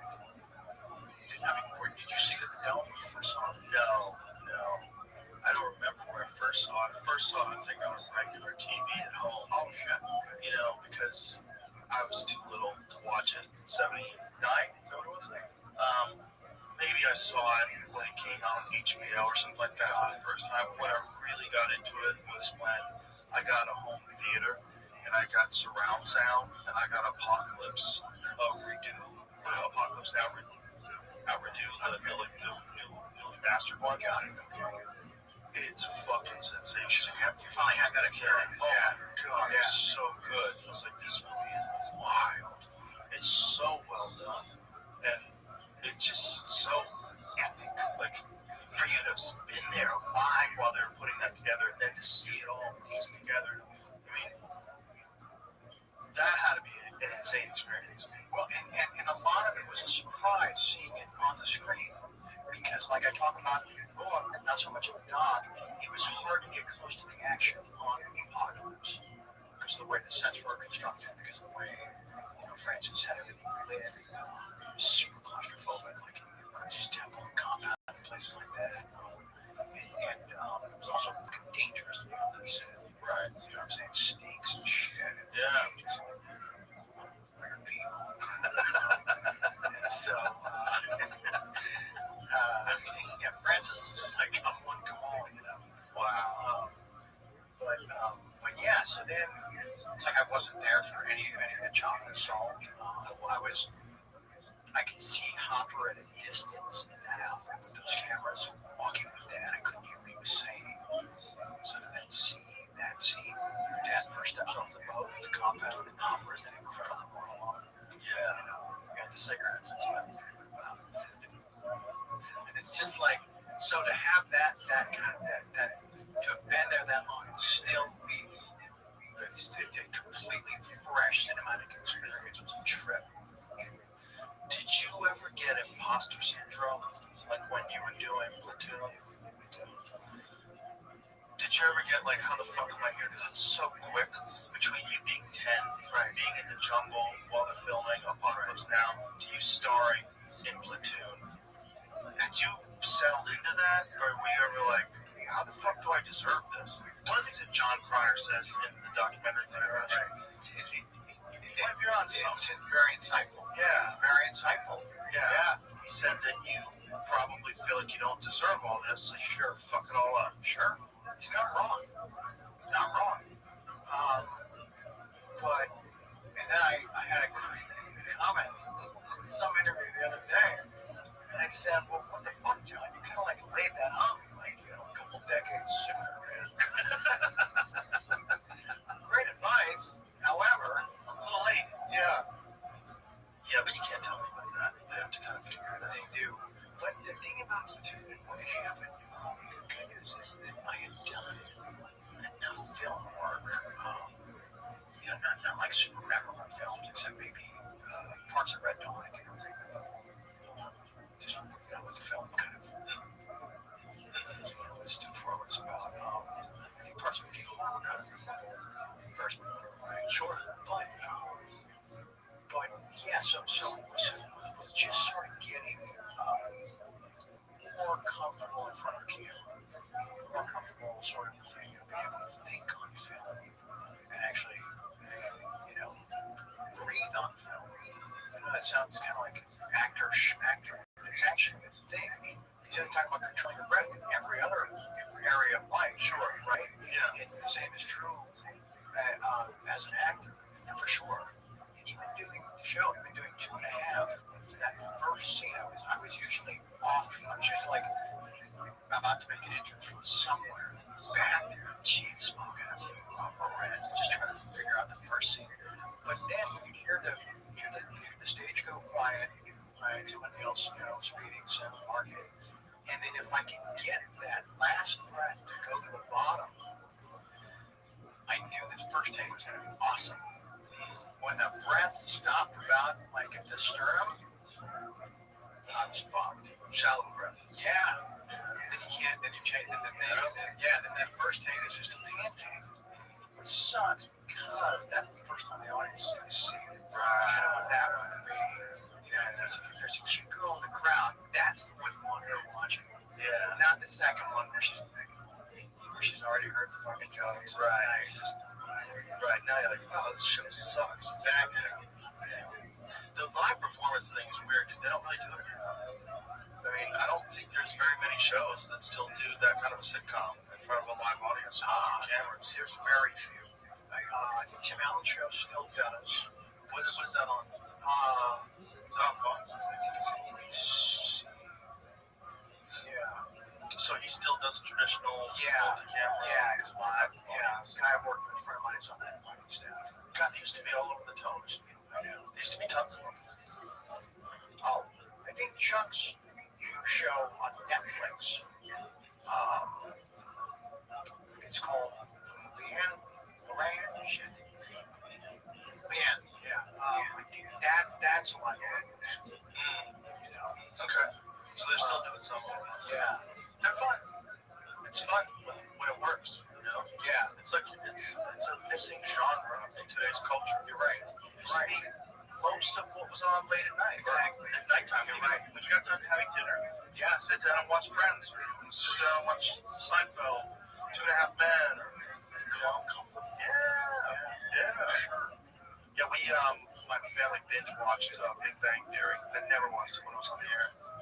Binge watched it. Seriously, it's a good fucking show. Yeah, they were funny show. I dismissed it. I was like, it's a corny sitcom. Bullshit. It's a good show. Right on. Solid show. Right on. Yeah. That kid, that young man, Jim, right, had some of the most complicated dialogue that anybody's ever. Yeah, he's the first autistic star of an action show or a sitcom. There you go. Yeah. Where you're kind of celebrating his emotional disconnection. Yeah, but delivering it like Rain Man. Rain Man. Just laser precision. Yeah, that's a really well written show. Very funny. That guy Chuck Lawrence had a fucking hits. That guy's had a ton of hits. Yeah, maybe more than anybody. Probably sitcom world. Yeah. Glad you guys are friends again. Yeah, so am I. No, that sucked having that out there. not gonna. Oh, okay. Yeah, it's the other component to that freaking torch that melt onto that thing. There was a moment when I was only in rehab for like, I don't know, 3 weeks or a month. It wasn't like one of those extended stays. It was just like a, just like a quick little, like a spin dry, whatever they call that. And I got the call when I want to renegotiate the giant contract for season 8 and 9, And I was on the phone. I said, I don't think so. But they're like, why, you don't think you're going to get paid? No, I don't think we should do it. I think 7 was like, Mantle or 7, some other cool 7s. I don't think 7 is like plenty. I think we've told all the stories that we could find from that Malibu house on the beach with those people. They're like, no, you understand, man. We're all like this, but it turns out like a legacy play with fucking kids and their kids. And the part they always leave out is in our cut. Yeah. In our fucking cut. That's a big part. Yeah, and I said on the phone, and Mark and I have talked about that, talking to Mark Berg, my manager. I said, Mark, if I go back there, man, it's going to go really fucking bad. I just know it. He's like, well, you're projecting now. I said, I'm not projecting shit, man. I'm just smart enough to know how I feel about it now. Got a little bit of clarity in this month I'm in the thing. I said, if I go back there, I got a bad feeling, Mark. Why going back to work would set you off the rails? Just that I had run up against a thing that I lost passion for the show. I lost passion for the process. Okay, so that if you went and just did it just for the money, you would find some ways to stimulate yourself. Exactly. Oh, yeah. Yeah. That I would have to do something to enhance. I said that about a lot of guys that got caught on shows that sucked. I knew a lot of guys who got caught on shows where they were getting paid, but they did not like the show, and it was like a bad sitcom, and those guys all went crazy. Those guys all started doing a lot of drugs, or they started spending too much money, or something. They did something to distract themselves, because they did not like what they were doing, and they didn't feel satisfied. Right. But they were getting so much money. Right. So like, what am I going to do? I'm getting $100,000 a week. I'm like, right. God. Yeah. You can't quit. I was making $54,000 an hour. That's pre-taxes. So I said no to season 8 and 9. I'd be like, do I not say dress? Right? I'll work what I have to do. I'll work Dangerfield's Road at that point. Let's go. No, but that was after I got kind of crowbarred into it. Right. But not crowbarred. I'd ultimately say yes. Yeah. But it was just, I was just the wrong guy in that moment, in that pocket of time. Give that much fucking money to, man. Right. Right. And like, I'd buy a bunch of cars and then invite a bunch of girls over and just say, pick one. And then you did that other thing. We had that other show after that you got paid like a ton of money in advance. All right. You talking about hanger management? Yes. No, I was supposed to get. It was called a 1090. Yeah, it was a crazy scenario. Suck your bad. Say, look, you're not going to get a ton on the front side, but you're going to be, you're going to own a third of the show, like 37, 38% of the show in perpetuity. So we're going to do 100 episodes. It's the South Park model. That was the first 1090 that really just blew it up. Everybody got fucking rich.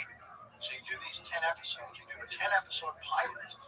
And then if the average number of those 10 episodes comes in at like, I don't know, like above a 4, or like a 5 or something, then it's like a share, right? Then it activates the next 90. So then you're doing those 90 to have a sellable syndication package that you just go all over the world and do what syndicated sitcoms do. So you've done it, and when you say not a lot on the front side, you're still getting about 50 an app, 200 an app, pretty good money, right? But it's not. But you kind of kind of eat it on that side, knowing that it's an investment for the other thing to pay gangbusters. So did you guys did the tab episodes, and then you got to do all of them? Yes. So you wanted to do 100?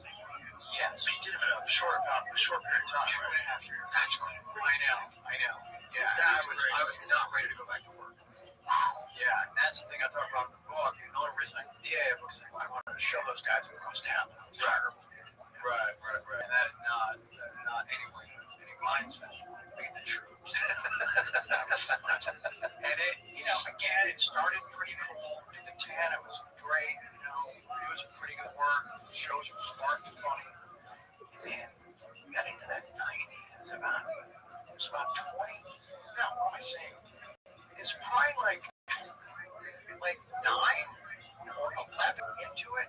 I started feeling exactly the same shit I felt going past that point. I knew my enthusiasm for fashion had an expiration date.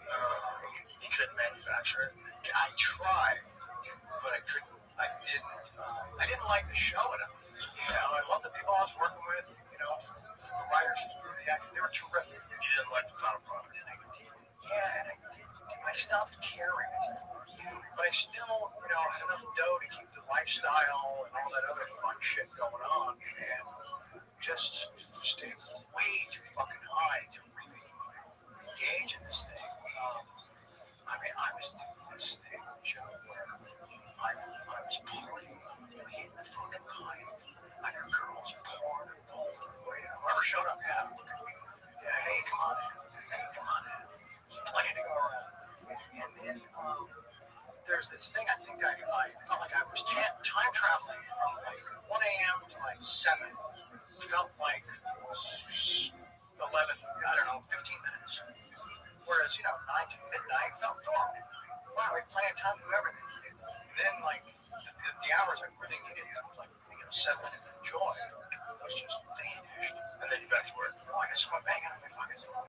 Dude, you're late. What the fuck? And I'm still fucking sideways. Wow. So I pop a couple shots or like half a Xanax or something. I said, I just need, and I would literally do this thing. It was a 15-minute, 20-minute nap where I would just hit the pillow and try to meditate with a body just vibrating, crack all night. Trying to meditate? At that point, I'm trying to fucking time travel. I'm trying to levitate, right? But I could feel, okay, I would generate some calmness, and then I would hit the shower, and I would be in the shower, and I'd say, okay, I only have to navigate from this shower to the next shower. That's about 11, maybe 12 hours. Shower to shower. That commercial, like in the 70s, wasn't there fucking, like a deodorant or something shower to shower? Yeah, like it lasted from one shower to the next. Yeah. So I'm trying to last from one shower to the next, man. No shit. And then when I get to work and then have that midday drop off, and I wasn't getting the pipe at work, but I needed to keep some fuel in the engine. So I start drinking, and people look at sitcoms like, oh, they're out there having a fun time, man. It's super fucking complicated. What you've done, right? It's like a dance, isn't it? It's like a choreographed thing. And so it is hard enough to do and to do well, completely focused and with all your shit intact, right? You start getting over here and trying to be that specific, just with arts, jokes, timing of people, and then a lot of my energy is going to trying to disguise like the condition I'm really in. And kind of make excuses. Right. Oh, I had a med mix-up today. Med mix-up? I'm on 2 pills. They're the same fucking thing at the same time every day. There's no med mix-up. Right. It's like, what are we doing? And so, and then that turns into that thing where then they start getting behind. I would just be like, I'm just sorry for the overtime. I'll stay for it. And they should have not taken the money. They should have said, we're shutting down. You need to fucking go get well. Just a little better than what you're showing it as.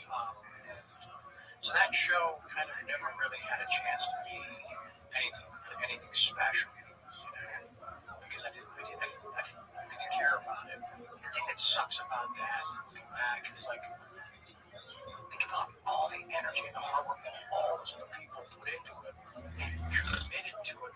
said yes. Right. And there's a bunch of people that were rooting for you because they saw what happened with 2.5 Men, big public disaster. You leave. Is his career ruined? Oh no, look, he's got another show. Oh, Charlie's back. They didn't even say, okay, so what do you think between that and, after that last swan dive into the volcano, that we all watched, and then he's back on another show, like, what did he do between that and there? Well, the narrative on you was, as an outsider, was that you were one of the rare guys who could party like that but still pull it off and have a career. Right. And I think your ex-wife said that she never worried about you. You would always land on your feet. Because you were very talented, and you were also very loved. Which is one of the reasons why people embraced you when you were talking about how much crack you were doing. When you were saying all that, people they weren't mad at you. They're like, he's fucking partying. It was a very odd time where so many people who don't admit that they party, because of their job or because of whatever, right? They try to keep it hot and hidden under wraps. And you were doing a live interview with this lady, and you're talking to her about smoking rocks, and she was flabbergasted, like you could tell. Yeah, she did not expect that kind of candor, right, with the discussion of illicit drugs, right? It was just like nobody ever done that before. She asked. I mean, right, but nobody ever embraced it. Right. Everybody else is like, well, it's a terrible time in my life. Not so low, I was doing crack cocaine. Right. It comes from a place of shame. Yeah. You didn't have any shame. I didn't. No, because I watched something like a couple days before I sat down with Andrew Canning, and it was this old interview with Charlie Gibson on some special they did for ABC, right? I don't even think, wasn't it GMA piece? It was like more in depth, one of those exposés they do, and it was me coming out of rehab, and I remember watching myself and just being I was like, that guy's a fucking sissy, man. That guy's a fucking pussy. What's wrong with him? Look at all that shame, all that embarrassment. I'm like, no, I'm not doing that anymore. So that got locked in. Oh, yeah, because I remember how I felt watching me doing it their way. Yeah, I'm like, no. And I got the brain full of, fucking crazy cream. Fucking, covering myself in. And that's what 2K is. That's like donuts. And yeah, man. And you know where the material came from, those slogans and all that stuff. No, it was Brian Wilson. From the Beach Boys? No, the Brian Wilson pitcher for the Giants. The guy they called the Beard. Oh. Yeah. I was on the phone with him like a couple days before that, because Tony Todd and I were watching baseball highlights. And I was like, wow, this guy's a fucking trap. Tony, get him on the phone, right? The next day I'm on the phone with him. I think he was just trying to give me a pep talk. It's like, hey man, just the guys like us, we're not like everybody else. We're different, man. We got tiger blood running through our veins. We got fucking Adonis DNA. We got, we don't know how to lose, man, because we're always fucking winning, right? So I hear all this, and he's probably thinking, cool, man, I just kind of inspired him, maybe just to get to the next moment. Yeah. And the stuff went in there, man. And it stayed on our fucking loop. And I sat down, and the interview doesn't start like that, which is a trip. I'm trying to keep it together. I'm trying to give her the stuff she needs to, maybe, I don't even know. What was the thrust of that story? Being fired or some shit? Or so there's a moment that's not on film. And Andrea can't deny this. She makes a crack about these two girlfriends that I'm living with, right? And expects me to just let it just brush it off and then answer her next question. And I said, hold on a second. I said, that was really rude. She's like, which part? I said, well, how you just address them. You owe them an apology. She was like, okay. I'm paraphrasing some of this, right? But this is the tone of it. And so, how did she address them? I felt that they were dismissed as just like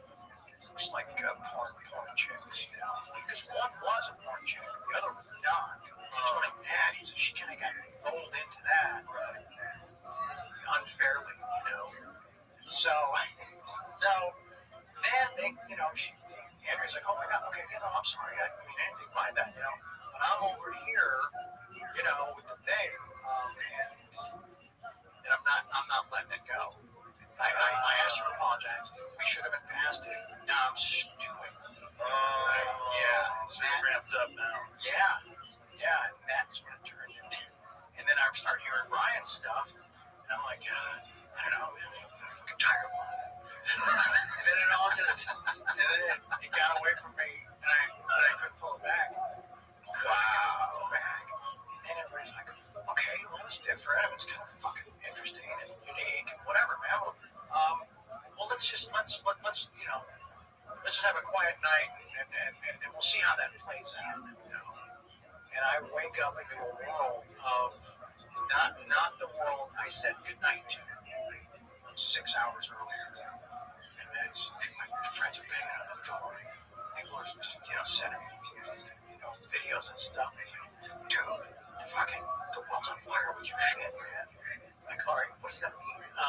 And there's folk songs, rap songs. People like marching in the streets.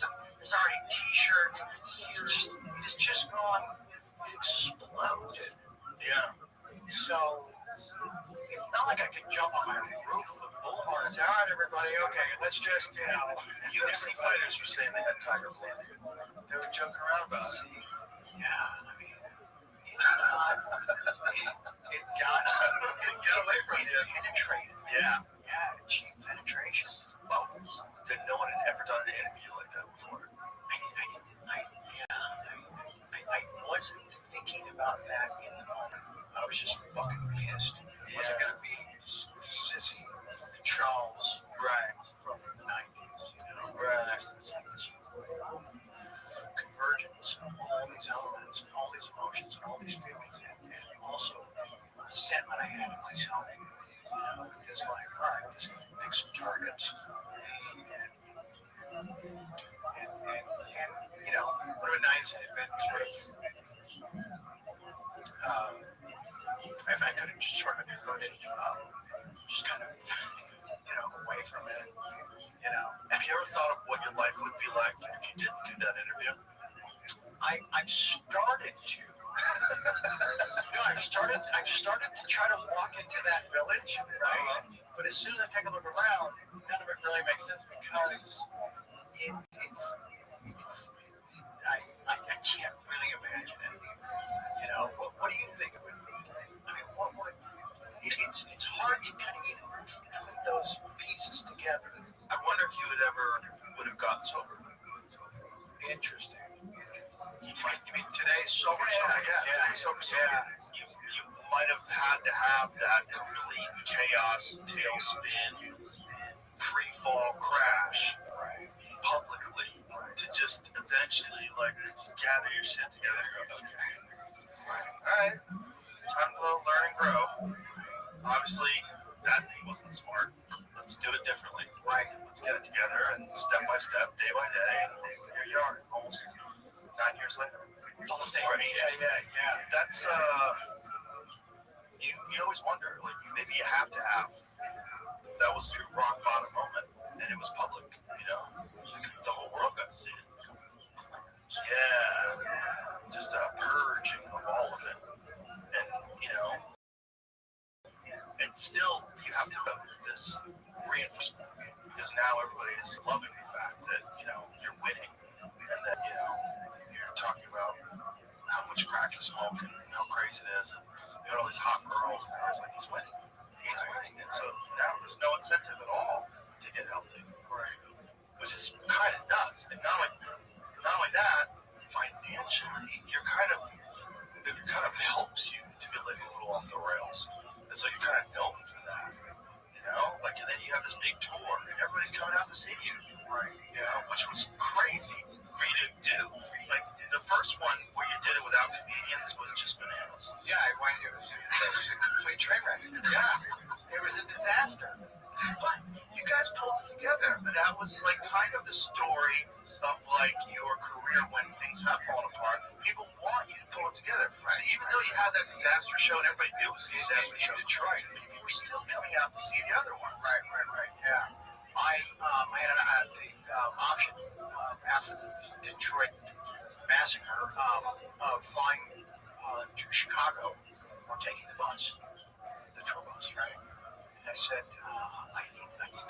7 or 8 hours on the bus. They're like, why? I said, I want to rewrite the entire show. And I think Maddie was on that trip. I think maybe Rick, Shady was on it. Anyway, and I just there was a place in the room in the back, and just verified myself with the pad paper and pen, just went to town. And just sort of started trying to reshape it.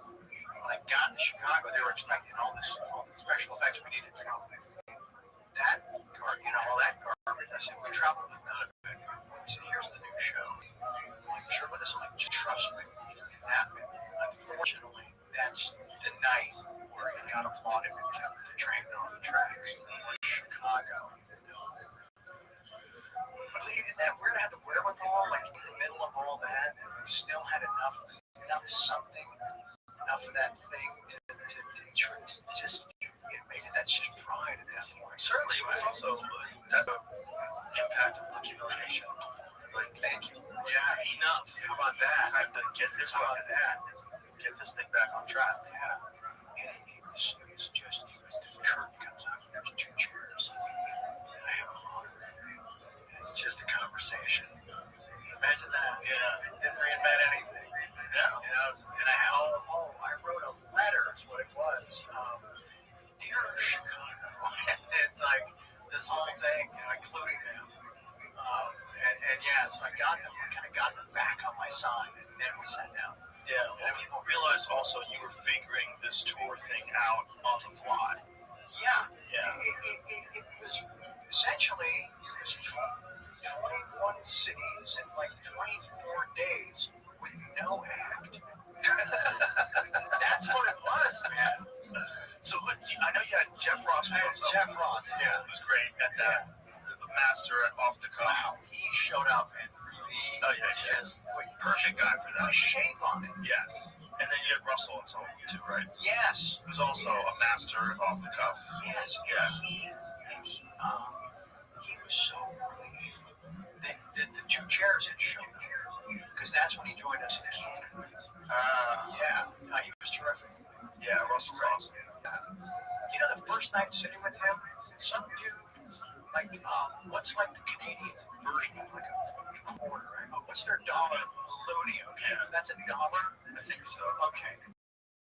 Is that the heavy one? Yeah, someone threw it at him. No, at me. Oh. Like, we're in the chair for maybe 5 minutes, and I get hit from the balcony. I get hit with right here. And it was like getting punched. Like someone with a skinny metal hand, And I just had to kind of pause into that. I got the guy thrown out, and I just thought, wow, I lost an eye. Yeah. Russell lost an eye. And it was just like, wow, all right, that's Also, pretty good shot. really good shot. Guy throws a loony from the balcony, hits in the head. That's impressive. It is. Because that's not an aerodynamic thing. It's not. Now, you have to kind of factor in. Yeah. It's a lot of flipping in the air. It's kind of like a boomerang. Yeah, it's a frisbee. It's a real tiny frisbee. So anyway, there were just moments like that I guess just little cosmic reminders that not everybody was on my side. Right. Yeah. Which is important too. Can I hit the bathroom? Yeah. We could actually wrap it up. We're getting close. Okay. You want to wrap it up? Can we just touch on a couple things before we do? Let's take a leak. Should we bring this up? I guess we have to. This just happened. We just found out that Charlie Kirk got shot. It's fucking awful. And is he dead? That's what was just... One of the guys out there just said, "Post confirmed he's dead." in the lobby was just...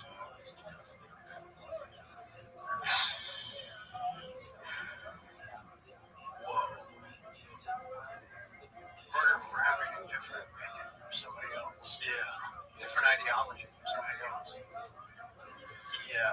I mean, I don't know. Beliefs that didn't align. I'm sorry. Rest in peace. Fuck. Jesus. 27 years old, maybe. 30. He didn't have a suspect. That's why I don't literally try to track all of Twitter. Fuck. Nobody deserves it. I deserve that. So. saying that MSNBC had a crazy take on it? What was their take? I'm literally just reading Twitter, so I didn't see the video. I just saw people talking about tweets.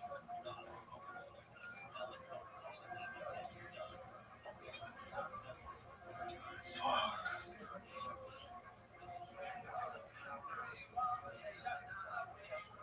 It was a tweet or a video. I'm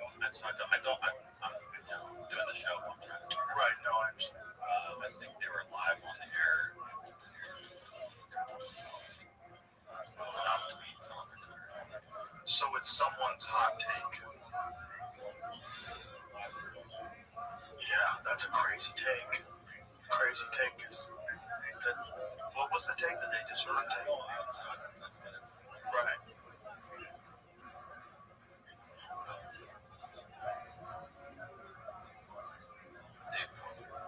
You found it right here. You put the headphones on. Yeah, and that's what you said. Says we don't know any of the full details of this, and we don't know if this was just a overshoot or gone off in celebration, or so we have no idea. But That's crazy. Oh, that's it. What? Someone shot their gun off in celebration and killed him. Celebration guns in the air. Just, what a crazy take. Like, it might not have been someone assassinating someone for the wrong opinion. Oh, fuck. Why does something like that have to be spun? Their ideology. No, I know what I'm saying. I mean, they want to try to pin it on a Trump supporter, a crazy Trump supporter with a gun, going wacky. We don't know if it was a supporter shooting off a gun in celebration. Because, you know, they do. Right. A lot of folks are just constantly out there shooting off guns in large gatherings in celebration. Fourth of July here in your house. What the fuck? No, that is, that's a, wow. There's going to be a lot of people celebrating this. It's so scary. It's so dangerous, too, to celebrate or to in any way encourage this kind of behavior from human beings. They saw a violent guy who's talking to people on college campuses. Wasn't even particularly rude. He was tried to be pretty reasonable with people. Everything I saw seemed reasonable. He's a very intelligent guy. Yeah. You know, whether you agree with him or don't. There's a lot of stuff that I didn't agree with him on. Sure. You're allowed to disagree with people without celebrating the fact they got shot. But you think disrespect is passion? Yeah. Well, what you're supposed to do with a guy like that, if you're opposing him, is debate him. Right. Have a conversation when your argument is more compelling than his. Sure. That's what people should be celebrating. Discourse. You know, we used to do that. Do some homework and bring it to the table. Yeah. It's horrible. It's horrible. This podcast has been a lot about violence, man. It has. Yeah. Not this kind. No. I'm sorry, not something is so in the moment right now from someone that's currently current that we see and are aware of daily. Right? Yeah. I mean, he's one of those young influencers, right? This time from the right, is all over social media. Always doing these various shows, debating people, talking to people, giving speeches. Sure. Yeah. No one deserves this, folks. No one that has different opinions. No one deserves that. No. This is horrible. But I know people are going to celebrate it because this is a fucked up time, and people have really fallen into this trap of us against them. But it's also going to make people not want to be as courageous, or not want to be as forthright with the things they believe. It's going to put people on guard. It could. It also could. It could do the opposite. Yeah, I get that.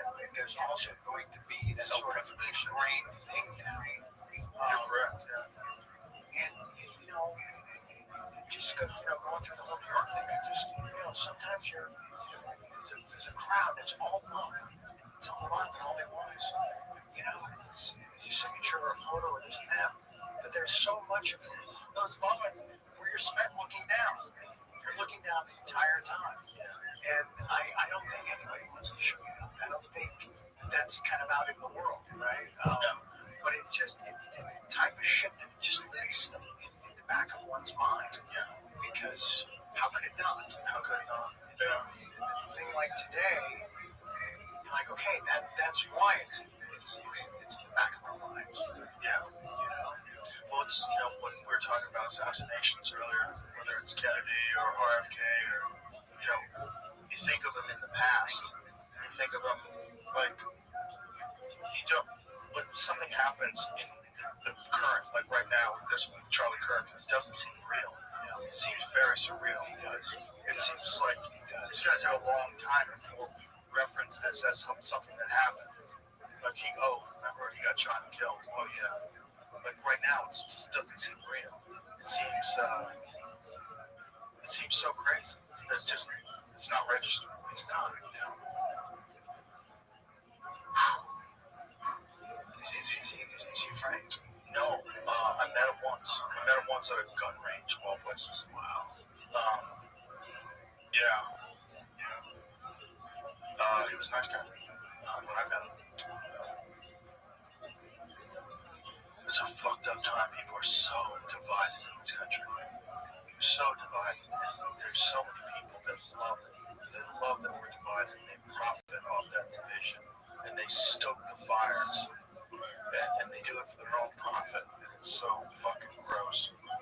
It's so gross. To encourage this kind of thing is really one of the most horrific things that you can do after someone dies horribly like this is celebrate. It's actually a wake-up call for everybody. This is nuts. It's unforgivable that spend things like that. Because the people they're never thinking about is that person's family. I think that's just like default with those. They gaslight you by default. Right. So immediately they try to find some reason why whatever the thing is in the news is someone else's fault. Right. Of course. It's just all gaslighting. And that's what they're paid to do. They're paid propagandists masquerading as the news. So weird. Fuck. It's a dark day. Yeah. It is. Well, two things is going to happen. Either people are going to realize how fucking insane this is. We have to have a conversation about being able to have conversations, right? Or it's going to get a lot worse.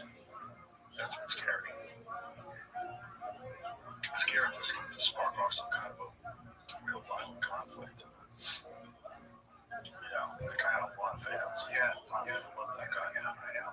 If they find out that he got killed for something that they vehemently opposed in the first place, it could send people over the edge. It could. Yeah.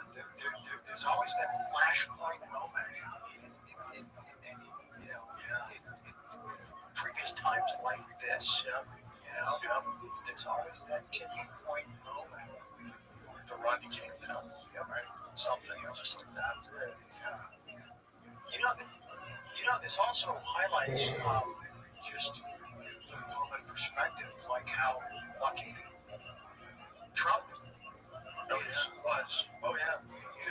It's just like Charlie didn't get the benefit of a head turn or a couple of microns or millimeters. Yeah. It's just like wow. Besides that, that is just Trump. Yeah. But he tells us his lips is here. Yeah. Because he makes a reference to something. Yeah. And then it's just, and then clips his ear, where if he didn't turn his head, he'd be dead. And it would have been on live on CNN. How do we know more about an assassination? 1963. Yeah. That we do with the Troy assassination. Yeah. 8 months ago. That story's fucked. There's a lot of weird stuff in that story. There's a cell phone that was traveling, because the metadata, cell phones traveling from offices outside of the offices of the FBI in that area, all the way to this guy multiple times. He was 20 years old. His apartment was professionally scrubbed. There was no silverware in it. He had no social media presence. He, was regularly training with military guys. He was regularly training and shooting. One guy remembered him from a range. But what? He was in a BlackRock commercial 2 years before. What? His Joe's rooftop is just kind of between the two quadrants that they're assigned to cover. It's just a blind spot. The excuse for why they didn't have officers on that rooftop was it was too sloped. The slope was too steep, which made zero sense. Because he climbed up it, and he was fine.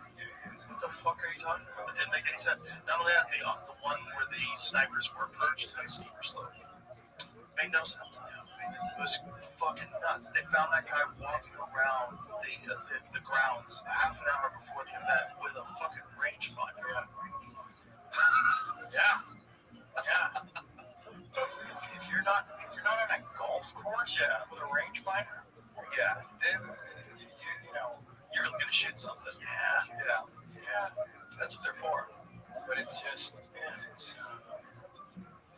it sucks that to say things like, these are the times we currently inhabit, and there's nothing. That is an absolutely factual statement. It sucks to have to, to exist inside of that, It's very strange. It's very strange. It's very strange, and we've talked about it a bunch of times, but it bears repeating. I think a lot of it is highlighted by bots. A lot of it is people are being inflamed online by people that aren't even real accounts. Interesting.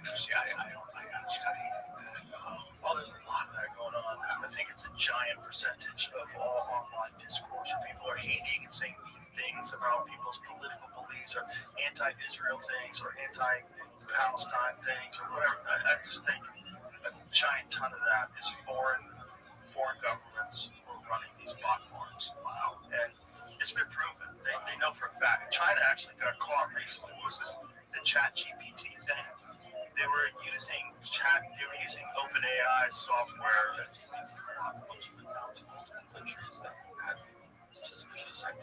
Yeah, and they were commenting on blocking of U.S. aid money and a bunch of different political subjects. And what they're basically doing is just getting people to fight. That's what they want. They want constant fighting, constant input, constant we have to take action. We have to, it's constantly stoking the flames. Right. So it's not even organic. Some of it's organic for sure, but a lot of it's being enhanced by foreign governments for sure, and probably some of it by our own government. What they did with the Manson family, I think they stopped there. I think that some of that kind of stuff isn't going on right now that we don't know about right now because there hasn't been a Tom O'Neill to write a book about it. Sure. And then we also never know which stuff was the beta test for that specific type of program or that specific type of opt rolled out. And where okay, let's see. How they react to this. Yeah. Oh hell. Yeah. That worked like a charm. Okay, activate more of those. Jesus. I would wrap this up on a positive. I don't think we can. No. I think it is what it is. It is what it is. Yeah. Well, listen, that was great to finally actually meet you. This was amazing. It was a lot of fun. Thank you. Enjoyed talking. Thank you. Yeah, no, you'll notice now. I always need a few minutes to get warmed up. Yeah. Get settled in. No, you seem cool right off the bat. No, thank you. Some great stories too. Thank you. Sometimes my brain, like we talked about, it wants to go somewhere else when I was trying to. It's amazing your brain works as good as it does, considering all the things you've done to it. Oh, that's awesome, right? You think about it? Yeah. There's that part. Yeah. There's that part. Because people are like, hey man, you should get some laser work on your face. I'm like, dude, I'm lucky this thing is still fucking attached. Yeah. So go fuck yourself. You actually look way better than you've looked in a long time. Oh man, I think you look at the sobriety suits you. Thank you. You look really healthy. I took a page out of your book, a very specific page, and even if it's a rumor and it worked, I use a sauna blanket, right? This thing called Higher Dose. I'm not sponsored by them. I just bought one and I fucking love it. I use it at home. And then I hear, hey man, fucking Joe, travel travels with his, right? I have one of those sauna blankets. Does he travel with it? I do if I know that there's not going to be a sauna. Okay. So But a lot of times I'll just try to find a place that does a sauna. Okay. Yeah. I was like, fucking travel with him. You definitely can, though. They're great. I'm going to travel with mine. Yeah. So I've had it on this trip. I travel with it. It's a pain in the ass. I'm lugging this like duffel and shit. Who cares?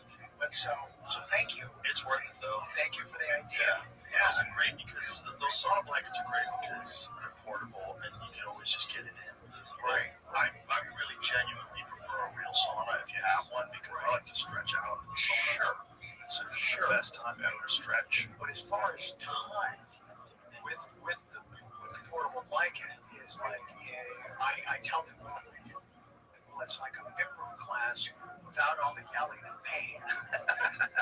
Right? A little bit. Well, do you get drenched in that? I'm sure. Yeah, That's a lot of what Bikram is. You know, a lot of it's heat shock therapy. Right. You know, it's also the yoga, the exercises, which are great, and also the fact that you're more pliable when you're really warm and heated up like that, which really helps. But a lot of what there was actually a study that they were doing in Harvard. I don't know if they completed it, but they were doing it a couple of years back about the benefits of hot yoga and whether they're comparable to the known medical benefits of sauna, which are pretty well documented. And what was the conclusion? I don't know. I have to think it's got to be similar because I've been in both. You know, I've been in a lot of hot saunas and I've done a lot of hot yoga, and you, because of the exercise, I think you reach very similar body temperatures. Got it. And your heart rate jacks up because you're so hot. Sure. You know, you can barely cool yourself off with a glass of water when they let you have a sip. Like, between things, you're allowed to take a sip of water. Yeah. But it's real similar, and it's 90 minutes, which is fucking brutal. Yeah. You get through a real good Bikram hot yoga class. At the end of that, man, you're good. You're gonna have you give a different day in front of you. 100%. Yeah. Actually, all did that every day. It's like how everyone started their day. The world would be so much more peaceful. Yeah, no, you're right. Everyone would. Yeah. It'd be a much better place. And you don't have to fucking do anything hard in the gym. You don't have to lift weights. You don't have to punch the bag. All those things are great, but just do a hot yoga class for 90 minutes every day. You will live in a different world. Yep. 13 out, 13 down. You'll live in a world of kindness and sweet people and hello, friend. Right. Because you've already put yourself through something. Yeah. Nobody else can deliver the rest of the day. They can't deliver that kind of pain you're just inflicting on yourself. And it's a constant battle to see if you can use 100% effort. Exactly. You're constantly battling. Use pose. Yes. 15 more cigarettes. Yeah. And there's no cheat zone. Exactly. There's no God, you can't. Right. Because you're always doing it 100% of what you can do. Right. Yeah. No, I was going to his studio on Rexford in the early 80s. Oh, wow. Yeah, man. With that original crew. Wow. Yeah. There's one thing that was really cool. Kareem was in there. Yeah. Wow. And you know, a lot of the stuff with the arms above the head, he could only go about here because of the ceiling. Yeah. I would come in late sometimes, and Kareem would already be in there. And so his shoes would be like next to his locker. So I would put still wearing my shoes inside his shoes. Just because I just had to. It's cool as fuck. It's Kareem, right? And so, but then Quincy Jones was also in there, right? And so, the mirror, you can see the front desk where you check in behind you. You can see it, but it was behind us. We're all facing forward. And for about a 6-month period, Quincy's in little Speedos. He's giving it his all. He'd be in the middle of like the standing bow, and he freaking hit the knee or something, like a triangle or something really complicated. And he'd stop. And he'd leave the class, but you'd see him going to the desk and writing shit down, fucking sweating in his Speedo, right? He's writing shit down, he's sweating all over the paper. He'd come back and try to get over what he was doing. And then this went on for a while, and we came to find out later. Guess what he was working on? Think about the year. Think about like how his mind was being expanded, right? he was producing Thriller. Whoa. Yeah. And he's getting inspired during the Bikram yoga. Wow. You're kind of watching in the mirror the best, I think, the largest selling album ever, perhaps. Right? Probably, yeah. Yeah, it's got to be up there. Being built behind us. Wow. Kind of a trip, right? Yeah. Wow. That shows you how hyper dialed in he is. Yeah. Even in the middle of a yoga class, he's going to run out. He's probably thinking about it with every pose. Exactly. Yeah. Or something. I just had to write it down. Had to write it down. Wow. Because most people aren't allowed to leave the class. But Quincy Jones has to write some shit down for Thriller. You gotta let him leave. Yeah. Yeah. He gets that pass, doesn't he? Yeah. He gets the pass. Yeah. He gets the pass. All right, brother. Thank you so much. It's an absolute pleasure. Thank you. An honor. Thank you. Thank you for being here. Yeah. Best of luck for you and everything. Thank you. Thank you. All right. All right, buddy.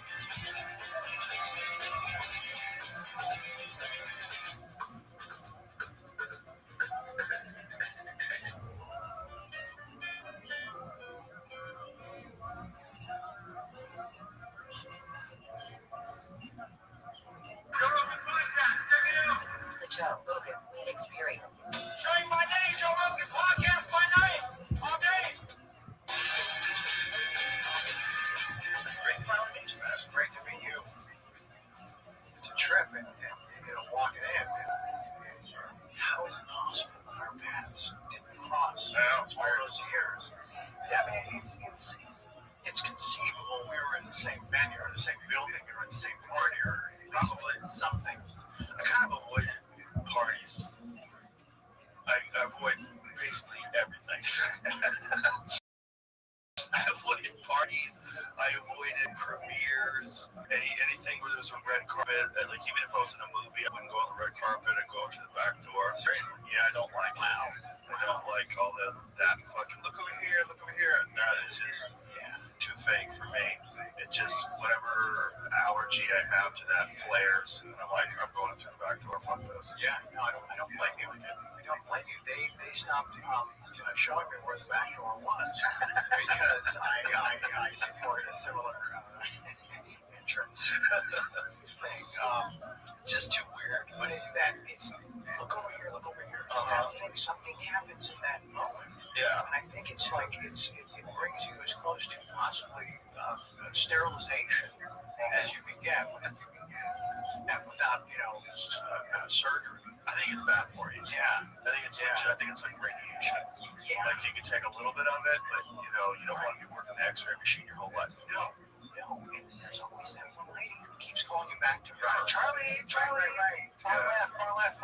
Yeah. You've looked at her like 7 times already. And I'm out there thinking, if it took me this many takes to get a scene right, nobody would ever hire me. You wouldn't get past the first day. Well, they want to get a million pictures, just get that perfect one with a little bit of side eye to the just a little something, a little person, the lips, a little something.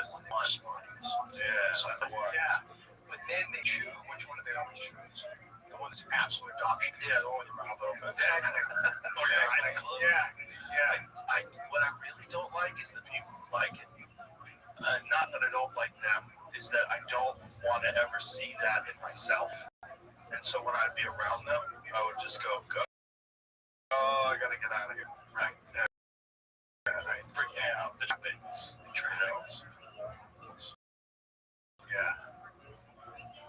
I mean, is there? Because it feels like that system's been in place for over 100 years, right? Is there another way to do it? Probably not. Now people like it. Photography is a big thing. There's a lot of people, lights flashing, seems legit. Right. Yeah. I can never feel relaxed when everybody's yelling. Right. It's totally unnatural. It's completely unnatural. The only way that would be happening in real life is if, like, you were on trial. Like you were being paraded in front of a bunch of people. Jim, there he is. Look over here. It's odd. It's very odd. Yeah. It's a form of purple walk. A little bit of a purple walk, and just a little bit of a mental illness exhibition. Right. Yeah. I just had it for the first time. Last Thursday. The first time ever? For the first time in like maybe over a decade. Netflix premiere. Yeah. It was kind of cool. Like the first, 34 seconds. I was like, okay, I remember this. And then it was like, yeah, I fucking remember this. Wow. Damn. And then the sun just beating right on my forehead. It's just, I can feel myself starting to sweat. Now I'm questioning the whole outfit. The underwear choice. All of it. It's just like, every decision I made leading up to that was completely wrong. Yeah. And it's all being documented. It's so odd. Yeah. It's really funny that when you first walked into the studio, you brought up a tweet that I had sent in 2011. I think this is when you were going crazy. Yeah. And I think this is also when my friend Russell Peters was doing those tours with you. Oh, that's right. It said, I need to get Charlie Sheen on my podcast. It was a long shot, but it would be dream better. He knows him. Help me hook it up. Well, here we are, 14 years later. It takes what it takes, right? Yeah. It's funny because back then I had no guests. I think I had Anthony Bourdain was the only real guest that I had. Seriously? Yeah, he was 2011 as well. And how many shows had you done by then? Not that many by then. I don't know. So were you just doing solo shows, just like covering topics? I do it mostly with my friends, mostly with other comics. We just sit and talk shit, and then eventually your house? Yeah, it was at my house back then. Yeah. So it looked nothing like this. No. It slowly had to get out of it. It's like I had too many weirdos that I had to bring by my house, and I have young kids at the time. They were really young. I was like, this is too strange. Bring these weirdos by my house. It was just too odd. So maybe some people should know exactly where I sleep. Right. Yeah. And it's interesting because driving here, I was burying my phone just for the right reasons. So I have no idea where we are. Good. So it was kind of like a version of being blindfolded or sack over me, Yeah, that's probably what we should do it. Can you imagine then, like, I'm the guy they're blaming for introducing this? Just put everybody in a blindfold and put them in the back of an SUV. Right. Okay. And make the guy drive up with you circles around in like some neighborhood right over there. Yeah. But we did it. We're here. Those things that you did with Russell Peters were so fascinating.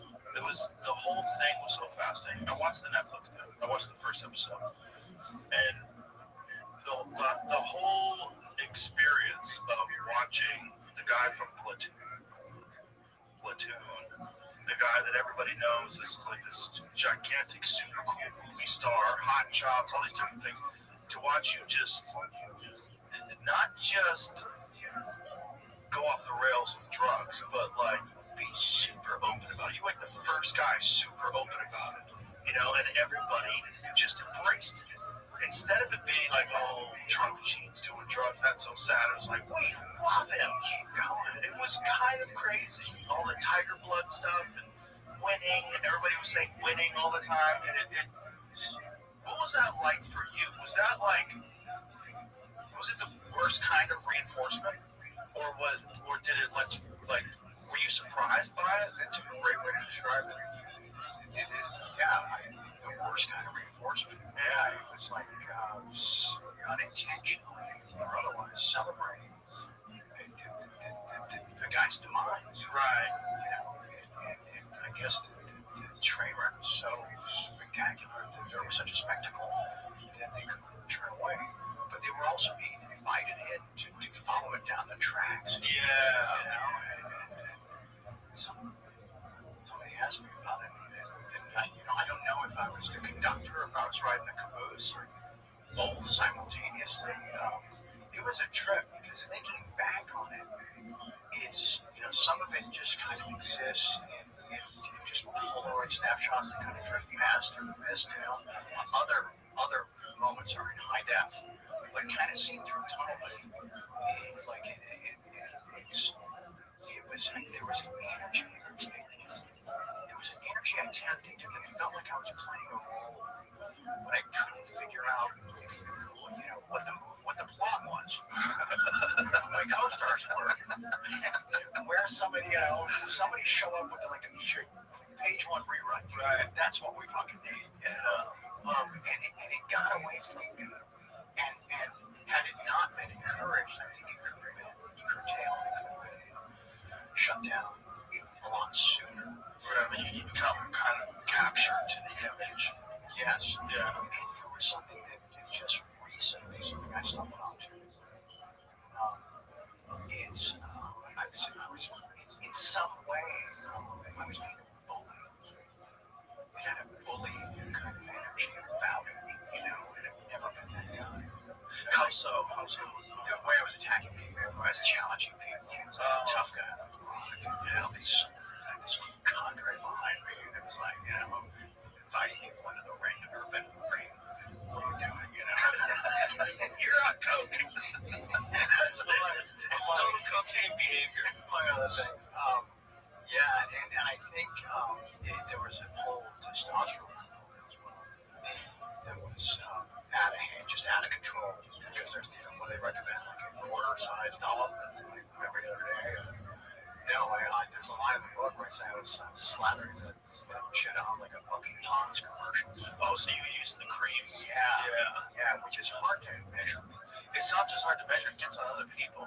I read this story about this guy who was on TRT cream and his child started like showing signs of premature development. And they realized that this kid's testosterone level was through the roof because it's through the dermis, right? It's through the skin. So he's getting it on his arms, and then he's hugging his child, and the kid is getting juiced. Like, what were the kids' numbers? Do we know? We don't like it. I don't think they released that, but they said that it probably permanently affected the kid's development. Wow. Yeah, because this kid is like experiencing puberty at 3. You know, you're getting bombarded with testosterone, sure, while your dad is holding you. Same. Yeah. Same. Is that part of the reason they recommend like an inner thigh application? I guess then the only person who get it is the person having sex. Exactly. Or your horse. Right. Your horse. It's probably good for the horse. Right. So there was testosterone and cocaine together at the same time. That sounds like a combination of hubris. And a lot of rage. And a lot of rage. The rage, I think, it's interesting because when you finally get some distance from something, you start to realize that it wasn't really so much about what you said it was about in the moment. And I really realized it wasn't about the job, wasn't about junk. It was about all the stuff in my personal life. You know, it was about trying to just be a certain guy at work, be a certain guy at home. And just never having the time to be a certain guy with me. And I couldn't find any place to find any refuge or solace or any type of just a moment to breathe, just to decompress. That's all important. Yeah, and it's not in the book because I don't remember it well enough to put it in the book, and that was kind of how I decided what's in there and what's not, right? Or if something just isn't true, it's not in the book, and so, but you know, I was trying to just kind of,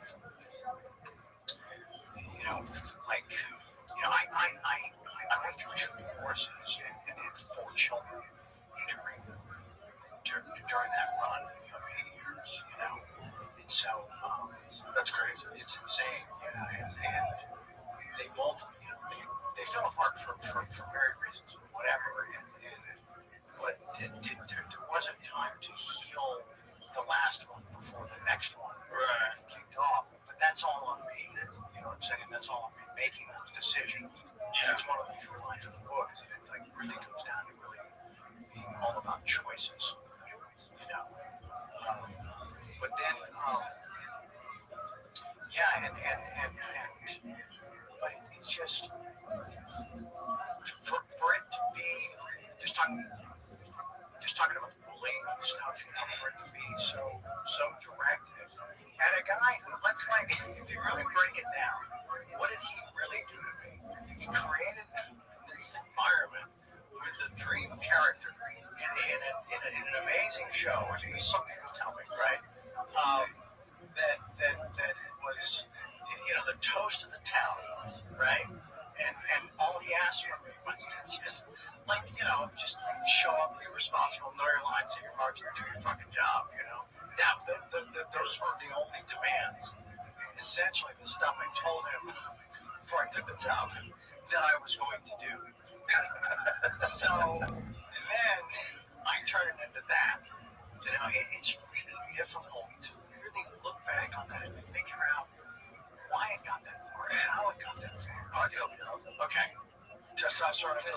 trying to having all kinds of conversations with people in your head that'll tell you exactly what you're doing is correct. Right. So I talked to Chuck. Did you ever like? Sorry. I was really grateful we were able to do that. Oh, that's nice. That's carrying that around for too long. Yeah. He hired me for a show he had a few years ago called Bookie with Sebastian Maniscalco. Oh yeah, that's right. Yeah, so I came in, I played myself, did a few scenes and cameos, did some fun stuff. Just back on the set with Chuck, it just felt like it did. Oh, that's cool. Good on him for not holding a grudge too. Yeah, that's awesome. Sorry I lost that earlier. No. Well, it's a complicated thing to think about. Like, why did I go off the rails? It's like, and it's very reasonable. Here's the thing. I don't think anybody but Charlie Sheen knows what it's like to be Charlie Sheen. And in my estimation, there are a scant few people that have become massive superstars at a young age and came through it sane. I don't know anybody. I know people that have regained equilibrium and got their footing back and now they're on the right track. But no one gets through without a hiccup. Everyone kind of goes crazy because you're living in this completely alien world that no one can help you navigate. Even if you watch the people closest to you go through it, you watched your life and just right over there. Yes. Like in the next room, right, or in the same room, right, and a bunch of your friends. Yes, it doesn't matter. It's still bananas. It's still an alien world that you live in that no one that you run into during the day, except the people like that, can understand. Right. It's like people are always like, why do celebrities hang out with each other? Because to them, they're the only people that are normal. Yeah. They're the only people that, like, I get it. I can't go to the supermarket either. I get it. I get fucking TMZ at the airport as well. It's like, it's normal for them. Because everybody else is like, whoa, it's Charlie Sheen. They're just captivated. Like, you kind of need to be around people that understand what that life is like. But the problem is, they're all going crazy too. Right? Yeah, it's not, it's a great support group. To a degree, you know what I'm saying? You can rely on them for the things that you have in common, right? But maybe take the more complicated shit just right across the street, to the experts. Yeah. You can't rely on them for everything, because they're going through it too. Can I just get a t-shirt? Yeah, sure.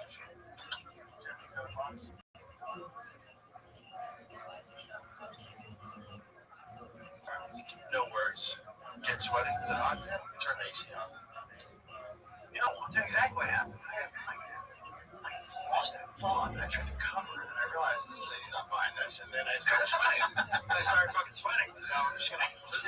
It's normal, man. Just say you lost your thought. It's all good. It happens all the time. It happens to me too.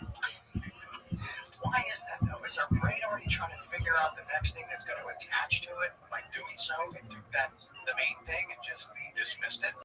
Perhaps. It's also brains are just not that good. They're pretty good compared to chimpanzees and dogs and stuff like that. But they have a lot of issues. Just like when you're talking about your memories. Like my memories of my whole life are like a series of blurry snapshots. That I go, oh yeah, then we went there. Oh yeah, that happened. Oh yeah. There's very few memories that I have that are like rock solid memories. Right. Yeah. I totally get that. There's a little thing in the book where I talk about memories are tricky. And is it a story someone told me? Is it me in that moment? Or is it a priest photo I saw in an old album in the 70s or 80s? Was the memory given to me, or did I create it? Right. Yeah, and there's also the real possibility that you have false memories, and people do that all the time. They had shown that they can introduce memories into people's minds, and then with enough sort of encouragement or revisiting it, that person will accept it as a pure memory, and then it actually happened. Yeah, and they'll talk about it.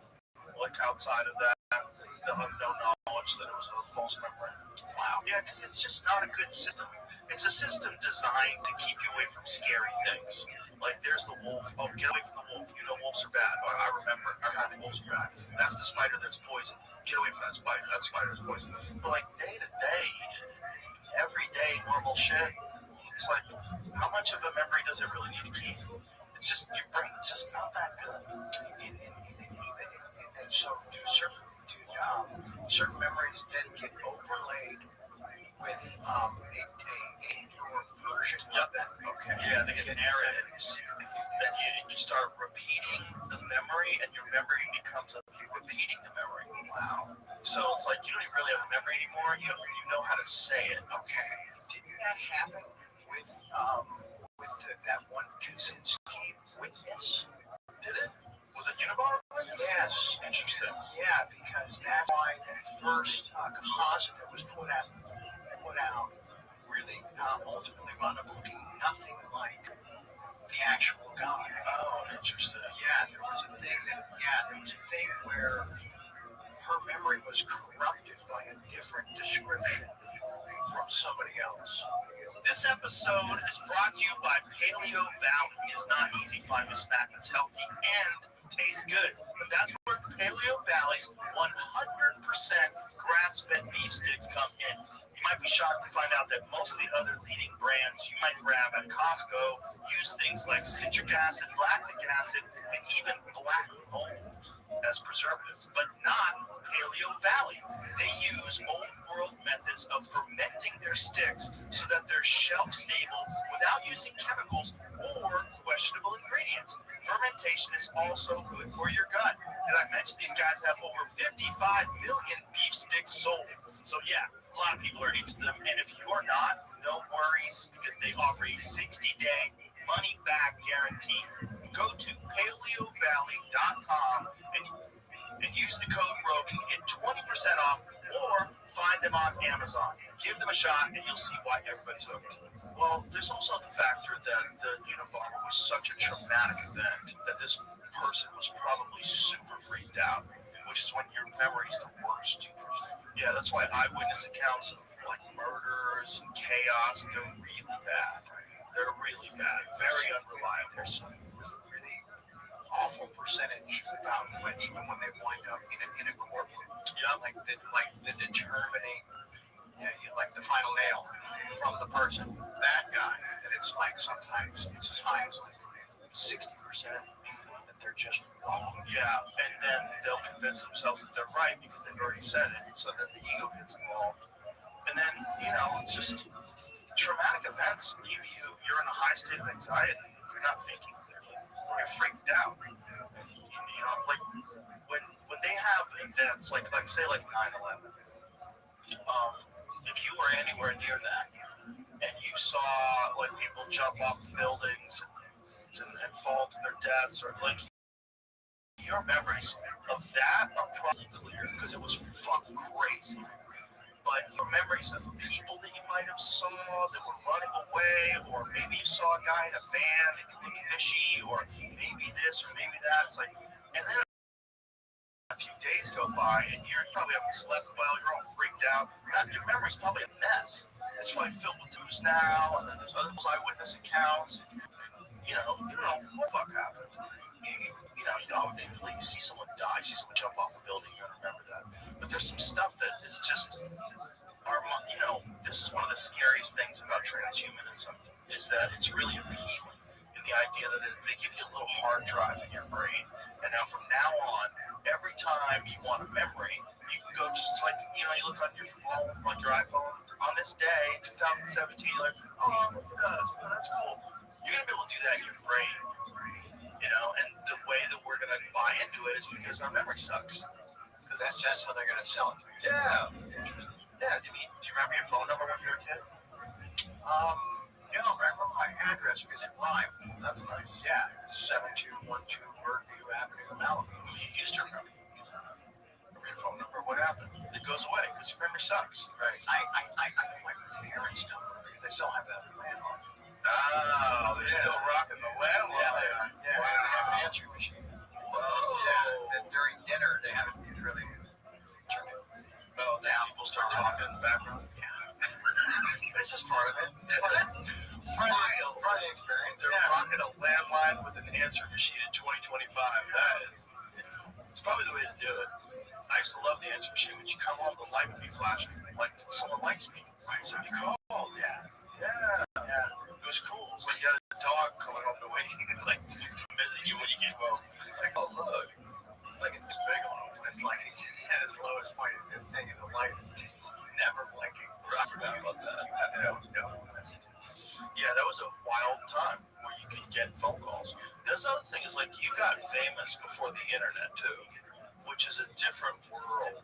It's a different world because there's not that many of you. There's way less famous people. There's way more famous people now. Yeah.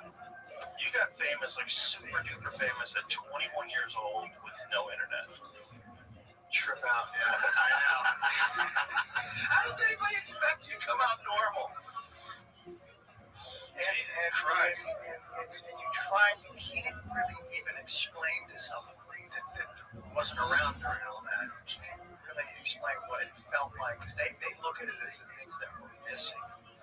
And there wasn't anything missing. Right. It was about having to be engaged in everything you were doing. You had to show up to get a like. You had to enter the building. Right. You had to go on a talk show. You had to attend the junket. You know what I'm saying? And you couldn't. And nobody knew. Nobody knew what the behind the scenes of your movie was like until years later on the DVD feature or the VHS feature that they finally saw some of that stuff. Yeah. It wasn't all access 24/7. 365. And for some people, they can't leave it alone. They have to live stream during the day. They're live streaming from their trailer. They're live streaming in their car on the way home. They're like, what is it about? They're nuts. They're just locked into this weird new world we're living in.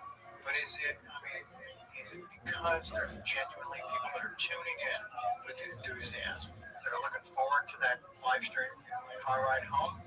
Or because the person, or is it a combination? I think it's those things, and it's also that thing that you said that you did never get, they're scared of. You didn't ever get alone time. Just time to decompress and think. Just be by yourself. No phone, no TV. Just fucking sit on the couch. Just like catch your breath. Right. They don't want this. They're scared. I like to just constantly engage in something. I like entire days of that. Alone on the couch. Yeah. Watching this. Nice. It's nice to just shut off, right? It really is. It's no work, no play. Not good. Not good at all. Not good. Bad for you. And bad for your work too. Because it makes you just kind of, it gets dreary. You don't have that same enthusiasm for it. It's like you need discipline. Awesome. You know what I was going to say earlier? Thanks. Okay. All right. The memory just, dropped another token in the slot. Is that now? It doesn't connect. It doesn't. Let's find out. Well, no, I actually forgot it. How about that? Is that fucking nuts? It's normal. It's normal.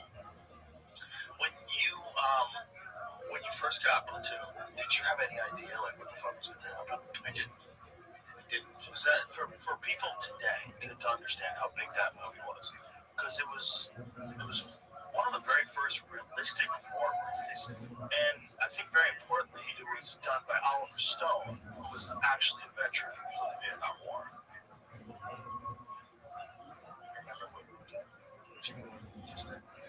Yeah, I'm not going to figure it out. Okay, pardon. Sorry, but it was a different kind of war movie, Yeah, much on the lines of your dad's movie. Yeah, and that was a very different kind of war movie as well. Yeah, Apocalypse. Here, boots on the ground. The script didn't read like it was going to be a masterpiece. The script read like kind of like a docudrama sort of movie of the week. Did you read that script? say, oh, wow, okay, yeah, this is the one. People are really, wow, they're going to worship this thing. It didn't. Dialogue was very clipped, very specific. It kind of never really were in the script, in the scene descriptions. The script was so lean. I think it was like barely 100 pages. Really? Yeah.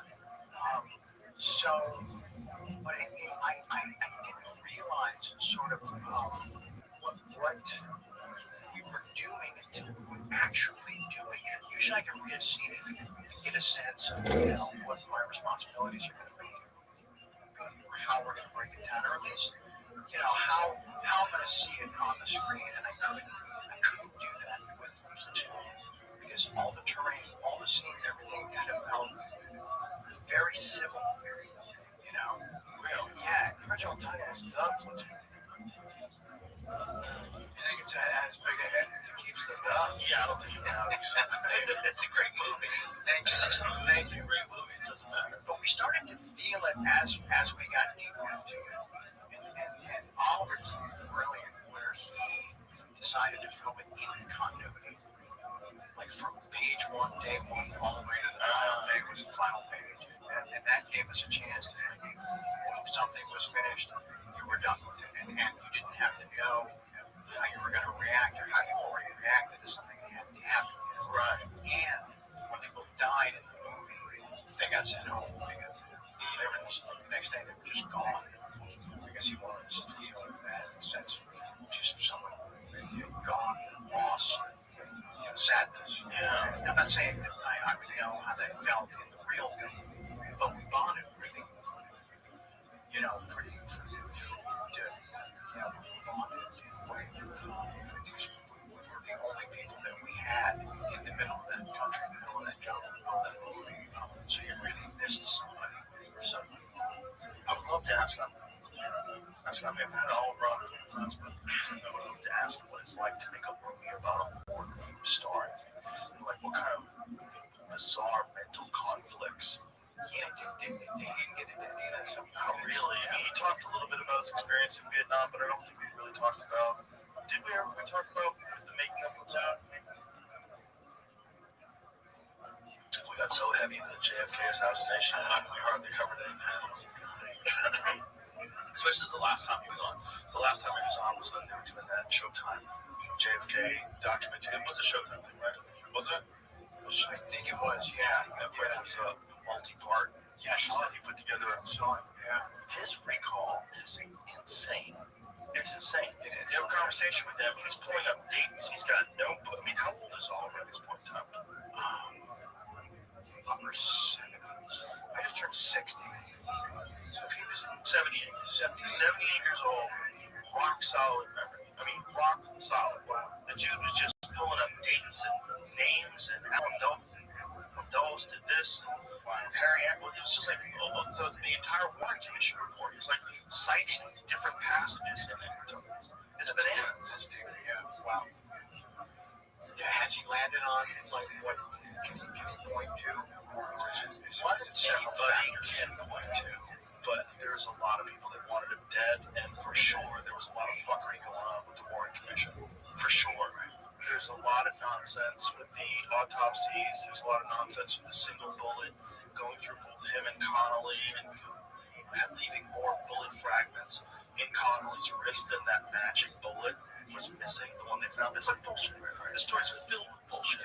And no one really knew how much bullshit it was until they had that video that they played of this Zapruder film on the Geraldo Rivera show. Yeah. When Dick Gregory came on and was eating it, which is pretty wild, came on and had the footage of the Kennedy assassination. Everybody sees Kennedy's head go back to the left and the right. Hey, what happened there? And you immediately apply just simple common physics to it. Yeah. Especially when you've ever fired a weapon. Also, clearly looks like he got shot in the chest, too. Like when he grabs his neck. Right. Clearly looks like he got shot right there. And there's always that talk about doing a trach. But there's two different autopsies. There's the autopsy in Dallas that says it's ventricle. And there's the autopsy in Bethesda, Maryland that says it's tracheotomy. interested. Yeah, 2 different autopsies. Yeah, and it also looks like by the time they got to Bethesda, they kind of glued his head back together again, or at least put the pieces back to take a photo of it. It's like more was missing from what they were talking about in Dallas than the Bethesda. That's the shot where the left hand is like looks like it's pointing. Yes. Yeah. There's a great book called Best Evidence by David Lifton, and he was an accountant, and he had some sort of assignment involving the Warren Commission report, and so he decided to do is read the entire thing. And so in the reading of the entire thing, he finds so many contradictions, so many things that don't make any sense, that he starts becoming obsessed. And then he finds out how many people who were witnesses to the assassination wind up dying mysteriously. Right. It's off the charts. Yeah. Off the charts. Like 95% of All those people that were hanging around, like a giant ton of them, died in car accidents, weird fucking... Who was the guy in the train tower? Bowers, right?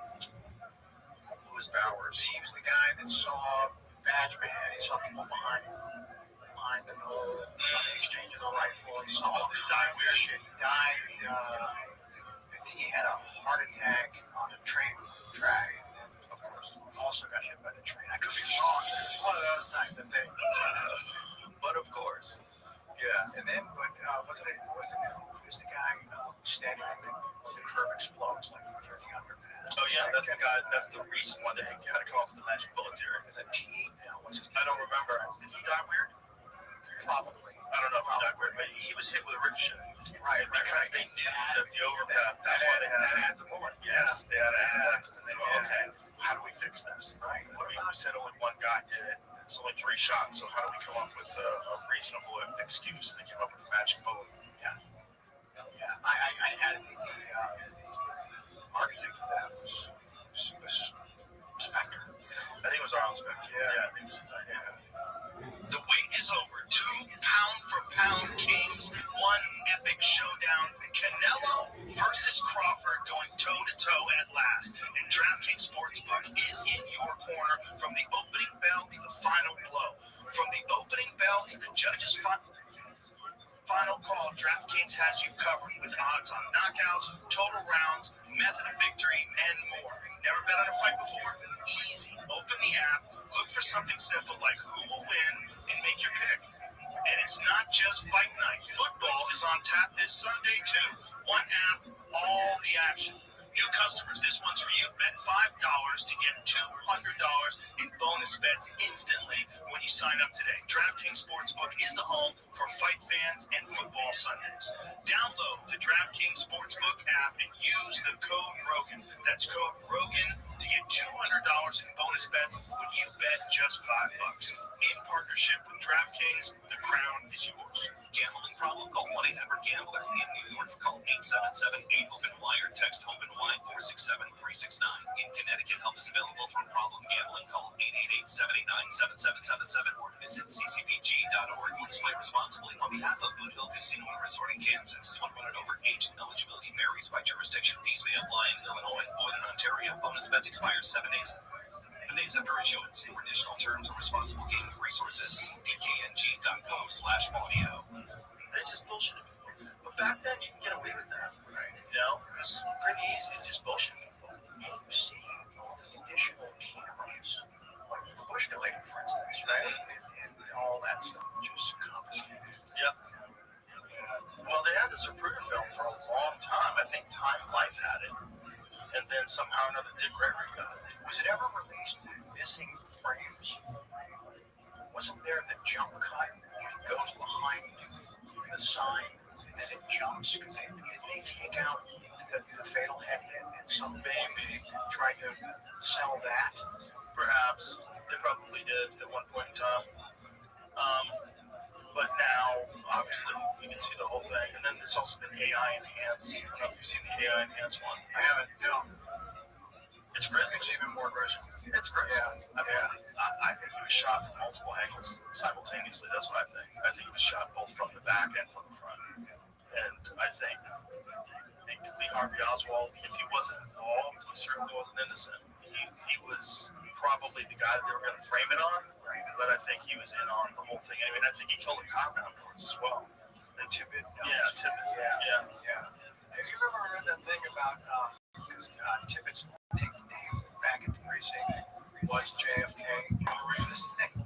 Then they show the side by side of how much they would look like each other. Really? So they're saying he was the body they used for the transfer when they flew the empty coffin, all that stuff. Yeah, it is so many just warrants to travel down. Yeah, there's so many angles to explore. There's too many. There's so many rabbit holes to go down. We were introduced to it as kids because Dad played both Kennedys, so we were seeing documentaries, and I would have been 10 or 11, and Billy was 13 or 14, and so we've been involved in this thing for a lot longer than we should have been. Wow. Yeah, we had access to this stuff. So it's just nuts that no one was brought to justice, and we know for sure more people were involved than Jack Ruby and Lee Harvey Oswald. There were more people involved, and no one was brought to justice, and they got away with it. We don't want to think that they get away with things like killing the president, but they did in broad daylight. Yeah, blaming it on a lone gunman, a lone nut. Yeah. They already had a full description.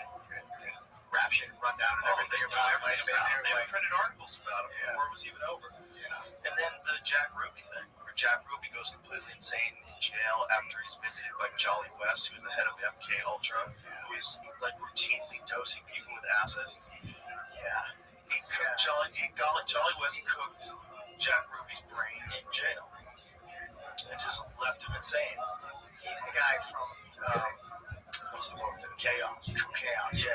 I actually read Chaos before it got all the attention. Really? Yeah. A friend of mine gave it to me, and I'll read a couple pages, and I was like, okay, this is good.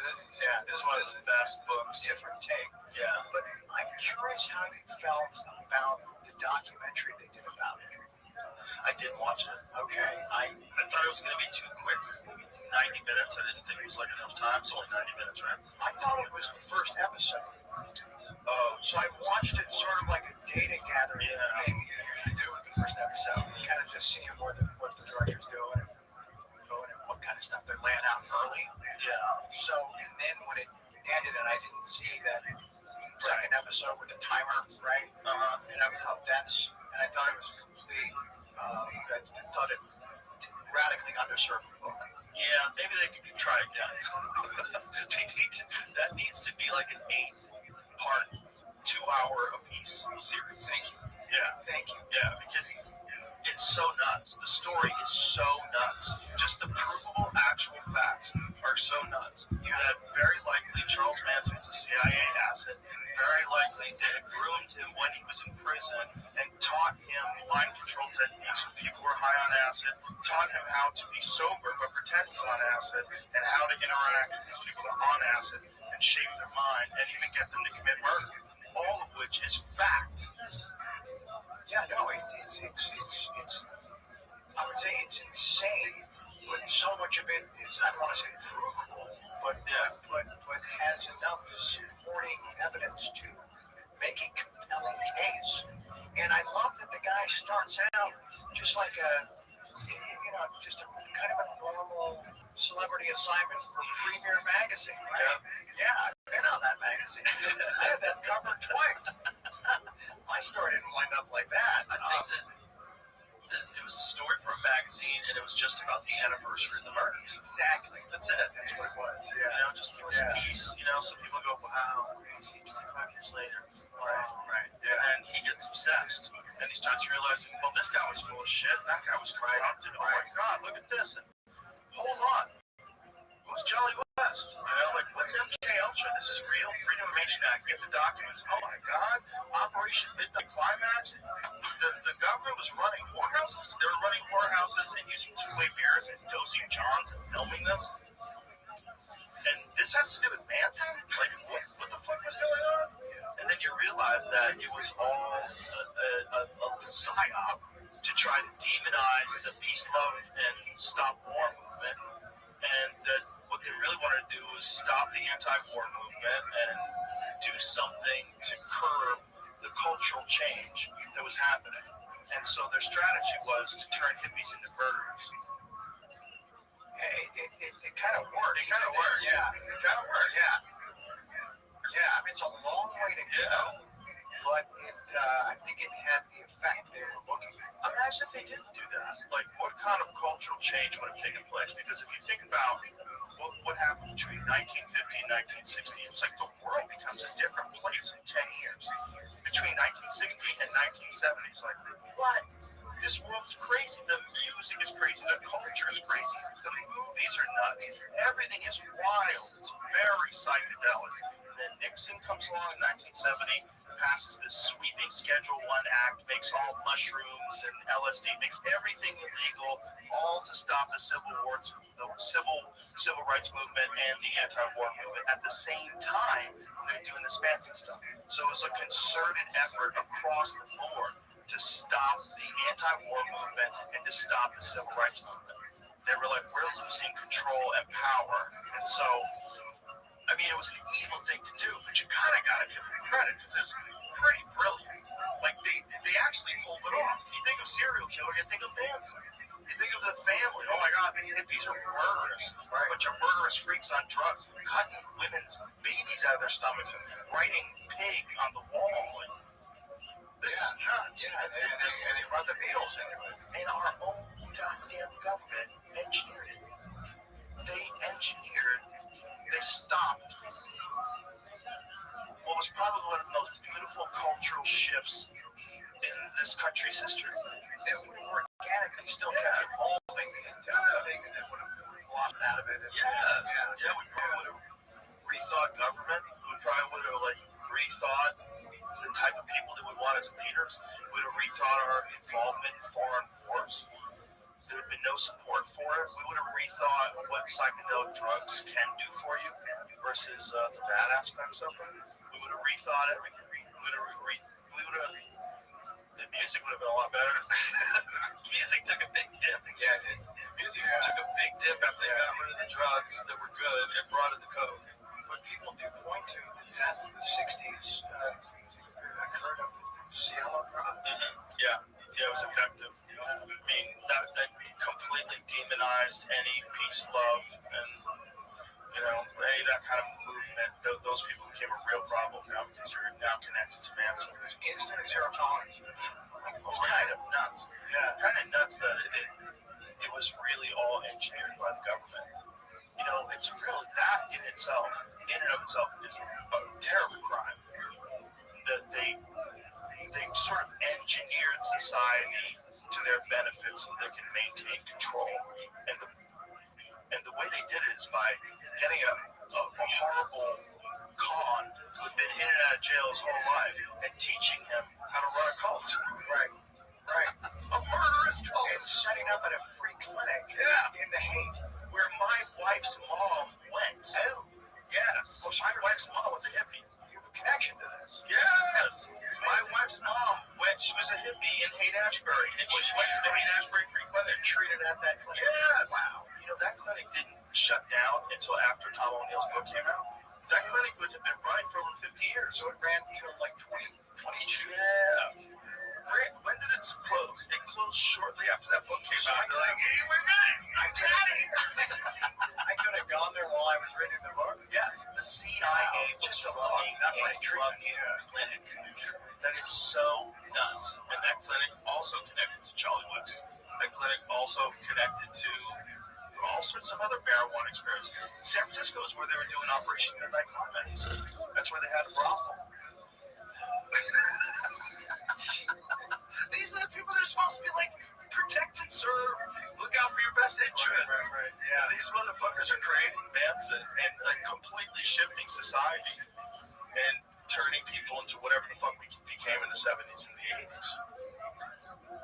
Yes. 2019. Yeah.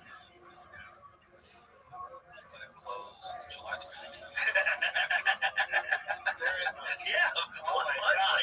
Like, fuck. We got busted. That dude read the foreword. It was like, guys, we got a problem.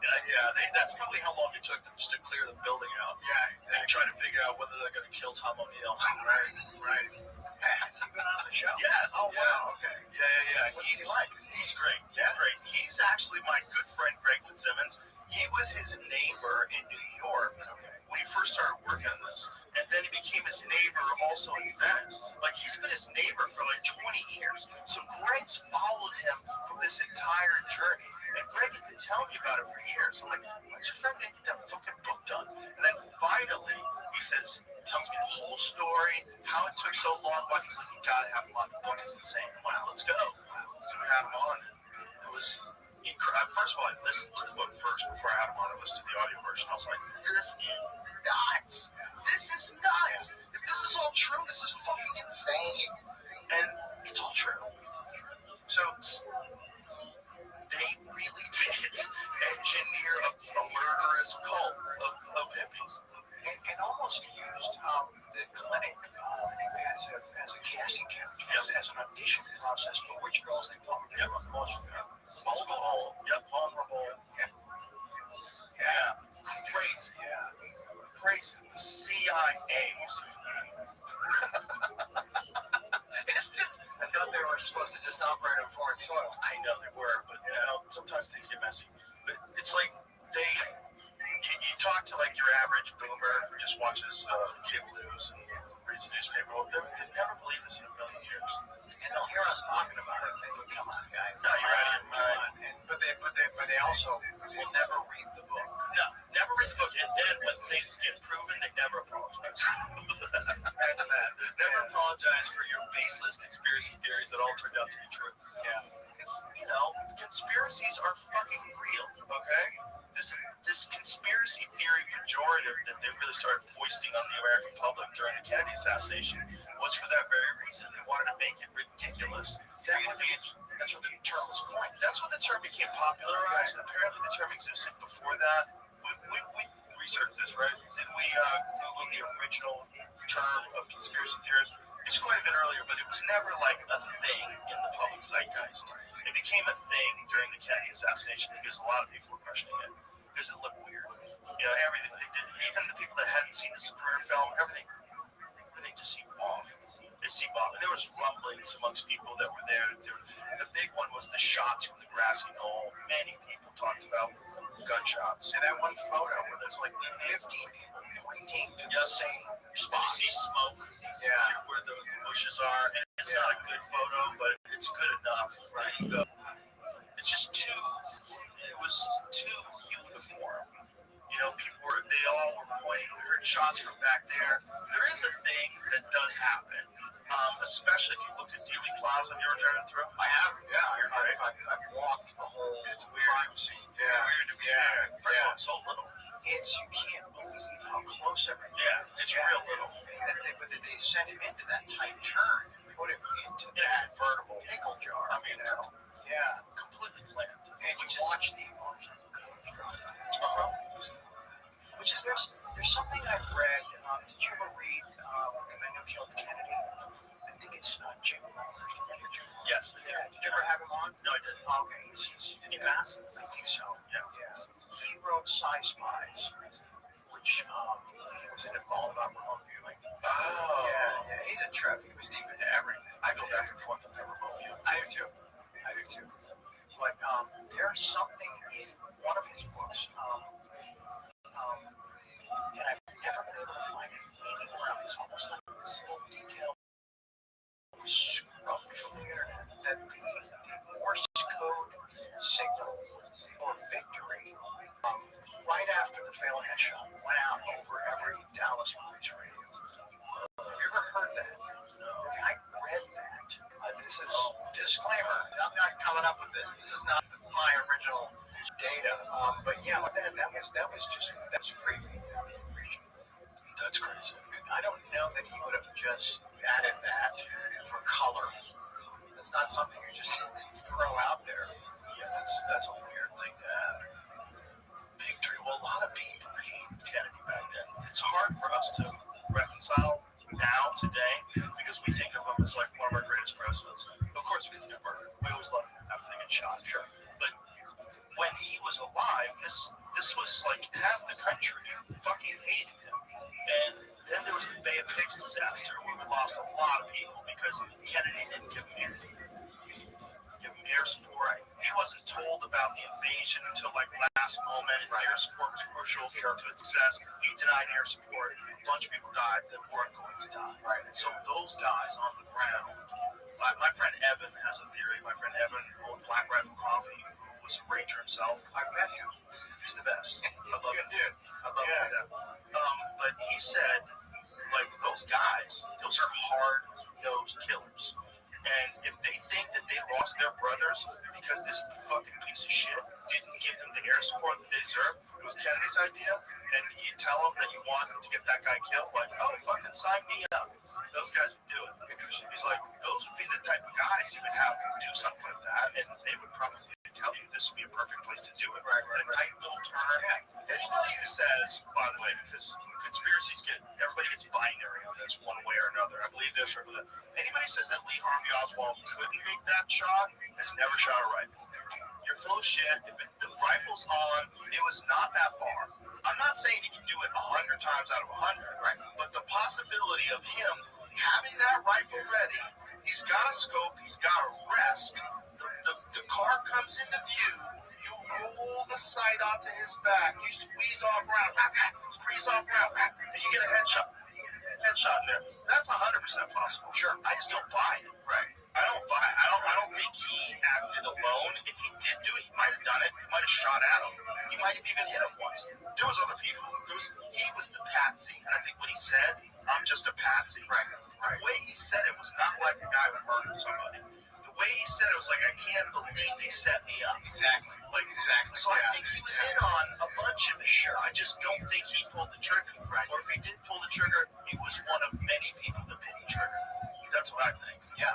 But there was a lot of other people saying, oh, he couldn't have made those shots because the rifle scope was off. You don't know what the fuck you're talking about. Because I can get your rifle scope to be off in 5 seconds. Okay, if your rifle scope's perfect because it's zeroed in, bang, I drop it on the ground. Try it again. Yeah. It'll be off by 6 inches at 200 yards. Yeah. You're gonna that's the thing. They're fragile. They require micro adjustments, little Allen wrenches and hex keys and shit. Right. Don't torque them too much. You get it dialed in perfect on a $37. Right. Yeah, on a rifle from 1963. Back magazine. Yeah, of course that thing can get knocked off easy. Right. Like almost instantly, you can knock that thing off. There is a thing about the tree, though.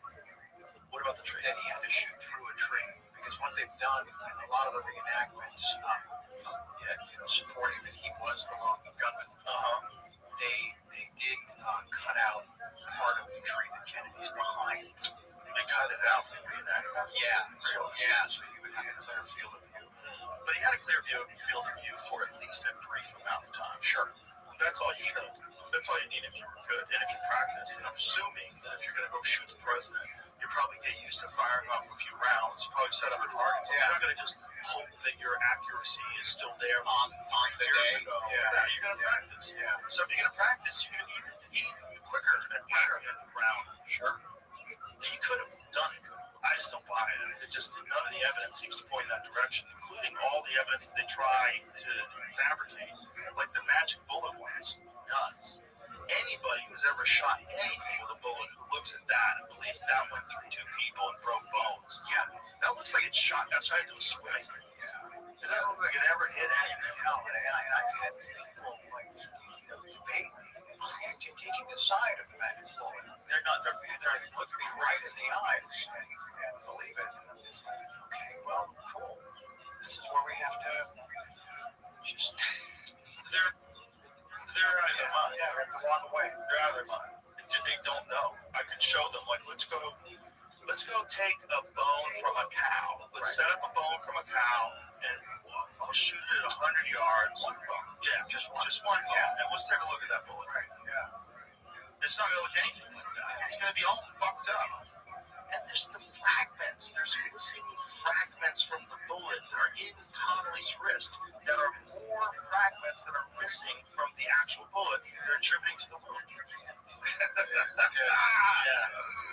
But they did it. That's what's nuts. You know if I talk about it until the cows come home. Do you know about the palm print, though? That they linked the rifle to Oswald because of a palm print on the stock when they went to visit him born. Yeah, they didn't get it till after the autopsy. Yeah. It wasn't there, and then surprise. How convenient. Yeah. also like says who his fingerprint was on it. You could just say that back then, 1963. Right? It says we found the fingerprint. Oswald is a whole lawyer. No one's representing him. He's dead. Yeah. No one's gonna say my client is innocent. He's fucking dead. Okay. Pin it on him. Nobody gives a shit. And everybody just mourned the fact that the president was dead. And then, all of a sudden you got Lyndon Johnson full steam ahead with Vietnam War. It's nuts. Yeah, if you usually look at what happens after the event, and like things got very different. Yeah, they got very different. That's when you really start to see. Yeah. Okay. Yeah. Kennedy was trying to be a real president, and they were like, no, none of that. Yeah, it was the Federal Reserve. It was Vietnam. It was like all these big, like really big things. He wanted to get us out. He wanted to kill the CIA. He wanted to do a lot of things. Yeah. And they were like, not today, sir. And then that's the real argument is like we haven't really had a president since Kennedy. Everything after that has been the president's form of a speaker. And the giant machine behind it continues to run exactly as it always has. Yeah, I mean, just from where I sit, there's not a lot you can do about it. There's nothing. Yeah, you can talk, but like if they haven't done anything about the Kennedy assassination, you can't do shit. Yeah. You can put pressure on people, and you definitely can hurt their chances of getting reelected if people find out that they're very disappointed in you for not supporting this, or not telling us about that, or lying about this, or you were involved in that. Yeah, but other than that, like, there's not much you can do. Yeah, that's why I don't really weigh in anymore. It's probably smart. It feels like wasted energy. It definitely is a lot of that. But it's also like a show. You can watch the show. Hey, you sure watch the latest Epstein files? What's going on? Yeah. It turns into a parlor game. Right? That's how my dad described the OJ case. This is like the greatest parlor game ever. Right. Boy, I remember watching that verdict on TV live in my apartment with this girl I was dating. She was a really sweet girl, and she couldn't believe that he was innocent. Yeah, she was so confused. She was like, no, how? She kept like wearing hands on her face. No. It completely tortured her whole reality. Yeah. I was on a Mexican doing a kind of red sci-fi film called The Arrival. I love that movie. Oh, don't say that was a low-rent movie. I love that movie. Who turned me on to that movie? Dave Foley was a good friend of mine from News Radio. Okay. When we were on News Radio together, he loved that movie because it's so underrated sci-fi movie. I'm like, okay, cool. And I checked it out. It was great. I love it. Thank you. It was the first film that actually incorporated a mashup of puppets and CGI at the same time. At that point, it was either one or the other. And arrived yet. Right. Yeah. So that was kind of cool. But no, we were. I was so hoping for the day off to be back at the hotel because everybody knew the night before that the verdict was coming, right? So we had to shoot this scene, and there was a prop man, and this is 95, right? And the only cell phone that had like half a bar, and it's starting to rain. He's got his ear, his buddy's got his phone in LA up to the TV. They're about to read the verdict. So we all gather around the prop man, and we're watching him. He's kind of leaning to keep the signal, to keep it kind of connected. And then we can see when he hears it, he slumps a little bit, right? Takes the phone from his ear and slams it into the mud. And screams, that motherfucker got away with murder. Wow. It was gnarly. That's a wild scene. That's how I learned about the OJ verdict. Yeah.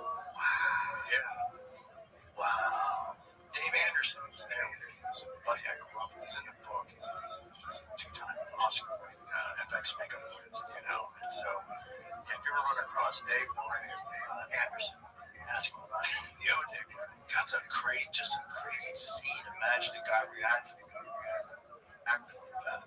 He was our only connection too. And everybody was so invested in this thing. And it was really hard to go. And that was like, do you remember the time of day that might have happened? Kind of late morning, sort of, or was it afternoon? We still had a pretty sizable day to shoot. It was really hard to regain focus. Feel like what you're doing still mattered. Because there was a giant, there was like a murmur in the universe at that point. Like something, it felt like something had been taken from us. You know? Yes, ability. Did you see the last, or the most recent OJ documentary? No. It's murder, mayhem, and blood. I think it's got 3. Murder, mayhem, and blood. Jesus Christ. Something I'm probably way off at that time. No, it's actually. But it's the latest OJ documentary. Well, I guess Manhunt will be the latest. This is the one that was before that, and it's broken down at the crime scene by 2 expert veteran recreationists. Yeah, it's a trip. Do you watch any OJ stuff that comes out? No, I try not to. Because it's just okay. Do you think there was something else there? No, I think he killed his wife. Yeah. And he killed Ron Goldman. And he got away with it. Yeah. It's just nuts. It's just, it's weird. You watch him on like Naked Gun. Like that guy. Yeah. That guy murdered his wife with a knife. Like what? Yeah. He got away with it. He's just golfing. Yeah, it was our following part that didn't really support anything about what he had claimed. Remember when he was a rapper? You remember the Juices Loose? You remember that? Oh gosh, I think I willed that one out of my. He had like a king's robe on and like a bunch of hot ladies around him. Okay, it's coming back. Yeah, he made a rap song. Wow. Yeah, he was like embracing the heel role at one point in time after the guilty verdict or the not guilty verdict, and so he got into like rap. So I mean, probably just for monetary grab. I would imagine. Yeah. Watch you play the Juices Loose. It's so bad. Is it off of YouTube? That would be hilarious. He had it through this part of the TV show. I saw another clip. Oh, that's right. It's like a prank show. He was trying to prank people. It's like bribery. Jackass. Yeah, but I'm trying to think of the name of that TV. They did all celebrities. Oh, Punk. OJ was doing that? Everybody would just run away screaming. He murdered a lady, like walked into her and killed her with a knife. Oh my God, that was one of his scenes. Jesus Christ. You got juice. You've got juice. Yeah. Also, the music video had a bunch of that was naked ladies. Yeah, cleared on pay-per-view. Spike, remember the Spice Channel? Yeah, but that whole thing, going from that verdict to trying going back to work. Oh my, yeah, look at that. I remember one time we were filming News Radio. It was in the middle of that North Hollywood shootout. You remember that? I do. Yeah, we were watching it live on TV. Yeah, while trying to do a sitcom. We were like, we probably should take some time off here. There's a fucking war going on in the middle of North Hollywood. Wow. Yeah, that involved a lot of cocaine and steroids too. From the guys. Yeah. I know they were definitely steroids. Yeah. But I think there was probably some or meth, something like that. Some sort of cover. Yeah. For people who don't know the story, these guys, they robbed a bank. Is that what they did? Yeah, but waited. Yeah. Like could have driven away, could have left with all the dough. And they decided to get the shit out with cops. Yeah. Killed cops. Right? Yes. And they got killed. A bunch of cops got hit. And the cops were like horribly outgunned. Oh yeah, the cops had their 9mm pistols. These guys had fucking machine guns, bulletproof vests. Yeah. Kevlar helmets. They have face masks. Yeah. Now, do you support that when the dude finally kills himself, that it was a simultaneous sniper shot at the same time? I never even looked into that. Is that one of the conspiracies? Well, it's just, that's one thing that they claim. That he got shot and shot himself at the exact same time. It's possible. Well, why would they? What does that serve? What does that? Maybe they were already going to shoot him, and he shot himself, and they didn't think he was going to shoot himself, and they pulled the trigger right when he did. Got it. That's what I would guess, if that's the case. But it's not like they have to be let off the hook, because at that point, that dude has to be. Yeah, I mean, one of the guys had already been shot. He was shot in the leg, and they didn't get him any medical help. They knew he was going to bleed out. I think that was the case. I think he got shot in his femoral artery. The first guy says he died by, this is from Wikipedia, he died by suicide via gunshot to the head from his handgun, simultaneously being hit by rifle fire from LAPD officer in a one-round strike against severing his spine. Whoa. The other guy got shot over 29 times and died from blood loss. Wow. I mean, what are the odds that Crazy. Yeah. Well, it sounds like a lot of bullets were flying in his direction. 2,000 rounds. 2,000. Like, what is that weigh? Like, if you're carting that around and you've got a whole duffel of cash. Yeah, you must have a heavy truck. Yeah. Yeah, that is big. Yeah, half of it. Wow. Imagine being in that neighborhood. That's right. 2,000 rounds are flying in both directions. Well, the cops went to a gun store, right? Didn't they? I think they Like did. right when it started, they were like, whatever you got. Give us your biggest bore rifle, whatever you got. We'll take it. Yeah. How much ammo you got? I mean, how long did that go on for? Wow. Yeah, well, they bought your armor, SWAT team wasn't ready for that. They had to commandeer an armored vehicle to evacuate people. Yeah, then that kind of sparked debate for police to get more power. Yeah, that's true.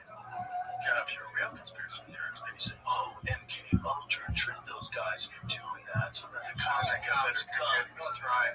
Yeah. Well, this is the problem with conspiracies. People who try to attribute them to everything. Right. Really, it's a rabbit hole. Everything's a conspiracy. Yeah. They kind of, they harm the credibility of the ones that can't really be, considered for how we know them to be. Yeah, no doubt. After all the extensive research. Yeah, no doubt. Yeah, there's real ones. But I think that's also part of the reason why, some really silly conspiracy theories get pushed. I think they get pushed by bots. I think they get pushed by paid accounts to water down the real ones. Yeah, to make them look stupid. Attach a really stupid conspiracy to one that's legitimate. Right. And then it discredits the legitimate one. Yeah, it's almost like, not to introduce that, but just from afar, it's almost like a lot of the QAnon stuff had that effect. Just, I didn't dig deep into that, and only know just basic talking points about it. But the one thing I did see that felt like a constant is that there was always, anytime they mentioned something that was just completely screwing, it was followed up with the ones that were believed to be real. Right. Just kind of just put them all in the same. Yeah, a stew of good stuff and bullshit. Exactly. Yeah. Just stir that cauldron, Yeah, that's a very good thing you went. Very true. The QAnon documentary on HBO was great.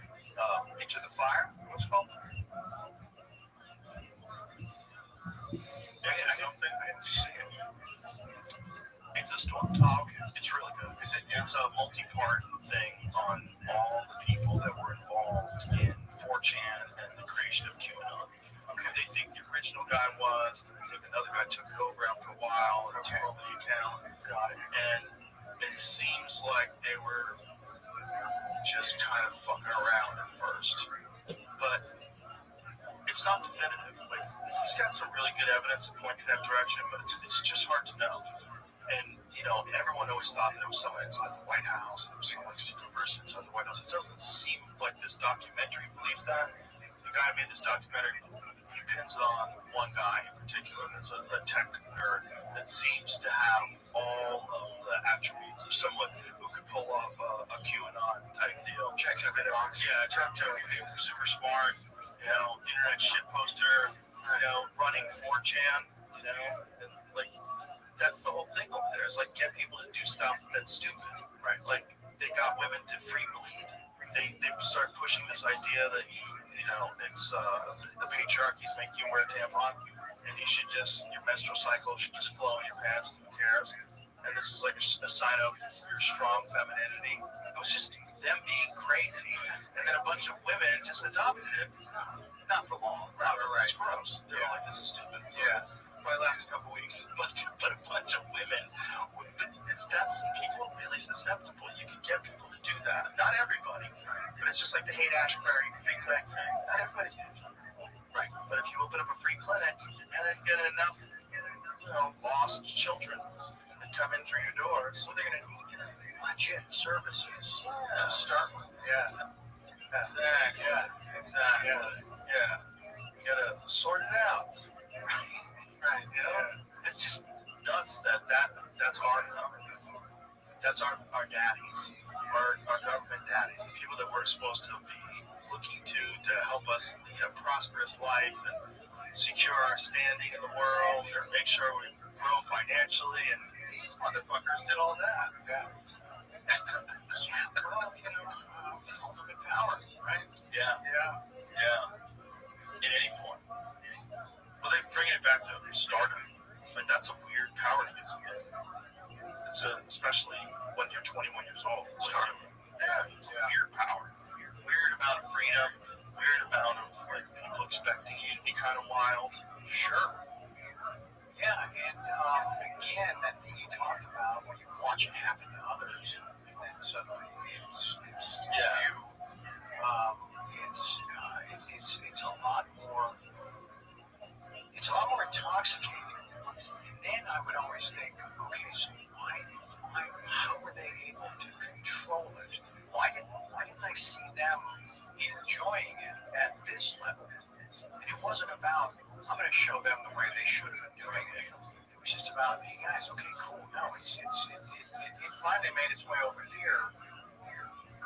And it can go to 11, you know, and not burn the whole house down.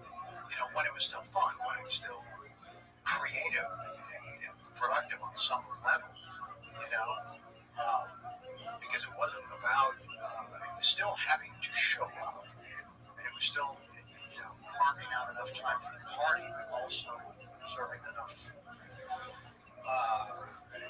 energy for your job. Right. You know, that's the balance. And some people pull it off. Some people, they're really disciplined and they pull off the work and then they pull off the party. Right. And I was able to maintain that for a long time. You know, and even when it flamed out, like those early rehabs, and there was always there was a job, like the day I got out. Wow. You know, scripts showing up in rehab. And it's like they want you to get well, kid. They want you to get better, but you know, as soon as you're out of here, you know, we got some good stuff for you to look at. There's also, unfortunately, a romantic notion of a guy getting out of rehab. Interesting. Right.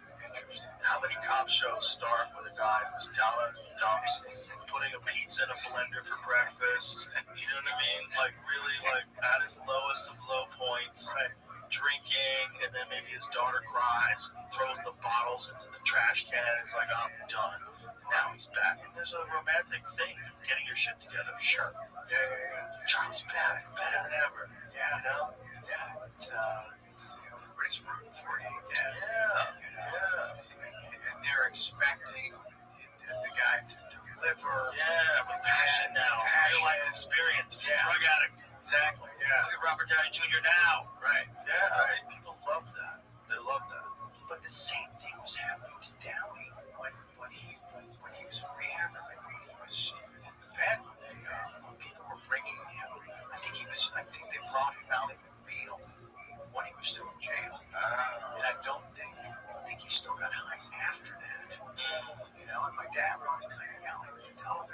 stop rewarding this behavior. Stop rewarding it. Let him sit in those consequences. Not out of judgment or out of punishment, just out of love. To help him get his shit together. Yeah. You keep letting them fuck up over and over again, they'll continue to fuck up. Yeah. But if there's always a carrot the day you walk out, something to chase. And a soft landing. Yeah. That's what was really interesting about this, this decade-long timeout that I got put into, which, at some point the punishment has to sort of fit the crime. It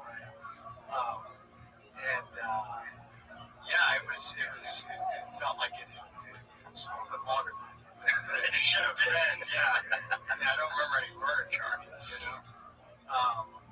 but at the same time, there's not a chance that I could have done the two projects that Mountain Movie came out yesterday and Doc comes out today. I couldn't have done either unless I had the kind of perspective and distance from all of that I was able to get, to find. You've been sober for how long? 7 years? Coming up on 8 years. Yeah, in December. That probably helped a lot to be away from everything, for you to achieve that. Absolutely. Yeah. But I was still doing things to, just kind of stay in the mix a little bit. And, I do signings, I do speaking engagements, do stuff like that. But it was also, it's like as soon as I quit drinking, all my kids started showing up again. And, Sam and Lola were living there. They'd cycle back with Denise, and Bob and Max would show up, and Brooke would come back, and okay, so he's going to be here, and Lola would show back up. So my house was kind of like this, like a clubhouse, And I write in the book that my vacancies for those children always hangs facing out, So it was, being called to a much more responsible and complicated set of responsibilities and order, and just having to do stuff that they didn't care about, writing of a show or response to a movie or any popularity or IMDb,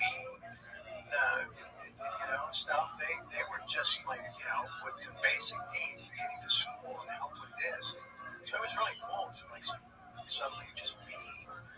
That's the only stuff that mattered to the people that mattered the most. So, but you're right. None of that could have happened if I was way on location or having to get a studio every week.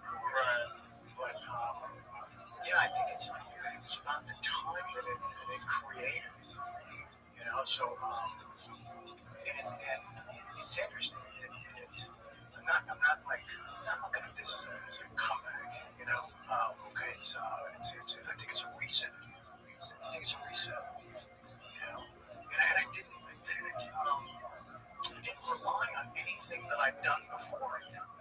Never written a book, never done a documentary, but to come back with two projects that everybody seems to be excited about. The documentary is very entertaining. Awesome. It's very entertaining. It's really well done. Like the way it's put together. It's just so the story is fucking bananas. It's so bananas. It's the whole thing was just so nuts. But like I said, everybody loves the story of someone getting their shit together, and that's a great accomplishment. Being sober for almost 8 years. It really is. Thank you. Yeah. And it's people are gonna yell at me because of how I deal with AA in the book, and that's fine. I just speak to my personal experiences. I'm not. How do you deal with it? Then I tried it for a long time. For a combined 21 years, and just decided that I had to give this a go. So you just do it completely on your own. You don't have any person you call or any. There's people that are sober that I still talk to. Right. You don't have a sponsor or something. I don't.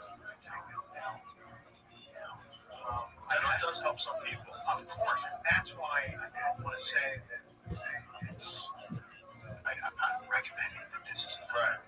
just saying your truth. This is how you do it. I had a very good friend who's an alcoholic who quit one day. He crashed his car, ran from the cops on foot, got arrested, and then he's like, "What am I doing with my life? I'm done." He quit. That day. Yeah. Never had a drink again. I knew him for 20 years. It happens. It can happen. Yeah. But I think that I do have the experience of all of that time in and around the rooms. And that's not to say that I don't still remember a couple of nuggets, a couple of things that still stuck with me, that I still thought you still see as valuable. Right. But there's a line in the book that it's hard to ask for help when somebody else has raised your hand for you. Intervention. Right.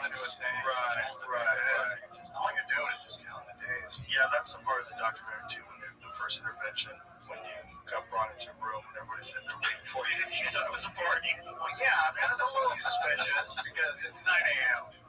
Why is Dad having a 9 a.m. birthday party? Right. Unless we're going to Magic Mountain, right? That's usually the time you leave. Right. That's usually for a 7-year-old, right? Right. Yeah, no, that was wild.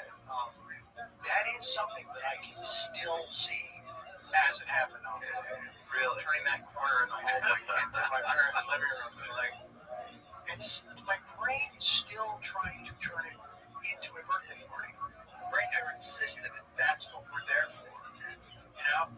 That's funny. And it just when it starts to dawn on you. Like, have you ever taken a sip of something that was in the wrong bottle, but your brain saw the label, and so it takes your body Like a half a second. Yeah, to catch up to that. Those don't match. Yeah. I have a story about that that I shouldn't tell. But yeah. So that one didn't work. It didn't work that way. You had to do it on your own. It worked for a year. Then, like as is in the doc, I'm at Cage's house, and on the anniversary, on the 1 year, you find that beer in his fridge. I'm like, well, that's there for a reason. It's cause to celebrate. That's not an accident. Yeah, it just did it twice. Wow. Just was like, finally, boom. And now we're off to the races. Yeah. Wow. How did you get sober this time?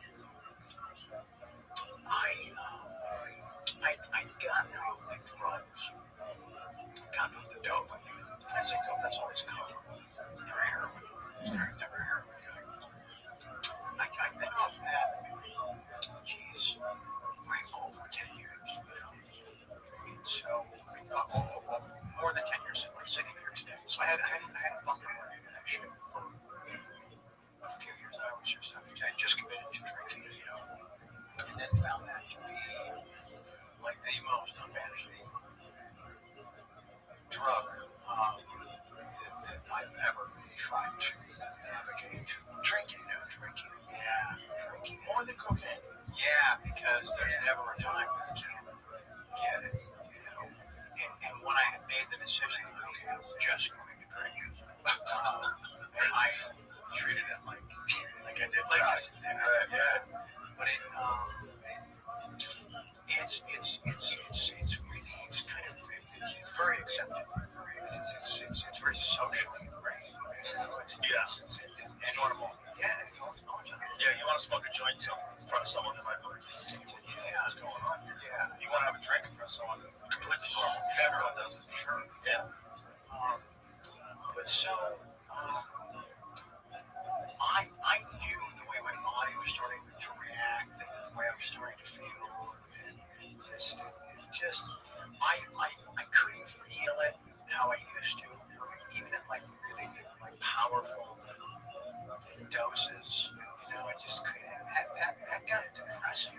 That wasn't like I'll just drink twice as much now. That was like, damn, the thing I relied on is now is just like, yeah. Our relationship is now different. Yeah, and so there was a day, and it's in the book, and I was a morning drinker. I loved, spiking my coffee. That's like, for me, it was like the best time to drink. You're not going to shit done the rest of the day. But that's when I felt it. That's when I can still feel it in the morning, you know. So I'm on like third account, coffee, or whatever. My daughter Sam calls from, she's at the house and calls and says, hey, what time are we leaving? To go where? She had a hair appointment. And it's a Sunday, I think, or a Saturday. And I've never, ever mixed cups in the wheel. Ever. Never had it before. How about that? That's awesome. That's pretty good. Right? That's very good. I just decided, like, a long time ago, like when I was like 17, very small, never gonna happen. Good for you. And I was living in a limo back then. There was, the occasional cab. But these days, to get busted drinking and driving with the available transportation, it is literally 15 choices in your hand. Right. There's no excuse. Right. And so I called Tony. I said, Tony, I can't drive. You gotta help me get Sam to this thing. And so he was like, I'll be right there in 20 minutes. We got her to the appointment. It went great. And there was a moment in the car driving back, and I described it in the book. I could see her in 2 mirrors, the visor and the side view, and she was just kind of sitting back there.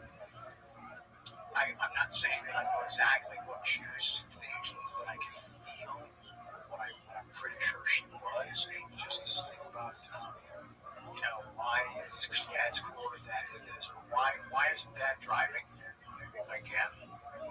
Why is there all this? Yeah, and it's not Tony. He's been around forever, and so we got back from that, and it was there was something that I couldn't shake. So that stayed with me, just the images of this little 13-year-old kid in the backseat, and her dad can't even take her to like just a basic, just like on the highway to a hair appointment. Like that was complicated, And I was like, what am I doing? And then I just sat inside. I sat inside of that for a while because it didn't feel good. And I thought, okay, what can I do to stop feeling like this? The math is pretty simple at that point, And I wasn't going to do rehab. I wasn't going to do anything dramatic, life turnaround. I was just going to make a decision and stick to it. And, I took a few Valium, drank a few beers, and then the next day, just woke up and said, I'm done. Didn't care. I made a decision. I wasn't going to care how I felt physically. Just going to, grin bear. Yeah. How long did it take before you felt okay? About 3 days. The story I read that was going to be a biography. It was just like, that was fake. And then, just coincidentally, it happened to be my oldest daughter, Cassandra's birthday, when I quit. December 12th, It's just like, okay, that's all in line. And then something else happened after that. Because everybody's going to get a little squirrely, like a kid push. The problem with a guy like me is that, and people like me, is you're able to put things back together really quickly. Right. And kind of reassemble pieces. So you're not as scared to go off the rails. Right. And so then I got a call. This is the post, already had HIV for several years at this point. I get a call that there's a new medicine, right? It's about a month after the Sam thing, right? And look, I want you to try this thing. It's a much smaller cocktail, much less toxicity, and those very few side effects. We think you're going to do great, right? They said, but you can't drink it. The other one, you can drink it in the fucking face, like you could drink like a pirate. The other one, which they shouldn't have told you that you can. So I said, okay, great. So we tried that one, and it was working great. But they said, okay, if you can just stay off the booze, it's going to keep working like it is,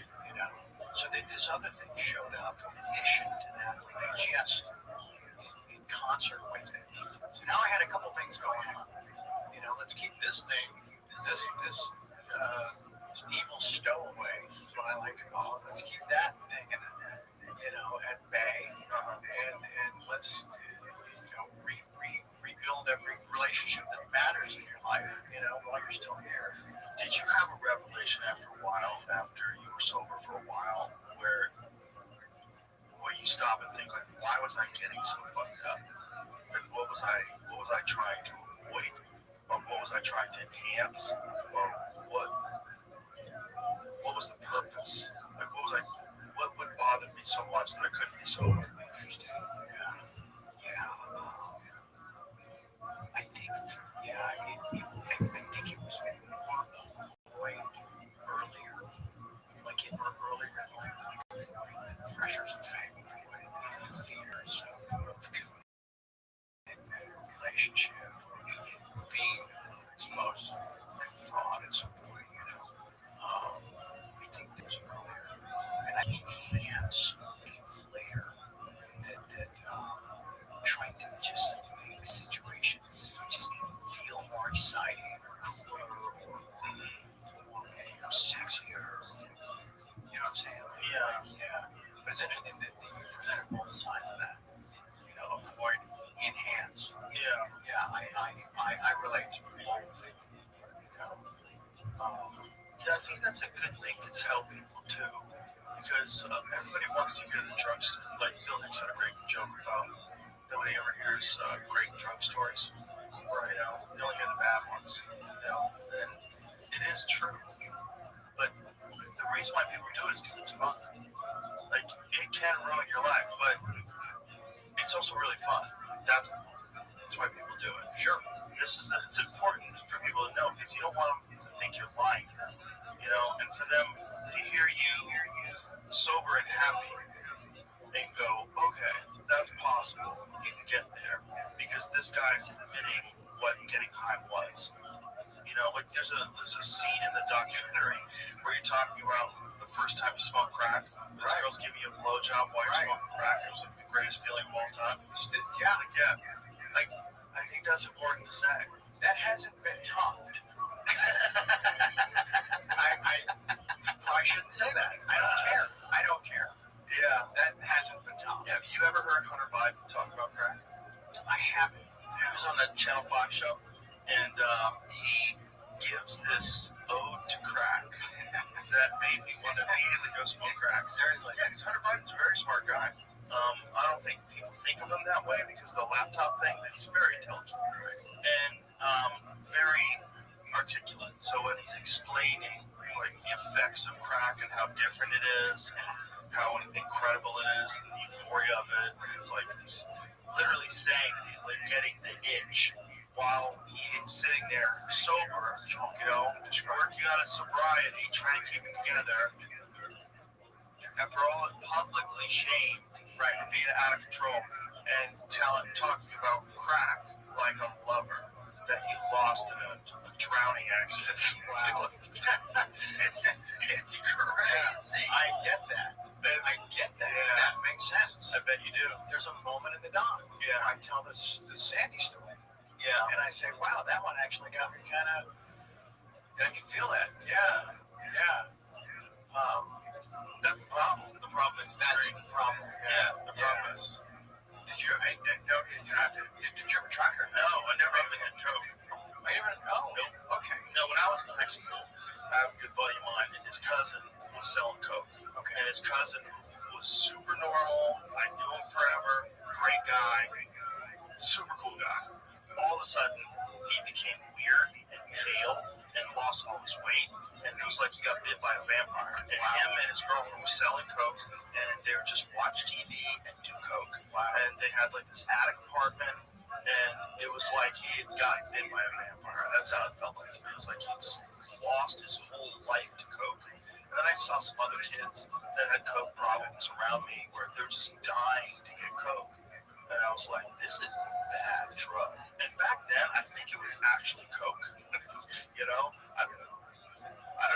These days, like 80% of it. Yeah. In the 1980s, I don't know if they were cutting it with anything, but I made a decision at one point in time in my life. No, I don't want to have nothing to do with that one. that one seems to rob people's lives. You're stuck in it. Yeah, it just seemed to me like that one can make you a loser. And then did you roll in circles over the years where it was prevalent? Yeah, I knew some people that did coke. It never worked out well. I didn't know anybody who did coke who like kept their life together. Everybody who did coke was like barely together, barely hanging on, always off the rails. I think there's like One guy out there, some superhero, he keeps it together. maintained in all those years was Jack Nicholson. Oh yeah, yeah, I think he's the only guy. right. Do we know of anybody else? Well, they might not be public about it. Right. You know. What about the rumors that Jack always traveled with like a doctor? You ever heard this shit? You heard these stories? No. Oh yeah, that he had a doctor that carried his coke or distributed it, and only gave him just what he needed. Oh. Yeah, no, I don't know. That's some movie star shit right there. Exactly. You get a doctor with a fucking leather satchel to Yeah. carry your coke around. Yeah, it's just close. I'd make for it. Stethoscope everywhere you go, bro. Has to. You need to have a stethoscope on. Everybody's got to know you're legit. Yeah, but that's one of the great like '80s rumors about Jack. I never heard that rumor. That makes sense. Then you'd be around Jack. I was only around him 3 times. And it was cool as hell. You're always kind of looking like, all right, who's the bagman? Who's this guy? Right. Where is he? You know, or who's the bagman for that night? You know? Yeah. And was it a team of doctors that rotated? Dangerfield party to the end. He did. He kept that trader rolling. Yeah. We lived in the same building for a while. You in Dangerfield? Yeah. No way. That building in the book called Wilshire on Wilshire. Oh, wow. My gosh, I maybe saw him twice. I got in the elevator with him one time. And we see each other out. We never really had like an elevator moment. You know? He goes, hey, kid, you look great. That's good. You gotta say, hey, what? You gotta sing that. Yeah, That guy's together with kid and said, Yeah. wow. But in the elevator, Look at Rod. He looks funny just in his photo. Just in the photo, you start laughing. doing nothing. He was so good, dude. I can't tell you what happened that night. I don't know where we were. But it looks like the jacket is definitely a circa 89, 90. That looks like a backstage something that's on my jacket, right? Yeah. Probably at a Poison concert or something. Perhaps. So we're in the elevator. We're Puerto Rican, right? And I said, no, I'm Spanish Irish. And he said, you don't know whether to start a parade or start a war. And it's like, doors open and he just walks out. He just had that on standby. Yeah. Or built it in the moment. He probably did. Yeah. It's just like, so I can't really ever describe my heritage without hearing his voice, you know. Start a parade or start a war. That's fun. I'm just like, wow. Just left me with that goal, you know. We have his handwritten notes in our coffee club in Oregon. Yeah, for one of his Tonight Show appearances, we have his handwritten notes framed, all stuff he's going to talk about. Okay. It's pretty cool. Wow. And would he stick to? Yeah. Wow. It's like his jokes. He has like the punchlines, like accented bold letters. Oh, seriously? He wrote it all on paper. He was like super organized. Yeah, super organized. Well, he stopped doing stand-up for a long time, and he was selling aluminum siding. And then he made it again when he was much older in life. He came back, and the thing that happened was from the time he stopped doing stand-up to when he went back to have a regular job, he never stopped writing jokes. Like his brain just worked that way. So he was just always writing jokes. So when he came back on a treasure trove. Yeah. Wow. Yes, and he just fucking stormed the gates. When he came back, everybody's like, where's this guy been? That's amazing. Yeah. And then he became huge, back to school, and Ronnie Dangerfield, HBO comedy specials. Yeah. Epic. He's one of the all-time So he came back and they're doing stand-up. I think he was in his 40s. Yeah, got some heat again. That activated the films. Yeah, well, the stand-up, he didn't have any heat before when he quit. You know, he was just like kind of like getting by, doing all right, and got a job, quit. I think he might have quit for 10 years. Yeah, and then the whole time he's writing, and then he's like, fuck it, I gotta do this, and then got back into comedy. Wow. I hope I'm not fucking that story up, but I think I'm accurate with that. See if you can find it. Make sure that's true. I'm 90% sure that's true. But I know that he didn't make it until he was in his 40s. And I told this the other day, but I'll tell it again. I used to work at Greatwood Center for the Performing Arts, Mansfield, Massachusetts. I was a security guy there, and I was backstage, or by the outside of the backstage. And Rodney Dangerfield would go on stage completely naked with a bathrobe on.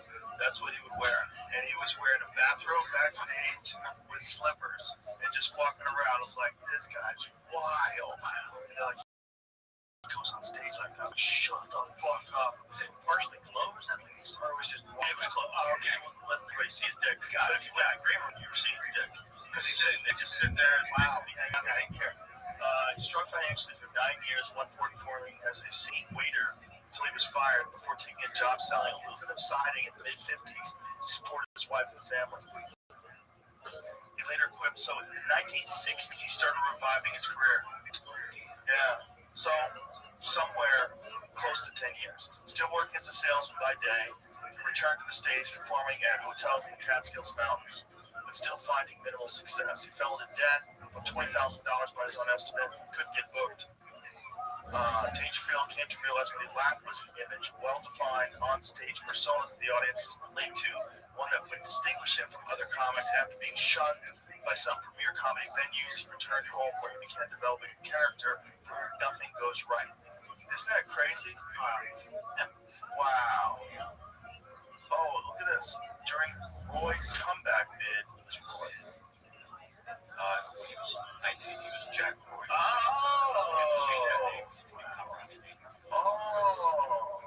wow. When he was checking in at hotels for now. Wanting to distinguish himself from longtime patrons who might have remembered him from the 1940s, Roy asked club owner George McFadden to change his name. He came up with Rodney Dangerfield. Wow, he didn't want people to remember him as Jack Roy from back in the day. He didn't like his old act. Wow. He said, I don't know where it came from. McFadden may have taken it from the Jack Benny program on NBC Radio, which first used Rodney Dangerfield as a character's name in 1941. Ricky Nelson also used the pseudonym in a 1962 episode of The Adventures of Ozzie and Harriet. Wow. That's crazy. Wow. That's when he popped again. That's nuts. Yeah. He didn't know when to start a war. He's a fun guy. I knew a lot of people who knew him. I didn't get a chance to meet him. I saw him once at the Laugh Factory. I ran into him. I said hi, but that was it. I never really got a chance to talk. So you did happen to have a moment. Yeah, I had a moment. Okay. Yeah. He was just leaving the stage. He was outside. And he had some hot milk with him. Go, Rodney. Why not? It was probably his wife. His wife has donated us these handwritten notes and also the photograph of him, so it's pretty cool. It's just there's a few guys like that without them you always wonder like where would comedy be? Like where would it ever turn up? Like so many people like Pryor and him and Lenny Bruce, so many people that just like changed everything. Carlin, yeah. So many people just changed Kinnison. They just changed the whole thing. But Dangerfield was one of the rare ones that introduced new comics to people. Like those, that's where everybody found out about Kinnison. So everybody found out about Dice Clay, Don Herrera, Lenny Clark, all these guys, Robert Schimmel, they all started out on the Rodney Dangerfield HBO comedy special. Wow. Yeah. So he would like have his favorite comedians. He would just have like a show where he would like introduce his favorite comedians. But he'd have to scout them at the clubs. Yeah, he would go see them. He'd just go out. And he had his own club in New York City, Dangerfields. Yeah. But he was interested in promoting comedy too. Just a fucking amazing guy. It was such a cool moment to have with him. Still, I can see it. I mean, there's nothing tricky about that movie. What was it like being with your dad while he was filming Apocalypse Now? It was a lot of that in the book. How I went there as a 10-year-old. Yeah, I had my 11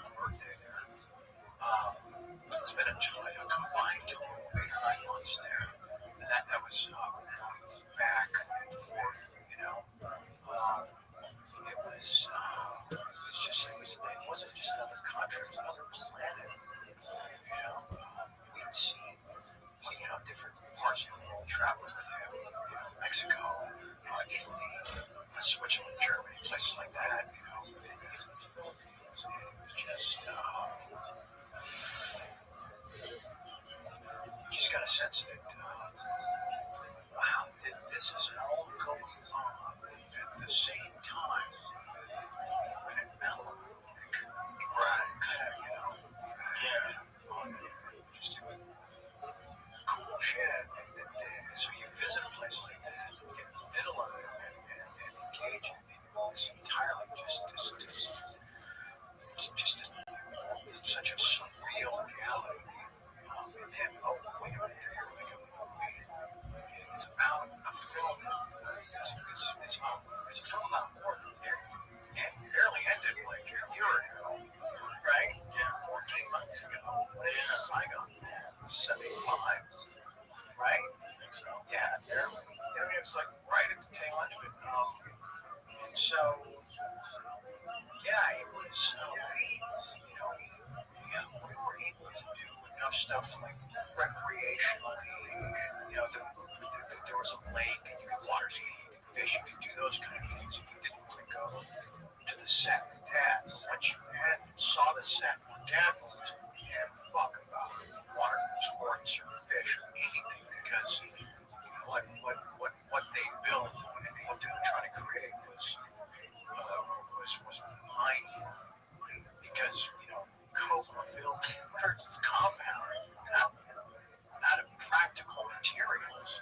It wasn't like like plaster covered chicken wire and rebar.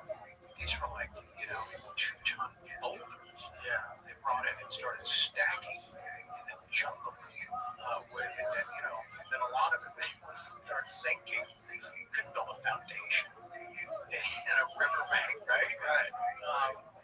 And you just didn't mix the people, the talent, Dennis Hopper, Brando, Duvall. It was everyday filming, completely unique. There was no, you go to the set, and you're going to see something completely different than what you saw the day before. It was wild. Yeah, and I gravitated towards this gentleman named Fred Blau, who I mentioned in the book. He was the key makeup artist, FX guy. So he was building all the prosthetics for all the carnage you see in the movie. So I walk into a shop and see arms, legs, heads. But I knew it was all fake, because as a 10-year-old, you start seeing how it's made and so gore, I think I write in the book, was never gore in movies, was never emotional in movies. It was technical, but still kept really curious about how it was done and just the artists behind it that they could create those effects. How long were you over there for? Total of 8 months. Wow, maybe 9. Yeah, it was 3 years. Yeah, it was 3 at first, and then 4 at first. We went back. Dad has a heart attack, and then we went back and stayed for like another 4 months. Yeah. So, it was. And people say, so on sets, you must have dreamed about being an actor. I'm like, yeah, until I got to this set that almost killed my dad. That's not a job you're just gonna wrap your arms around and say, when can I start? Yeah. But it also, just the scope of the filmmaking was really exciting. I didn't really understand it as a 10 or 11-year-old. But I knew there was something about it that required a much closer look, and I had a very keen interest in just what would it take to build this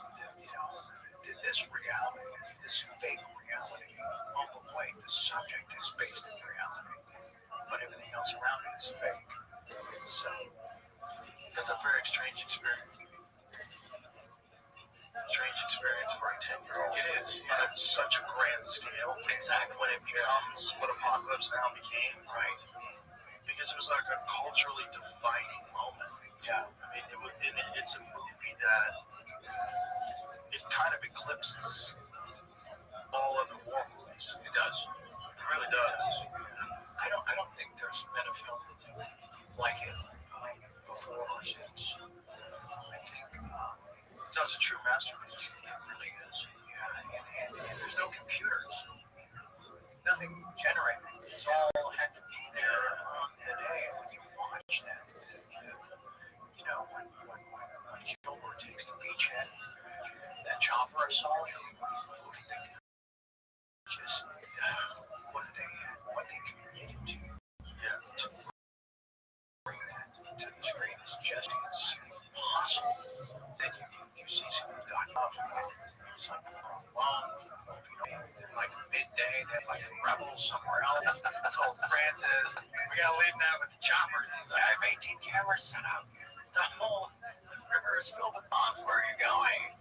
See you tomorrow. Stuff like that. Yeah. Wow. Pretty wild. Yeah. But that must have, like, for you, like, to eventually become an actor in Platoon, that had to be kind of surreal. How does that happen? Right. How does that happen? How does that happen 11 years later? Yeah. Or 10. Yeah. Because I did soon at 20. Right. Yeah. So how do I go back to the same country 10 years later? 10 years later, the same subject, right? Right. Narrate the fucking thing. And then it's elevated to be on par with the one. Yeah. That's How does that be films that gets mentioned in the same breath as Right. Apocalypse Now and Right. war films? Yeah. I'm a much bigger fan of Apocalypse than Platoon, and that is primarily about just the scope and the complication and just what, you know, difficulty factor. Yeah. Difficulty factor. Well, it took forever. It took forever, yeah. How many years did it take? It was like 8 or 9 years, right? I don't know when Francis conceived it. It came out in 79. Did it come out in August of 79? How many years? August 79. How many years did it take to make Apocalypse Now? Because it went way over budget. Oh, it did. And by today's standards, that's like it's like a Fox Searchlight budget. Right. You know? And Lawrence Fishburne was like, what? How old was he? It started the film at 14. But And it came out 79. On his 38th birthday, April 77. wow. And So imagine when did the project start? At varying times throughout the discussions, casting started February 76 is when the studio dropped out. So it's not as many years as I thought it was. they shot with Harvey Keitel for a few weeks as Willard. Did you know that? No. Yeah. And Francis just wanted to make the wrong choice. However he was doing it, wherever he could. Francis just saw it differently. Had met Dad during the Godfather audition. Meet with Marty. Wow. You can tell people that don't really know my dad that well call him Marty. I run into people on the street. They're like, hey, give Marty my best. I'm like, what is Marty? People call him Marty. No. They know him better, you know. Well, people that pretend to know someone always like to throw a Y on the end. The end of it makes it look tight. Interesting. You know? Yeah. So I would be like, Chucky. You're still Charlie, right? But I would be like Joey. Joey. Yeah. I could never think of you as Joey. Yeah. No. But imagine this with the Apocalypse, that to spend that much time, all that should happen. I even brought home like props and things, severed hands, diffing out jewelry, and all this cool shit, right? All these great stories. And we didn't have anything to back any of it. My mom took a lot of photos, but like nobody could go to the theater and say, "Oh yeah, Charlie talks about that. Oh yeah, he was there that day." Right. I mean, to wait, you're that age, and waiting 2 or 3 years, like waiting a decade, right? So that was kind of a trip. But when I saw it at the Cinema, 70 millimeter, you know, and it's like, man, when those choppers hear them, just they're all around you. There's a film will never open like that again and have that kind of impact. Did you see it at the Dome when you first saw it? No. I don't remember where I first saw it. I first saw it, I think, on a regular TV at home. Oh, shit. You know, because I was too little to watch it in 79, is that what it was? Maybe I saw it when it came out on HBO or something like that for the first time. But when I really got into it was when I got a home theater and I got surround sound and I got Apocalypse Now Redo, the master one. Got it. It's fucking sensational. You finally had that experience. Oh my god, it's so good. It's like, this movie is wild. It's so well done. And it's just so epic. Like, for you to have been there live while they were putting that together and then to see it all pieced together, I mean, that had to be an insane experience. Well, and a lot of it was a surprise seeing it on the screen. Because, like I talk about in the book, not so much in the doc, it was hard to get close to the action on Apocalypse. Because the way the sets were constructed, because the way Francis had everything lit, it was super claustrophobic, like in Prince's Temple and Combat and places like that. And it was also fucking dangerous to be on that set. Right. You know what I'm saying? Snakes and shit. And weird people. And so, Francis was just like, come on, you know. Wow. But yeah, so then it's like I wasn't there for any of the chopping assault. I could see Hopper at a distance in that outfit with those cameras walking with Dad. I couldn't hear what he was saying. So then see that scene. Dad first steps off the boat with the compound and Hopper has an incredible monologue. Yeah. You know, you got the cigarettes, that's what I'm talking about. And it's just like, so to have that kind of that to have been there that long and still be a completely fresh cinematic experience was a trip. Did you ever get imposter syndrome, like when you were doing Platoon? Did you ever get like, how the fuck am I here? Because it's so quick between you being 10, being in the jungle while they're filming Apocalypse Now, to you starring in Platoon. Had you settled into that, or were you ever like, how the fuck do I deserve this? One of the things that John Cryer says in the documentary, It might be on. It's very insightful. Yeah. It's very insightful. Yeah. He said that you probably feel like you don't deserve all this, so you sure fuck it all up. Sure. He's not wrong. But, and then I had a comment in some interview the other day, and I said, well, what the fuck, John? You kind of like laid that on me, like, you know, a couple decades sooner. Great advice. However, it's a little late. Yeah, but you can't tell me that. They have to kind of figure it out. They do. But the thing about Platoon and what happened, the good news is that I had done enough film work, not like super memorable films, except maybe parts of Red Dawn. Just, with the film kind of, stuff rolls out. I think parts of Bugle were kind of first, right? Sure. But yeah, so it was just sort of getting more comfortable in front of the camera, more comfortable sort of being able to think on film and actually, breathe on film. It sounds kind of like actor, but it's actually a thing. You talk about controlling your breath in every other area of life, sure, right? Yeah. It's the same is true as an actor, for sure. Even doing the show, even doing 2.5, for that first scene, I was usually off. I was usually like about to make an entrance from somewhere, bad there. She's smoking over it. You just try to figure out the first scene.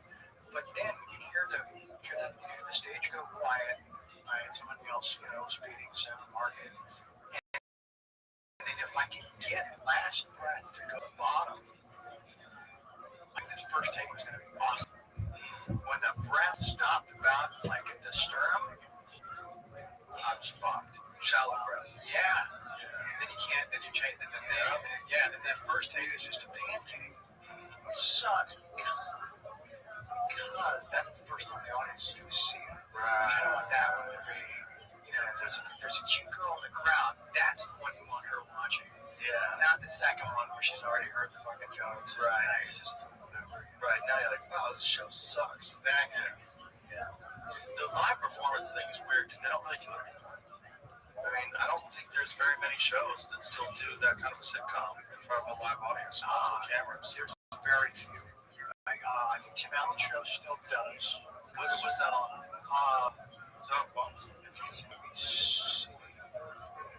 Yeah. So he still does a traditional camera? Yeah, because live. Yeah, the guy I worked with, a friend of mine, is on that stand-up. God, they used to be all over the tones. I know. There used to be tons of them. Oh, I think Chuck's new show on Netflix. It's called Man, yeah. I think that's one. Okay. So they're still doing some of them. Yeah. They're fun. It's fun when it works. Yeah. It's like it's a missing genre in today's culture. You're right.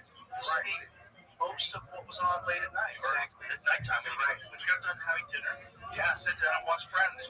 Sit down and watch Seinfeld, 2.5 Men, or comfort. Yeah.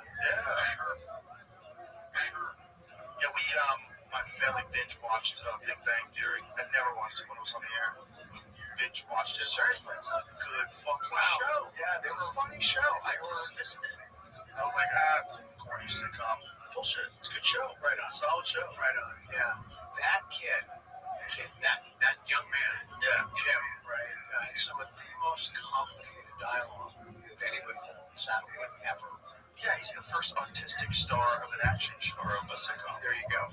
Yeah. Where you're kind of celebrating his emotional disconnection. Yeah, but delivering it like Rain Man. Just nailed it. Laser. Yeah, that's a really well written show. Very funny. That guy Chuck Norris, how many fucking hits? That guy's had a ton of hits. Yeah, maybe more than anybody. Probably. Sitcom, probably. Yeah. You guys are friends yet? Yeah, so am I. No, that sucked having that out there. I did finally actually remember that fucking thing, and I'm not gonna. Oh, okay. Yeah, it's the other component to that freaking tour, to that meltdown, that thing. There was a moment when I was only in rehab for like, I don't know, 3 weeks. It wasn't like one of those extended stays. It was just like a, just like a quick little, not like a spin drive, whatever they call it. And I got the call when I'm going to renegotiate the giant contract from season 8 and 9, And I was on the phone. I said, I don't think so. But they're like, what, you don't think you're going to get paid? No, I don't think we should do it. I think 7 is like, we have 4, 7, some other cool 7s, I don't think 7 is like plenty. I think we've told all the stories that we could learn from that album house on the beach with those people. They're like, no, you understand, man. It's what I don't like. This when it turns into like a legacy play for fucking kids and their kids. And then the part they always leave out is an our cut. Yeah. And our fucking cut. That's a big part. Yeah, and I said on the phone, and Mark and I have talked about that, talking to Mark Berg, man. I said, Mark, if I go back there, man, it's gonna go really fucking bad. I just know it. He's like, well, you're projecting that. He said, I'm not projecting shit, man. I'm just smart enough to know how I feel about it now. Got a little bit of clarity in this month I'm in the thing. I said, if I go back there, I got a bad feeling, Mark. Why going back to work with set you off the rails? Just that I had run up against the thing that I had lost passion for the show. I lost passion for the process. Okay, so that if you went and just did it just for the money, you would find some ways to stimulate yourself. Exactly. Oh, yeah. Yeah, that I would have to do something to enhance. I said that about a lot of guys that got caught on shows that sucked. I knew a lot of guys who got caught on shows where they were getting paid, but they did not like the show, and it was like a bad sitcom. And those guys all went crazy. Those guys all started doing a lot of drugs, or they started spending too much money, or something. They did something to distract themselves because they did not like what they were doing, and they didn't feel satisfied. Right. But they were getting so much money. Right. So like, what am I going to do? I'm getting $100,000 a week. Right. Yeah. I was making $54,000 an hour. That's pre-taxes. So was I said no to season 8 and 9. I'd be like, do I have to dress? Right? No, I'll work. What that to do? I work Dangerfield's Road at that point. Let's go. No, but no, that was after I got kind of crowbarred into it. Right. When I'm crowbarred, I'd ultimately say yes. You know. But it was just, I was just the wrong guy in that moment, in that pocket of time to give that much fucking money to, man. Right. You know? Right. And like, I'd buy a bunch of cars and then invite a bunch of girls over and then just say, pick one. And then you did that other thing where you had that other show after that you got paid like a ton of money in advance for, right? You talking about anger management? Yes. No, I was supposed to get it was called a 1090. Yeah. It was a crazy scenario. Something like that. I say, look, you're not going to get a ton on the front side, but you're going to be, you're going to own a third of the show, like 37, 38% of the show in perpetuity. So we're going to do 100 episodes. That's the South Park model. That was the first 1090. Really just blew it up. And everybody got fucking rich. So you do these 10 episodes. You do a 10 episode pilot. And then if you hit the average number of those 10 episodes comes in at like, I don't know, like above a 4 or like a 5-1 or something, then it's like a share, right? Then it activates the next 90. So then you're doing those 90 to have a sellable syndication package that will just go all over the world and do what syndicated sitcoms do. So you've done it, and you say not a lot on the front side, you're still getting about 50 an app. 200 pretty good money, right?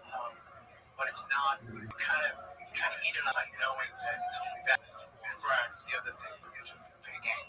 So did you guys did the 10 episodes and then you got to do all of them? Yes. So you wanted to do 100? Yeah. So you did them in a short period of time. That's cool. I know. Yeah. I was not ready to go back to work. Yeah, that's the thing I talk about. The only reason I did was I wanted to show those guys what I was talent. Right. And that is not any way to any mindset to like be the truth. And again, it started pretty cool. Did the 10, it was great. It was pretty good work. The shows were smart and funny. And then we got into that 90. It was about 20. No, what am I saying? It's probably like 9 or 11 into it. I started feeling exactly the same shit that I felt going past that point. I knew my enthusiasm for fashion had an expiration date. You couldn't manufacture it. I tried, but I couldn't. I didn't like the show enough. I love the people I was working with. From the writers to the actors, they were terrific. You didn't like the final product.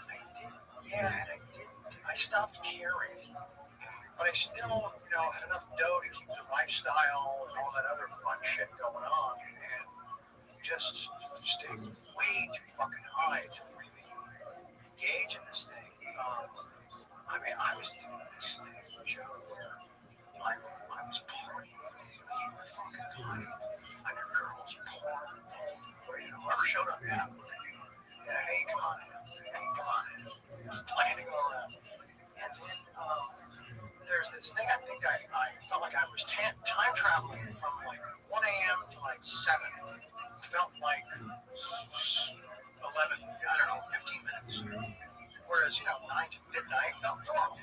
Wow, we had plenty of time to do everything. And then, like, the hours that really needed to, like, settle in and enjoy, those just vanished. And then you're back to work. Oh, I got someone banging on my fucking door. You're late with the phone, and I'm still fucking sideways. Wow. So I pop a couple shots, or like half a Xanax or something, and I said, and I would literally do this thing, this 15-minute, 20-minute nap, where I would just hit the pillow and try to meditate, where the body just vibrating from crack all night. Trying to meditate? At that point, I'm trying to fucking time travel. I'm trying to levitate, right? But I can feel, okay, I can generate some calmness, and then I can hit the shower, and I would type in the shower and say, okay, I only have to navigate from this shower to the next shower. That's about 11, maybe 12 hours. So it's like shower to shower. Was that commercial like in the 70s? Wasn't there a fucking like a deodorant or some shower to shower? Shower to shower. Yeah, like lasting from one shower to the next. Yeah. So I'm trying to last from one shower to the next, man. No shit. And then I get to work and then have that midday drop off. And I wasn't getting the pipe anymore, but I needed to keep some fuel in the engine. So I start drinking. And it's people look at sitcoms like, oh, they're out there having a fun time, man. It's super fucking complicated. Right? It's like a dance, isn't it? It's like a choreographed thing. And so it is hard enough to do and to do well, completely focused and with all your shit intact, right? You start getting over here and trying to be that specific, just remarks, jokes, timing with other people, and then a lot of my energy is going to trying to disguise like the condition I'm really in. And make excuses. Right. Oh, I had a med mix-up today. Med mix-up? You want 2 pills, they're the same fucking thing at the same time every day. There's no med mix-up. Right. It's like, what are we doing? And so, and then that turns into that thing where then they start getting behind. And I would just be like, I'm just sorry for the hotel, let's pay for it. And they should have not taken the money. They should have said, we're shutting down. You need to fucking go get well. Just a little better than what you're showing as. So that show kind of never really had a chance to be anything special.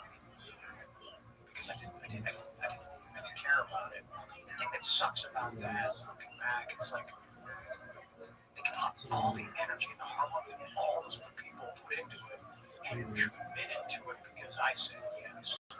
Right. And there's a bunch of people that were rooting for you because they saw what happened with 2.5 Men, big disaster. You leave. Is his career ruined? Oh no, look, he's got another show. Oh, Charlie's back. Did anybody even say, okay, so what do you do between that and then, after that last swan dive in the volcano that we all watched, and then he's back on another show, like what did he do between then and there? Well, the narrative on you as an outsider was that you were one of the rare guys who could party like that but still pull it off and have a career. Right. And I think your ex-wife said that she never worried about you. You would always land on your feet. Because you were very talented, and you were also very loved. Which is one of the reasons why people embraced you when you were talking about how much crack you were doing. When you were saying all that, people they weren't mad at you. They're like, he's fucking partying. It was a very odd time where so many people who don't admit that they party, because of their job or because of whatever, right? They try to keep it hot and get it hidden under wraps. And you were doing a live interview with this lady, and you're talking to her about smoking rocks, and she was flabbergasted, like you can tell. Yeah, she did not expect that kind of candor, right, with the discussion of illicit drugs, right. It was just like nobody ever done that before. She asked. I mean, probably nobody ever embraced it. Right. Everybody else is like, well, it's a terrible time in my life. I got so low, I was doing crack cocaine. Right. It comes from a place of shame. Yeah. You didn't have any shame. I didn't. No, because I watched something like a couple days before I sat down with Andrew Cannon, and it was this old interview with Charlie Gibson on some special they did for ABC, right? I don't even think it wasn't a GMA piece. It was like a more in-depth one of those exposés they do, and it was me coming out of rehab. And I remember watching it, so I was like, that guy's a fucking sissy, man.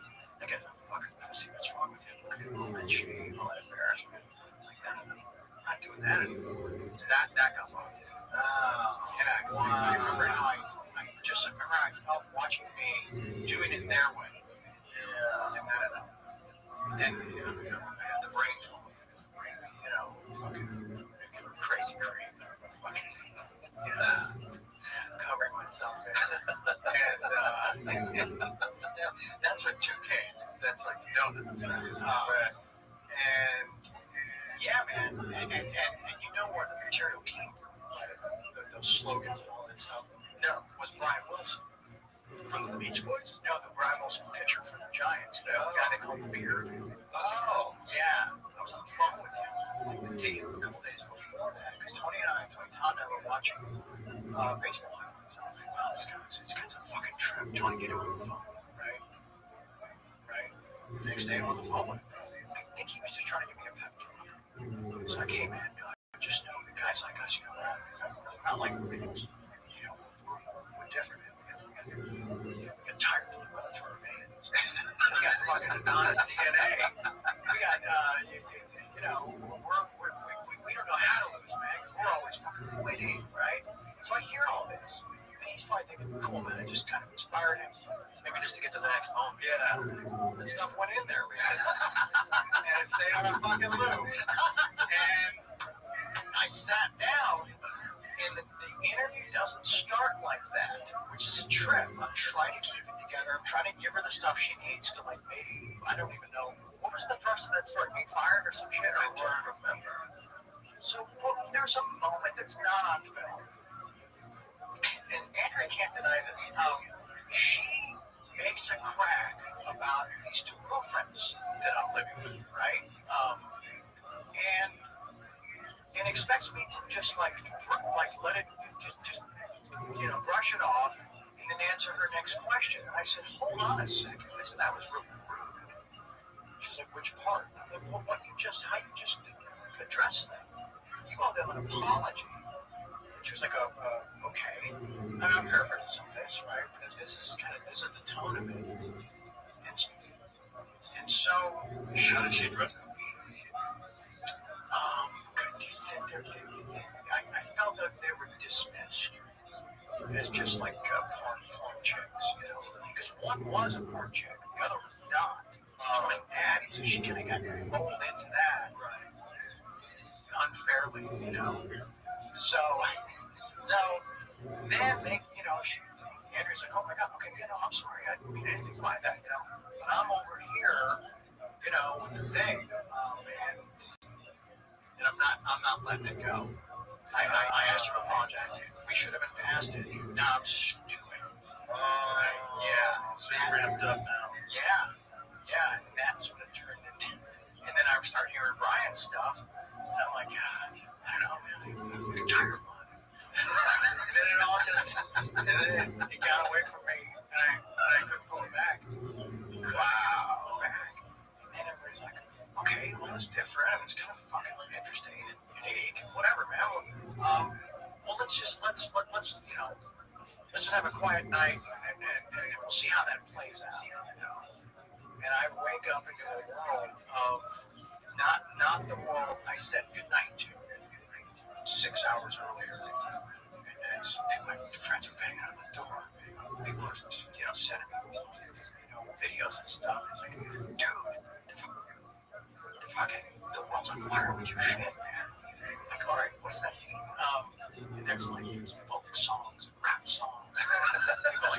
in the streets. It's already T-shirts. It's just gone. It exploded. Yeah. So it's not like I can jump on my roof with a bullhorn and say, "All right, everybody, okay, let's just, UFC fighters were saying they had tiger balls. They were joking around about it. yeah, I mean, it got away from it you. penetrated. Yeah. Yeah, it achieved penetration. Well, no one had ever done an interview like that before. I wasn't thinking about that in the moment. I was just fucking pissed. It wasn't gonna be Sissy Charles from the 90s. Right.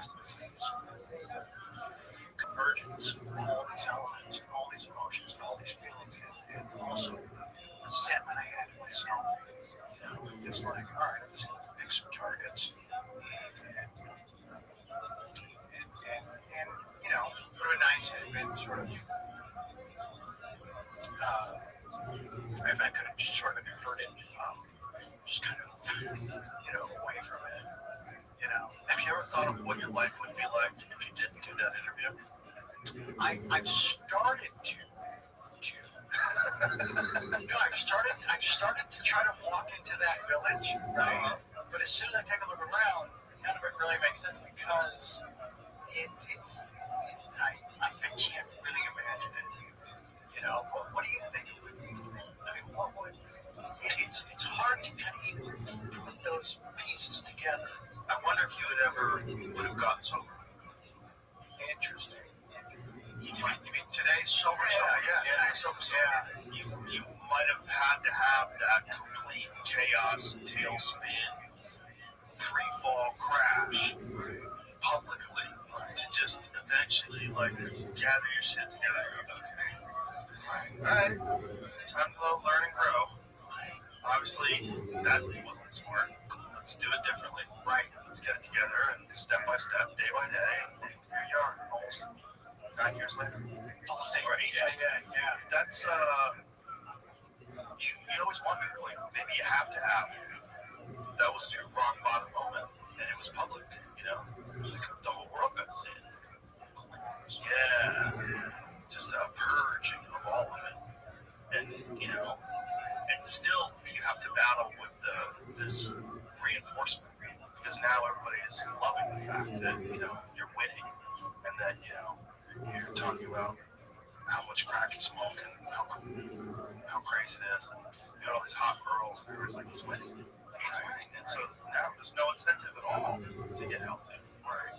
Which is kind of nuts. And not only that, financially it kind of helps you to get a little off the rails. It's like you're kind of known for that, and then you have this big tour, and everybody's coming out to see you, right? Which was crazy for you to do. The first one where you did it without comedians was just bananas. Yeah, it was a train wreck. Yeah, it was a disaster. But you guys pulled it together, and that was kind of the story of your career when things have fallen apart. People want you to pull it together. Right. So even though you had that disaster show, and everybody knew it was a disaster show in Detroit, people were still coming out to see the other ones. Right. Yeah. I had an option after the Detroit massacre of flying to Chicago or taking the bus, the tour bus, right? And I said, I need those 7 or 8 hours on the bus. They're like, why? I said, I'm going to rewrite the entire show. And I think Natty was on that trip. Maybe Rick, Shady was on it. Anyway, and I just replaced room in the back, and I just converted it myself. I had a big one band and just went to town. And just sort of started trying to reshape it. When I got to Chicago, they were expecting all the special effects we needed from that garbage, all that garbage. I said, we traveled with none of it. I said, here's the new show. I'm like, sure with this? I'm like, just trust me. Unfortunately, that's the night where he got applauded and kept portraying on the tracks in Chicago. But they did that. We're going to have the wherewithal, in the middle of all that, and they still had enough of that thing to just, maybe that's just pride at that point. Certainly, it's also, that's the impact of public humiliation.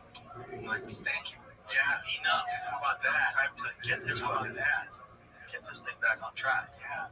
And he was the curtain comes up, there's two chairs, and I have a moderator. It's just a conversation. Imagine that. Yeah. Didn't reinvent anything. No. You know, and I wrote a letter is what it was. Dear Chicago. It's like this whole thing, you know, including them. And yeah, so I got them, kind of got them back on my side, and then we sat down. Yeah, and people realize also you were figuring this tour thing out on the fly. Yeah. It was essentially it was 21 cities in like 24 days with no act. That's what it was, man. So, but I know you had Jeff Ross. Jeff Ross, yeah. It was great at that. The master at Off the Cuff. Wow, he showed up, man. Perfect guy for that. Shape on it. Yes. And then you had Russell and Silver too, right? Yes. He was also a master at Off the Cuff. Yes. Yeah. He was so the two chairs had showed because that's when he joined us in Canada. He was terrific. Yeah, Russell was awesome. Yeah. You know, the first night sitting with him, some dude, like, what's like the Canadian version of like a quarter? Right? What's their dollar? Looney. Okay, that's $1. I think so. Okay. Is that the heavy one? Yeah, so throw it out. No, and me. Like, we're in the chair for maybe 5 minutes, and I get hit from the balcony. I get hit with it right here. And it's like getting punched. Like someone with a skinny metal hand, you know? And I just had to kind of pause into that. They got the guy thrown out. But I just thought, wow, I could have lost an eye. Yeah. Russell could have lost an eye. And it was just like, wow, all right. Also, pretty good shot. Guy throws a balloon from the balcony, hits in the head. That's impressive. It is. Because that's not an aerodynamic thing. It's not. Now, when you throw that, you have to kind of factor in. Yeah. It's a little flipping of the air. It's kind of like a boomerang. Yeah, it's a frisbee. It's a tiny frisbee. So anyway, there were just moments like that I guess just little cosmic reminders that not everybody was on my side. Right. Yeah. Which is important too. Can I hit the bathroom? Yeah. We can actually wrap it up. We're getting close. Okay. You want to wrap it up? Can we just touch on a couple things before we do? Let's take a leak.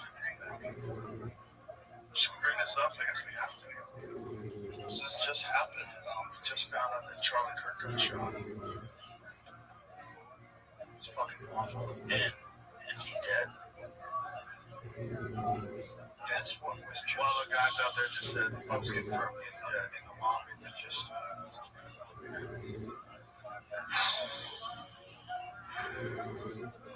Whoa. We're having a different opinion from somebody else. Yeah. Different ideology from somebody else. Yeah. I mean, I don't know. Beliefs in the law. I'm sorry. Rest in peace. Fuck. Oh, Jesus. 27 years old, maybe.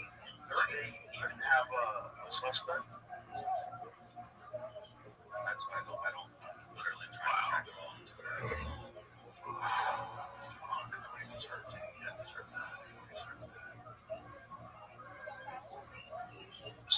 So, were you saying that MSNBC had the crazy take on it? What was their take? I'm literally just reading Twitter, so I didn't see the video. I just looked at the tweets.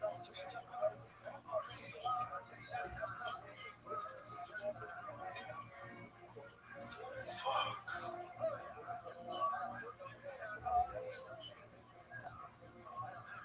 It was a tweet or a video. I'm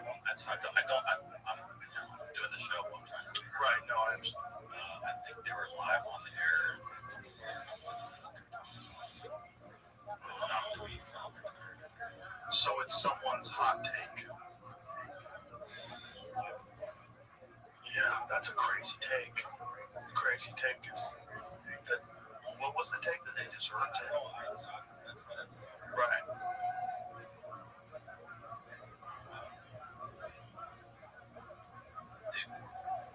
You found it right here. Like this happens.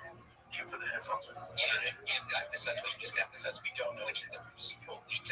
that we don't know if this was just support or shooting your gun off in celebration, or so we have no idea. But That's it. What? Someone shot their gun off in celebration and killed him. You shoot celebration guns in the air. Just what a crazy take. Like it might not have been someone assassinating someone for the wrong opinion. Oh, fuck. Why does something like that have to be spun? Their ideology. No, I don't understand. It's like, I mean, they want to try to pin it on a Trump supporter. Of course, a crazy Trump supporter with a gun, going wacky. We don't know if it was a supporter shooting off a gun in celebration. Because, you know, a lot of folks are just constantly out there shooting off guns in large gatherings in celebration. yeah, 4th of July is in your house. What the fuck? No, that is, that's a, wow. There's going to be a lot of people celebrating this. It's so scary. It's so dangerous, too, to celebrate or to in any way encourage this kind of behavior from human beings. It's not violent guys. It's talking to people on college campuses. Wasn't even particularly rude. He was trying to be pretty reasonable with people. Everything I saw, he's Very intelligent guy. Yeah. You know, whether you agree with him or don't. There's a lot of stuff that I didn't agree with him on. Sure. You're allowed to disagree with people without celebrating the fact they got shot. You can disrespect his passion. Well, what you're supposed to do with a guy like that, if you're opposing him, is debate him. Right. Have a conversation where your argument is more compelling than his. Sure. That's what people should be celebrating. Discourse. You know, we used to do that. Do some work and bring it to the table. Yeah. That's horrible. It's horrible. This podcast has been a lot about violence. It has, Yeah. but not this kind. No. I'm sorry, not something is so in the moment right now from someone this current Yeah. that we see and are aware of daily, right? Yeah. I mean, he's one of those young influencers, right? This time from the right, who's all over social media, always doing these various shows, debating people, talking to people, and giving speeches. Sure.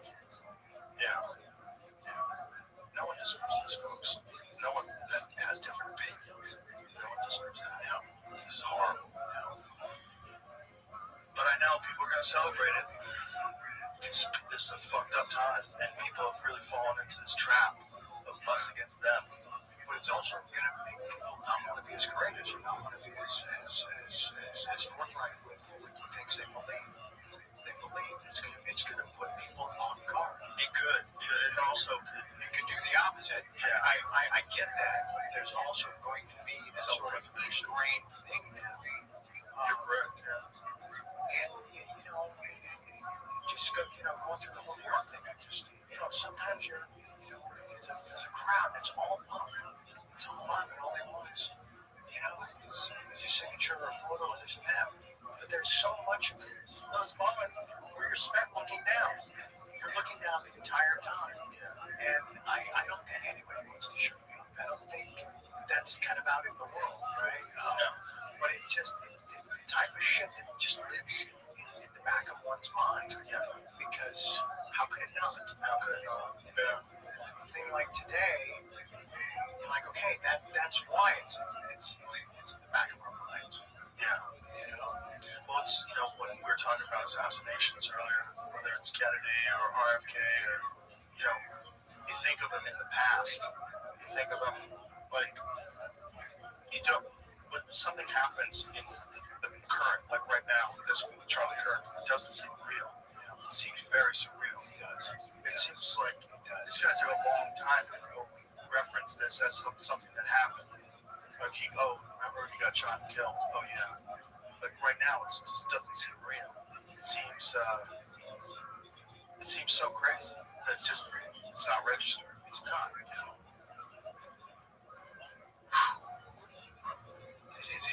Is he a friend?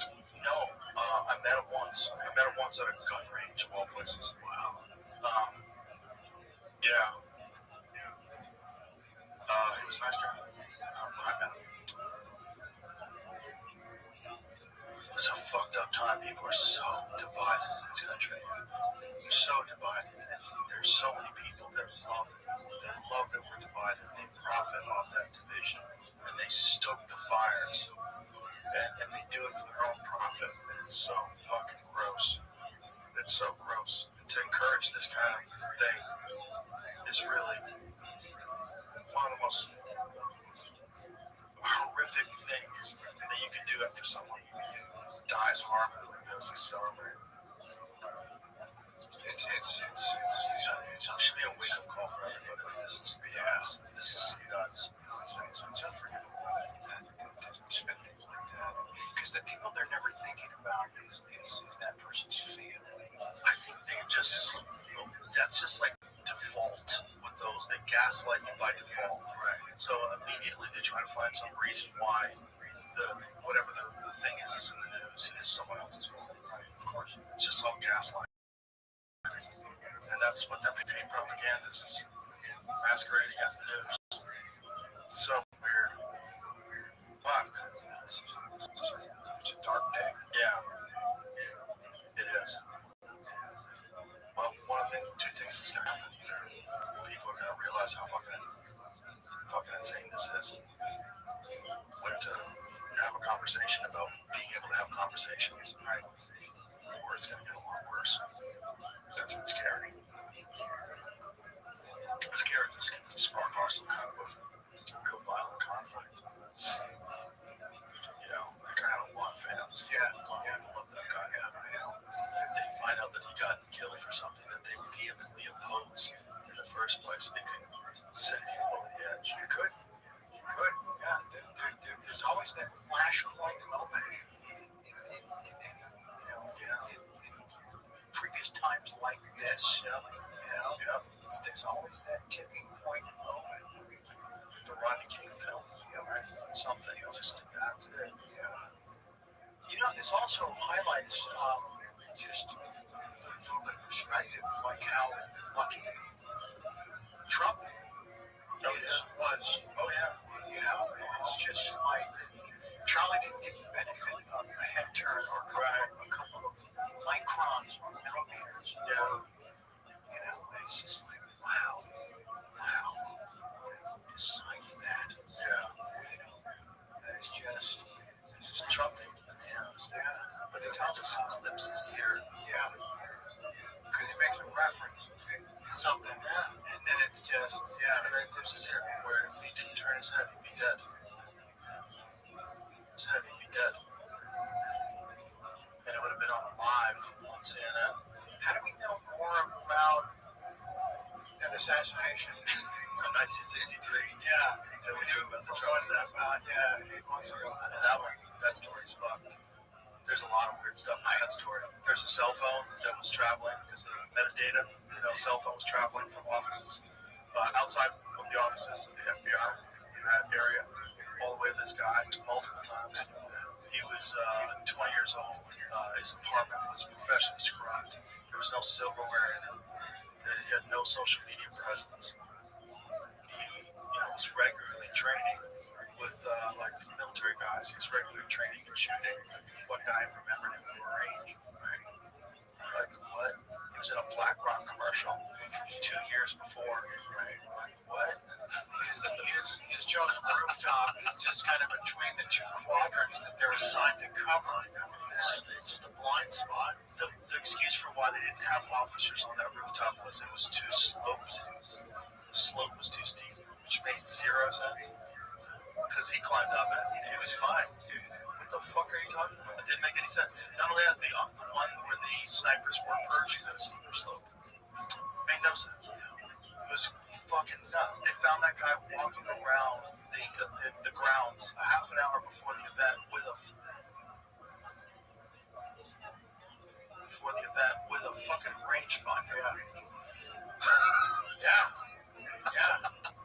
So if you're not on a golf course with a rangefinder, then you're looking to shoot something. Yeah. That's what they're for. But it's just, man, It sucks to say things like, these are the times we currently inhabit, and there's nothing that is an absolutely factual statement. And it sucks to have to exist inside of that. It's very strange. It's very strange. Very strange. Very strange. It's very strange, and we've talked about it a bunch of times, but it bears repeating. I think a lot of it is highlighted in my thoughts. A lot of it is people are being inflamed online by people that aren't even real accounts. Interesting. See, I haven't studied that. There's a lot of that going on. I think it's a giant percentage of all online discourse where people are hating and saying mean things about people's political beliefs or anti-Israel things or anti-Palestine things or whatever.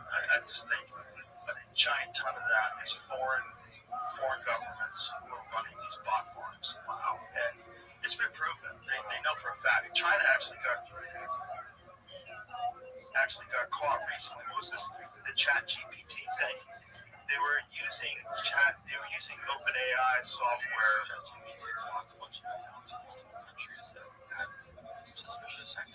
Yeah, and they were commenting on blocking of US aid money and a bunch of different political subjects. And what they're basically doing is just getting people to fight. That's what they want. They want constant fighting, constant input, constant we have to take action. We have to, it's constantly stoking the flames. Right. So it's not even organic. Some of it's organic for sure, but a lot of it's being enhanced by foreign governments for sure. And probably some of it by our own government. What they did with the Manson family, you think they stopped there? You think that some of that kind of stuff isn't going on right now that we don't know about right now because there hasn't been a Tom O'Neill to write a book about it? Sure. And we also never know which stuff was the beta test for that specific type of program or that specific type of op to be rolled out. And where okay, let's see how they react to this. Yeah. Oh well, that worked like a charm. Okay, activate more of those. Jesus. How do we wrap this up on a positive? No, I don't think we can. No, I think it is what it is. It is what it is. We just have to deal with it. Yeah. Well, listen, that was great to finally actually meet you. This was amazing. It was a lot of fun. Thank you. Enjoyed talking. Thank you. Yeah, no, I have noticed now. I always need a few minutes to get warmed up. Yeah. Get settled in. No, you seem cool right off the bat. No, thank you. Great stories, too. Jesus, thank you. Sometimes my brain, like we talked about, it wants to go somewhere else when I was trying to. It's amazing your brain works as good as it does, considering all the things you've done to it. Oh, that's awesome. Right? You think about it? Yeah. There's that part. Yeah. There's that part. It's people like, hey, man, she gets some laser work on your face. I'm like, dude, I'm lucky this thing is still fucking attached. Yeah. So, go fuck yourself. You actually look way better than you looked in a long time. Oh, right on. I think you look at the sobriety suits you. Thank you. You look really healthy. I took a page out of your book. A very specific page. And even if it's a rumor, it worked. I use a sauna blanket, right? This thing called Higher Dose. I'm not sponsored by them. I just bought one. I fucking love it. I use it at home. And then I hear, hey man, fucking Joe travels with his, right? I have one of those sauna blankets. But you travel with it. I do if I know that there's not going to be a sauna. Okay. So I know a lot of times I'll just try to find a place that there's a sauna. Okay. Yeah. I was like, fuck it. Let's travel with it. We definitely can. Those go. They're great. I'm going to travel with mine. Yeah. So I've had it on this trip. I travel with it. It's a pain in the ass. I'm lugging this rolling duffel and shit. Who cares? But so thank you. It's worth it though. Thank you for the idea. Yeah. Those are great because those sauna blankets are great because they're portable and you can always just get it in. Right. I really genuinely prefer a real sauna if you have one because I like to stretch out. Sure. It's the best time ever to stretch. But as far as time with the portable blanket is I tell people it's like a big room class without all the yelling and pain. Right? Well, do you get drenched in that? Oh, sure. Yeah, that's a lot of what Bikram is. A lot of it's heat shock therapy.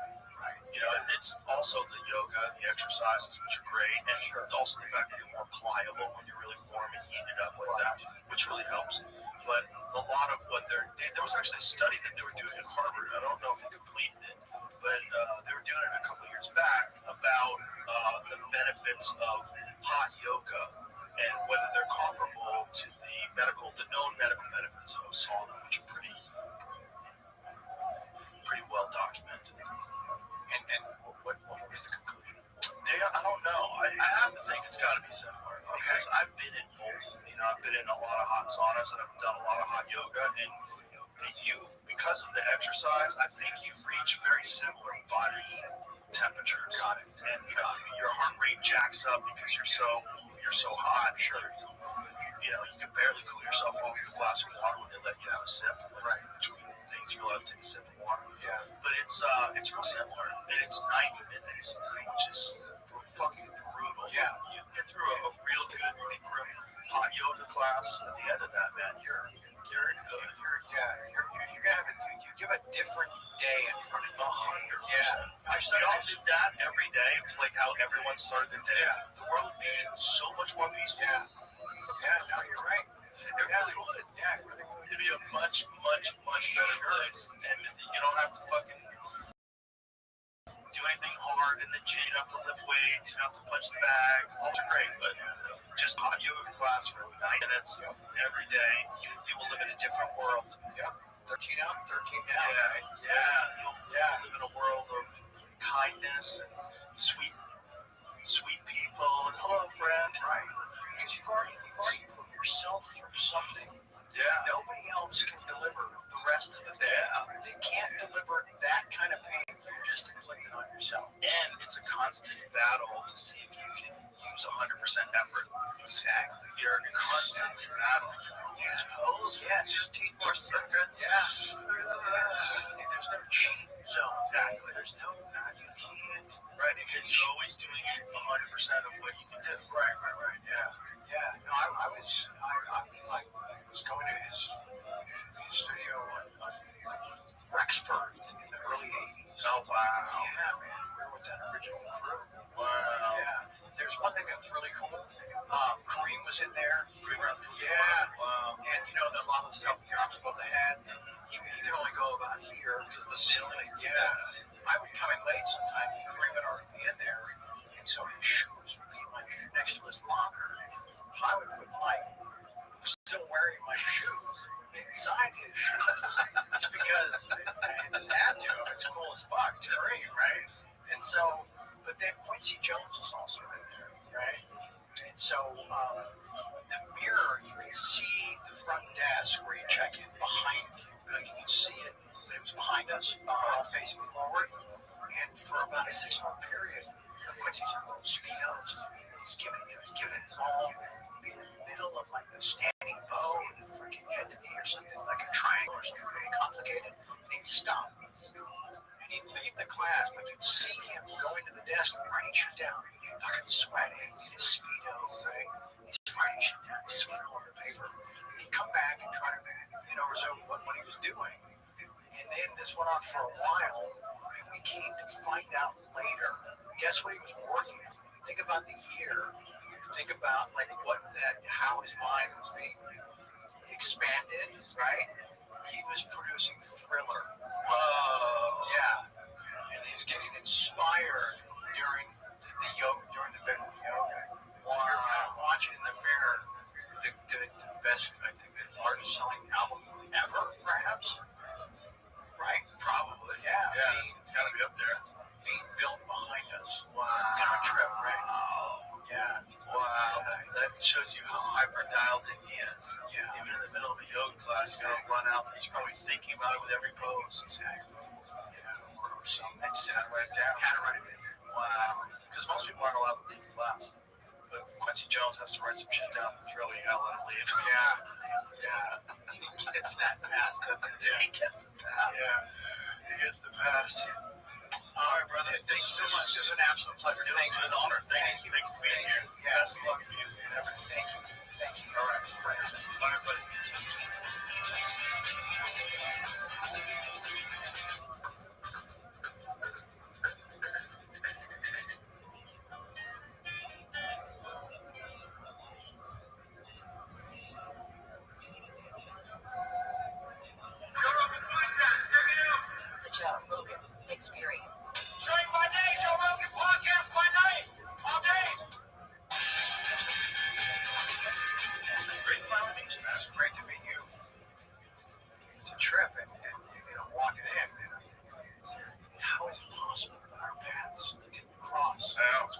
years.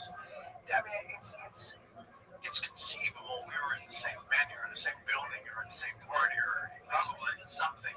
I kind of avoided parties. I avoid basically everything. I avoided parties. I avoided premieres.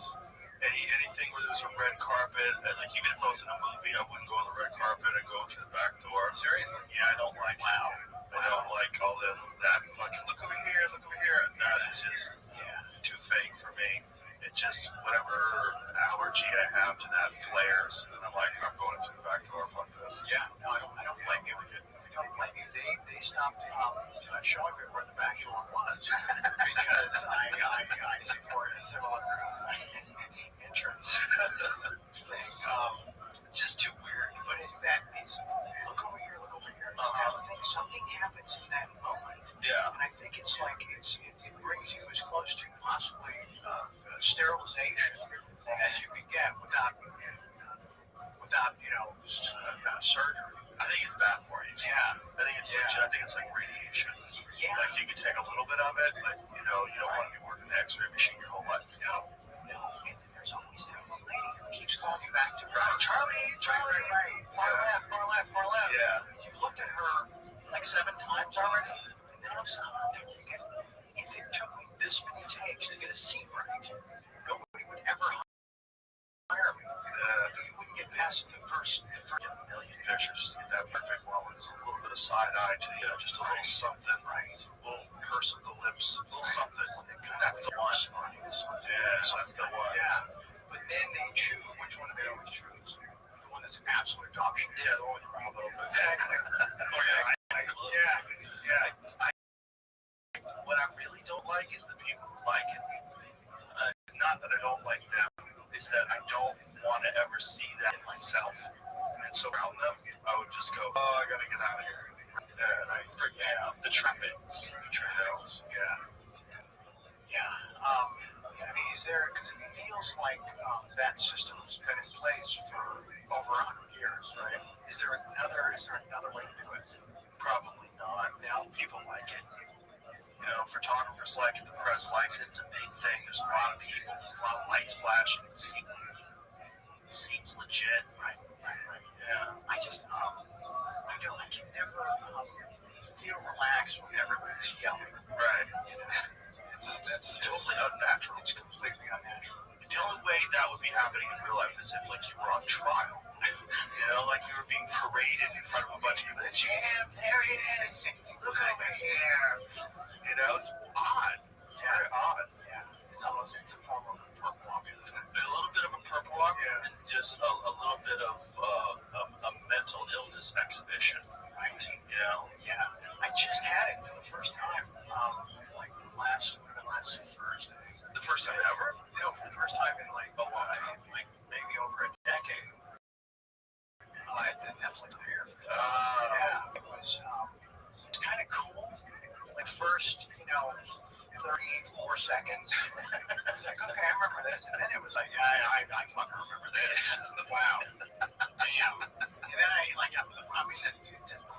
the sun just beating right on my forehead. It's just I can feel myself starting to sweat. Now I'm questioning the whole outfit. The underwear choice, all of it. It's just like every decision I made leading up to that was completely wrong. Yeah. And it's all being documented. It's so odd.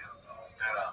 It's really funny that when you first walked into the studio, you brought up a tweet that I had said in 2011.